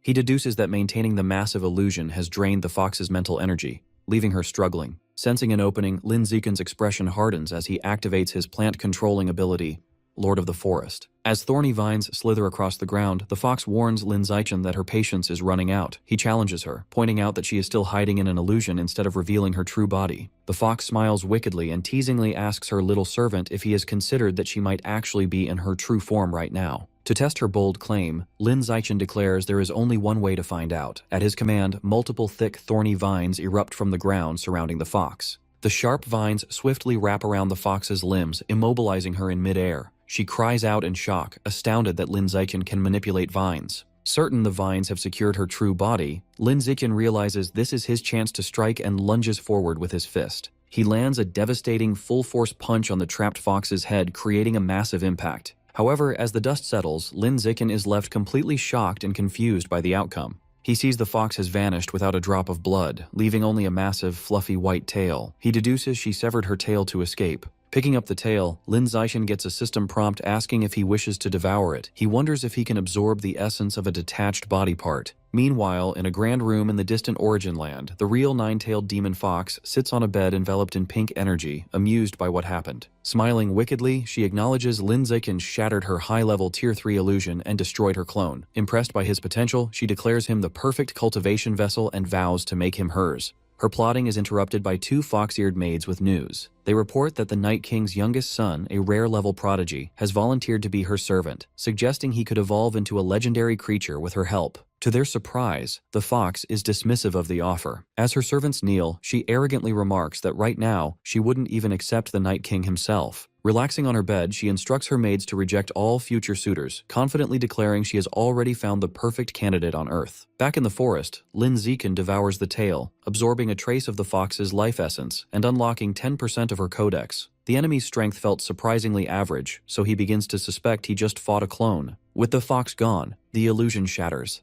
Lin Zichen lands on the grass with Shen Qing'an, as Li Moyu and the team break free from the mind control, confusedly asking where the fox girl went. Approaching his bewildered team and instructor Lu Tianrong, Lin Zichen calmly informs them that he drove the enemy away. A shocked instructor Lu asks how he managed it. Lin Zichen explains a half-truth. The fox's body was fragile, and maintaining the illusions depleted her mental energy, weakening her enough for him to repel her. Instructor Lu accepts this logical explanation and thanks him for saving the team. Lin Zichen breathes a sigh of relief, glad his bluff successfully hid his true abilities. The calm is shattered by a deafening roar that echoes through the area. Massive flocks of birds flee the forest in panic as the team nervously wonders what is happening. Sensing danger, Lin Zichen activates his Eye of the Sky perception ability, looking past the giant trees to investigate the approaching threat. His eyes widen in shock as he spots a colossal wall of water on the horizon. He urgently screams a warning to his team that a massive tsunami is heading toward them. Acting quickly, Lin Zichen orders everyone to higher ground, pointing to a tree over 100 meters tall. He scoops Shen Qing'an into his arms, and the group leaps into the massive branches to escape the flood. Perched high on a sturdy branch, the team watches in terror as the sky fills with water. Seeing the wave's height, some students question if the tree will actually keep them safe. As the violent waters reach them, Instructor Lu shouts a firm command for everyone to brace themselves and hold on tight. The massive tsunami crashes through the forest, surging against the giant trunks and turning the entire area into a raging ocean. As the initial surge passes, Luo Yongjian and Li Moyu sigh with relief. Luo Yongjian is amazed the tree withstood the impact, while an exhausted Li Moyu admits the ordeal nearly scared him to death. A system window appears, notifying Lin Zichen he has survived an extreme disaster. He is surprised to unlock a new attribute called Survival of the Fittest, noting its strict conditions haven't been met in over a year. As they catch their breath, Ma Weiwei wonders how a tsunami could appear so far inland.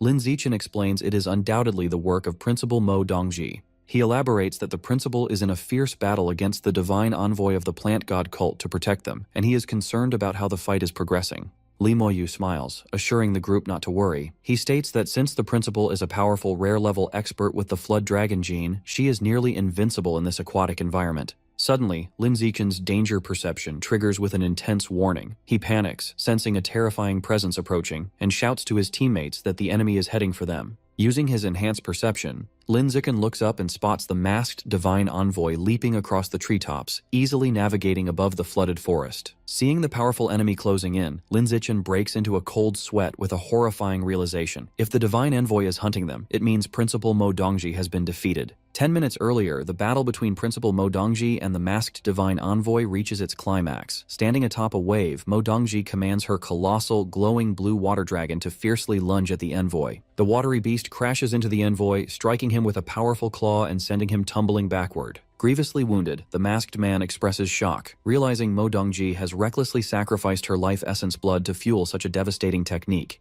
As the gigantic water dragon prepares to crush him, the cornered envoy realizes he must also resort to extreme measures. A massive barrage of thick dark red vines violently erupts from beneath the surging waters, catching Mo Dongji off guard. Shocked by the counterattack, Mo Dongji desperately attempts to evade the dense onslaught of thorny red vines. Floating safely above the waters, the envoy reveals he too can sacrifice his essence blood for power. Below, his empowered red vines rapidly coil together, completely trapping Mo Dongji within a dense, spiky, spherical cage. Taunting the trapped principal, the masked envoy abandons the fight and leaves, while Mo Dongji forcefully punches the thick vines from the inside to break free. Leaving his opponent contained, the divine envoy swiftly leaps away across the flooded canopy toward his true objective. Back in the present, Lin Zichen informs his worried teammates that the principal has been defeated. Sensing the cult's envoy closing in, he explains he is the enemy's true target and volunteers to act as a decoy to draw him away. Without hesitation, Lin Zichen dives headfirst off the towering branch into the deep floodwaters below, as Shen Qing'an anxiously calls his name.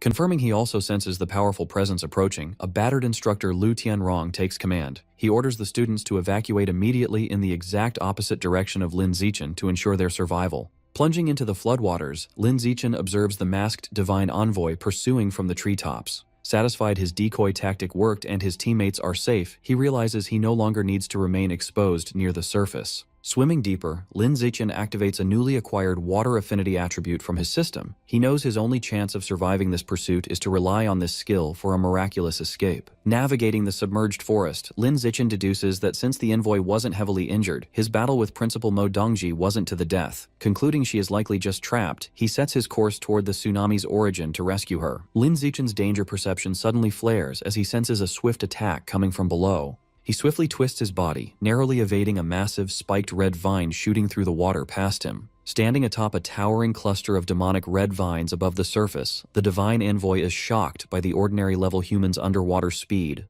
Deciding not to underestimate the boy, he resolves to end the chase quickly. With a commanding gesture, the envoy sends the colossal mass of red vines plunging deep into the water, relentlessly chasing Lin Zichen as he desperately dives deeper. However, the sheer scale of the attack is too much to evade. Lin Zichen acknowledges the massive power gap as the thorny red vines catch up, wrapping tightly around his limbs and torso, completely immobilizing him. Feeling his vines secure their target, the divine envoy clenches his fist in triumph, declaring he has finally caught his prey. But as he prepares to reel Lin Zichen in, the envoy's confidence turns to sudden confusion. He is surprised when he feels the tension on his vines vanish. Deep underwater, Lin Zichen swims away freely. The bewildered envoy wonders how his magically bound vines suddenly lost control, unaware that Lin Zichen is secretly using his own newly acquired plant-controlling abilities to counter the trap. Refusing to believe his eyes, the angry envoy assumes his technique misfired. Determined not to let his prey slip away, he unleashes an even larger, denser swarm of red vines to secure the capture. The massive thicket of spiked vines surges through the water, rapidly engulfing Lin Zichen again.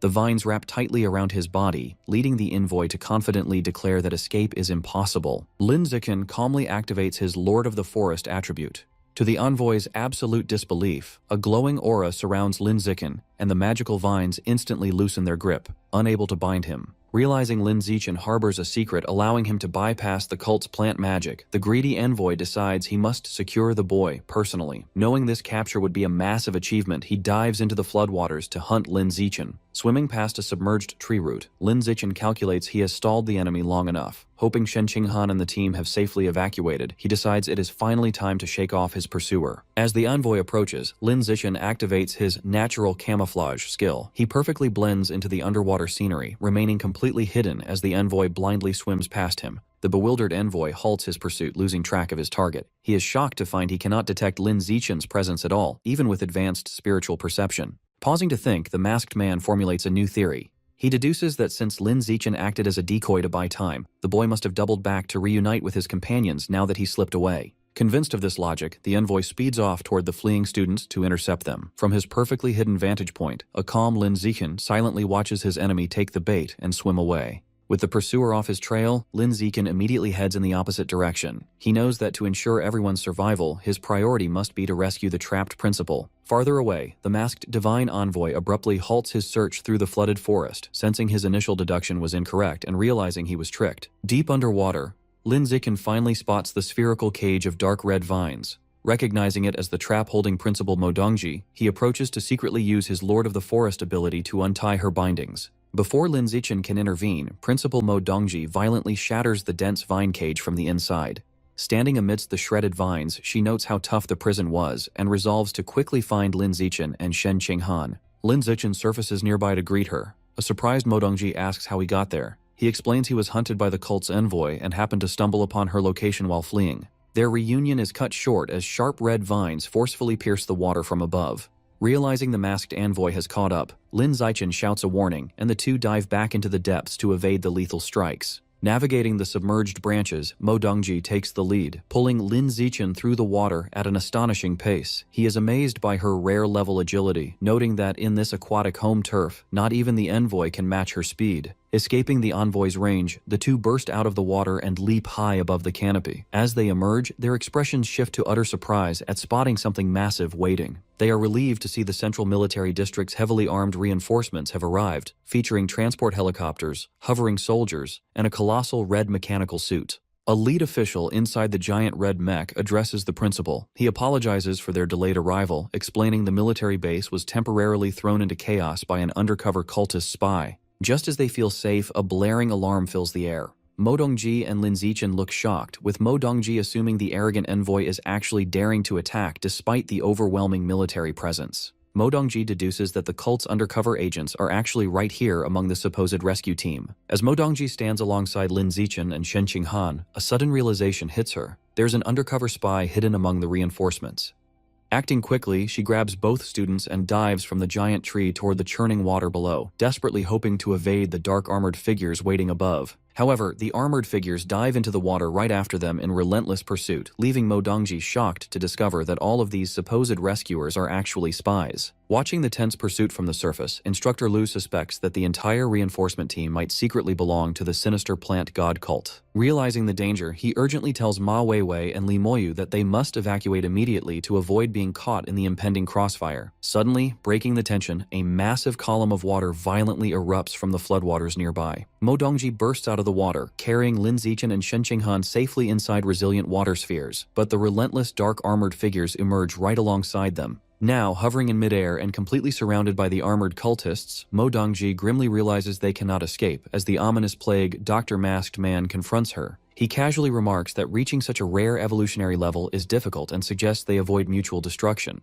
He offers to spare her and the students if she simply hands over Lin Zichen. Mo Dongji furiously rejects the masked man's arrogant demand, fully transforming into her powerful half-dragon state, ready to fight. The plague Dr. Masked Man cruelly mocks her, claiming she is crazy for sacrificing her life essence blood and ruining her own potential just to save two outsiders. Unfazed, Mo Dongji fiercely summons multiple giant water dragons from the surrounding floodwaters. With a deafening roar, the massive water dragons lunge forward, violently attacking the hovering dark armored cultists. Taking advantage of the chaotic distraction, Mo Dongji uses a swirling current to forcefully push Lin Zichen and Shen Qinghan away to safety, urgently instructing them to run. Lin Zichen catches Shen Qinghan as they are rapidly carried off by the water, telling her that they must escape quickly so they do not become a fatal burden to their brave teacher. Seeing his targets actively fleeing, the Plague Doctor Masked Man aggressively summons his massive red vines and leaps forward, determined to stop them. Right before he can reach them, one of Mo Dongji's giant water dragons expertly intercepts his path, forcefully catching him in its massive, watery jaws. The masked man barely manages to break free from the dragon's bite, but the incredibly powerful attack leaves him visibly wounded and bleeding. Still floating above the raging waters, Mo Dongji relentlessly commands her colossal water dragon to continue its ferocious charge at the fleeing plague Dr. Masked Man. Suddenly, Mo Dongji is caught completely off guard when the giant red mech from the supposedly friendly reinforcement team violently launches a barrage of missiles at her in a treacherous sneak attack. The heavy missiles slam directly into her summoned water dragon, instantly destroying the massive liquid construct in a fiery explosion. Piloting the towering red mech, the treacherous lead official violently declares his intent to kill her as the machine fires a colossal, highly concentrated energy beam from its chest. The truly devastating energy beam effortlessly pierces straight through another of Mo Dongji's massive water dragons, obliterating it in a blinding blast. As Mo Dongji stands defensively amidst the powerful swirling currents of her remaining dragons, the stunned lead official realizes that despite his overwhelming attacks, his resilient enemy has only sustained minor injuries. The Divine Envoy, caught in the powerful grip of Mo Dongji's massive water dragon, threatens the lead official, ordering him to self-destruct his mech's backup energy to stop her or face his entire family's execution. The lead official grits his teeth furiously, visibly distressed but forced to comply because his family is held hostage by the cult. In her powerful half-dragon form, Mo Dongji charges fiercely through the turbulent waters toward her enemies. Apologizing to his superiors, the lead official triggers his towering red mech to detonate just as Mo Dongji lunges in for an attack. The giant machine self-destructs, unleashing a devastating explosion of fire and energy that tears through the flooded battlefield. Floating on the water, Mo Dongji's half-dragon body is severely burned and smoking from the point-blank blast. She curses internally, frustrated her regenerative healing is too slow to recover her strength. Injured and out of time, she watches helplessly as the silhouette of the Divine Envoy leaps away across the distant canopy, free to continue his hunt. Deep underwater, Lin Zichen swims away with Shen Qinghan in his arms. He realizes with dread that their powerful pursuer is catching up again, noting that while his camouflage hides his own presence, it leaves Shen Qinghan exposed to the enemy. Deciding it's too dangerous to stay together, Lin Zichen tells Shen Qinghan they must split up. He plans to deactivate his camouflage to act as bait, intentionally drawing the cult elder's fire so she can escape, a risky strategy she quietly accepts. Hovering above the water, the Divine Envoy easily sees through Lin Zichen's tactic, realizing the boy is again acting as a decoy so his companion can escape. Not to be fooled again, the envoy ignores the bait and plunges his thick dark red vines into the floodwaters to target the fleeing girl instead. Underwater, the thorny vines swiftly catch up to Shen Qinghan, violently wrapping around her limbs and leaving her shocked by the sudden ambush. The vines yank her from the water and lift her high in the air. Despite her terrifying predicament, Shen Qinghan ignores her own safety and desperately cries out for Lin Zichen to run away. With Shen Qinghan bound and a sharp vine pulled across her mouth, the masked envoy uses her as a hostage. He issues an ultimatum, commanding the hidden Lin Zichen to reveal himself immediately, or he will execute her. Bursting from the water below, Lin Zichen leaps into the night sky and firmly demands the masked envoy release Shen Qinghan. Facing the villain mid-air, Lin Zichen stops resisting and surrenders, offering to go with the cultist willingly for his teammate's safety. Satisfied, the envoy uses his thorny red vines to tightly bind Lin Zichen.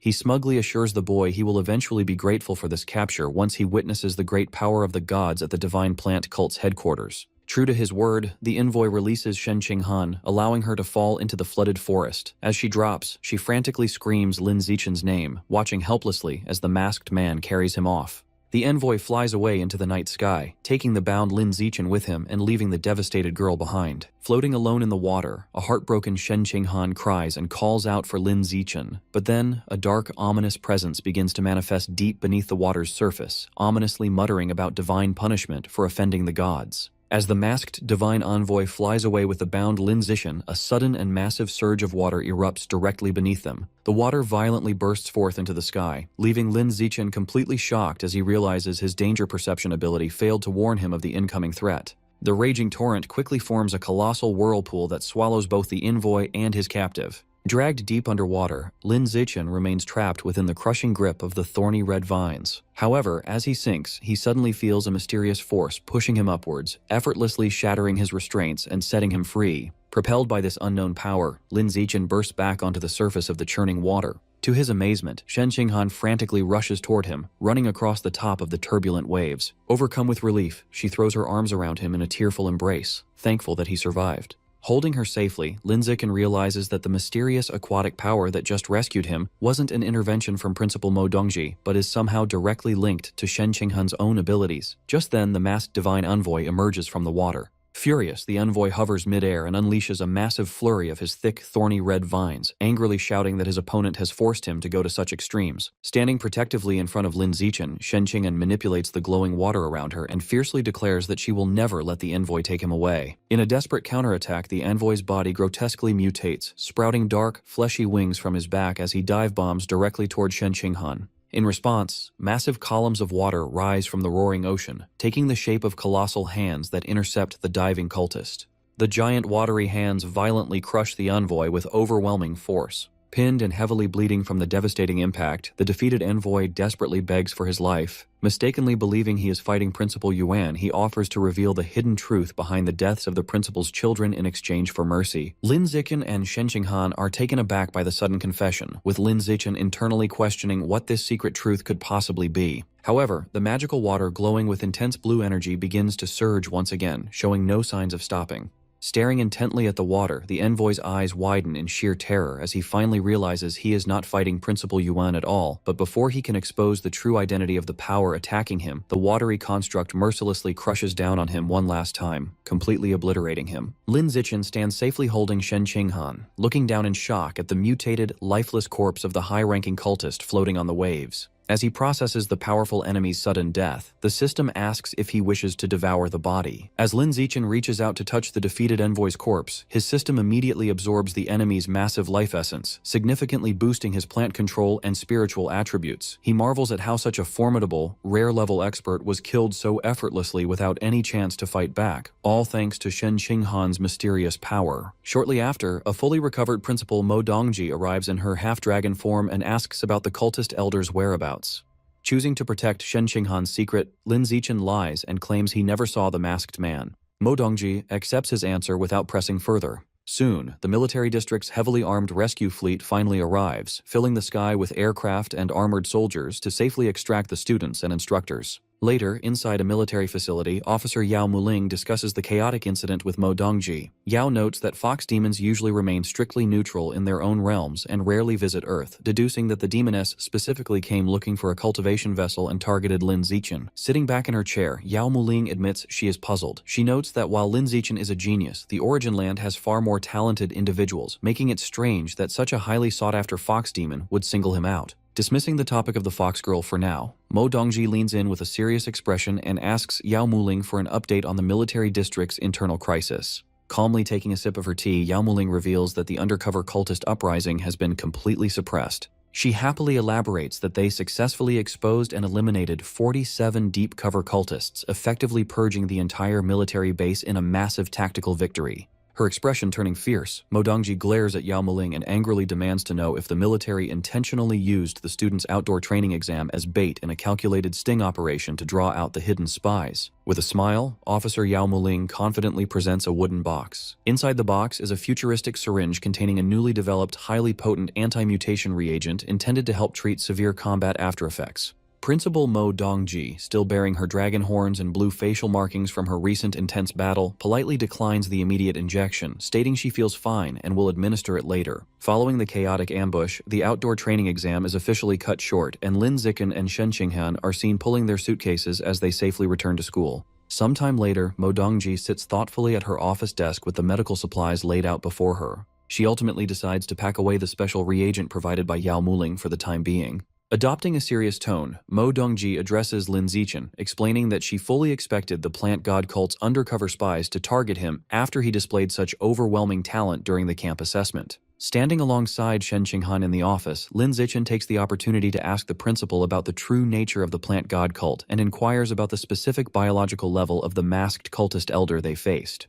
Taking a calm sip of her tea, Mo Dongji shares a shocking piece of history. The plant god cult is the oldest known heretical organization, predating the appearance of exotic beasts on Earth, and they are actually the ones responsible for bringing the beast to the planet. This massive revelation leaves both Lin Zichen and Shen Qinghan visibly stunned, while Mo Dongji adds that the plant god cult also secretly pulls the strings behind many smaller factions, such as the rat god cult. Recalling her desperate struggle against the cultists' massive thorny vines, Mo Dongji explains that a high-level expert's true biological rank is a heavily guarded secret that can usually only be gauged through direct combat. However, to give Lin Zichen a frame of reference, she reveals that her own level is rare tier 3. Processing this terrifying power scale, a shocked Lin Zichen breaks into a cold sweat, internally realizing just how incredibly lucky he was that the formidable cultist only intended to capture him rather than kill him. Shifting to the main topic of their meeting, Mo Dongji's expression sharpens as she drops a bombshell. She reveals that she witnessed the entire fight where Lin Zichen effortlessly defeated the powerful advanced rank 6 cultist all by himself, completely crossing the vast gap in their power levels.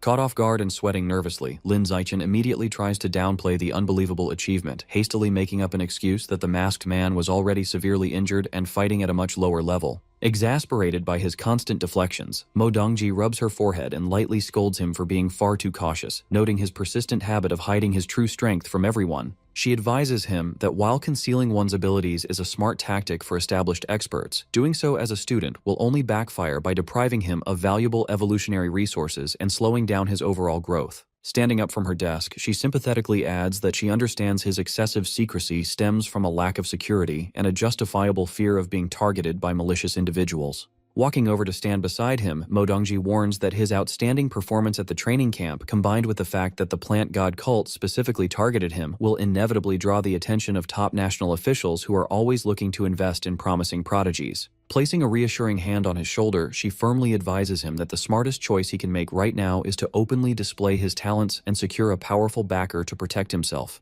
Lin Zichen nods and agrees to her advice, but internally decides on a compromise. He plans to only reveal his physical and spiritual strength to the public, keeping his more heaven-defying system attributes a strict secret for now. Later, our guy arrives at his family's apartment building and calls out to announce his return. Stepping through the front door with his luggage, he is greeted by his surprised parents, Lin Yansheng and Zhang Wangxin. When his father asks why his month-long training finished in only 2 weeks, Lin Zichen casually explains that the camp was cut short. Thrilled to have him back, his mother immediately offers to cook his favorite meals. Later, as the family sits down at the dining table to enjoy a hearty feast, Zhang Wangxin gets his attention to share some good news. With Lin Yansheng affectionately placing a hand on his wife's stomach, the couple happily reveals that Lin Zichen is going to have a younger sibling. The sudden and unexpected announcement catches Lin Zichen completely off guard, leaving him staring blankly with a bowl of rice in his hands. Recovering from his initial shock, he asks if his mother is really pregnant with a second child. She joyfully confirms it, mentioning they just found out a few days ago and expressing her hope for a sweet baby girl. Blushing,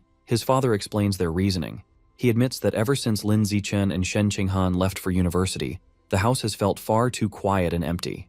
Since they didn't know how long they would have to wait for grandchildren, they decided to have another baby to keep them company. Seeing how happy and affectionate his parents are, Lin Zichen smiles warmly.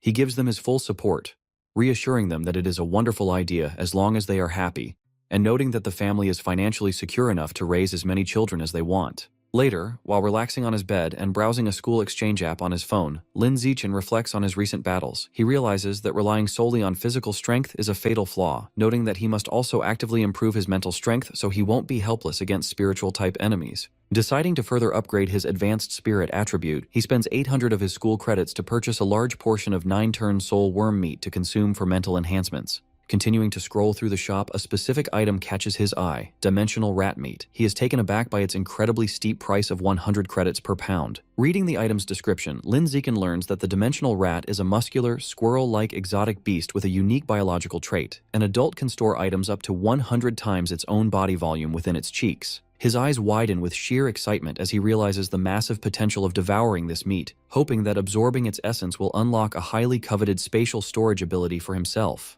This exciting prospect immediately reminds him of the 9-tailed demon fox he fought in the forest. Remembering how she magically made a glowing collar appear out of thin air, he deduces that she must possess a similar spatial storage ability or item. While Lin Zichen sits on his bed looking at his phone, Shen Qinghan walks into his room and calls out to him. Looking surprised and excited, she brings up the shocking news that his mother is pregnant with a second child. Lin Zichen calmly accepts the news, jokingly saying that his parents were so impatient for a grandchild that they decided to just have another baby themselves. Shen Qinghan then slowly crawls onto the bed beside him. Blushing deeply and hoping for some romance, she is caught off guard when Lin Zichen suddenly says there is something much more important they need to focus on right now. Confused, she asks what he means. Holding a pen and a piece of paper, a serious Lin Zichen explains that they must look into the mysterious power she suddenly showed during their recent battle. This leaves Shen Qinghan looking a bit disappointed by his completely serious mood. Thinking back to the intense moment when she used her water powers to protect him from the flood, Lin Zichen points out that the glowing blue water drops around her formed clear shapes. He begins drawing, noting that the shapes looked a lot like some kind of text or symbols. Holding up his finished drawing of the strange letters, Lin Zichen explains that he drew them from memory so they could try to figure out what they mean. Shen Qinghan happily claps her hands, impressed by his memory and quick thinking. Lin Zichen takes a picture of the drawing with his phone, planning to search the internet to see if he can find any quick matches or useful info. Thinking about what to do next, he scrolls through his contacts and stops on Yu Yan and Liu Chuanwu. He figures that since those two spend their time researching ancient texts, they might know enough to identify the mysterious symbols. Shen Qinghan excitedly takes out her phone, suggesting they send the picture to her master. She believes her master's huge amount of experience and knowledge will easily help them figure out the symbols. However, her excited mood quickly turns into disappointment. Staring blankly at her screen, she realizes that even her highly respected master has absolutely no idea what the characters mean. Meanwhile, a sweating and speechless Lin Zichen checks his own phone. The two researchers he messaged, Yu Yan and Liu Chuanwu, only replied with confused meme stickers, showing that they are just as clueless about the drawing. Just as they seem to hit a dead end, Lin Zichen gets a new notification. He quickly taps on a short voice message that Liu Chuanwu just sent to their chat. Listening closely, they hear Liu Chuanwu say that the symbols actually look a bit familiar to him, though he cannot remember exactly where he has seen them before.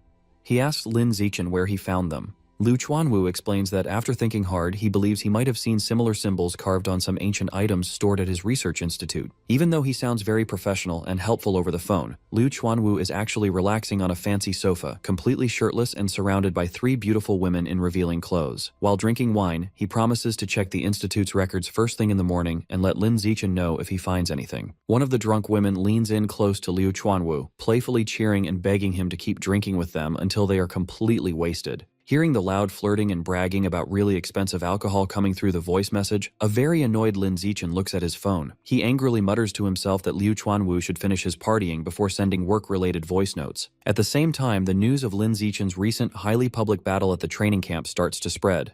Across the country, several major powerful groups, including the Kyoto Li family, the Nanjiang Yuan family, the Machine God Group, and the Kyushu Military Region headquarters, have all received reports of his amazing performance. Seeing his huge potential, each group independently orders their men to keep a very close eye on the rising star. This sudden wave of attention reaches the criminal underworld as well. Inside a dark, traditional building, the great elder of the evil plant god cult stands in the shadows, holding a cane. With his mask's eyes glowing an evil red, he points out with dark amusement that Lin Zichen is becoming quite an interesting guy.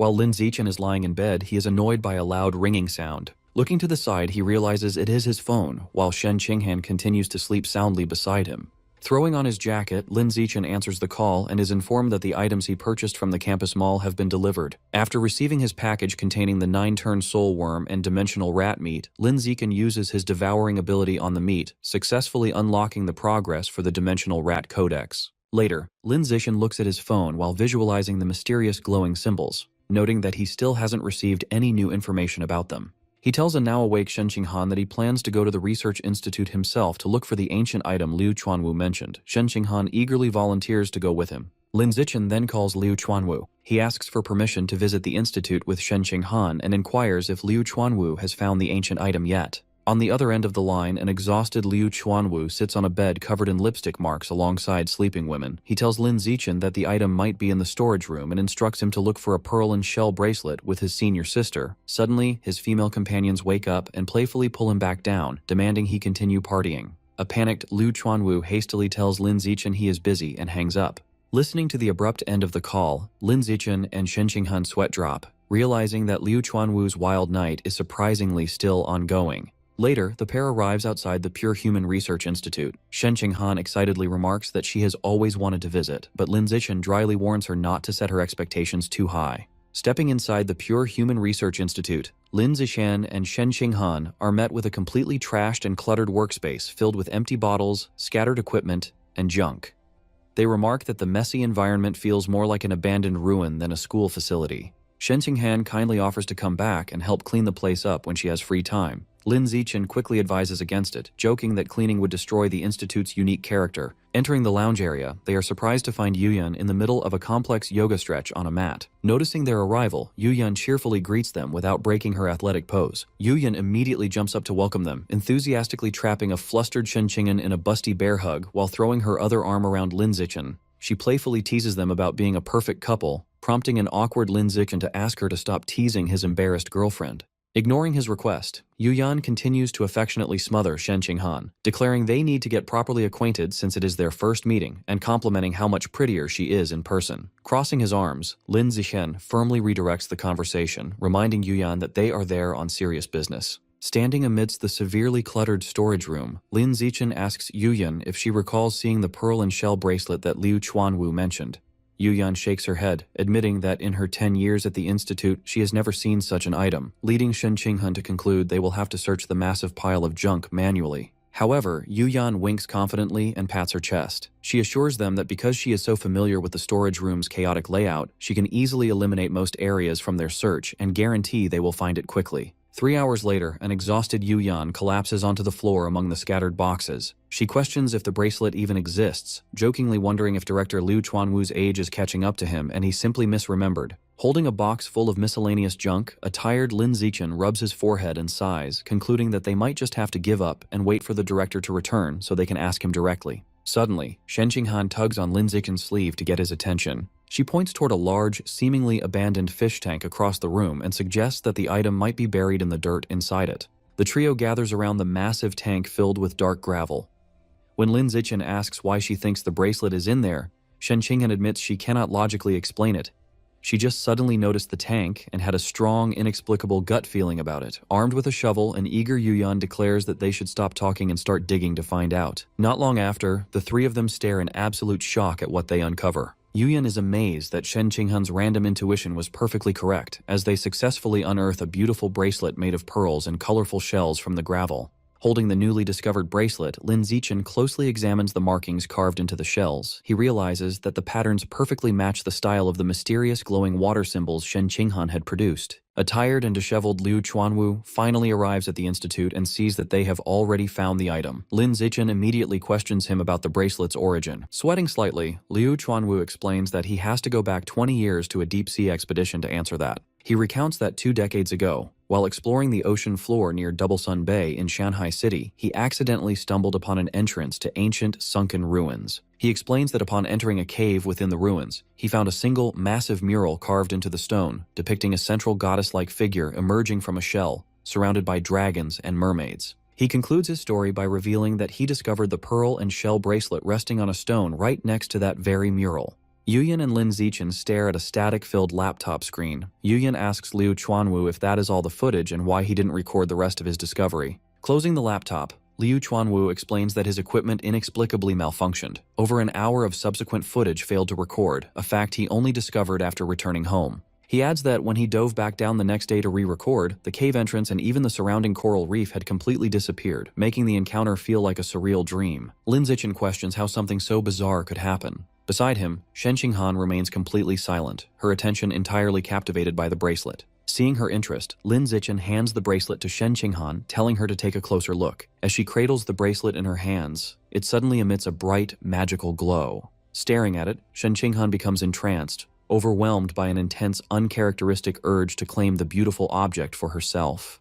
She suddenly snaps out of her daze, shaking her head. She is deeply unsettled by her own strange, possessive thoughts, wondering why she feels such a strong, inexplicable connection to the bracelet. Noticing Shen Qinghan's fascination, Liu Chuanwu generously offers to let her keep the bracelet, mentioning that it was just sitting around as forgotten clutter anyway. Surprised by the offer, she asks if he is truly okay with giving it away. Shen Qinghan gratefully thanks the director for the gift. Just then, Lin Zichen is interrupted by a sudden phone call and checks his screen, wondering who is contacting him. Answering the call, Lin Zichen informs the person on the line that he is currently at the Pure Human Research Institute.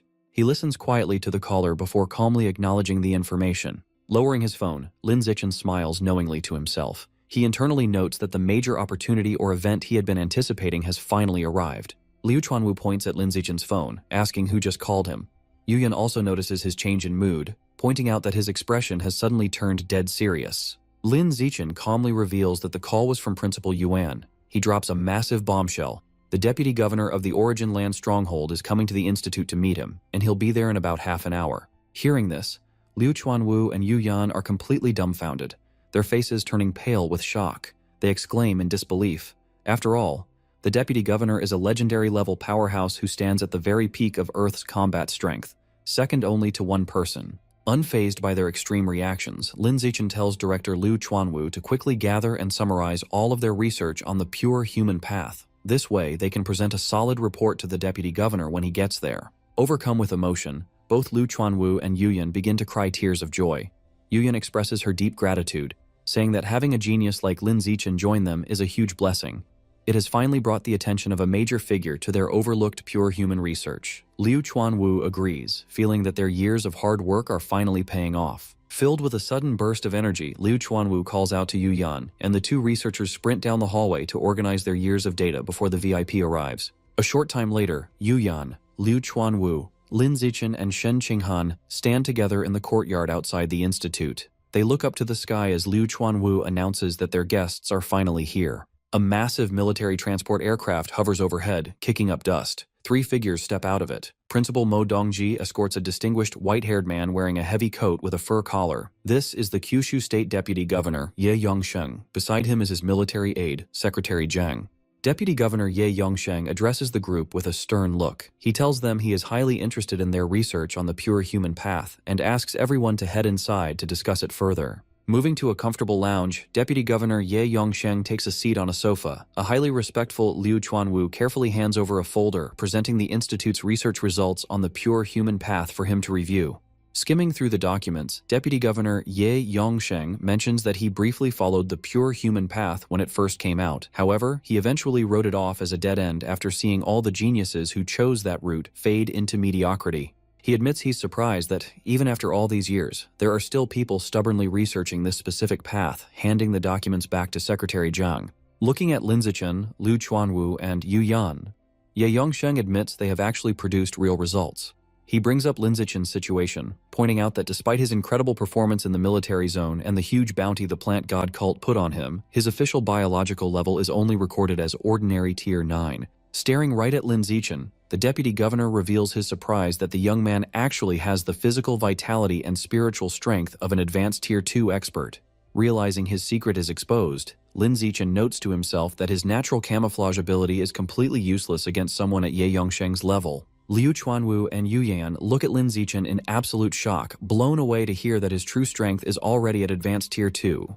Sweating nervously, Lin Zichen realizes he overestimated his camouflage skills and severely underestimated the senses of a legendary-level powerhouse. Ye Yongsheng firmly tells Lin Zichen to stop hiding his abilities. From now on, he wants the young man to show his maximum strength as a pure human and challenge the top geniuses of the genetic fusion and mechanical paths. He wants to witness the true upper limit of the pure human potential. Lin Zichen respectfully explains his hesitation. He says he only hid his true power because he was worried that standing out too much would attract endless attacks from cultists and put his family in danger. Ye Yongsheng assures him that since he is ordering him to go all out, he will naturally guarantee the absolute safety of Lin Zichen and his family. Having secured the exact promise he wanted, Lin Zichen agrees to the deputy governor's terms, promising to show him the peak of a pure human's capabilities. Satisfied with the agreement, Ye Yongsheng leans back and tells Secretary Zhang to get Lin Zichen's contact info and send him a specific list. Secretary Zhang quickly complies, pulling up the data on his tablet. Lin Zichen checks his phone and gets a file titled Rare Level Genius List, wondering what it is. Ye Yongsheng explains that it is a roster of the country's absolute top-tier young talents, strictly limited to those under 30.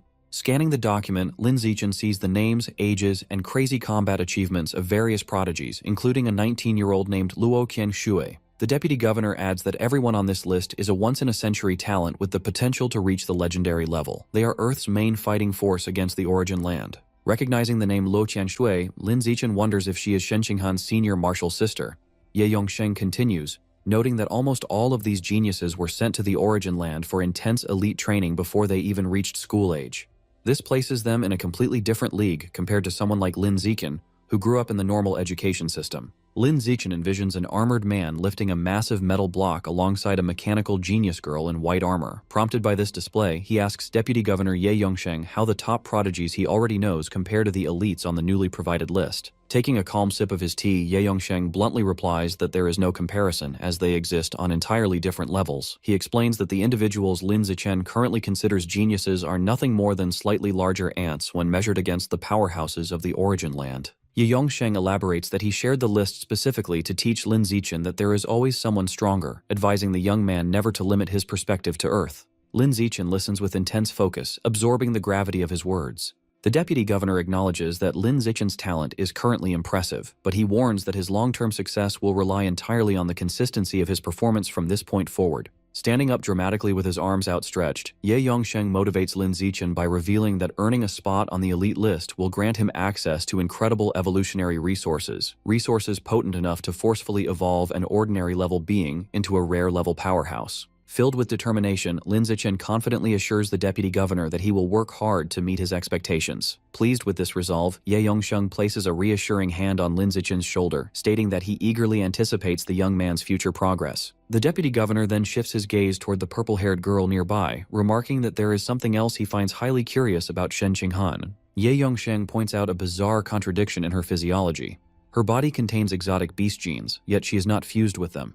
Instead, she is actively suppressing them while practicing blood-quenching techniques to pursue the path of a pure-blooded human. Answering the deputy governor's curiosity, Lin Zichen explains that despite Shen Qinghan's outstanding talent, which would easily place her near the top of the elite list, she remains timid due to the lasting psychological trauma of childhood bullying. Understanding her situation, Ye Yongsheng expresses disappointment regarding her current level. He notes that although she has successfully undergone body quenching, her power remains at ordinary tier 6. Which he finds unsatisfactory given her potential. Nevertheless, he encourages her to work hard and strive for a spot on the elite list alongside Lin Zichen. Liu Chuanwu and Yu Yan are left in absolute shock, blown away by the revelation that Shen Qinghan is actively walking the incredibly difficult path of a pure-blooded human and has already achieved body quenching. Principal Mo Dongji then steps forward, respectfully volunteering to escort the deputy governor out. Ye Yongsheng, accompanied by Mo Dongji and Secretary Zhang, turns and walks down the hallway to make his departure. After the deputy governor leaves the facility, Lin Zichen, Shen Qinghan, Mo Dongji, Liu Chuanwu, and Yu Yan gather in the lounge. Taking advantage of the private setting, Lin Zichen and Shen Qinghan finally come clean, disclosing the hidden aspects of their true strength to the rest of the group. Thrilled by this confirmation, Liu Chuanwu enthusiastically approaches Shen Qinghan. Rubbing his hands together, he suggests that since she is already walking the pure-blooded human path, she should officially join their heavenly human pavilion. Before Shen Qinghan can process the offer, a terrifying dark aura materializes behind Liu Chuanwu. He breaks into a cold sweat as Mo Dongji looms over him, glaring with glowing red eyes and demanding to know why he is attempting to recruit her student. Attempting to justify the invitation, Liu Chuanwu argues that Shen Qinghan's chosen path makes her a perfect fit for their organization. Mo Dongji sharply reminds him that Shen Qinghan is her personal disciple, to which Liu Chuanwu retorts, questioning if joining the pavilion would prevent her from remaining a student. When Mo Dongji insists he should have asked for permission first, a stubborn Liu Chuanwu brazenly asks her right then and there. Angered by his audacity, Mo Dongji forcefully grabs Liu Chuanwu by the collar and drags the panicked director out of the room, ignoring his pleas that he does not hit women. Watching the display, Yu Yan, Lin Zichen, and Shen Qinghan sweat drop, with Yu Yan marveling at how a director dares act so arrogantly in front of a powerful principal. Shortly after, a heavily bruised and battered Liu Chuanwu returns to the room. Despite his injuries, he enthusiastically takes Shen Qinghan's hands, officially welcoming her to the Heavenly Human Pavilion. Yu Yan is shocked that he survived and secured Mo Dongji's permission, but Liu Chuanwu dismissively tells her that children should not concern themselves with adult matters. In reality, Mo Dongji only agreed to let Shen Qinghan join on one condition: Liu Chuanwu must attend a formal dinner at the Yuan family residence. Although Liu Chuanwu agreed to the deal to save his own skin, he internally dreads that the dinner will be a deadly trap. Shifting the topic to more pressing matters, Lin Zichen asks Liu Chuanwu about the powerful backer he had promised to find. He is curious about her strength and how she compares to a legendary powerhouse like Deputy Governor Ye Yongsheng. Sweating nervously, Liu Chuanwu awkwardly admits that he has no idea. Annoyed by this unreliable answer, Lin Zichen questions if the director is playing a joke on him. A frantic Liu Chuanwu waves his hands, explaining that this mysterious backer has been lying dormant inside a sealed ancient coffin, so he has never seen her capabilities. Nevertheless, he assures Lin Zichen that since she is the true pavilion master, her strength cannot be weak. This revelation leaves Lin Zichen confused, as he previously assumed Liu Chuanwu was the head of the organization. Liu Chuanwu awkwardly clarifies that he is merely an archaeologist who excavated the real pavilion master from ancient ruins, prompting Lin Zichen to demand a proper explanation. Liu Chuanwu explains that the true pavilion master is a supreme expert from a long-forgotten era and a legendary philanthropist. He reveals that her name is Qi Qingmo, and she is famously known by the title of the Great Love Immortal Master. Liu Chuanwu explains that the blood-quenching technique they currently practice was actually discovered in the ancient ruins. He notes that this method is part of an evolutionary path originating from a long-forgotten era. He elaborates that wherever such profound techniques exist, a dedicated sect naturally forms to practice them. In this case, it was the Heavenly Human Pavilion, a powerful faction from that ancient era led by a woman named Qi Qingmo. Unlike other supreme beings of the so-called Age of Gods who viewed mortals as mere insects, Pavilion Master Qi Qingmo treated them as her own kin. Liu recounts her legendary deeds, describing how she would provide food to starving villages, stop disastrous floods, and actively intervene to protect humanity whenever other gods tried to oppress them. Driven by a deep desire to help weak mortals step onto the path of immortality, she researched and created the blood-quenching technique. This method allowed even the most ordinary beings to eventually evolve into gods. However, Liu's tone turns somber as he reveals a tragic twist to the tale. When he finally excavated the ancient ruins, he found the pavilion master in an incredibly weak state. She was lying unconscious inside an ancient coffin and barely had enough time to teach him the fundamentals of the blood-quenching method before falling back into a deep sleep. Looking excited once more, Liu shares the most crucial part of the story with Lin Zichen. Before she fell asleep, she told him that if someone could evolve into a high-level being using the pure-blooded human path, they would be able to unseal and awaken her by transferring their vitality and blood power into her body.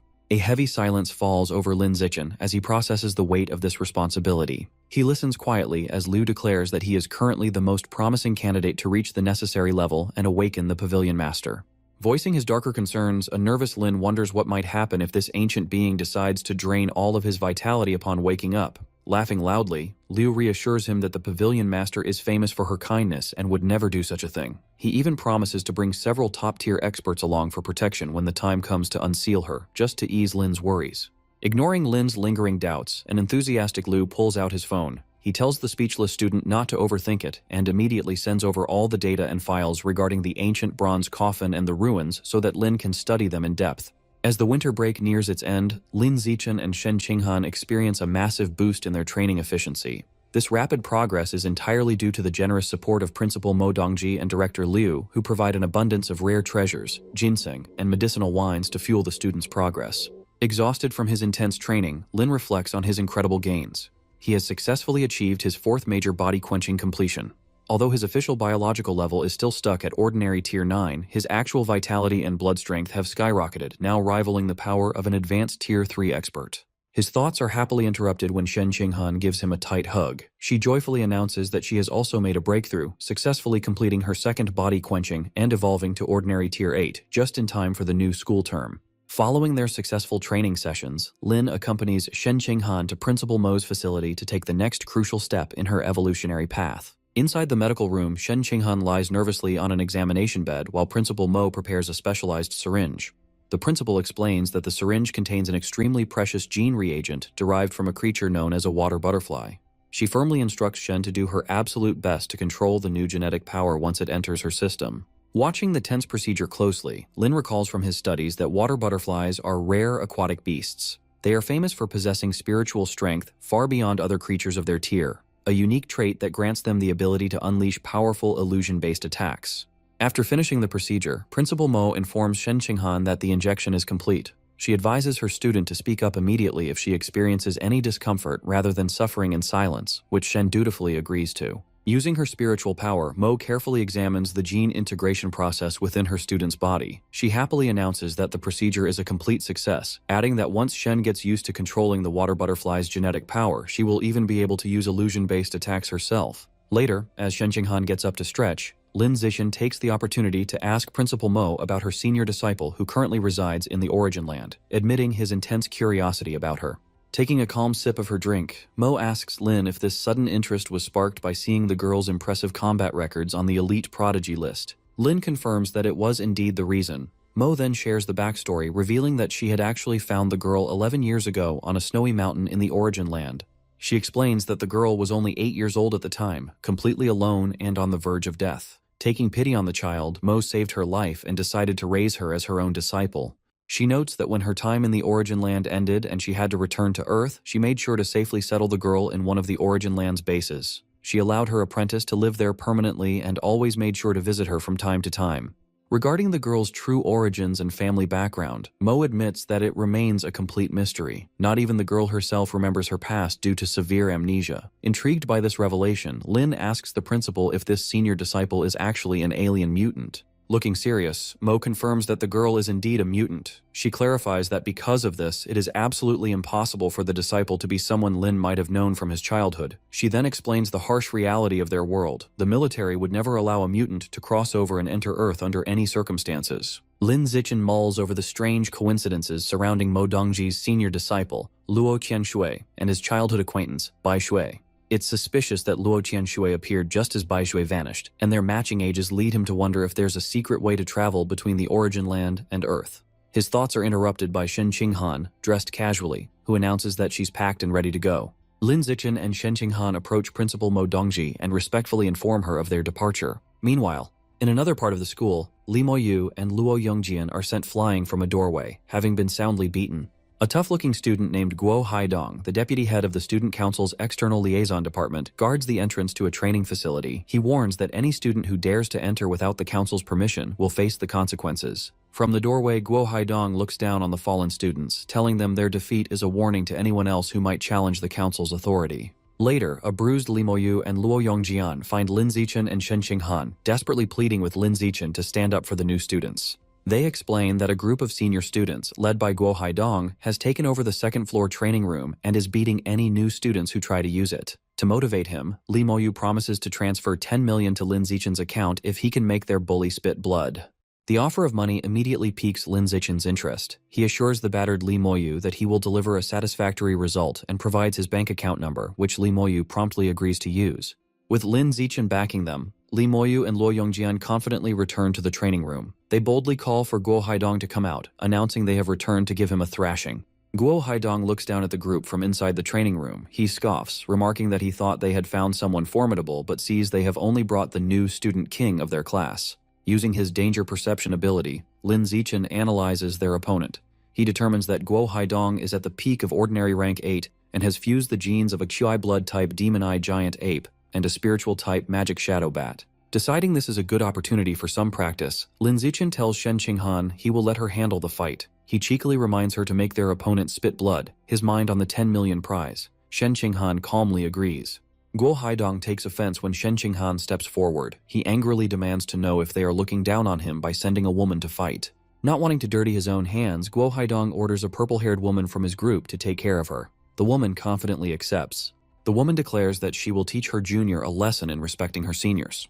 Before the senior can even react, Shen Qinghen lands a powerful kick that sends her flying across the room. The crowd of onlookers is stunned by the sudden turn of events. They murmur in disbelief, wondering how a new student could be strong enough to defeat a senior with a single kick. Having dealt with the lackey, Shen Qinghen turns her cold gaze toward a shocked Guo Haidong and informs him that it's his turn. Realizing he is facing a real threat, Guo Haidong activates his genes, transforming into a massive, muscular, rat-like beast. He condescendingly admits to underestimating Shen Qinghen but boasts that a kick like hers couldn't hurt him in the slightest.